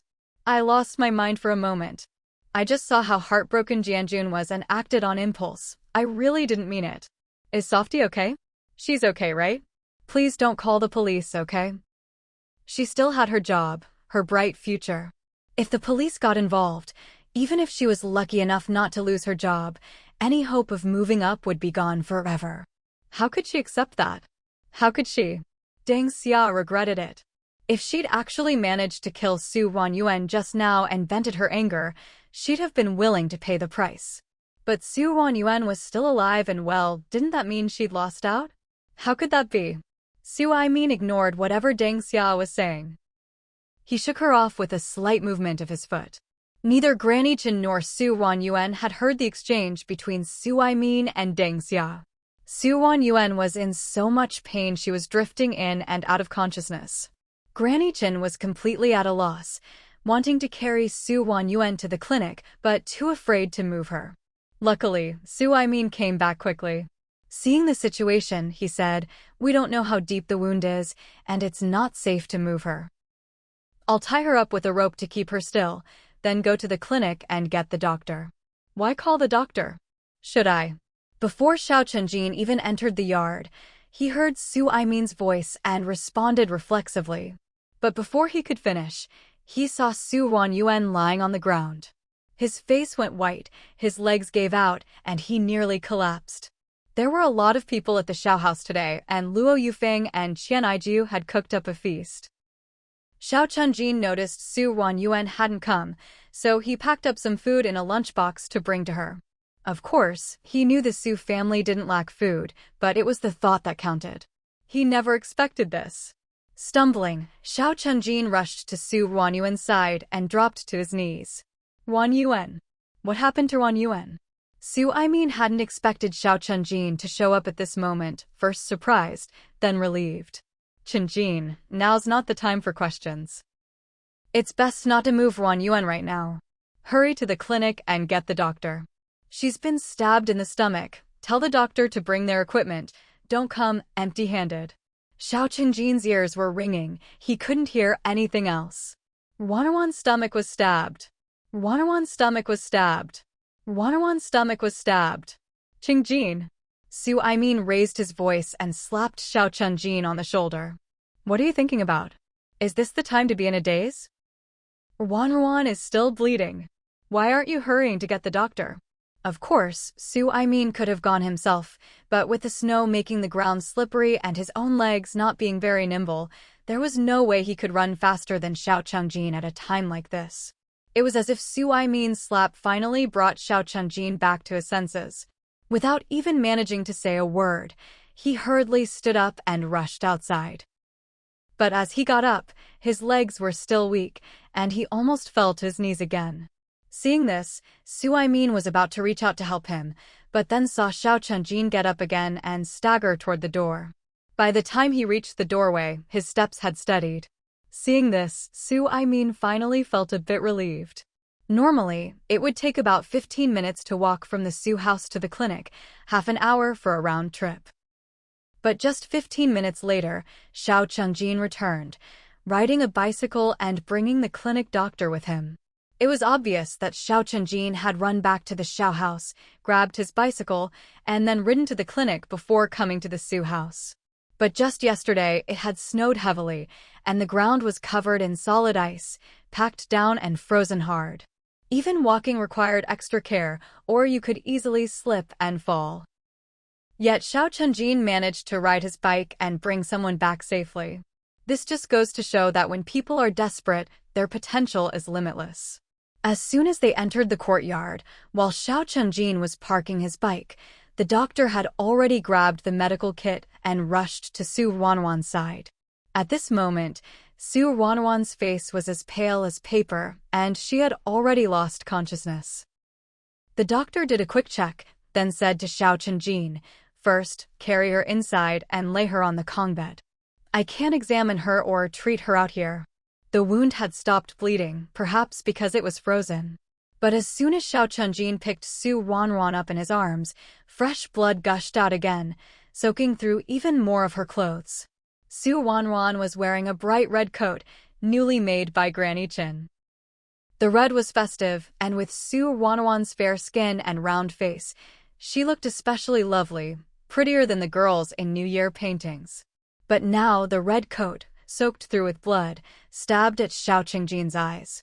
Xiao Chunjin took a deep breath, pushed aside all other thoughts, and carried Su Ruanruan into the house, straight to her room, where he gently laid her on the Kong bed. Because the wound was on her stomach, didn't come in. Only Granny Chin followed them inside. The doctor was a man, but at a time like this, there was no room for such concerns. Still, the doctor didn't step forward immediately. Instead, he said to Granny Chin, "I'll get out the things we need first. Aunt Chin, please unbutton her clothes and expose the wound." Granny Chin was in a panic, completely at a loss, her hands trembling uncontrollably. Hearing this, she hurriedly nodded and reached out to unbutton Su Ruanruan's clothes. Xiao Chunjin stood right beside them, making no move to leave. He had to watch. He had to see with his own eyes how badly Su Ruanruan was hurt. Though Granny Chin was panicked, this was a matter of life and death. She took a deep breath, and her hands gradually steadied. She undid Su Ruanruan's outer coat, revealing the pale yellow sweater underneath. The sweater was hand-knitted by Granny Chin. It was soft, warm, and fit perfectly. Su Ruanruan loved it dearly. Granny Chin always said that the pale yellow color made Su Ruanruan look even more charming and adorable. She had knitted 2 of them for her so she could swap them out, with only slight differences in the patterns. But now, the once tender, pale yellow sweater was stained with a large patch of bright red blood around the stomach area. With the yellow as a backdrop, the red looked even more glaring and jarring. Granny Chen's hands, which had just managed to steady themselves, began to tremble again. The sweater couldn't be taken off, so Granny Chen glanced at the scissors on the Kang cabinet nearby, grabbed them, and started cutting through the blood-soaked patch. She even cut through the clothes underneath as well. Su Ruanruan's fair skin was also smeared with blood, making Granny Chen's eyes sting with tears that fell uncontrollably. It's done." Choked with emotion, Granny Chin could barely get the words out before she nearly burst into sobs. By now, the doctor had finished preparing his things. Hearing Granny Chin, he immediately came over to the Kang. He took a piece of gauze and gently wiped the blood from Su Ruanruan's stomach, finally revealing the wound. It was a wound about 2 fingers wide, running vertically along the left side of her abdomen.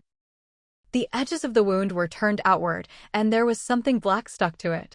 The doctor, who had maintained a calm expression until now, suddenly changed when he saw the black stuff. There must have been rust or potash smeared on the blade. "Xiao Chunjin, hand me the alcohol and hold her down. I need to clean the wound. If it gets infected, it could be fatal." Although Xiao Chunjin wasn't a medical student, he'd been in school for years and understood the seriousness.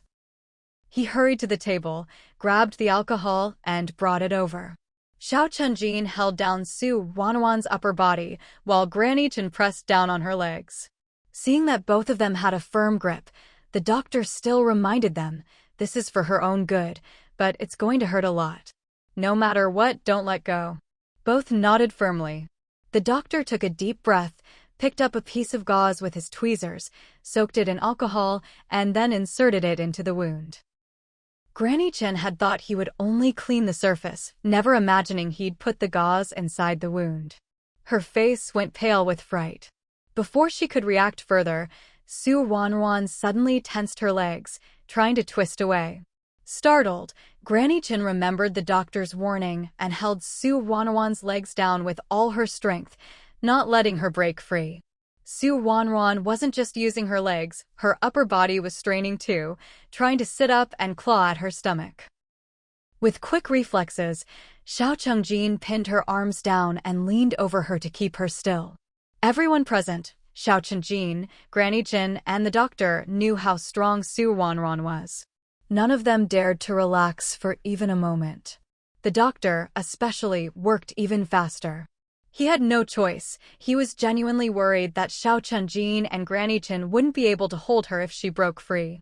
The knife had only gone in for a split second before being pulled out. The wound hurt, but it was nothing compared to the pain now. Ruanruan's mind was a blur. All she could feel was as if an iron rod was stirring and scraping inside her wound, the pain so intense she wanted to die. Sweat the size of beans rolled down the doctor's forehead, but he didn't dare wipe it away.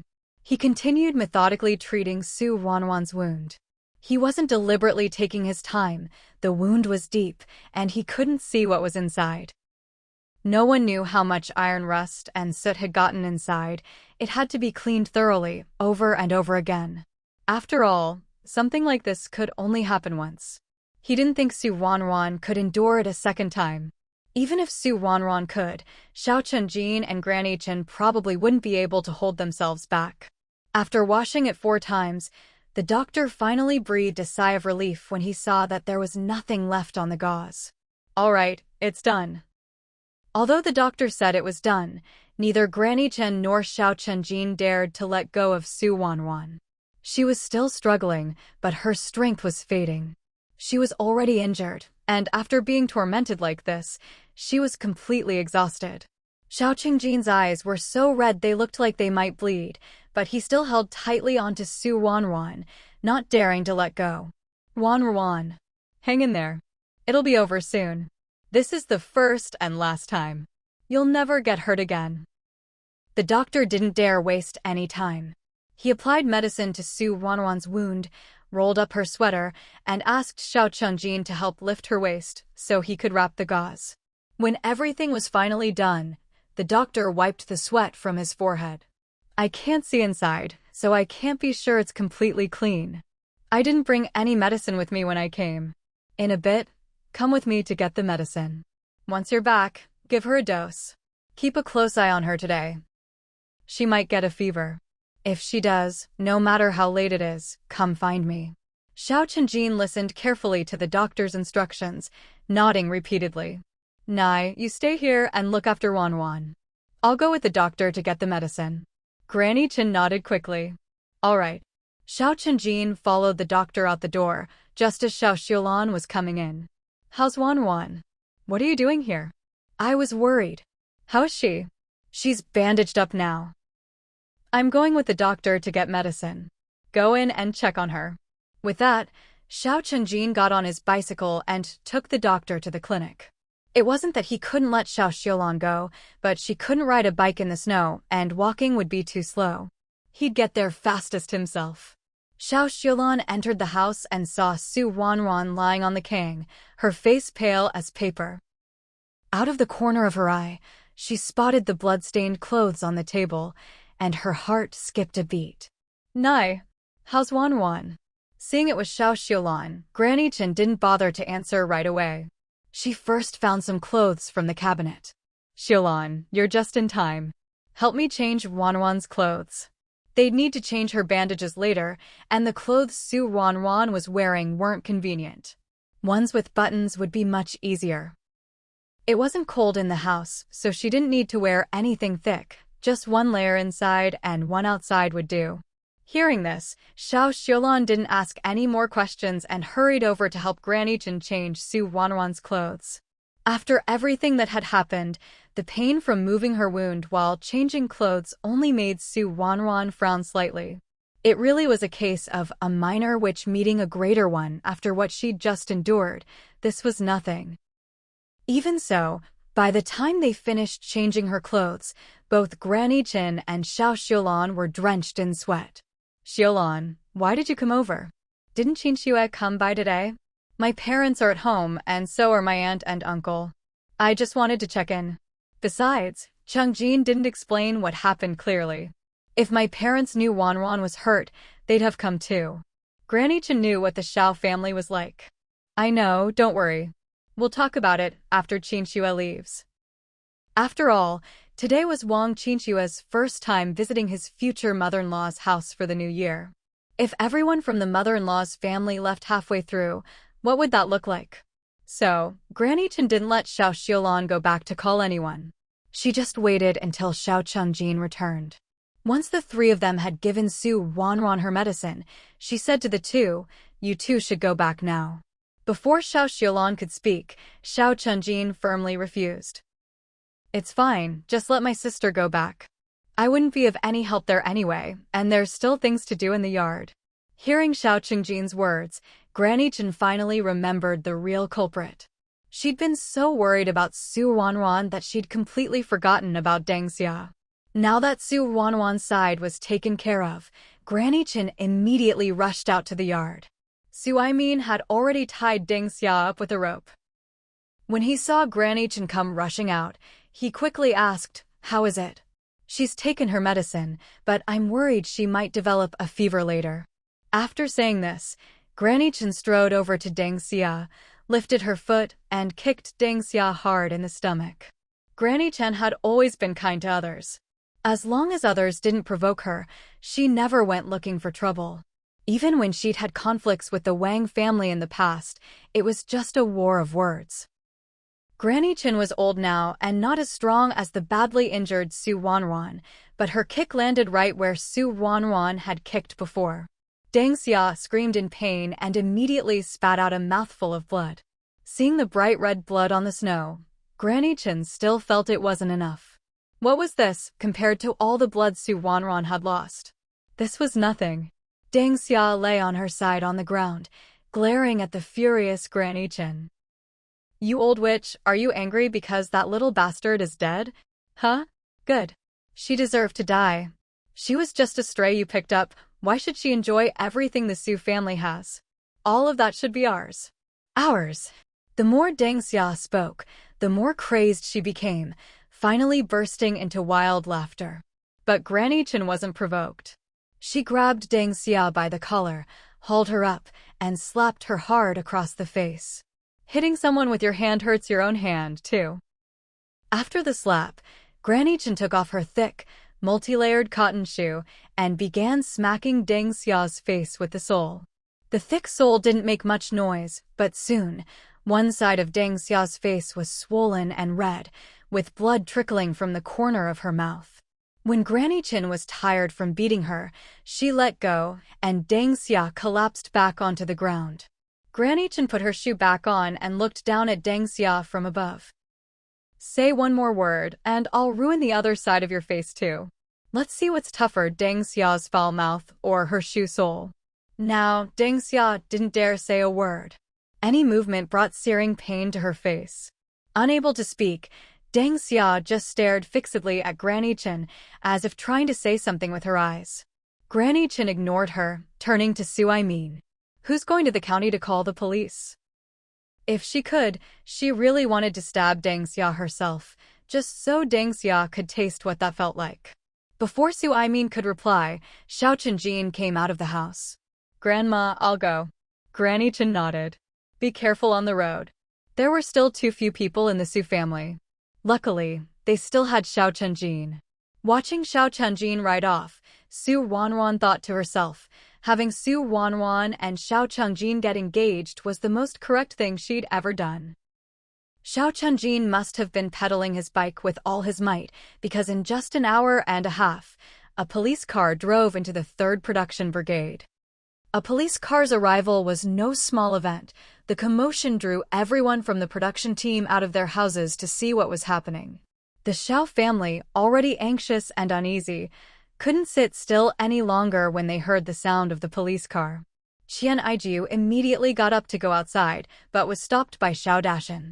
After all, it was the first year their new son-in-law was visiting, and it wouldn't look good to just leave him behind right after finishing the meal.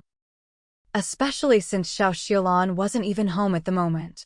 Before Xiao Dashan could say anything else, Wang Qinxue stood up on his own. It gets dark early these days. I should head back now, or the road will be hard to walk. It wasn't that Wang Qinxue didn't want to see what was happening at the Su family, but he wasn't married to Xiao Xiaolan yet, and Xiao Chenjin and Su Ruanruan weren't married either. His relationship with the Su family wasn't close enough for him to get involved. What if this was a private matter for the Su family? If he went over now, who knew if they'd welcome him or not?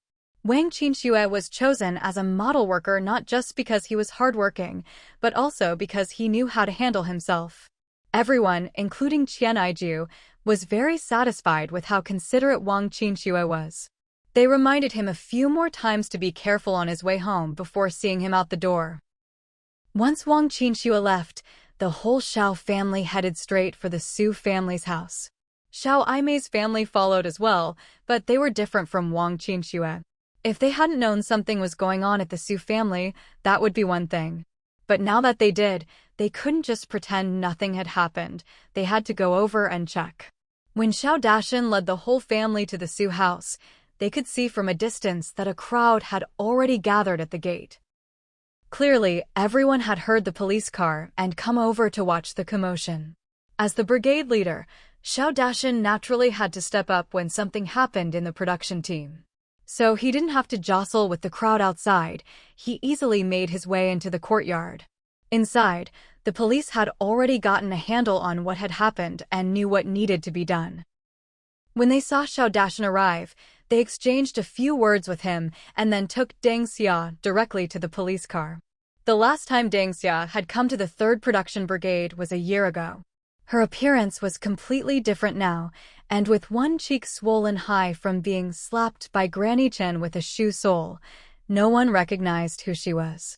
People only cared about what she had done and why the police were taking her away. Just as the police car was about to leave, Xiao Chenjin finally rode back on his bike. He didn't rush into the courtyard, but stood watching as the police car slowly drove away before heading inside. As soon as he entered, he saw Xiao Dashan and the others. Seeing Xiao Chenjin's forehead covered in sweat, they hurried him inside. If you sweat and then stand out in the wind, you're bound to get sick. Xiao Chenjin wasn't afraid of falling ill himself, but he was worried that if he got sick, he wouldn't be able to take care of Su Ruanruan. So he didn't protest and quickly went inside. Neither Su Aimin nor Granny Chen had any intention of airing their family's affairs in front of outsiders, so after a few perfunctory words to the onlookers, they closed the gate. Everyone went inside and gathered in Su Ruanruan's room, finally learning what her condition was. Su Ruanruan lay on the king, her face pale and bloodless, her chest barely rising and falling with each breath. Although there were quite a few people standing in the room, everyone held their breath and dared not speak loudly, afraid of disturbing Su Ruanruan's rest.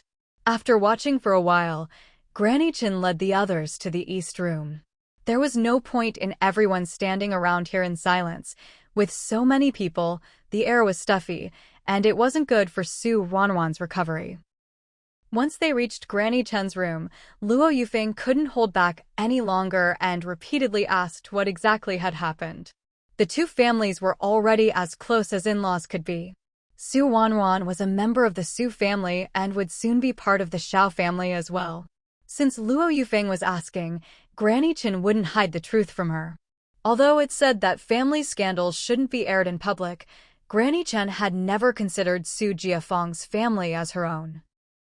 Now, they were even enemies, so she certainly wasn't going to save their face. After hearing the whole story, Luo Yufeng slammed her fist on the Kang table in anger. That family is utterly heartless. As she spoke, Luo Yufeng glanced at Su Aimin. If Su Aimin hadn't adopted Su Jiafeng back then, would any of this have happened now? But she also knew there was no point in dwelling on the past. After all, back then, Su Aimin couldn't have known that Su Jiafeng would turn out like this, or that he'd marry such a wife and have such children. Xiao Dashan's thick brows were tightly knit. After a long moment, he said, logically, Deng Xia wouldn't have come to see Su Jianjun alone, right? Has Su Jiafeng come back? Did he have anything to do with what Deng Xia did? As soon as he finished speaking, Xiao Dashan couldn't sit still. No, I have to go to the Jiqing camp and take a look.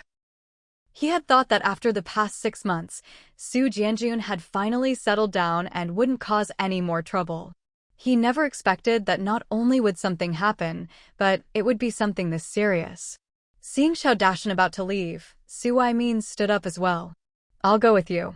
He wanted to see with his own eyes whether Su Jiafeng had really come back and what he was planning.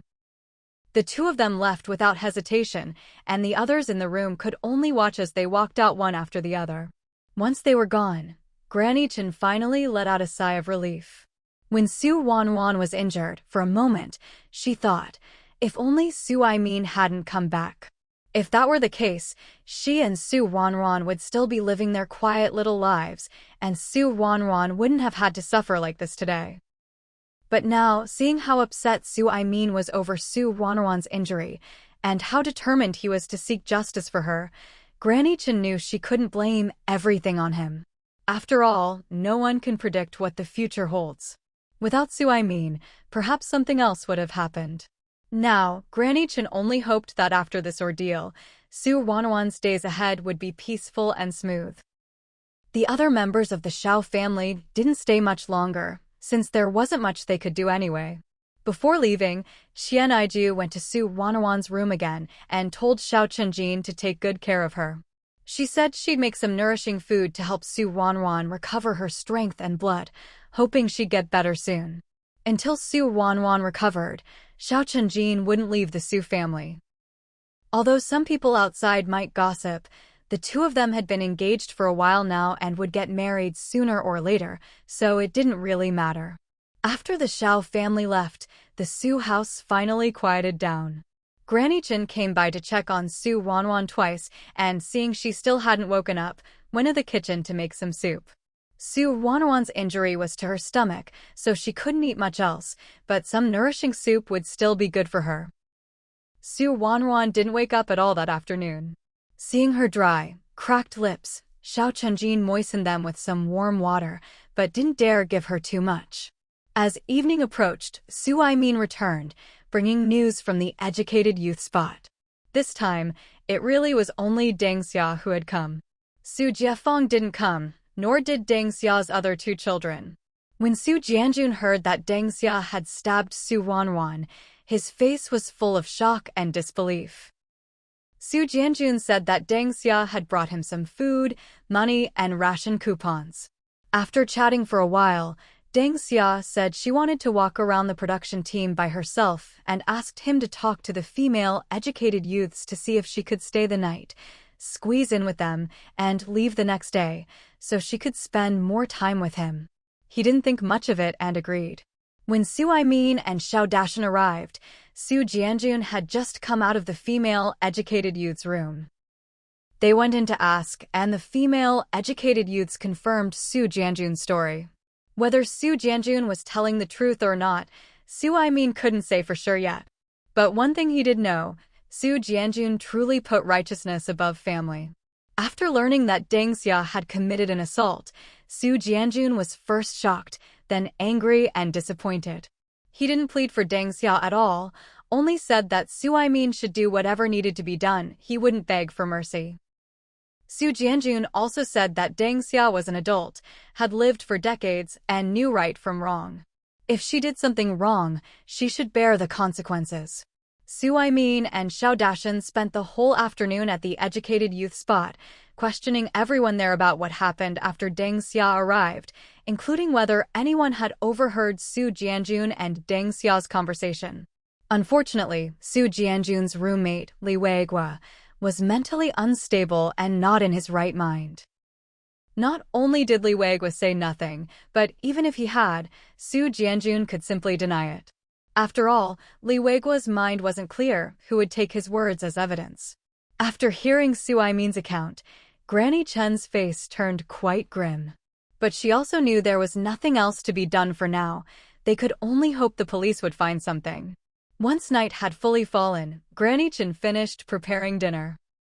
She tiptoed into Su Ruanruan's room and saw Xiao Chunjin sitting on a stool by the Kung bed, staring unblinkingly at Su Ruanruan. Even when he heard her come in, he didn't turn around. "Qingjin, has Ruanruan woken up?" Xiao Chunjin shook his head. "No, she hasn't woken up at all."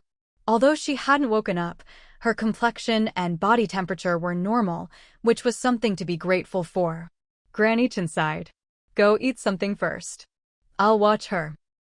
Xiao Chunjin was reluctant and was about to refuse when Granny Chen said, "If you don't eat, how will you make it through the night? Your Grandpa Su and I are both old. Are you planning to wear yourself out and leave us two old folks to watch over you young ones all night?" Hearing this, Xiao Chunjin swallowed back his words. "Grandma, I'll go eat something and be right back." Though they spoke softly, with only a wall and a curtain between them, Su Aimin heard everything clearly and quickly dished out the food, setting it on the table. After coming out, Xiao Chunjin greeted Su Aimin and sat down to eat. Xiao Chunjin ate quickly, not leaving a single bun, vegetable, or spoonful of rice porridge. Only after she'd eaten as much as she usually did she finally stop. "Grandpa, I'm done." Su Aimin hadn't touched his chopsticks the whole time. He watched Xiao Chunjin finish eating, watched her hurry back into the house, and then watched as Granny Chen slowly walked out. As soon as Granny Chen came out, she noticed that Su Aimin hadn't eaten a bite. After sitting down, she said, "Eat something. No matter what, you need to eat a little. If the two of us collapse, not only will we be of no help, but we'll just add to Qingjin's burden." It was the plain truth, and Su Aimin couldn't argue with it. The two of them picked up their chopsticks and ate extremely slowly, but neither could taste a thing. After dinner, Granny Chen stayed with Su Ruanruan for a while longer. Seeing that Su Ruanruan still hadn't woken up, Xiao Chunjin urged Granny Chen to go to bed. "Grandma, if you don't get some rest, Ruanruan will be worried when she wakes up." Xiao Chunjin knew all too well how much Su Ruanruan cared about Granny Chen. Granny Chen knew it too. Sitting here wasn't going to help, so she stood up. "If anything happens, call me. You must call me, understand?" "I know. Don't worry, Grandma." When it came to Su Ruanruan's safety, Xiao Chunjin wouldn't dare be careless. After Granny Chen left, Xiao Chunjin remained seated on the stool by the kun, staring unblinkingly at Su Ruanruan. In Xiao Chunjin's eyes, Su Ruanruan was simply sleeping. But in reality, Su Ruanruan was staring in confusion at everything before her. Her eyes were fixed on the person lying on the ground, and she couldn't snap out of her daze. How could this be possible?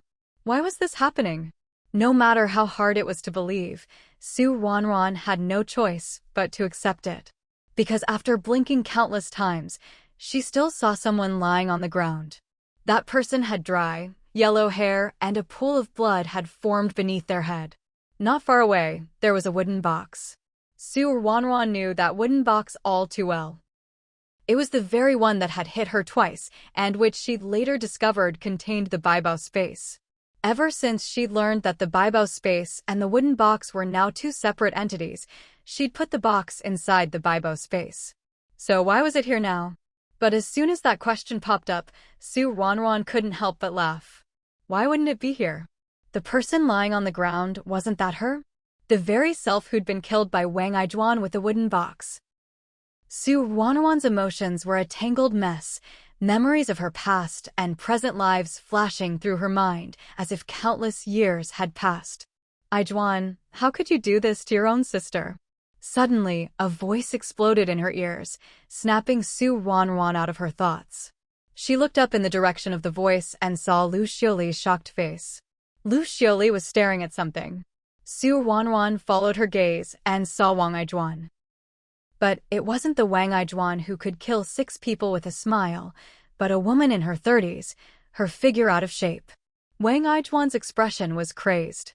"Mom, she ate my college acceptance letter. She destroyed my dream of going to college.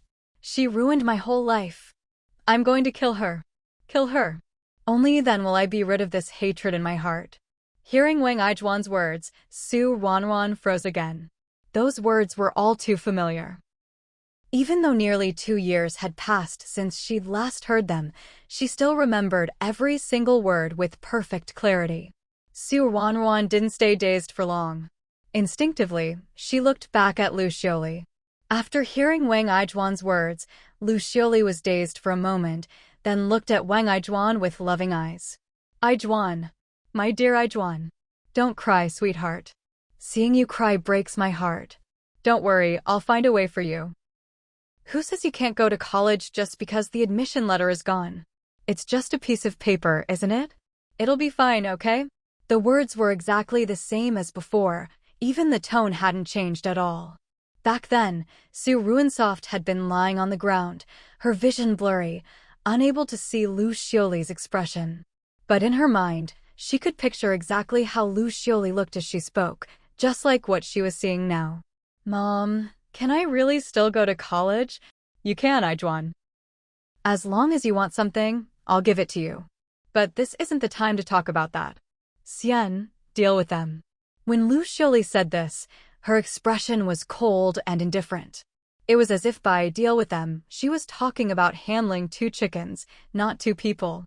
When Ruansoft saw Lu Xioli crouch down, her hands trembling as she closed Ruansoft's eyes and muttered apologies, she couldn't help but let out a cold laugh.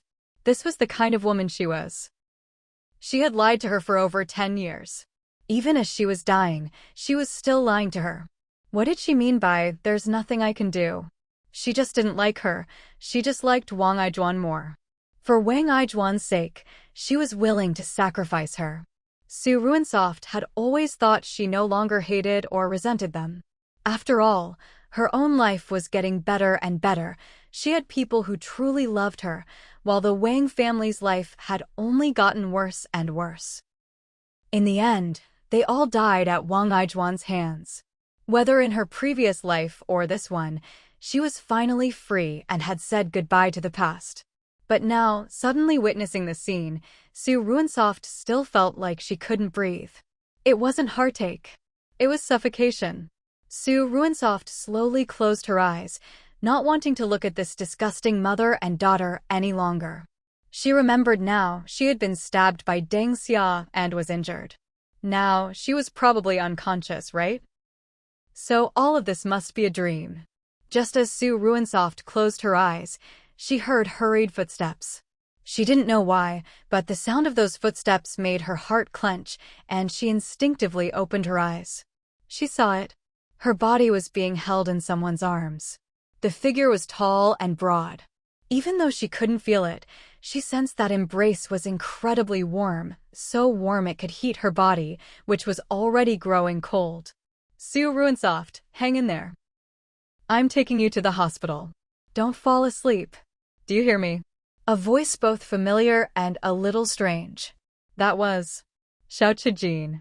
Ever since her rebirth, Ruansoft had always thought that the embrace she remembered at the end and the voice she'd heard were just her imagination. Or maybe it was just her unwillingness to die so unjustly, so deep down she hoped someone would come to save her. But she had truly died and lived again, so she hadn't thought much of it. Yet now, seeing Xiao Qijin holding her, Ruansoft finally understood. It wasn't an illusion. Someone really did come to save her. Even though he didn't succeed, he still came. Ruansoft gazed longingly at Xiao Qijin's back. From where she stood, she could only see his back. She wanted to move, but couldn't make her body obey. She watched as Xiao Qijin picked her up and walked to the door, only to stop. Outside, the rain was pouring down. She had already stopped breathing. Xiao Qijin just stood there, holding her, for who knows how long.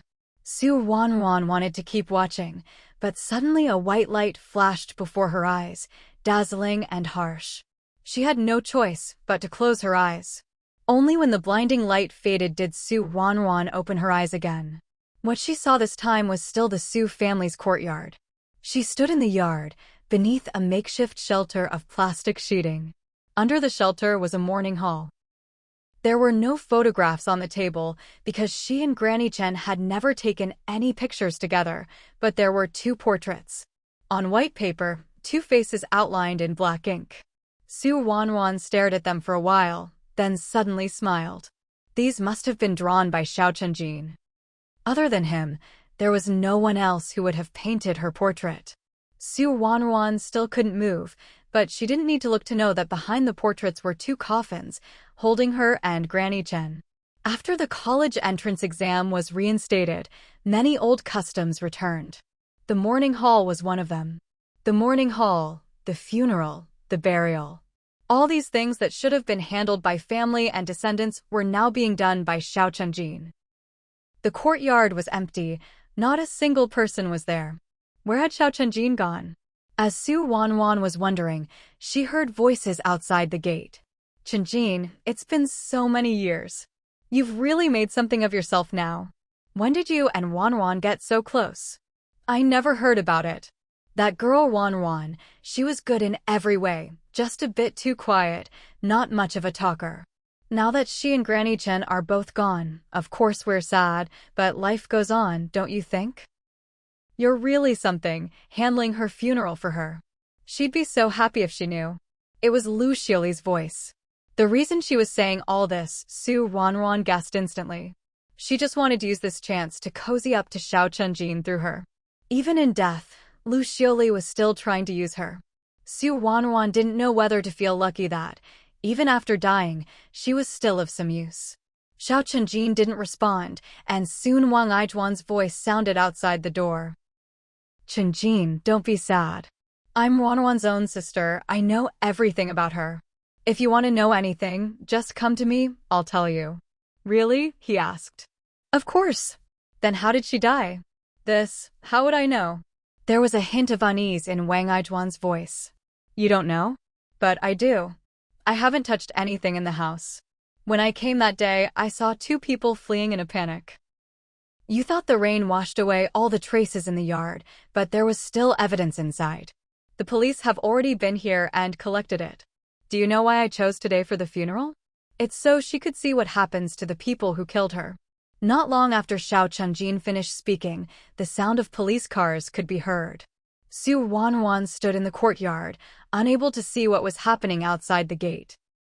But she heard Wang Aijuan and Lu Xiuli panicking, denying everything, hysterical. In the end, the two of them were taken away.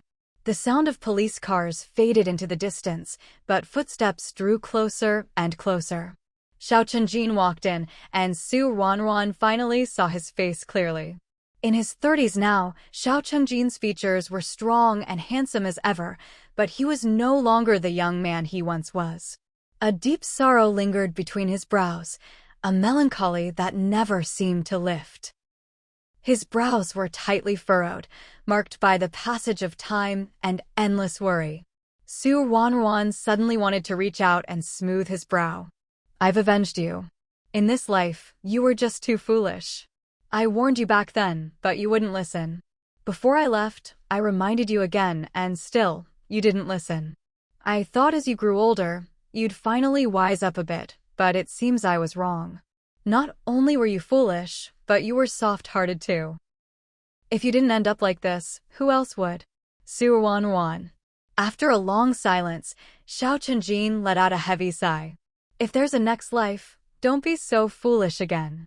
Looking at his face, Su Ruanruan suddenly smiled. She opened her mouth and softly said, I won't. As soon as she finished speaking, darkness swallowed her. The sudden darkness made Su Ruanruan feel disoriented. She tried hard to open her eyes, and after several attempts, she finally managed to catch a glimmer of light. Ruanruan, you're awake. Suddenly hearing this, Su Ruanruan instinctively wanted to reply, but when she opened her mouth, not a single word came out. Her throat was dry and sore, as if she hadn't had water in a long time. Don't rush to talk. I'll get you some water. Drink a little first, then we'll talk.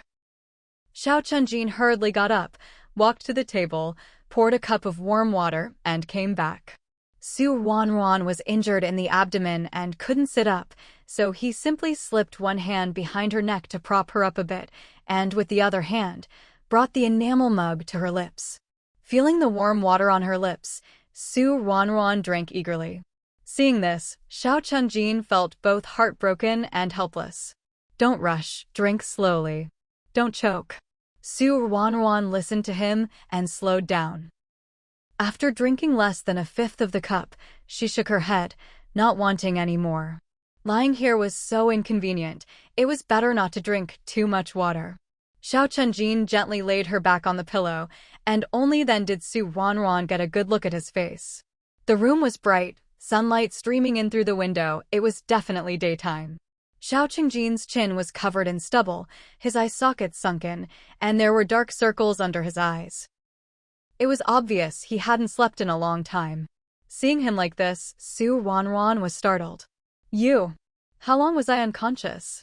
Xiao Chunjin sat down beside her, smiled gently, and spoke in a low, soft voice, as if afraid to startle her. Today is the 3rd day since you were injured. It's just past 8 in the morning. Soon it'll be time for breakfast. Su Ruanruan was surprised. Had a whole day and 2 nights really passed? No wonder Xiao Chunjin looked so haggard. I'm awake now. After breakfast, you should go rest and get some proper sleep. Who knows how long I'll be stuck in bed. I still need you to take care of me. You can't get sick yourself. Xiao Chunjin nodded with a smile. All right, after breakfast, I'll go to sleep. Though they spoke softly, Granny Chen, who had been keeping an ear out for any movement in the room, still heard them. She had just finished making chicken soup with red dates and goji berries, ladled out a bowl, and brought it in. The soup was still hot, so Granny Chen set the bowl on the table before coming over to the bed to check on Su Ruanruan. She gently brushed the hair from Su Ruanruan's temple. Ruanruan, you're awake? The chicken soup will cool soon. I've skimmed off all the fat, so it's not greasy at all. Since you've just woken up, don't eat too much yet, have some soup first. Later this morning, I'll make you some shredded chicken congee, all right? Hearing Granny Chen's gentle voice, Su Ruanruan's nose stung and her eyes turned red. Granny, don't talk. Granny Chen stopped Su Ruanruan. You just woke up, so you mustn't speak. Focus on getting better. Once you're well, we'll have all the time in the world to talk, won't we? Qingjin, you go eat something too. Ruanruan can't eat meat right now, so you should eat more. Look at you. These past 2 days, you've lost several pounds from worrying. Ruanruan feels bad seeing you like this, and she might even blame me for not taking good care of you. Of course, Granny Chen was joking, and both Su Ruanruan and Xiao Chunjin played along, laughing. Xiao Chunjin stood up. Then I'll go eat. Ruanruan would never blame you, Granny. After saying that, Xiao Chunjin looked at Su Ruanruan again. Rest well. I'll come back in after I finish eating. Once Xiao Chunjin left, Granny Chen sat down in the spot he had just vacated. Ruanruan, you really scared Granny this time. You can't do this again, understand? Granny Chen looked at Su Ruanruan, telling herself not to cry, but she just couldn't hold back her tears. These past 2 days, seeing Su Ruanruan lying there so pale, her heart felt like it was being cut by a knife. She would rather it was herself lying there than Su Ruanruan. Such a good child, at the age when she should be blooming like a flower, how could she be lying here so quietly? But now it's all right. She's awake, and that's all that matters. Su Ruanruan looked at Granny Chen, 1,000 words in her heart, but not a single one she could say. She wanted to say, Granny, in our past life, we all died, but Qingjin avenged us. But how could she say such a thing? No one could ever know this. This was her secret alone. As long as she knew, that was enough. Su Ruanruan blinked hard, forcing back all the emotions in her eyes. Granny, from now on, we'll all be just fine. The freshly cooked chicken soup was still steaming hot, as was the chicken itself. Xiao Chunjin ladled out a bowl, tore up some of Granny Chen's homemade steamed bread, and soaked it in the soup. Then he carried the bowl out the door. He didn't go far, just stood at the kitchen door, letting the rising sun shine on him as he blew on the hot soup, taking small sips. The sunlight was bright, but the air was still bitterly cold. The chicken soup cooled quickly, and he finished it off in just a few bites. He brought the empty bowl back to the kitchen, set it down, and went into Su Ruanruan's room. The food on the table had cooled to a warm temperature. Xiao Chunjin carried it over to the Kong bed and handed it to Granny Chen.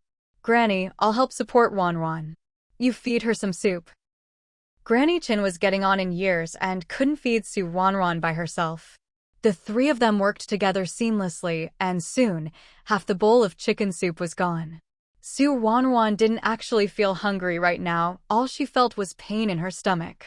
But she bore it silently, never frowning or showing the slightest hint of discomfort. I don't want any more. I'll eat something else at lunch, Su Ruanruan said with a smile. Granny Chin put down the spoon, looking at Su Ruanruan with loving eyes. All right, we'll have shredded chicken congee for lunch. You like that, and it's easy to digest. Qingjin, are you going to rest now or? Granny, I'm really tired.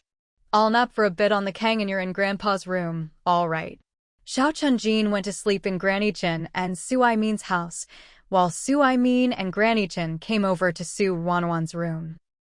Su Aimin sat by the table, looking at Su Ruanruan lying on the Kong bed. He wanted to say something, his lips moved, but in the end, he couldn't get the words out. During the 2 days Su Ruanruan was unconscious, Su Aimin's heart had been in utter torment. Although Granny Chin never said anything to him, he couldn't help but reflect deeply on himself. Had he really been wrong to come back? Su Ruanruan chatted with Granny Chin for a bit, then, seeing Su Aimin sitting there in silence, she took the initiative to greet him. Grandpa, why aren't you saying anything?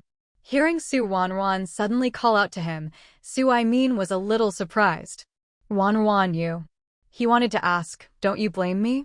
But looking into Su Ruanruan's smiling eyes, he just couldn't get the words out. Su Ruanruan's feelings were already perfectly clear.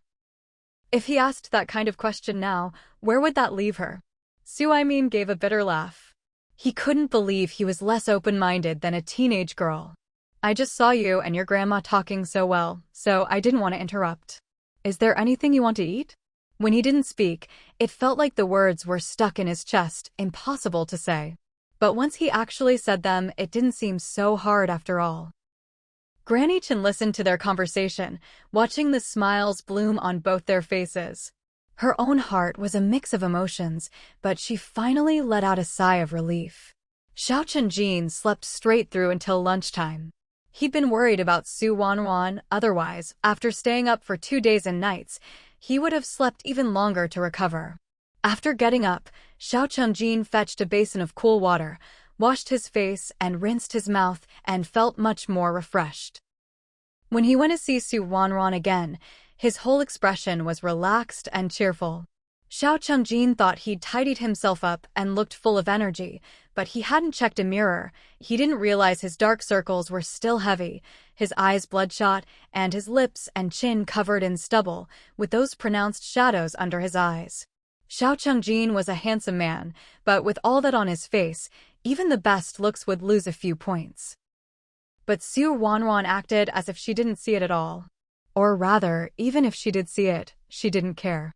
No matter when, no matter what Xiao Chunjin looked like, in her heart, he was always the best looking. Why didn't you sleep a little longer? Su Ruanruan asked, beating Xiao Chunjin to the question.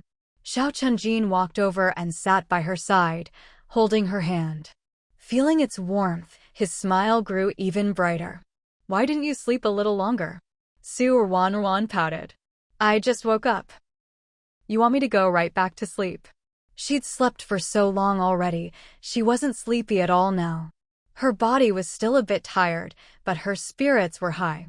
Especially after learning about her past life, and everything Xiao Chunjin had done for her, her heart was filled with satisfaction. It turned out their fate hadn't started in this life, but had already been set in the last. In their previous life, they were destined but couldn't be together. In this life, they'd found each other early on. Su Ruanruan turned her wrist, interlacing her fingers with Xiao Chunjin's. Qingjin, it's so good to have you here. It's really nice to know I'm here for you. From now on, let's not let anything like this happen again, Xiao Chunjin said softly. When he saw Su Softa lying there, pale-faced, a thought popped into Xiao Chunjin's mind. If only he could be with Su Softy all the time.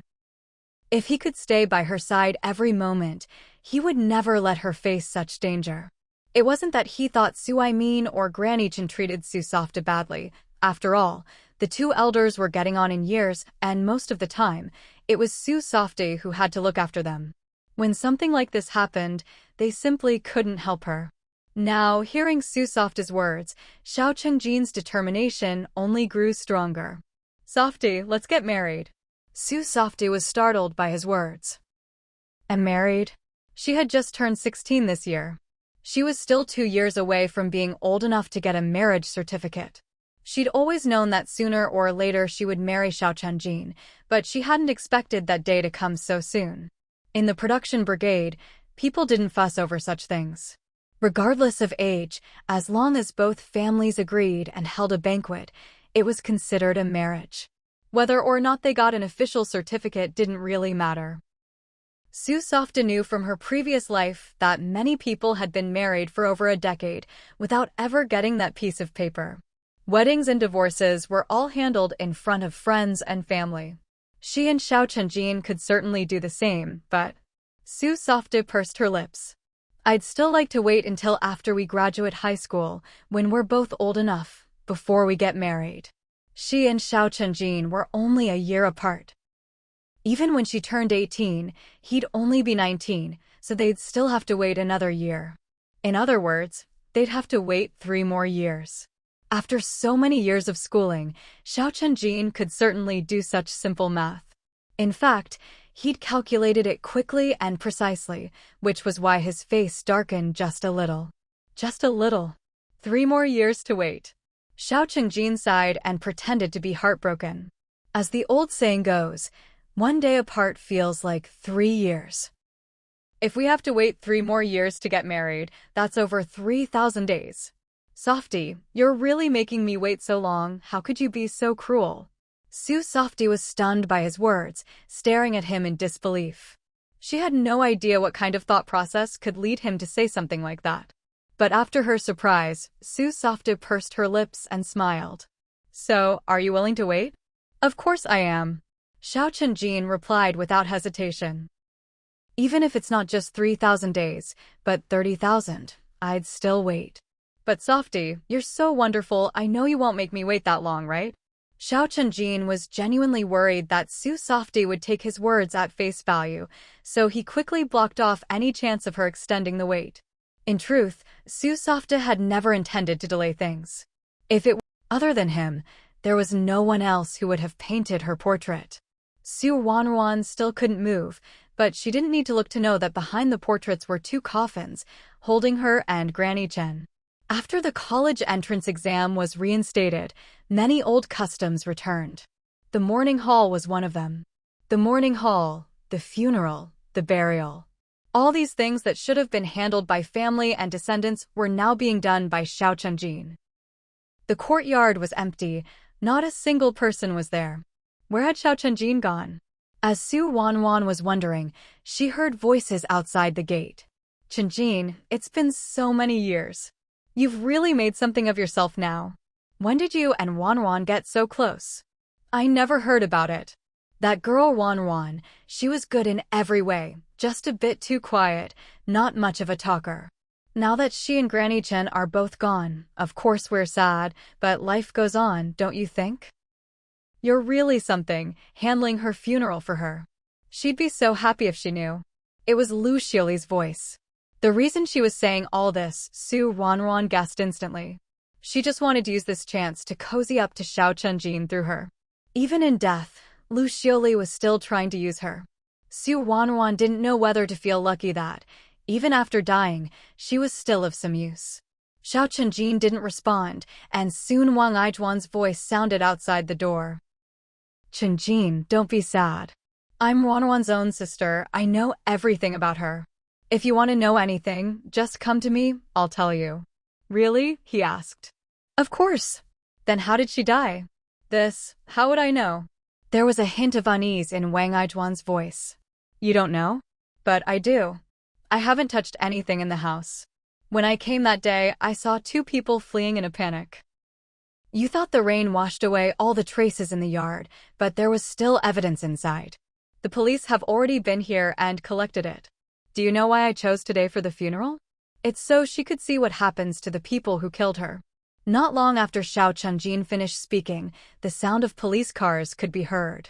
Su Ruanruan stood in the courtyard, unable to see what was happening outside the gate. But she heard Wang Aijuan and Lu Xioli panicking, denying everything, hysterical. In the end, the two of them were taken away. The sound of police cars faded into the distance, but footsteps drew closer and closer.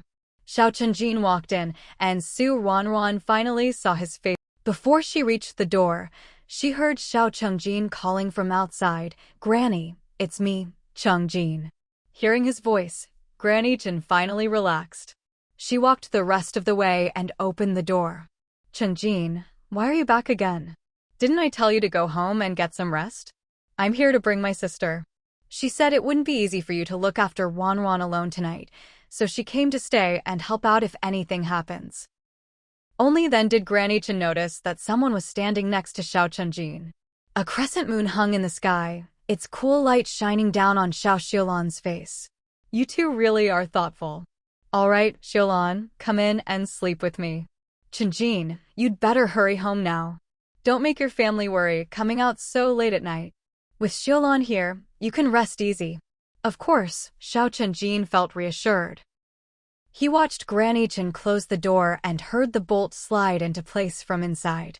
Only then did he slowly turn around and walk back toward the Xiao house. Xiao Xiulan followed Granny Chen into Su Ruanruan's room. Seeing that Su Ruanruan was still awake, Xiao Xiulan's eyes lit up. She ran over and sat down beside her. "Ruanruan, how are you feeling now?" "I don't really feel anything," Su Ruanruan replied with a smile. Although her wound still ached dully, after hurting for so long, she'd gotten used to it. There was no need to mention it. Honestly, it's not really a big deal to talk about it, but what Su Ruanruan fears most is that if she says she's in pain, Granny Chen and Xiao Xiulan will end up crying with her. Compared to seeing that scene, Su Ruanruan would rather endure the pain alone. After all, it's not that bad, she's gotten used to it by now. If it were the past, Su Ruanruan would never have imagined that one day she'd become so accustomed to pain that it would feel normal. Since Su Ruanruan had just woken up from a serious injury and was still recovering, Xiao Xiulan didn't say much to her. Before long, the three of them climbed onto the Kong bed to sleep. The Kong was big, whether they lay across it or lengthwise. There was more than enough space for all three of them. That night, Su Ruanruan didn't dare drink any soup, afraid she'd have to get up to use the bathroom during the night. If she tossed and turned, not only would she suffer, but Granny Chen would be disturbed as well. Fortunately, her efforts paid off. By not drinking water or soup, she managed to sleep through the night without having to get up once. Xiao Chunjin arrived a little after 8 in the morning, bringing the clinic doctor with him. The medicine on her stomach had to be changed once a day, and the process was always a torment. But if it meant she could recover faster, no matter how much it hurt, she'd grit her teeth and bear it. The moment the fresh gauze was tied in place, everyone breathed a sigh of relief. Xiao Chunjin took the towel he'd prepared in advance and gently wiped away the sweat that had formed on Su Ruanruan's forehead from the pain. Xiao Chunjin didn't ask if it hurt. What a pointless question that would be. Only someone with a screw loose would ask that. The wound was so big and deep, and it was still oozing blood. How could it not hurt? He deliberately avoided mentioning the wound, just hoping Su Ruanruan could relax and recover as soon as possible. After chatting with Su Ruanruan for a bit, Xiao Chunjin turned to Xiao Xiulan. "Sis, you'd better head back. Everything's ready at home, we can set off now." "Set off? Where to?" Su Ruanruan asked, a little puzzled. "To your future brother-in-law's house, of course." Xiao Chunjin replied with a grin. Hearing this, Su Ruanruan wanted to laugh, but it made her stomach hurt, so she had to hold it in. Maybe she was just used to Xiao Chunjin's teasing, but Xiao Xiulan's expression didn't change at all. "All right, you stay here and look after Ruanruan. I'll go now. Ruanruan, is there anything you want to eat or need? I can pick it up for you in town." The Su family didn't lack for anything, and Su Ruanruan could barely eat much at the moment, so there was nothing she wanted. Hearing this, Xiao Xiulan didn't say much more and quickly left. That day, Xiao Chenjin stayed with Su Ruanruan the whole time. They didn't discuss anything serious, just chatted idly. When they ran out of things to talk about, Xiao Chenjin would pick up a book and read to Su Ruanruan. Xiao Chenjin's voice was pleasant, and when he read, his pronunciation was clear and precise. Listening to him was a real treat. Not only did Su Ruanruan enjoy it, but even Granny Chen and Su Aimin sat in the room, listening to him read. It wasn't until dusk that Xiao Xiulan returned from town. She tried to keep her composure, but the smile in her eyes gave her away. It was clear her trip had gone very well. After coming inside, Xiao Xiulan sat down next to Su Ruanruan. You can't eat much right now, so I didn't buy any food. But I did bring back some good news that I know will make you happy. Hearing this, Xiao Chenjin perked up as well. What news did you bring back? The decision on Deng Xia has come down. As soon as these words were spoken, the room fell silent for a moment. Xiao Xiulan knew everyone was eager to hear the rest, so she didn't keep them in suspense and said directly, "It's not like I went out of my way to find out. I just heard it when I was chatting with Qin Shue's mother. She said that Deng Xia lost her party membership, lost her job, and is being sent to a farm to do the hardest, most exhausting work for 20 years, so she can properly reflect on her mistakes." Even Su Ruanruan had to admit that this punishment was fair and just. Su Ruanruan was about to speak when Xiao Xiulan waved her hand at her. "I'm not finished yet." "What else?" Xiao Chenjin quickly asked. Even the outcome Xiao Xiulan had just shared was already very satisfying to Xiao Chenjin. Now, hearing that there was more news, he was a bit surprised. Xiao Xiulan smiled mysteriously, her eyes sweeping over everyone in the room.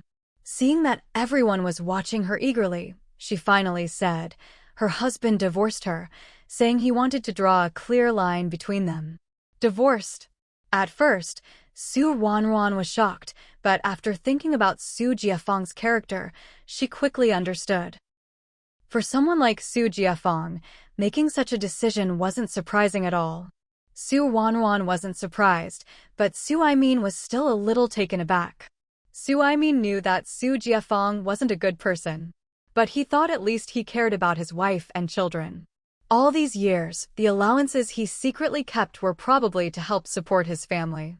But first, he abandoned Su Jianjun, and now, without hesitation, he divorced Deng Xia. This made Su Aimin see Su Jiafeng's true nature even more clearly. This man cares about no one but himself. When it comes to protecting himself, he won't hesitate to sacrifice anyone around him, including his children, his wife, and even Su Aimin, who treated him like his own son. Su Aimin felt a bit disappointed. Neither Su Jiafeng's biological father nor himself were ever like this. How did Su Jiafeng end up this way?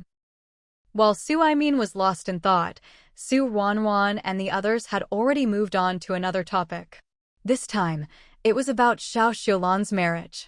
"Xiulanjia, have you two discussed the wedding date?" Since the two were so well matched, and both families were satisfied, plus Xiao Xiulan was already 19, well past the legal marriage age, it was time to start thinking about marriage. Xiao Xiulan's cheeks turned a little red, whether from the heat in the room or for some other reason.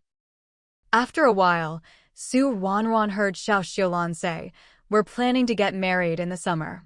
We want to spend another half a year together and see how things go." That was sensible. After all, they'd be spending the rest of their lives together, so it made sense to get to know each other well. After the third day of the new year, Xiao Xiulan didn't have much else to do. She basically came over to chat with Su Ruanruan every day, and at night, she'd stay and sleep with her. It wasn't until the 6th day that Xiao Xiulan, Xiao Aigua, and Qian Aiju had to return to the county for work. Before leaving, the three of them came to see Su Ruanruan together. After a few days of rest, Su Ruanruan's wound had stopped bleeding, and getting out of bed wasn't as painful as before. But that was about it. Unless necessary, she still couldn't move around much. Qian Aiju held Su Ruanruan's hand and talked to her for quite a while, and then gave Xiao Chenjin a long list of instructions before finally leaving. Granny Chen was increasingly satisfied with Qian Aiju. With such a mother-in-law, Su Ruanruan definitely wouldn't suffer any grievances after marrying Xiao Chunjin. Xiao Chunjin only walked the 3 guests to the Su family's front gate before Qianaiju shooed him back inside.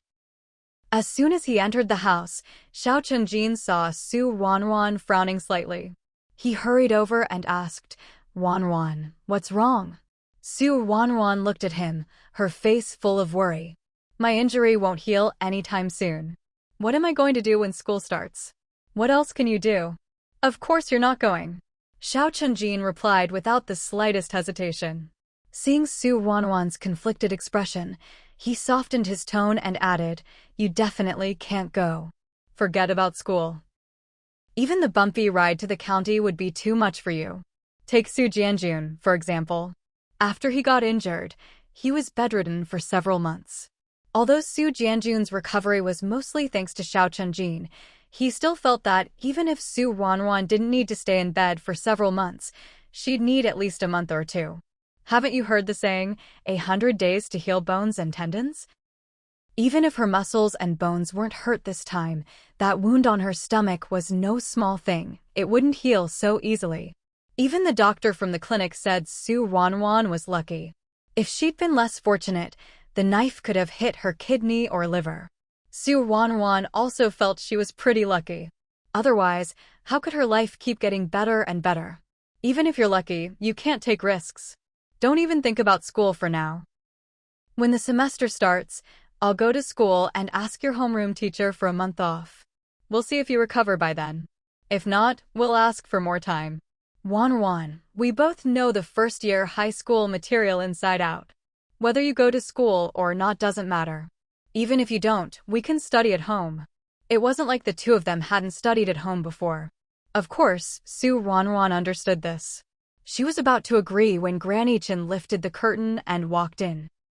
"Chunjin is right. You can't even move yet and you're already thinking about going back to school? If you ask me, you need to stay in bed for at least 3 months. Hearing this, Su Ruanruan felt both warm inside and a little exasperated. How did each person exaggerate more than the last? But they all meant well after all. Su Ruanruan nodded repeatedly. "All right. I'll listen to you and Chunjin. I'll recover whenever you say I'm recovered, and we'll talk about school then." Seeing her agree, Granny Chen and Xiao Chunjin both breathed a sigh of relief. They'd really been worried Su Ruanruan would be stubborn about it, but now there was nothing to worry about. The weather in the first month of the lunar year was still bitterly cold. There hadn't been any heavy snow, but light flurries fell from time to time. Su Ruanruan lay on the heated brick bed every day. The windows weren't transparent, so she couldn't see the scenery outside, which she found a bit disappointing. When she wasn't injured, she saw those same views every day and thought nothing of them. Now that she was hurt and stuck in bed, unable to go anywhere, she actually missed them. High school started on the 10th day of the Lunar New Year, and Xiao Chunjin went to the county that day. Su Ruanruan wanted him to go a day early, but Xiao Chunjin refused. "I'm just going to ask for leave, not to attend classes.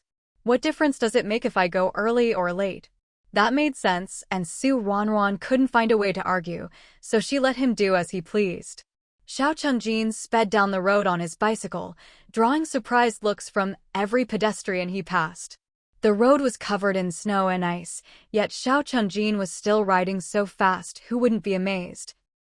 He ignored all those curious glances, focusing solely on hurrying toward the county town. Ever since he'd ridden like this on the 2nd day of the new year, it was as if he'd mastered the skill on his own. He could still ride swiftly even on snowy roads. After more than an hour, Xiao Chunjin arrived at County No. 1 High School. There was a gatekeeper at the school entrance, but since Xiao Chunjin had been a student here for half a year, the guard naturally recognized him. After Xiao Chunjin spoke to the guard agreed to keep an eye on his bike for him. With that worry off his mind, Xiao Chunjin rushed toward his classroom. He'd set out a little after 7, and now it was almost 9 o'clock. He was definitely running late. Sure enough, when Xiao Chunjin reached the classroom door, he saw that books were being handed out inside, and Lu Guodong was standing at the podium. When he saw Xiao Chunjin arrive, Lu Guodong's eyelid twitched. "You're here?" I thought you'd forgotten what day school starts. As he spoke, Lu Guodong looked behind Xiao Chenjin, searching for Ruanruan. After teaching these students for half a year, Lu Guodong naturally knew about Xiao Chenjin's relationship with Ruanruan. Now that Xiao Chenjin had come in, panting and out of breath, he figured Ruanruan must be right behind him. But after glancing around, Lu Guodong still didn't see Ruanruan. Just as he was about to ask, Xiao Chenjin said, "Teacher, could you step outside for a moment? I have something to discuss with you." Xiao Chenjin's expression was serious, making Lu Guodong's heart skip a beat. He hurried out of the classroom. Inside, Hu Xiaoxiao and Li Dongyang kept staring toward the door, wishing they could rush out and find out what was going on. Lu Guodong and Xiao Chenjin walked a little way into the courtyard, and only then did Xiao Chenjin briefly explain the situation. He didn't go into the details of the conflict, of course, but he did tell Lu Guodong how Ruanruan had gotten injured, how serious it was, and how she was recovering now. After all, Lu Guodong was a very responsible homeroom teacher. As he listened to Xiao Chenjin's account, Lu Guodong's expression kept changing.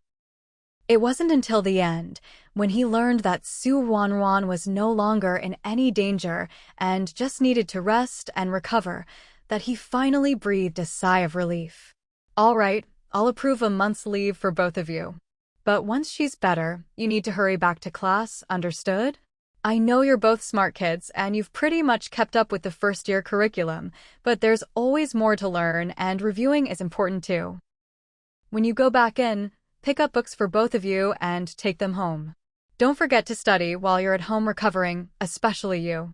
Originally, Lu Guodong had only planned to approve leave for Ruanruan, but after teaching Xiao Chenjin for so long, he understood his personality. With Ruanruan injured at home, there was no way Xiao Chenjin would stay at school and focus on his classes. Rather than have Xiao Chenjin find ways to skip class on his own, it was better to just approve leave for both of them now. Seeing how understanding Lu Guodong was, Xiao Chenjin beamed with joy and followed him back into the classroom. Hu Xiaoxiao and Li Dongyang had been watching the door the whole time. When they saw Xiao Chenjin come in, smiling, they finally relaxed. As soon as Xiao Chenjin sat down, Hu Xiaoxiao quickly turned and asked, "Where's Ruanruan? Why isn't she here? Did something happen at home?" With the whole class present, Xiao Chenjin didn't want to talk about it here. "I'll tell you after class." Since Xiao Chenjin wouldn't say anything now, Hu Xiaoxiao was anxious, but there was nothing she could do. She could only force herself to wait until class was over. Luckily, the books were handed out quickly. Everyone was no longer a new student, and Lu Guodong didn't have much to say, so he just announced the end of class. Once Lu Guodong left, Xiao Chenjin picked up both her own and Ruanruan's books and stood up. "Come with me, I'll tell you." She was speaking to Hu Xiaoxiao. Li Dongyang saw this and hurried to follow. Once they stepped out of the classroom, Hu Xiaoxiao noticed Li Dongyang had tagged along too. "Why are you following us?" Li Dongyang immediately protested. "Why can't I come? Ruanruan and I are classmates, after all. Of course I care about her." Xiao Chenjin was sure that Li Dongyang didn't have any other feelings for Ruanruan at the moment, so she didn't mind him tagging along. It wasn't until they reached the school gate that Xiao Chenjin told them about Ruanruan's injury. "Don't let anyone else in the class know about this, or rumors will be flying everywhere." Hu Xiaoxiao understood this well and nodded quickly. "Don't worry, I know." As she spoke, Hu Xiaoxiao turned to Li Dongyang and patted his shoulder. "I'm talking to you. Did you hear? Don't go spreading this around. Do I look like someone who can't keep their mouth shut?" Li Dongyang was so annoyed he almost jumped. But Hu Xiaoxiao was already ignoring him. "Is Ruanruan feeling better now? I'll go visit her on Sunday." Xiao Chenjin nodded. "That's fine, but you can't go by yourself, you'll get lost. After school, come to my house and ask my sister or my parents when they're going back. Go with them. It's safer that way." This was something Xiao Chenjin and Ruanruan had already discussed. Since Ruanruan would be out of school for a month, there was no way to hide her injury from Hu Xiaoxiao. Ruanruan had guessed that once Hu Xiaoxiao found out, she'd definitely want to visit. So she told Xiao Chunjin in advance, if Hu Xiaoxiao wanted to come, she should go with someone from the Xiao family. After all, she was just a young girl who'd never left the county before. What if someone tricked her? Hu Xiaoxiao nodded eagerly. Don't worry, Ruanruan can rest easy. I definitely won't go running off by myself. After school today, I'll go to your house. With everything settled, Xiao Chunjin didn't waste any more time.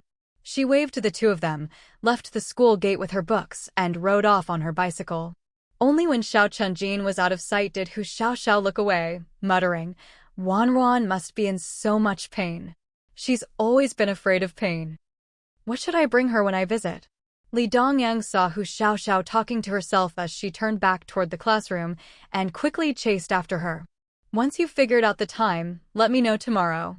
Why should I tell you? We're classmates and we sit front and back. Now that I know she's hurt, of course I want to visit. Otherwise, what kind of person would I be? Humph. What's with the humph? Just say yes or no. If you won't take me, I'll go by myself. I've got hands, feet, and a mouth. How could I not find the place? Careful you don't get tricked. Tricked for what? I'm not a little girl. What, are they going to trick me into being a bride? Su Ruanruan thought that Xiao Chunjin would probably spend the night in the county before coming back, but to her surprise, it wasn't even dark yet when Xiao Chunjin strode quickly into the house. Ruanruan, I've already gotten my leave approved, and I brought my textbooks back too. Teacher Lu said we shouldn't forget to study even at home. If there's anything we don't understand, we can catch up on it when we're back at school. Lu Guodong had always placed great importance on studying. He was a very responsible teacher, but he wasn't rigid, he knew when to be flexible. Su Ruanruan had always felt that Lu Guodong was the best teacher she'd ever had. The elementary school in the production team wouldn't start until the 16th day of the first lunar month, so the students were still on holiday. With school about to start, every student wanted to make the most of their last days of freedom. Once it got dark, it was quiet, but during the day, even if you stayed indoors, you could still hear the shouts and laughter of children running around outside. Even without seeing them, Su Ruanruan knew their faces must be lit up with joy. She couldn't help but feel a pang of envy. She wondered when she would be able to run around so freely herself. Xiao Chunjin was tidying up his books when he suddenly noticed Su Ruanruan had gone quiet. He looked up and saw her gazing out the window, her face full of longing. Xiao Chunjin sighed inwardly, then tried to sound casual as he said, I heard when I was coming back that Yumanqi's matchmaking on the second day of the new year didn't work out. The engagement's off. Sure enough, this immediately caught Su Ruanruan's attention. She slowly turned her head, raising an eyebrow at Xiao Chunjin. How come? Didn't they already agree on everything? What else? The Yu family was asking for too much. The guy thought it over and realized he'd be getting the short end of the stick, so he backed out. Su Ruanruan could understand that. Who these days could afford to pay 1,000 yuan just to get a wife? Was he marrying a woman or a fairy? If the guy had acted on impulse and handed over the money to bring her home, that would have been that. But since he took his time to think it over, even a fool would have figured it out by now. With the engagement called off, Yumanqi's probably pretty happy, Su Ruanruan said. Yumanqi herself had said she wanted a good life, but she didn't want her future husband to be old and ugly. She'd been conflicted from the start. Now that the other side had backed out, Yumanqi might feel a little disappointed, but more than that, she was probably relieved. After all, she was good-looking. Maybe she'd find someone she liked better in the future. Xiao Chunjin agreed with Su Ruanruan. I just hope my cousin doesn't do anything stupid again. With Yumanqi unmarried, Shen Yanjun would think he still had a chance. Who knows, that fool might even believe the engagement fell through because Yumanqi's heart belonged to him and she didn't want to marry anyone else. Xiao Chunjin was just venting though. He felt like he'd already explained everything to Shen Yanjun, and surely he couldn't be that dumb anymore. But as it turns out, there's no limit to how stupid someone can be. While Su Ruanruan and Xiao Chunjin were talking about Shen Yanjun and Yumanqi at the foot of the mountain in a secluded grove, Yumanqi and Shen Yanjun were talking about Su Ruanruan and Xiao Chunjin. Yumanchi kept twirling her hair, sneaking glances at Shin Yanjun, then looking down shyly with a smile. The sight made Shin Yanjun grin foolishly, so much so that he didn't even know what to say. Yumanchi waited for a long time, but Shin Yanjun still didn't say anything. Left with no choice, she repeated what she'd just said. "Yanjun, I heard that Ruanruan got hurt. Why don't you take me to see her? After all, we know each other, and I feel like we really hit it off." Hearing Yumanchi's words, Shin Yanjun nodded quickly. "You're right. We really should go check on her. It's still early, how about we go now? After we visit her, I'll walk you home." It helped that the 3rd and 2nd production brigades were close to each other. Otherwise, it wouldn't be so easy for the two of them to meet up. After making their plans, the two of them walked side by side toward the Su family's house. The Su family lived not far from the foot of the mountain at the very end of the production brigade. The location was a bit out of the way, but not completely deserted. As they walked, they ran into quite a few people from the 3rd production brigade. Seeing Shin Yanjun walking with a pretty girl, people couldn't help but sneak a few extra glances. Some even teased him directly, asking who Yumanchi was. Yumanchi just lowered her eyes and stayed quiet, while Shin Yanjun grinned and explained, "This is Yumanchi from the 2nd production brigade. She's here to visit our brigade." It was common for members of the 2 neighboring brigades to drop by each other's places.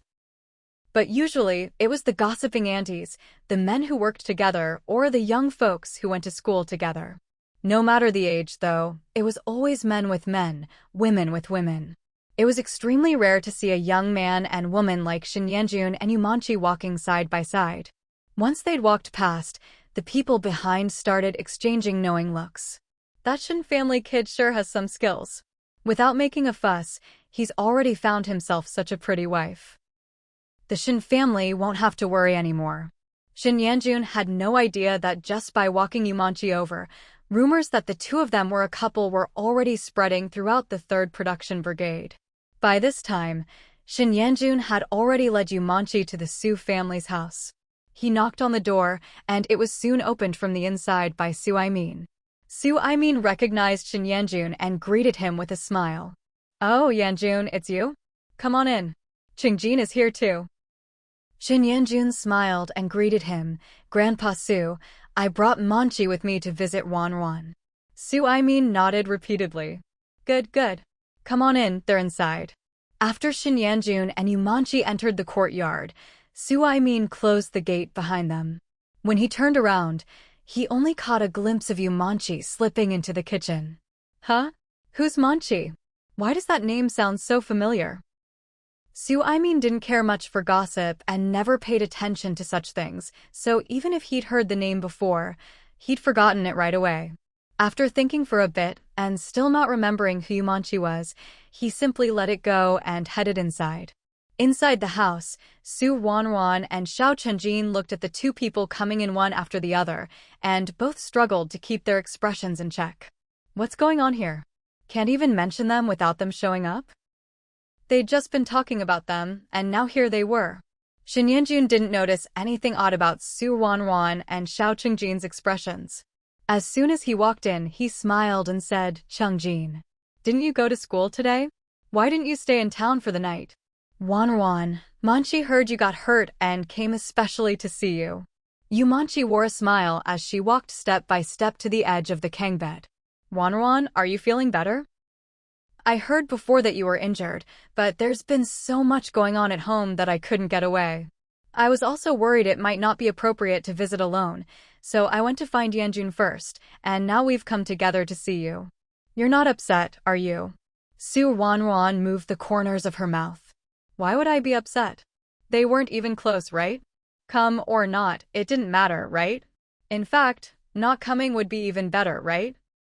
But since they were already here, and Shin Yanjun was watching from the side, no matter what Su Ruanruan was thinking, it wasn't the right time to say it out loud.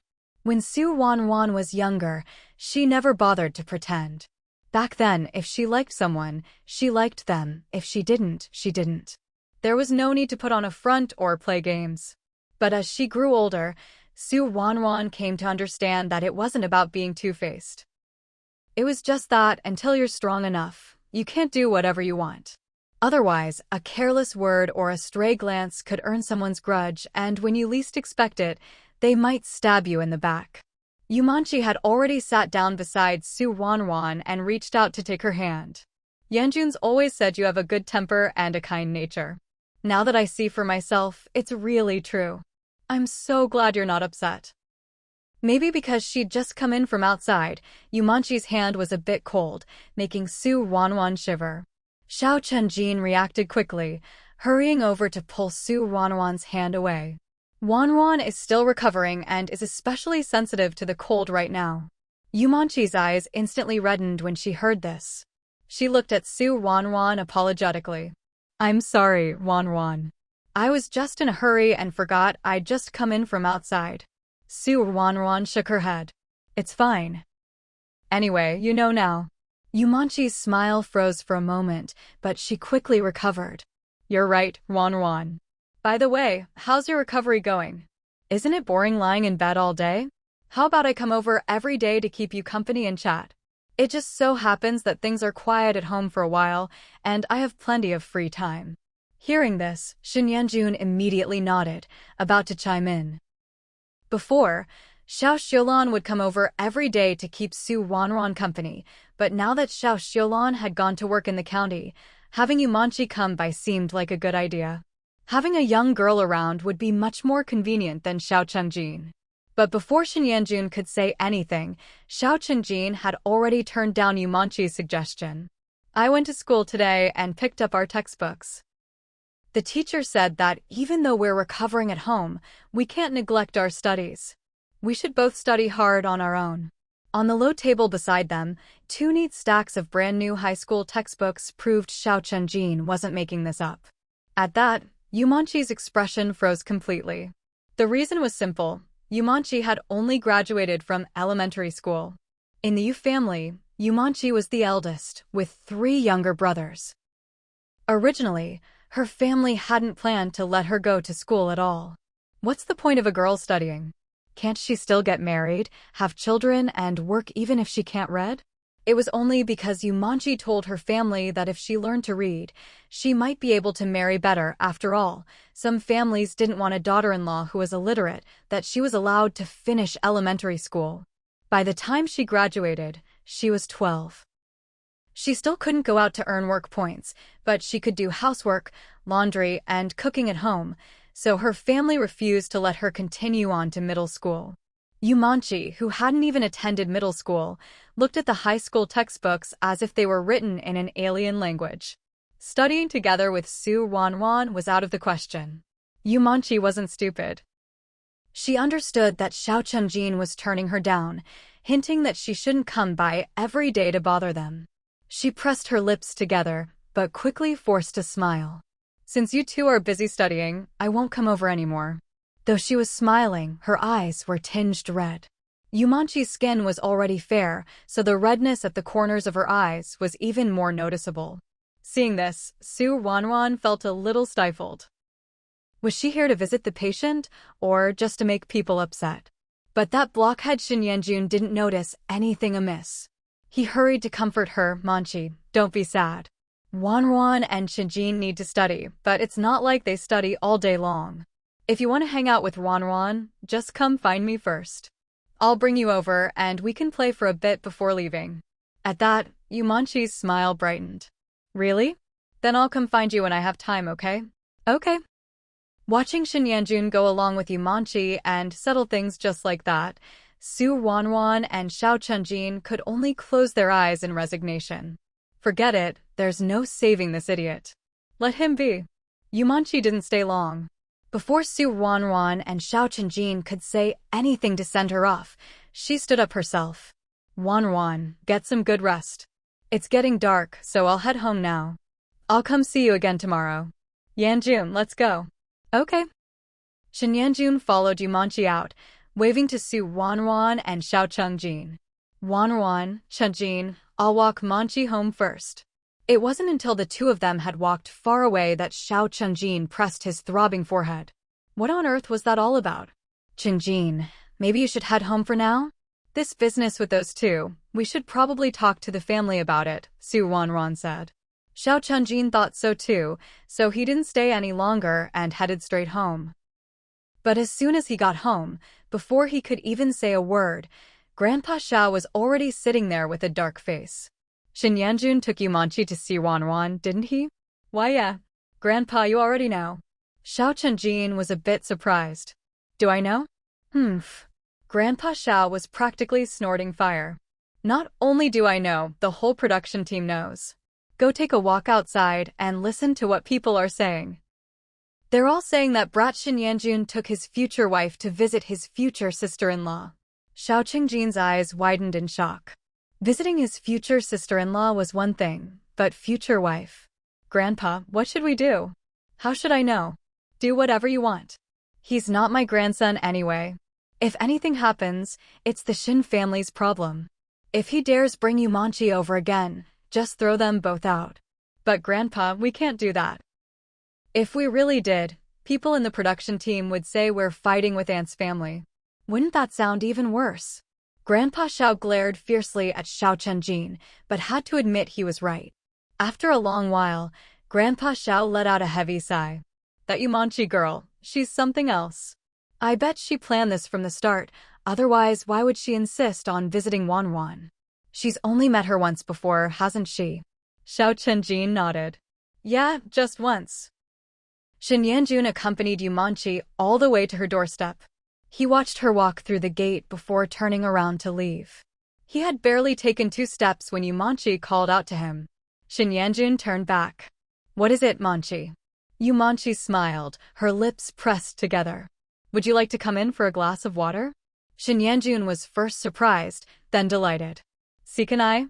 Ever since their arranged meeting fell through, Manchi's parents hadn't allowed him to visit. What was going on today? Yumanchi nodded, her smile growing even gentler. Of course. Come on in. Overjoyed, Shen Yanjun followed Yumanchi through the gate and into the house. The kitchen was right at the entrance. Yumanchi led Shen Yanjun into the east room, which was where her parents lived. At that moment, her parents were sitting on the kang, chatting. When they saw Yumanchi bring Shen Yanjun in, they both looked over. With both of them staring at him, Shen Yanjun felt a bit nervous. Uncle Yu, Aunt Yu, hello. I just walked Manchi home. He was worried they'd be angry, but to his surprise, both of them smiled at him. Aunt Yu even waved him over. Oh, it's Yanjun. Thank you for bringing Manchi home. It's almost dark and I'd worry if she came back alone. It's good you're here. Don't rush off, stay for dinner tonight. Manchi's a great cook. Let her make you something nice. You're a good kid, but you're too thin. You need to eat more and build yourself up. Hearing Aunt Yu's words, Shen Yanjun was as happy as if he'd suddenly found 100 yuan. No, that's not necessary. I'll eat at home. How could he stay for dinner at the Yu's? Food was scarce for everyone, and the Yu family had a lot of mouths to feed. He was at the age where he ate a lot. If he ate their food, wouldn't they go hungry? Shen Yanjun tried to refuse, but Yumanchi grabbed his arm and pulled him over to sit by the kang. My mom already said you should stay for dinner. Why are you still being so polite? Are you treating me like a stranger? Sit here and wait, I'll go make dinner. With that, Yumanchi turned and headed for the kitchen, disappearing in the blink of an eye. Shen Yanjun sat there at a loss, not knowing what to say to Manchi's parents. Aunt Yu smiled and said, Yanjun, Manchi must have told you, right? I found her a good match. The family was willing to pay a generous bride price to marry her. But she's such a stubborn girl. No matter what I said, she wouldn't agree. The family even came over on the 2nd day of the new year, but she embarrassed them so much they left angry. What are we supposed to do? She's getting older by the day, we can't just let things drag on like this. Hearing this, Shen Yanjun gathered his courage and put on a serious expression. Aunt Yu, I still want to marry Manchi. I want to be with her. Please let her marry me. I'll treat her well. Aunt Yu looked at Shen Yanjun with satisfaction. Honestly, you're a good kid. I'm happy with you and most importantly, Manchi cares about you. But you know our situation, we're so poor we can barely eat. I just hoped that, since Manchi is a good-looking girl, she could marry well and help out her family a bit. You see, Aunt Yu, I really can't come up with the bride price you're asking for. My family just doesn't have the means. I know. Manchi's talked to me about it too. Life is long. Just because things aren't possible now doesn't mean they never will be in the future. Yanjun, I have an idea. See if you think it'll work, okay? Aunt Yu, go ahead. You two can get married. I don't want all those things we talked about before. Your family just needs to give us 200 jin of grain, at least 50 jin of it should be refined grain. And then 50 yuan in cash. How about that? Shin Yanjun was stunned. Not because it was too much, but because it was so little. He was pleasantly surprised. To be honest, that's not a small amount. If you brought that to another family, it'd be enough to get wives for all 3 sons. But to Shin Yanjun, it felt like very little. Compared to the sky-high demands from before, this was really much less. Shin Yanjun quickly snapped out of it and blinked hard. Aunt Yu, you're not tricking me, are you? Why would I trick you? Manchi is my own daughter. Do you think I'd want her to have a hard life? If our family wasn't so poor that we can barely put food on the table, and if she didn't have 3 younger brothers who still need to get married, I wouldn't ask for a single cent of bride price. So, do you agree or not? If you agree, pick a good day, bring the things over, and I'll let Manchi go with you. If you're still worried, we can go to the county and get the marriage certificate, then there's nothing to worry about, right? We're all neighbors here. It's not like we'd run off with your things. Auntie, what are you saying? How could you run off? That's not what I meant, I'm just so surprised, I can hardly believe it. Auntie, I'm not even going to eat. I'll go home right now and discuss it with my parents. I'll come back tomorrow. With that, Shin Yanjun jumped up and ran outside. He stopped in the kitchen in front of Manchi. Manchi, you heard what we just said, right? Just wait for me. I'll talk to my parents tonight. Manchi blushed. Okay, I'll wait for you. Great. Wait for me. Shin Yanjun dashed off, running so fast his figure quickly disappeared into the night. Manchi didn't sit idle either. She went back to cooking. Her mother came out of the house. Manchi, I told him exactly what you said. If this still doesn't work out, you can't blame me in the future. Mom, don't worry. I'm not worried. Why wouldn't I be? Just don't forget what you promised me. Shin Yanjun ran all the way home. Luckily, he knew the road well from walking it so many times, otherwise, he wouldn't have dared to run in the pitch dark. When he got back to the Shin house, the family was already getting ready for dinner. He plopped down and grabbed a bowl of porridge, taking a sip. Once he made sure it wasn't too hot, he gulped down half a bowl in one go. That run had really worn him out. After finishing the porridge, Shin Yanjun wiped his mouth, unable to hide his excitement. Mom, Dad, I just got back from Manchi's house. Guess what her parents said to me? Before anyone could answer, he went on, Manchi's parents agreed to our marriage. And all those things they asked for before, they don't want them anymore. Xiao Aimei had already heard the rumors from the production team and was waiting for Shin Yanjun to come home so she could give him a piece of her mind. Now, hearing what he said, her anger subsided a little, but she still looked at him suspiciously. Are you serious? They'd been so stubborn before, why the sudden change? Shin Yanjun nodded vigorously. It's true. I heard it with my own ears. How could it be fake? They don't want any of those things from before. Once everything was settled, Xiao Aimei actually broke into a smile. Well, that's wonderful. In that case, pick a good day and you two can get married. That little girl Manchi really was a beauty. With such a daughter-in-law, their future children were bound to be good-looking. Shin Pingchuan, however, wasn't as optimistic as Xiao Aimei. The Yu family doesn't want anything at all? No. Shin Yanjun quickly waved his hands. They don't want what they used to, but Manchi's mother said they want 200 jin of grain, 50 of which have to be fine grain, and 50 yuan. If we give them that, she'll let me and Manchi get married. What? Xiao Aimei shot to her feet. Shin Yanjun was still all smiles. Mom, Dad, isn't that way less than what they were asking for before? Our family can afford it. Shin Yanjun was genuinely happy. He could finally marry Manchi. Looking at Shin Yanjun's delighted face, Xiao Aimei was so angry she nearly fainted. She took several deep breaths before saying, "It is less than before, but you're a grown man now. Haven't you seen how much it costs others in our production team to get married? 200 jin of grain, and 50 of it has to be fine grain, plus 50 yuan. Do you know how many wives you could get for that?" Shin Yanjun nodded. "Mom, I'm not stupid. Of course I know all that, but it's already a lot less than before. It's not like our family can't afford it. Besides, I like Manchi, I want to marry her.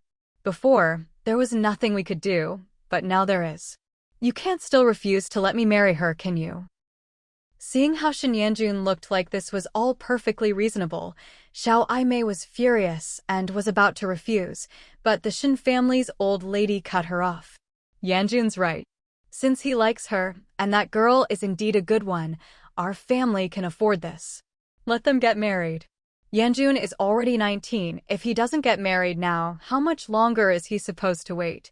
If we keep putting it off, we'll be the laughingstock of the whole production team."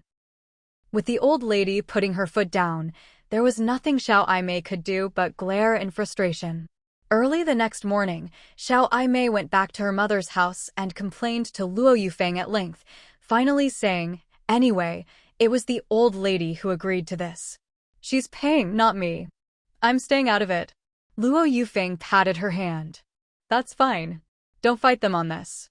If neither the old nor the young listen to you, let them spend their own money to get married." After hearing the whole story, Xiao Chenjin stood up. "Grandma, Auntie, I'm going to see Ruanruan." Go on, go on." Luo Yufeng waved her hand. "Take the food I made for Ruanruan." "Got it." Su family. After Xiao Chenjin finished telling her what happened, Su Ruanruan was at a loss for words. What could she even say? Should she say Yumanchi was clever and shrewd, or that Shin Yanjun was just too dumb? Honestly, both were true. Actually, Su Ruanruan didn't care who Yumanchi married. But Shin Yanjun and Xiao Chenjin were cousins, and they lived in the same production team. Wouldn't that mean she'd have to deal with Yumanchi even more in the future? Just thinking about having to interact with someone so cunning gave Su Ruanruan a headache. Never mind that Shin Yanjun wasn't married yet, Su Ruanruan could already tell he'd be completely henpecked. Seeing Su Ruanruan looking so troubled, Xiao Chenjin quickly tried to comfort her. "Don't worry. We'll be living in the county most of the time anyway, so we won't have much to do with her." At this point, Su Ruanruan could only use these words to comfort herself. After what happened with Xiao Xiulan, Su Ruanruan thought that even if Shin Yanjun and Yumanchi's marriage was set, the wedding wouldn't happen so soon. It would probably be after the autumn harvest, or at the end of the year at the earliest. But just 2 days later, Xiao Chenjin brought her new news. Shin Yanjun and Yumanchi were getting married on the 18th day of the first lunar month. Su Ruanruan did a quick calculation, only 4 days left. So soon? Xiao Chenjin nodded. One's in a hurry to bring his bride home, the other's afraid the cooked duck will fly away. Once they talked it over, of course it was going to be quick. Although Xiao Chenjin's words were a bit funny, Su Ruanruan had to admit he was telling the truth. Since she was bedridden and couldn't move around freely, even if the two of them were getting married, Su Ruanruan had no way to attend anyway, not that she wanted to. Before Yumanchi and Shin Yanjun's wedding arrived, Hu Xiaoxiao came to visit first.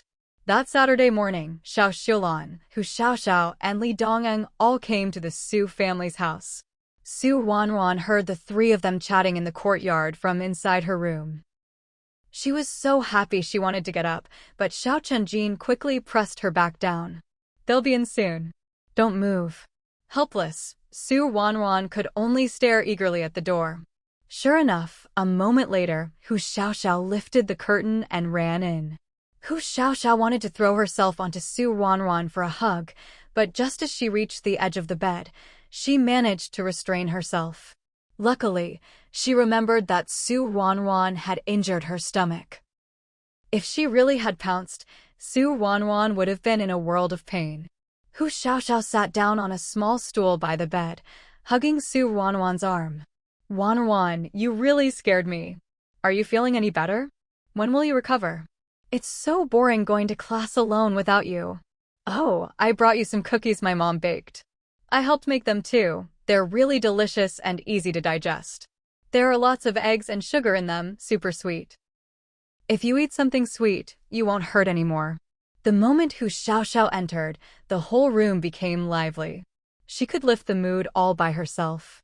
Ruanruan smiled at Hu Xiaoxiao, not rushing to speak. Only when Hu Xiaoxiao finally stopped did Ruanruan say, "You've been talking for ages. Are you going to let me try one?" Okay. Hu Xiaoxiao agreed eagerly, sat up straight, and opened her satchel.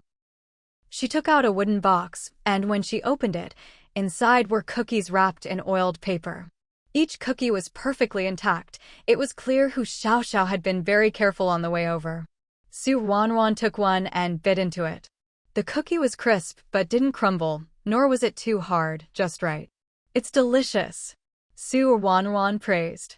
Hu Xiaoxiao lifted her chin proudly. "Right? I think they're especially good too. This whole box is for you. Take your time eating them. When I come visit next week, I'll bring you more."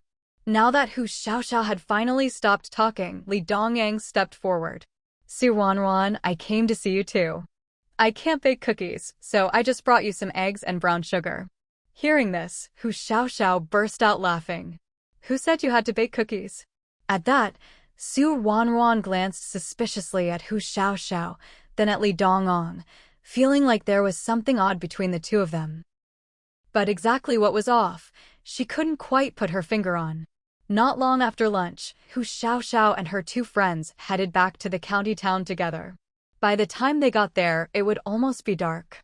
Before leaving, Hu Xiaoxiao held Ruanruan's hand, reluctant to part, and promised that she would come visit again next weekend. With Hu Xiaoxiao around, things were definitely a lot more cheerful. Ruanruan was already looking forward to the next weekend, hoping it would come quickly so she could see Hu Xiaoxiao again. But what would make her happiest of all would be recovering soon and being able to go back to school. 2 more days passed, and it was finally the day of Yumanqi and Xin Yanjun's wedding. The two families had discussed it and decided there was no need for a big banquet. In the morning, Xin Yanjun would go to the Yu family to pick up Yumanqi, and the two of them would go register their marriage. After they got their marriage certificate, they would return to the Xin family, set one table for a meal, no other guests, just families sitting together for lunch. As the Xin family's closest relatives, and living so nearby, Xiao Dashan, Luo Yufeng, and Xiao Chunjin were definitely going to attend. As for Xiao Aigua and the other two who worked in the county, Xiao Aimei had already said there was no need to take special leave to come back. She'd mention it to Xiao Xiulan when she came home for the weekend, and let her pass the message along. Since Xiao Aimei had said so, Xiao Aigua and the others didn't make a special trip home. After all, now that they were married, there would be plenty of time to see each other in the future. What's the rush? At first, Xiao Chunjin didn't want to go to the wedding lunch either, but Xiao Dashan grabbed him by the ear and gave him a good talking to. "Your parents can't come back from work in the county, that's one thing. But if you don't go either, what does that look like?" Xiao Qingjin's ear hurt so much he could only nod repeatedly. I'll go. Isn't it enough if I go?" Before heading to the Xin family for lunch, Xiao Chunjin went to visit Ruanruan first. He stayed at the Su house for quite a while, and only when it was almost time for the meal did he reluctantly get up and leave. After Xiao Chunjin left, Granny Chen came in carrying Ruanruan's lunch. That Chunjin, he's just too honest for his own good. Even if he doesn't want to go, how long does it take to eat a meal? He just had to say it out loud. Look how red his ear got from being pulled. Ruanruan couldn't help but laugh. It's fine, he's used to it by now. Xiao Chunjin had grown up with Xiao Dashan, who'd been keeping him in line since he was little. After so many years, it was just a habit. As Xiao Chunjin himself would say, getting knocked around by Xiao Dashan just made his body firmer, so he wouldn't get fat. Hearing this, Granny Chen laughed heartily. "You too, and your funny logic." Saying this, Granny Chen set the bowl on the table, walked over to the Kang, and helped Ruanruan sit up, propping a big pillow behind her neck. After so many days of rest, she could sit up a bit now. At the very least, it made eating much more convenient. Su Ruanruan and Granny Chen sat facing each other, each with their own meal, chatting as they ate. It was quite lively. Meanwhile, things were even livelier at the Shen house. The old Mr. and Mrs. Shen had only one son, Shen Pingchuan, and Shen Pingchuan himself had only one son, Shen Yanjun, the only son for 3 generations. As the Shen family's one and only heir, Shen Yanjun had been doted on since childhood. Otherwise, he wouldn't have grown up with such a temperament. When Xiao Chunjin arrived at the Shen house, Shen Yanjun and Yumanchi had just gotten back. When Xiao Chunjin saw Shen Yanjun and Yumanchi, he was momentarily taken aback. The reason was simple. Today, both Shen Yanjun and Yumanchi were dressed especially formally. Shen Yanjun wore a gray zhongshan suit, while Yumanchi had on a bright red top with black pants. Her hair was neatly combed, and she had a big red flower pinned by her ear. Previously, Xiao Chunjin always thought that getting married was just that, marriage. The people remained the same, so what could really change?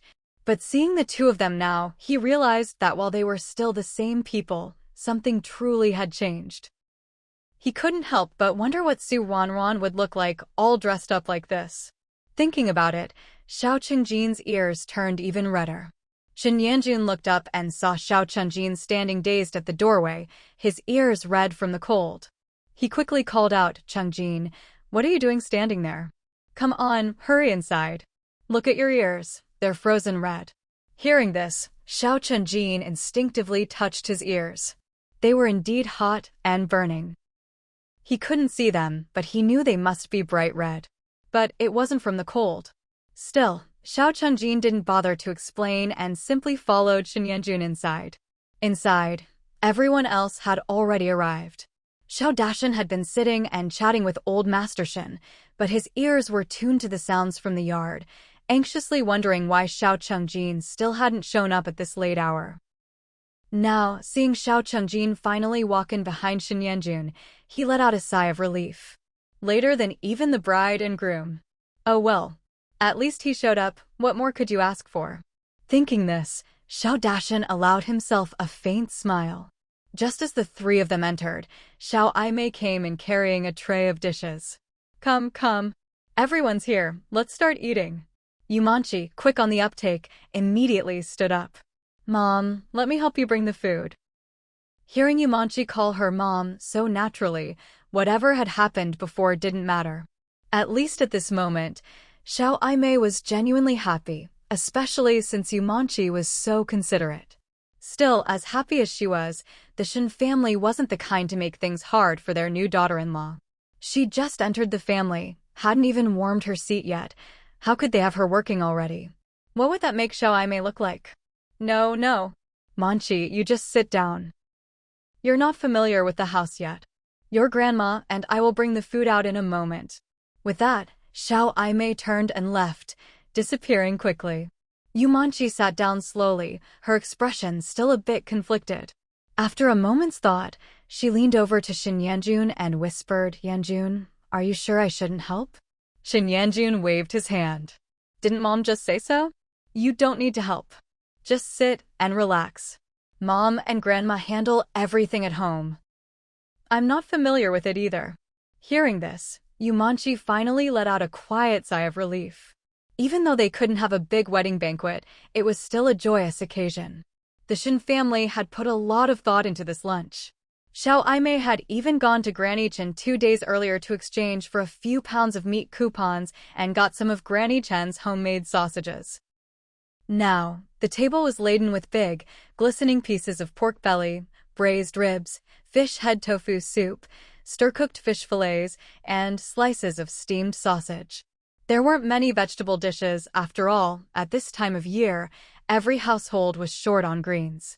The only things people could eat were cellar-stored radishes, cabbages, and pickled vegetables.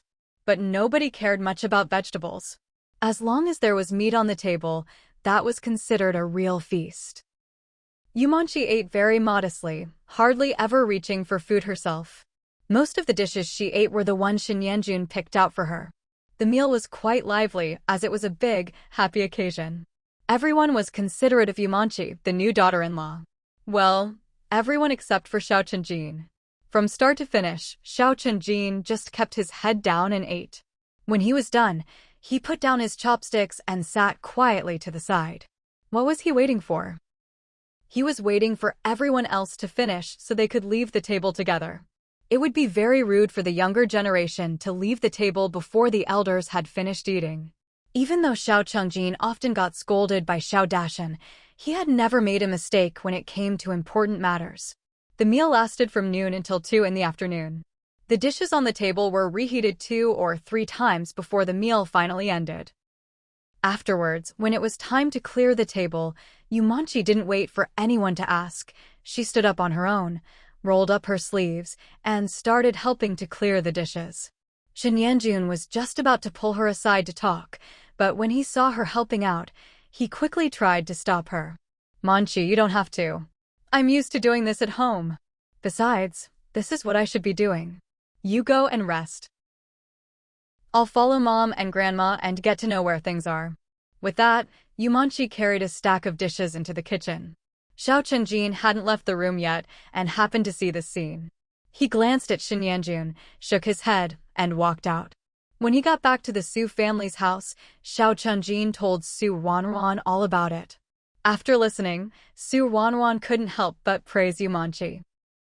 No matter what kind of person Yumanchi was, or how scheming she might be, at least she knew how to present herself well. A new daughter-in-law behaving like this on her first day at her husband's home, what elder wouldn't be pleased? It was just that Shen Yanjun was a bit of a fool. He'd been pampered at home and thought his wife could be pampered the same way. Luckily, Yumanchi wasn't an ordinary person. Otherwise, on the very first day of marriage, she would have already made her mother-in-law unhappy. Thinking of this, Su Ruanruan suddenly thought about herself. When she married Xiao Chunjin in the future, would she have to be more self-aware too? Right now, Qian Aiju doted on her and treated her like a daughter, but that was because they weren't married yet. What about after they really got married? Would things still be the same?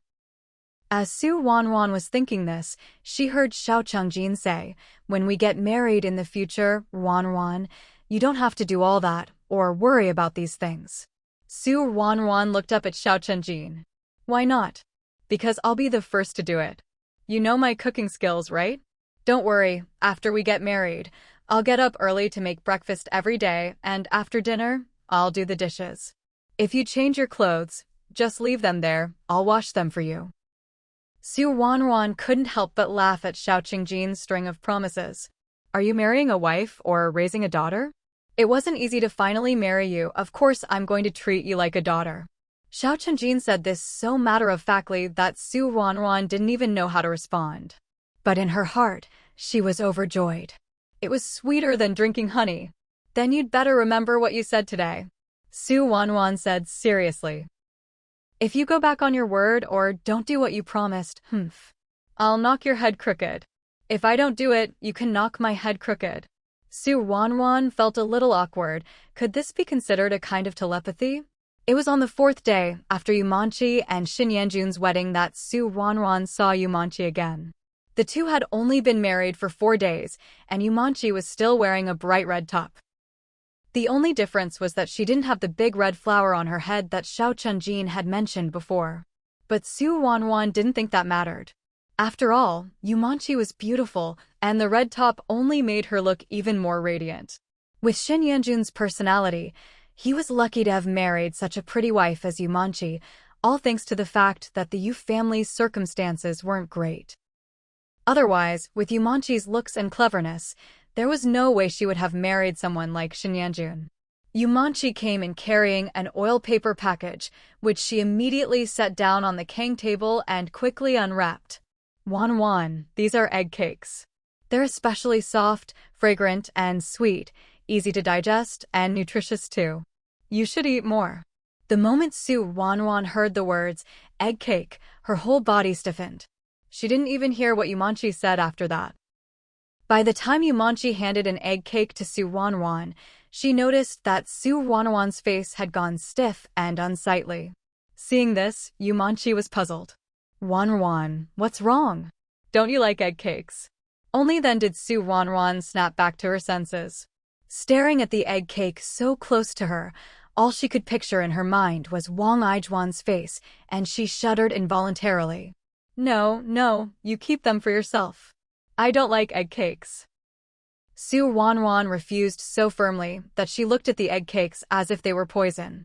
Seeing this, Yumanchi had no choice but to put the egg cakes back. I'm really sorry, Ruanruan. I didn't even ask what you like. What do you like to eat? Next time I come, I'll bring it for you. Su Ruanruan quickly waved her hands. No need. Really, there's nothing I need. Besides, now that I'm stuck here, there are a lot of things I'm not allowed to eat anyway. Then when you're better, just let me know what you want to eat. Yumanchi said with a smile. Seeing how insistent Yumanchi was, Su Ruanruan could only smile and say nothing. Just take things one step at a time.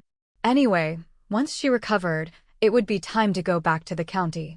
Maybe it was because she was now married to Shenyanjun, but Yumanchi was even warmer towards Su Ruanruan than before, calling her Ruanruan at every turn, as if she really were her sister-in-law. Shenyanjun watched the two of them, unable to hide the smile on his face. He even leaned over to whisper to Xiao Chunjin, look how well they get along. Xiao Chunjin just replied, heh, as long as you're happy. Fortunately, after the new year, the production team got busy again. Since Yumanchi had married into the third production team, her grain registration had also been transferred there, and from now on, she'd be working with the third team as well. After Xiao Dashan assigned everyone their jobs, Yumanchi no longer had time to come and chat idly with Su Ruanruan, which was a huge relief for her. Granny Chen saw how relieved Su Ruanruan was and couldn't help but laugh and sigh. You really should learn from her, interact with people more, don't just go by your own likes and dislikes. Granny Chen was right about that, and Su Ruanruan accepted the advice humbly, promising that she'd learn from Yumanchi in the future. By the 10th day of the second lunar month, it was the last day of her month-long break. By then, it had been over a month since Su Ruanruan was injured. The wound on Su Ruanruan's stomach had already scabbed over, and in some places, the scab was even starting to peel, making it itch. Su Ruanruan had the urge to scratch or pick at it countless times, but she always managed to resist. The wound was already big enough. If she couldn't help herself and ended up scratching it, leaving a scar, she'd have nowhere to cry about it. On the 10th day of the second lunar month, Xiao Chunjin went to the county high school again and requested another half-month leave. Granny Chen had originally wanted him to ask for a whole month, but Su Ruanruan objected, so they settled for just half a month. Although Su Ruanruan could move around freely now, Granny Chen insisted that she couldn't go back to school until all the scabs had completely fallen off her wound. Since she didn't have to lie in bed all day anymore, Su Ruanruan wasn't in a hurry to return to school. She couldn't leave the house yet, but when the sun was shining and there was no wind, she could at least sit in the yard and bask in the sun. Sitting in the sunlight, Su Ruanruan touched her little face and smiled with satisfaction. If you asked her what made her happiest over the past month, it was that the baby fat on her face was gone. To be honest, she hadn't actually lost any weight. Lying in bed every day, eating and drinking well, Su Ruanruan had even put on a bit more flesh. But all the weight had gone to her body, her face hadn't gotten any rounder, and even the chubby cheeks she used to have were gone. Looking at her reflection in the mirror, seeing her now slim face with a defined chin, Su Ruanruan nodded in satisfaction once again. Just then, Granny Chen came out of the house and saw this scene. She immediately frowned. Still smiling? Look at how skinny your face has gotten. It's not even as big as my palm. Your little round face used to be so cute and pretty, so festive. Now look at you, you look like a skinny monkey. Su Ruanruan, who had just been feeling happy, put down the mirror helplessly when she heard Granny Chen's last comment. Grandma, who talks about their own granddaughter like that? How'd I look like a skinny monkey? Am I wrong? Ask your grandpa. Grandpa, do I look like a skinny monkey? Su Aimin, who had been reading, suddenly found himself being stared at by both of them. He opened his mouth, but didn't know what to say. What was he supposed to say? What did this have to do with him? He was just quietly reading. What are you looking at? I'm asking you a question. Granny Chen urged impatiently. Su Wanwan didn't say anything, but her bright eyes were fixed on Su Aimin, unblinking. Seeing that he couldn't escape, Su Aimin finally said, "Well, whether she's skinny or not, our Ruanruan is always the prettiest." Hearing this, Granny Chin rolled her eyes at Su Aimin. As if that needs to be said. Though she said that, Granny Chin didn't press the topic any further. Out of Granny Chen's sight, Su Ruanruan secretly gave Su Aimin a big thumbs up. That's her grandpa for you. By late February, the weather had warmed up quickly. Su Ruanruan's favorite thing to do every day was to sit in the yard and bask in the sun. After being cooped up indoors for a month, her complexion had become a bit pale, but with her daily sunbathing, her face was now healthy and rosy again. Now that Su Ruanruan was clearly recovering, the matter of returning to the county was back on the agenda. Whenever Granny Chin had free time during the day, she would start packing. She wouldn't let Su Ruanruan help, she just packed little by little on her own. They hadn't brought much back with them anyway, so after a few days of slow packing, everything was ready. On February 26th, Xiao Chengjin borrowed the production brigade's ox cart, loaded it up with their belongings, and brought the 3 members of the Su family back to the county town. The 2 oxen, now a year old, were strong and sturdy, pulling the cart quickly and steadily. Su Ruanruan and Granny Chin sat together, with a quilt beneath them, another covering their legs, hats on their heads, army coats on their bodies, and yet another quilt draped over their backs. Bathed in the warm sunlight, they made their way back to the county town. Bundled up so tightly and basking in the sun the whole way, Su Ruanruan was starting to sweat on her back. At the Su family's house in the county town, the front gate was wide open. The yard and rooms had already been thoroughly cleaned. Not only that, but the Kong beds in Su Ruanruan and Granny Chen's room were already heated, making the room wonderfully warm. Qian Aiju and the other 2 were sitting in the courtyard chatting. As soon as they heard the sound of the cart wheels outside, they hurriedly got up and went out. "You're back. Come in, come in. You didn't get cold on the way, did you?" As she spoke, Qian Aiju helped Su Ruanruan and Granny Chin down from the cart and ushered them into the house. Surrounded by so much care and concern, Su Ruanruan was happy, even if she was starting to sweat a little. "Auntie, I wasn't cold at all. It was nice and warm the whole way. You still need to be careful. You've just recovered, so you can't catch a chill. Even though you're home now, don't rush back to school. Rest at home for a few days first. The weather's warmer, but it's still cold in the mornings and evenings, so you have to be careful. This spring chill is even colder than winter." Su Ruanruan listened with a smile, nodding repeatedly. After this past month, Su Ruanruan had come to understand one thing very clearly. When you're injured, you lose your say in things. No matter what the people around you say, it's all for your own good. Don't refuse, just accept it. Anyway, not going to school and staying at home was pretty comfortable. Back in her own room, sitting on the kang, Su Ruanruan looked around at everything with a sense of novelty. After being away for more than 2 months, she really had missed this room. The room was clean and tidy, just as she'd left it. Hu Xiaoxiao had already heard from the Xiao family about when Su Ruanruan would be back, but since it wasn't the weekend, she couldn't take time off. She could only rush over to the Su house after school. As soon as she entered the courtyard, she saw Su Ruanruan sitting on the kang through the window and immediately ran inside with a big smile. "Ruanruan, you're finally back. I missed you so much." At first, Hu Xiaoxiao would visit Su Ruanruan every week.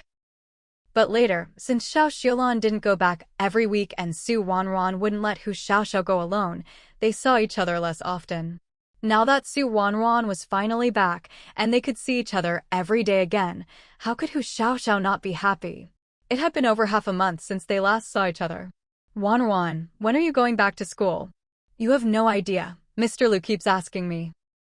He wants to know when you'll be back and what you're going to do about all the classes you've missed. He acts like he's the one who's missed all those lessons."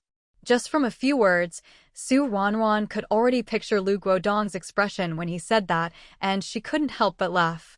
"I probably won't be able to go back until next month.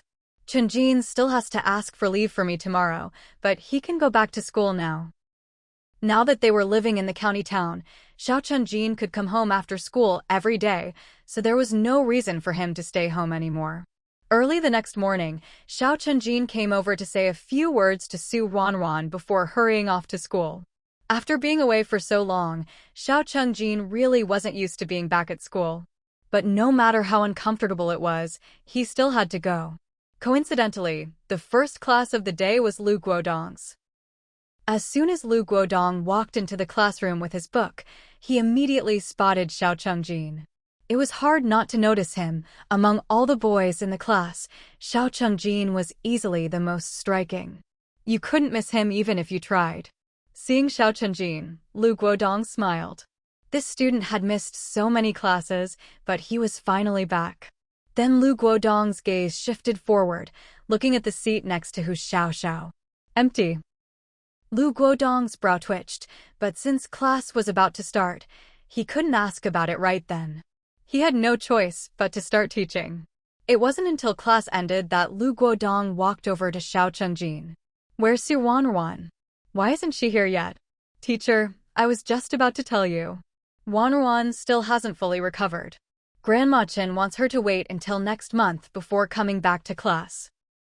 She's already missed so much, a few more days won't make much difference, don't you think? Lu Guodong, what do you mean it doesn't make a difference? Don't you know how precious time is? But the family was just looking out for the child's health, so he couldn't exactly force her to come back.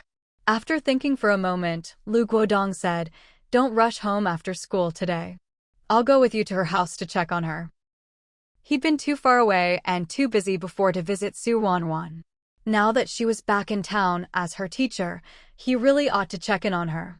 Xiao Chunjin was momentarily stunned, but quickly agreed. Okay. Once Lu Guodong left, Li Dongyang sidled over, waggling his eyebrows at Xiao Chunjin. Ruanruan isn't just skipping class on purpose, is she?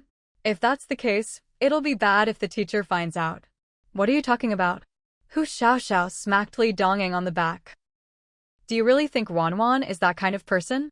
Everyone was still wearing padded jackets, so the slap didn't hurt at all. Li Dongyang didn't mind in the slightest. I was just saying. No need to take it so seriously. I'll go with you guys after school too. It's been ages since I've seen Sue. Hu Xiaoxiao gave him a half smile. If you want to go, then go. Who's going to stop you? Li Dongyang scratched his head. Did I say something wrong? After school that afternoon, Hu Xiaoxiao, Li Dongyang, Xiao Chunjin, and Lu Guodong all went to the Su family's house together. By then, it was already dark and the air outside had turned chilly. Ruanruan was sitting on the heated brick bed inside, reading a book. She was startled to see 4 people suddenly show up and hurried to stand up. But Lu Guodong was quicker. He waved his hand at her. No need to get up, just stay seated. Lu Guodong was genuinely shocked. It had only been a little over 2 months, but Ruanruan had gotten so thin. Her little face was all pointed, her chin sticking out, and she looked pale and bloodless. She must have really suffered. I just came to check on you, Lu Guodong said. Don't rush to come back to class, just focus on getting better.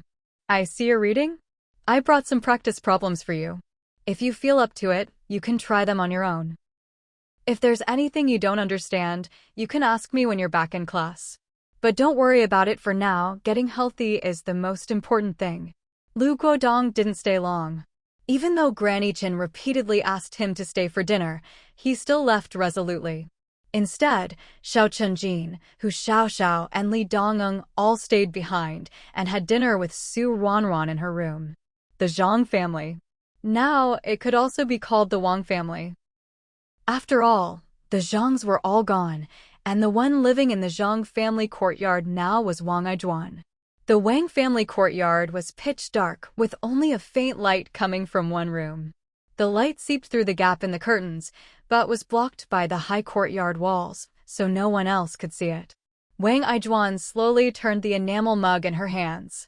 You're saying she's already back? Yes. She came back yesterday. She hasn't gone to class yet, just resting at home. Hearing this, Wang Aijuan's smile grew wider. Looks like she's really hurt this time. She's been recuperating for so long and is still resting at home. You can't say that. She's got people who care about her. Even if she doesn't go to school, she won't have to worry about finding a job or about food and drink. Not like us. How is she any different? Wang Aijuan slammed the enamel mug down onto the Kong table. Hot water splashed onto the back of her hand, but she didn't care at all.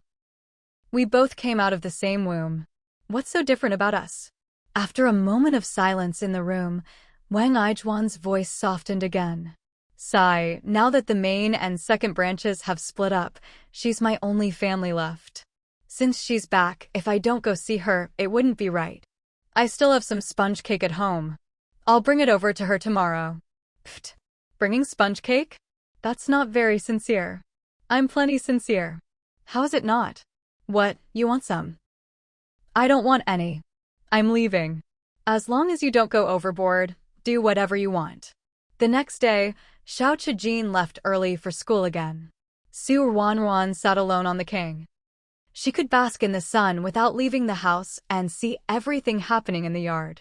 When she wasn't tired, she'd read or do exercises. When she was tired, she'd just lie down and rest. Life couldn't be more comfortable. She was enjoying herself when a light knocking came from the front gate. Granny Chin was doing laundry in the yard. Hearing the sound, she stood up, shook the water from her hands, and walked toward the gate. But Granny Chin didn't open the door. Instead, she stopped about a foot away and asked, "Who is it?" "Granny Chin, it's me. Aijuan. I heard Ruanruan got hurt. I've been busy and haven't had time to come by. When I heard you were back in town, I rushed over to see her." As soon as she heard it was Wang Aijuan outside, Granny Chin turned around and went back to her laundry without saying another word. Su Ruanruan had already told Granny Chan about the Wang family. Wang Aijuan was 100 times scarier than Deng Xia. Unless Granny Chin had lost her mind, there was no way she'd open the door and let her in. Outside, Wang Aijuan stood at the door waiting. After a long time with no response from inside, a flash of malice crossed her eyes. "If Ruanruan doesn't want to see me, then I'll leave for now. The things I bought for her are at the door. Granny Chin, don't forget to bring them in. I'll come back to see Ruanruan another time." Granny Chin focused on her laundry, completely unmoved by Wang Aijuan's words. Su Aimin just glanced at the gate, then quickly looked away. Inside the house, however, Su Ruanruan was a little anxious. Everything was fine, so why would Wang Aijuan suddenly bring over egg cakes again? There might very well be poison hidden in those egg cakes. And even if there isn't, Su Ruanruan curled her lips into a cold smile. If there isn't, then there needs to be. But she couldn't let Granny Chin open the door and fetch them right now. What if Wang Aijuan was still outside, waiting for a chance to rush in or do something to Granny Chen when she opened the door? Wang Aijuan was like a madwoman. Su Ruanruan really couldn't afford to let her guard down. So she waited and waited until Xiao Chengjin got home from school. When Granny Chen heard it was Xiao Chengjin standing outside, she finally opened the door. Looking down, she saw he was holding an oil paper package. "What's this?" Granny Chen asked curiously. But when she heard Granny Chen's question, Xiao Chengjin looked even more puzzled. "I just saw this sitting at the door. Who left it there?" Granny Chen's expression stiffened for a moment when she heard this. She stepped aside to let Xiao Chengjin into the courtyard. Ruanruan said to bring that to her.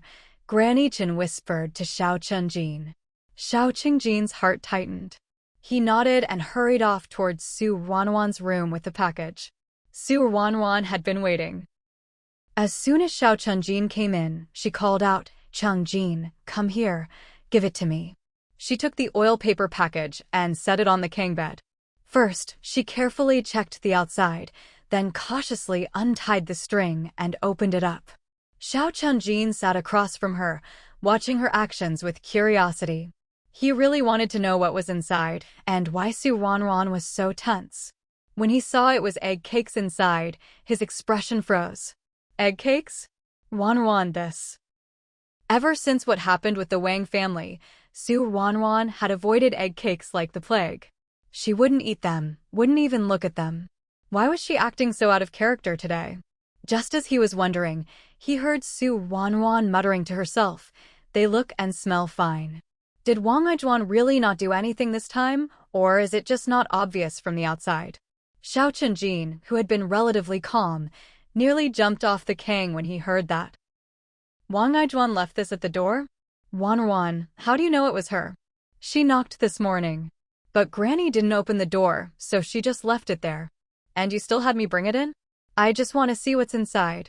But looking at it now, there's no way to tell if there's anything else in there. Chenjin, do you know anywhere we could test if these egg cakes are poisoned? How could Xiao Chenjin know something like that?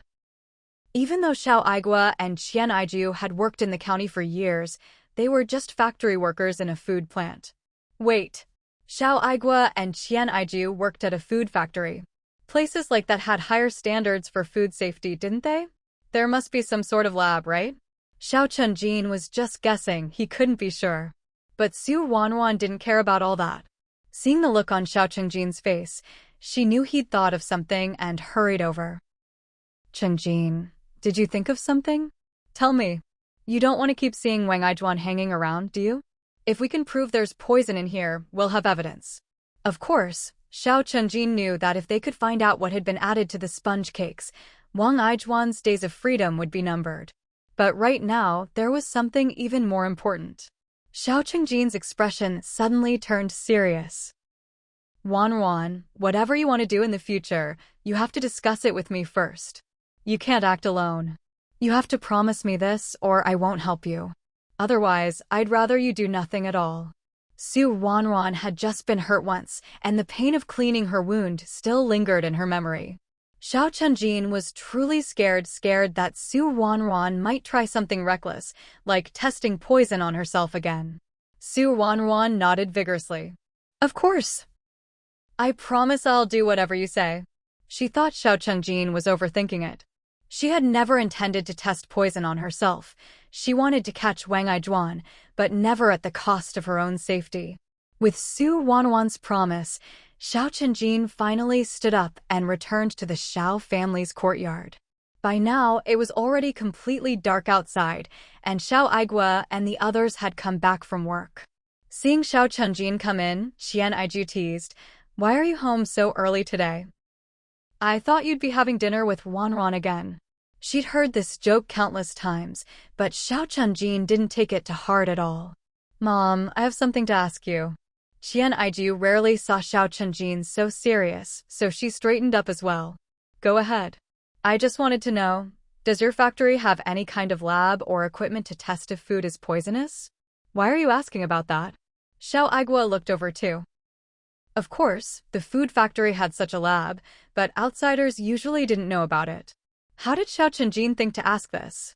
From Xiao Aigua's reaction, Xiao Chenjin already had his answer. So you do have one? Let's hurry up and eat, then after dinner we'll go see Ruanruan. She has something to tell you. Seeing how serious Xiao Chenjin was, Xiao Aigua and Qian Aiju grew anxious. What happened? Did Ruanruan eat something bad? At a time like this, how can you still think about eating? Forget dinner, let's go find Ruanruan first. As they spoke, they tried to drag Xiao Chenjin out the door. Xiao Chenjin couldn't help but laugh and sigh. If something really happened to Ruanruan, would I still be thinking about food? There is something going on, but it's not a big deal. Let's eat first, it won't be too late to go over after dinner. Xiao Aigua and Qian Aiju both knew how much Xiao Chenjin cared about Su Ruanruan. Seeing how calm he was, they figured it really wasn't anything serious. Since that was the case, eating dinner first wouldn't delay anything. The four of them sat down to eat, and after cleaning up the dishes, they followed Xiao Chenjin to the Su family's house. Su Ruanruan had been waiting for them. As soon as they arrived, she quickly brought out the sponge cakes and briefly explained the situation. She only said that she'd once heard Wang Erqing mention that before the Wang family's troubles, everyone had eaten sponge cakes given by Wang Aijuan. She'd found it odd and kept it in mind. Now, out of the blue, Wang Aijuan had come by to deliver more sponge cakes, which made Su Ruanruan even more suspicious of her intentions. That's why she wanted to have them tested. After hearing Su Ruanruan's explanation, Qian Aiju's face turned pale. She poked Xiao Chenjin's arm with her finger. This is what you call nothing serious? If this doesn't count as a big deal, then what does? No matter how much she grumbled in her heart about Xiao Qingjin's lack of caution, Qian Aiju still agreed to help without hesitation. Ruanruan, don't worry. Tomorrow when I go to the factory, I'll take the stuff with me and have someone help test it. Su Ruanruan smiled radiantly. Thank you so much, Auntie. Just, please be careful with it. If there really is something in there and it gets mixed with other things, that could be bad. Qian Aiju had worked at the food factory for so many years, and when it came to food safety, she never dared to make the slightest mistake. But hearing Su Ruanruan's reminder, she couldn't help but feel happy. You always think things through, Ruanruan. I know what to do, don't worry. As soon as I have the results, I'll let you know right away. Testing wasn't something that could be done quickly, especially since there was quite a lot in that bag of sponge cakes. Every single one had to be checked. The waiting was agonizing. For the next 2 days, no matter what she was doing, Su Ruanruan kept glancing out the window, always hoping that the next time she turned her head, she'd see Qian Aiju walking towards her. Fortunately, hard work pays off. Finally, at noon on the last day of February, Qian Aiju arrived at the Su house, panting from hurrying over. As soon as she saw her, Su Ruanruan rushed to greet her. Auntie, what's the result? Qian Aiju took a few deep breaths to steady herself. We have the results. Those sponge cakes, there's a problem. Hearing this, Su Ruanruan's heart skipped a beat, and her breathing slowed. What kind of problem? Qian Aiju shook her head. We don't know exactly what it is. The factory's equipment is too basic, so there's a lot we can't test for. All we know is that there's something wrong with those cakes. They even did tests on mice. At first, the mice seemed fine after eating the cakes, but after a while, they started stumbling around. The mice were kept in boxes, so nothing serious happened, but if a person ate them while working or doing something else and suddenly fainted, it could lead to a serious accident, just like what happened to the Wang family. Just as she suspected, it was the deadly powder. Wang Aijuan had already killed 6 people with that poison, and now she dared to use it again. Su Ruanruan was shocked by Wang Aijuan's audacity, but also a little pleased. It was precisely because of Wang Aijuan's recklessness that she was able to find evidence.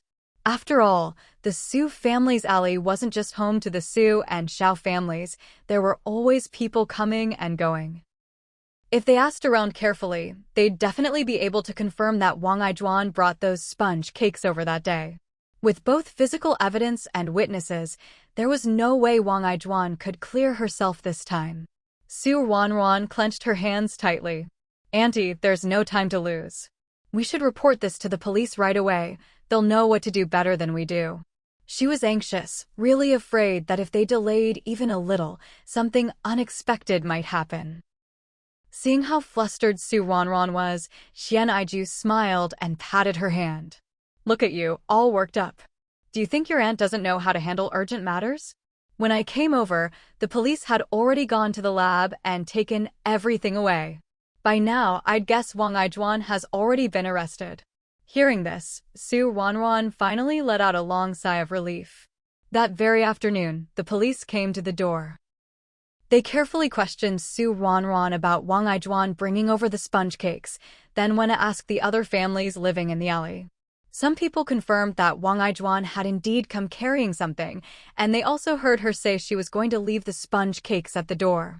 Once the police had gotten a clear understanding of the whole situation, Su Ruanruan thought they were about to leave. To her surprise, they returned to the Su family home, saying they needed to have a proper talk with her. Although Su Ruanruan felt a little suspicious, she wasn't afraid. She hadn't done anything wrong, so she had nothing to fear from their questions. Why did you send those sponge cakes to be tested? Because I'm afraid of dying. Why are you afraid of dying? No, I mean, why did you think there was something wrong with the sponge cakes? Because in our production team, a family of 4 died after eating sponge cakes. That's why I was scared. The Wang family of 4? Your parents, brother, and grandmother. Yes, the Wang family of 4. As for calling them my parents, brother, and grandmother, I don't accept that. Even when facing the police, Su Ruanruan refused to wrong herself by admitting they were her family. Even though they had died so tragically, they still didn't deserve that title. Fortunately, the officer didn't seem to care much about this. He stood up and said, "All right, we understand everything you've told us.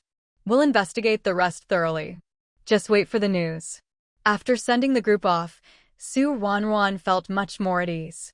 She had done everything she could. Now, all she could do was wait for the results. That evening, when Xiao Chungjin came home, Su Ruanruan couldn't wait to tell him everything that had happened during the day.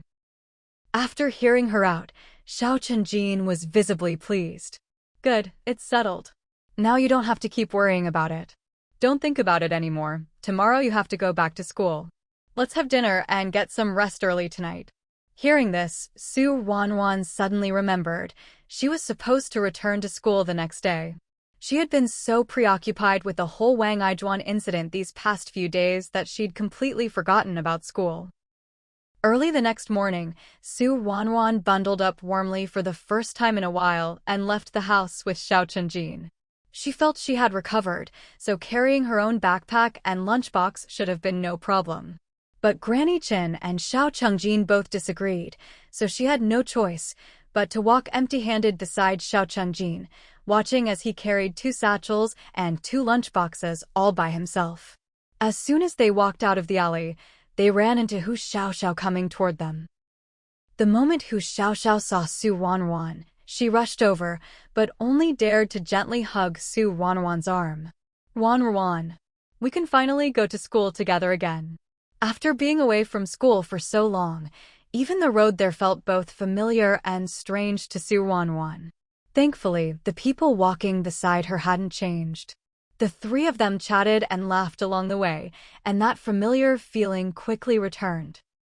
When they arrived at school and reached the classroom door, the previously noisy classroom instantly fell silent. Everyone stared in surprise at Su Ruanruan standing at the entrance. Well, isn't this Su Ruanruan? After taking such a long leave, what made you finally willing to come back to school?" Sun Meiyun said, her eyes dropping to Su Ruanruan's stomach. "You've been gone so long, I thought." "Thought what?" Su Ruanruan stepped into the classroom, walking right up to Sun Meiyun in just a few strides. During her recovery, Su Ruanruan had grown a bit taller. She had always been taller than Sun Meiyun, but now she was a full half a head taller. Standing in front of Sun Meiyun, she completely towered over her. Sun Meiyun felt uneasy under Su Ruanruan's gaze, not daring to meet her eyes. Her gaze darted left and right. What does any of this have to do with you? How does it not?" Su Ruanruan replied. "I'm a curious person. Of course I want to know what people are saying about me. If you want to talk, say it to my face. If you don't want to talk, then don't let me hear it from someone else. Otherwise." Su Ruanruan reached out and grabbed the corner of Sun Meiyun's desk. With a twist, she snapped it right off. The desks were all made of solid wood, but Su Ruanruan broke off a chunk with almost no effort. Sun Meiyun was so shocked her eyes nearly popped out. Just then, Lu Guodong walked into the classroom and saw the whole scene. He was about to say something when Sun Meiyun looked at him, aggrieved, and complained, "Teacher, Su Ruanruan broke the desk. She's damaging school property." Su Ruanruan. What kind of plot twist was this? Wasn't she just acting like she was about to start trouble with me? How did things change in the blink of an eye? Lu Guodong cleared his throat and slowly walked up to the podium.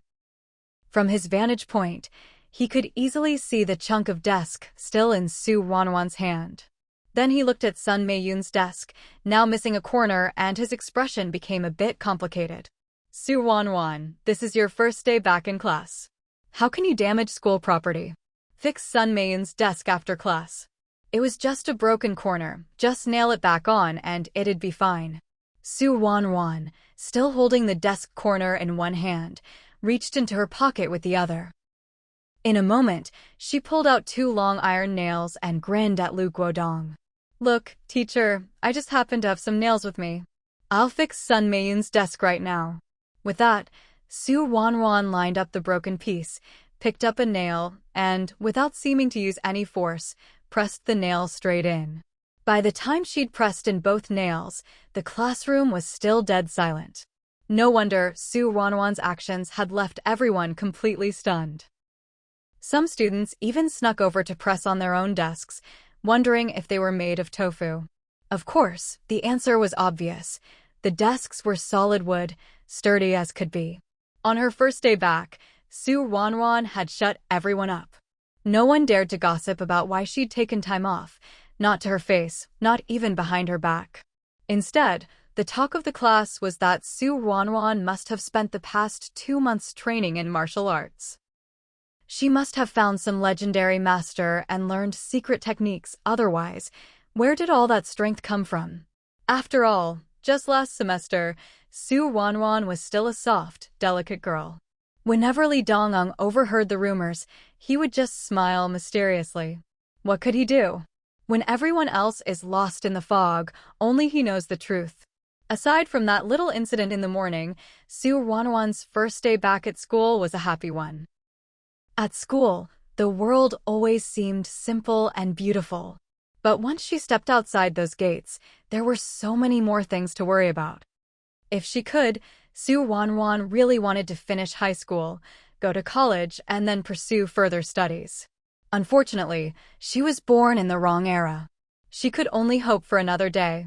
On the way home from school, Hu Xiaoxiao asked Ruanruan curiously, "Ruanruan, why did you let everyone know how strong you are? Didn't you always want to keep that a secret?" Ruanruan looked even more puzzled. When did I ever say I didn't want people to know? I just never thought it was necessary to bring it up on purpose. But honestly, I think when you can solve something with action, there's no need to argue about it. Don't you think things went especially smoothly today? Hu Xiaoxiao thought about it seriously, then nodded in agreement. It really did go smoothly. Looks like I should learn from you in the future. It's just that I'm not as strong as you, so I don't know if it'll work for me. No worries, you've got me, don't you? Ruanruan waved her hand dismissively. I'll help you out. School days were fulfilling and happy, but Ruanruan still couldn't stop thinking about Wang Aijuan. But when she thought about it, it was a tough thing to investigate. Otherwise, it wouldn't have dragged on for over 10 days with no progress. By mid-March, the weather had truly started to warm up. If nothing else, at least the wind that blew in your face wasn't cold anymore. 2 years ago, the county had planted trees along the streets, and now, after 2 years, they had grown quite a bit. In spring, new leaves sprouted everywhere, filling the town with vibrant life. On Sunday, Ruanruan and Xiao Chenjin went out together, money and ration tickets in hand, planning to buy some school supplies at the department store. Of course, Ruanruan had plenty of these things in her treasure space, but she rarely used them now, especially when it came to school supplies. Xiao Chenjin kept track of them even more carefully than she did. Whenever they were running low on notebooks or pens, he'd always drag her along to buy more. If she ever said she still had some left, Xiao Chenjin would press her, asking how come his were finished but hers weren't, since they always bought them together. After Ruanruan once explained that Granny Chen had bought some for her, she decided it was best to just go with Xiao Chenjin to the department store from then on, and not take the easy way out by using things from her treasure space. The department store was always crowded on weekends, especially at the school supplies counter. As soon as Ruanruan and Xiao Chenjin walked over, they spotted someone unexpected: Sun Meiyun. Ruanruan just glanced at her and looked away. But to her surprise, when she and Xiao Chenjin were about to make their purchase, Sun Meiyun blocked their way. Sun Meiyun crossed her arms and looked at them arrogantly. "You're not allowed to buy anything here." "Why not?" Ruanruan asked curiously. "Because I just don't want to sell to you." "Does your family own this department store?" "Of course not." "Then how can you say I can't buy something and I just can't buy it?" "My mom's a sales clerk here. If I tell her not to give you anything, you won't be able to buy it." Sun Meiyun was getting a little worked up by the end. Ruanruan couldn't help but laugh. "You're really something. Should I say you're cute or just silly? Or maybe you're silly in a cute way. Who are you calling silly and cute? I'm telling you, you're not buying anything today." Ruanruan's expression turned cold. "Why don't you go ask your mom what she thinks about that?" Sun Meiyun lifted her chin proudly. Fine, I'll ask. You still won't get to buy anything. With that, Sun Mayun marched over to the sales counter. It was noisy and crowded, so Ruanruan couldn't hear what they were saying, but she did see the sales clerk give Sun Mayun a smack on the back. Xiao Chenjin didn't let Ruanruan step forward. Instead, he walked up himself and told the shop assistant what he wanted. The assistant handed the items to Xiao Chenjin with a blank expression, took the money and the ticket he offered, and that was that. When Xiao Chenjin returned to Ruanruan's side with the things, Ruanruan even lifted her chin at Sun Mayun, which made Sun Mayun so angry her nose was practically crooked. After leaving the department store, Xiao Chenjin glanced at Ruanruan, who still had a smile on her face and couldn't help but smile himself. Ever since the day after Wang Aijuan was arrested, he'd noticed that Ruanruan seemed completely relaxed, inside and out. This kind of relaxation wasn't an act, it was the genuine relief of someone who'd finally put down a heavy burden. It seemed that, even though Ruanruan had never said anything, Wang Aijuan had always put a lot of pressure on her. Now that Wang Aijuan had been arrested, all that pressure was suddenly gone. Ruanruan even seemed a little childish, but Xiao Chenjin found this side of her very endearing. The two of them strolled home at a leisurely pace, only to find a police officer sitting in their courtyard. Ruanruan recognized the officer. After all, they'd met twice before. When he saw Ruanruan return, the officer stood up. I just came to let you know that Wang Aijuan's sentence has been handed down. It's the death penalty, and it'll be carried out in the next couple of days. Wang Aijuan had killed 6 people, so there was no question she'd get the death penalty. The recent investigations had just been to clarify the details of the case and, more importantly, to find out where Wang Aijuan had gotten her drugs. Unfortunately, they'd tried everything, but Wang Aijuan never revealed the source of the drugs. When Ruanruan heard Wang Aijuan would be executed, she smiled. Good. A life for a life, that's how it should be. The officer hesitated for a moment, then asked, Do you know who is in close contact with Wang Aijuan? Ruanruan raised her eyebrows. He probably wanted to know where Wang Aijuan got her drugs. Unfortunately, although Ruanruan had overheard Wang Aijuan talking to someone, she'd never seen that person's face, nor heard their voice clearly. She hadn't heard anything more in all this time, so she really couldn't help. She just shook her head. The police had already investigated and found that Ruanruan and Wang Aijuan had very little contact, and their relationship was full of conflict. There was no way Ruanruan would know much about Wang Aijuan's affairs. The officer hadn't expected much when he asked, so when Ruanruan shook her head, he wasn't too disappointed. If you come across any clues in the future, you can let me know. You did a good deed this time, but there's no real reward. As long as you understand that yourself, that's enough. Ruanruan didn't care about any material reward. In a few years, things would be turbulent. Having someone who owed you a favor was worth more than any material reward. After the officer left, Granny Chin, who was sitting nearby, sighed. Who would have thought? The Wang family, which used to be quite large, was now down to just the second branch. Of course, Ruanruan didn't count. Neither Granny Chin nor Ruanruan herself had ever considered Ruanruan a member of the Wang family. With Wang Aijuan gone, there was no longer a hidden threat. When going to and from school, the 3 of them no longer took the long way around. They passed right by the Zhang family's courtyard every time. Each time they passed, Ruanruan would steal a glance at the Zhang house. Day by day, spider webs began to gather under the eaves of the Zhang family's gate, and dust settled on the lock. It seemed that no one had set foot in the Zhang family's little courtyard since then. Ruanruan pondered this in her heart. The Zhang family was gone now, so what would happen to their courtyard? Was there a way for her to buy it? After all, Wang Aijuan had lived there for such a long time. Maybe there was still something left inside that she could find? But then again, the police weren't amateurs. They'd probably already turned the place upside down. It was better not to go looking for trouble. The second semester always seemed to fly by faster than the first. In the blink of an eye, it was already time for final exams.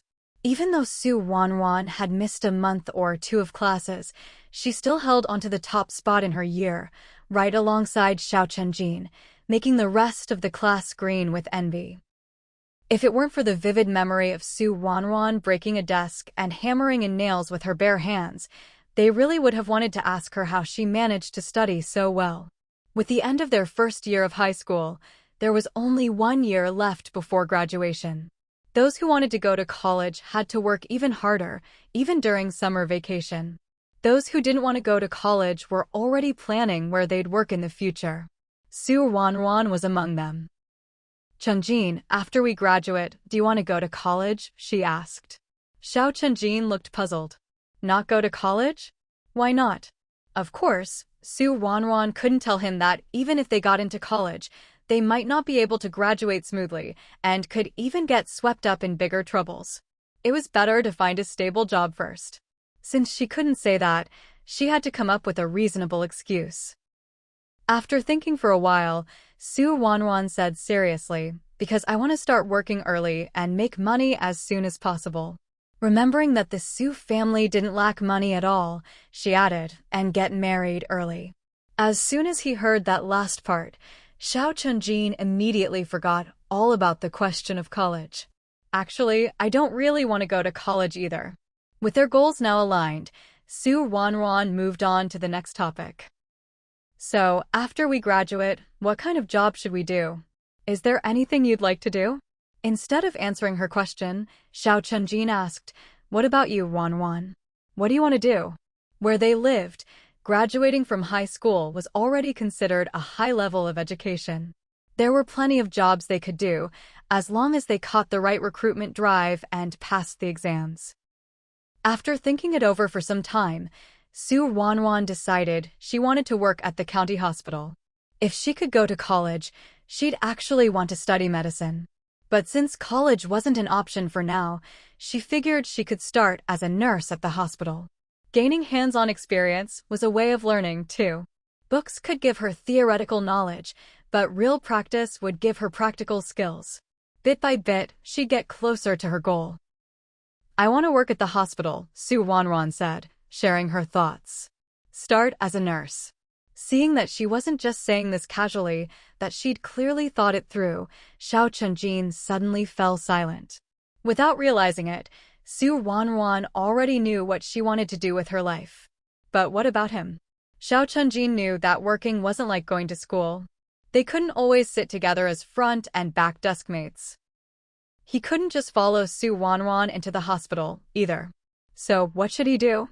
Xiao Chenjin frowned deeply, making Ruanruan feel a little sorry for him. "It's still early. We have a whole year left. Take your time, there's no rush." There wasn't much going on during the summer break. Although there was some homework, it wasn't a lot, so Ruanruan and Xiao Chenjin finished it all in just a few days. Once their homework was done, Ruanruan started making frequent trips to the county hospital. Since she had already decided to work there in the future, she figured she might as well spend some time getting to know her future workplace while she had the chance. The hospital didn't exactly forbid outsiders from coming in, but since Ruanruan showed up every day to wander around, the nurses on duty quickly got to know her.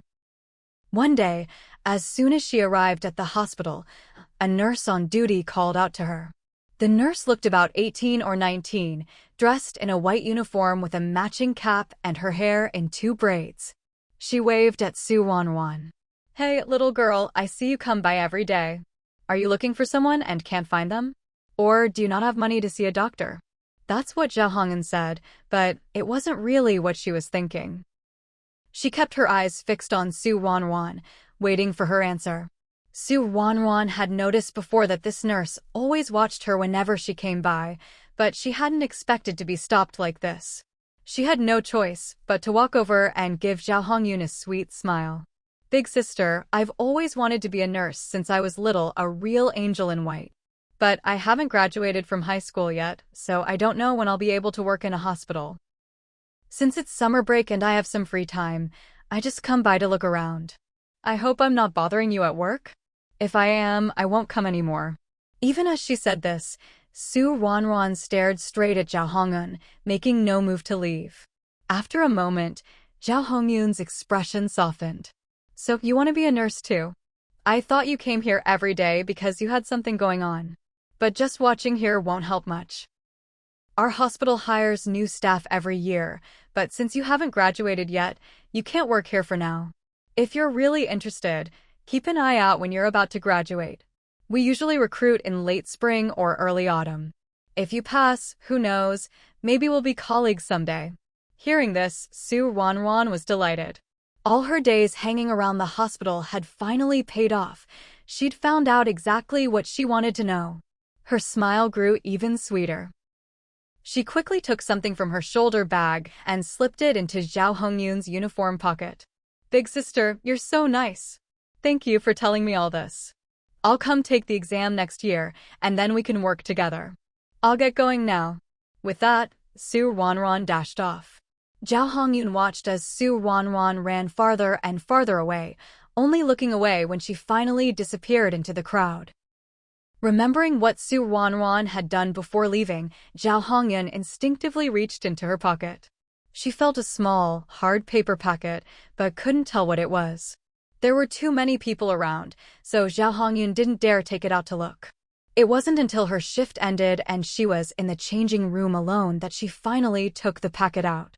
Carefully, Zhao Hongyun opened it, and a faint aroma of meat wafted out. Startled, Zhao Hongyun quickly wrapped the packet back up, stuffed it into her pocket, and headed home. Ruanruan hurried out of the hospital. As soon as she stepped out the main entrance, she saw Xiao Chengjin waiting for her. Xiao Chengjin had originally wanted to go in with her, but she'd refused, so he waited outside. Chengjin, have you been waiting long? Isn't it hot out here? Come on, let's hurry home. Xiao Chengjin stood where he was, watching Ruanruan run toward him with a slightly helpless smile on his face. What else could I do? You wouldn't let me go in with you. I already stand out enough going to the hospital every day by myself. If you came with me, we'd be even more conspicuous. Anyway, I've already asked everything I wanted to know, so we don't have to come every day anymore. They didn't have to come every day, but they'd still need to drop by occasionally.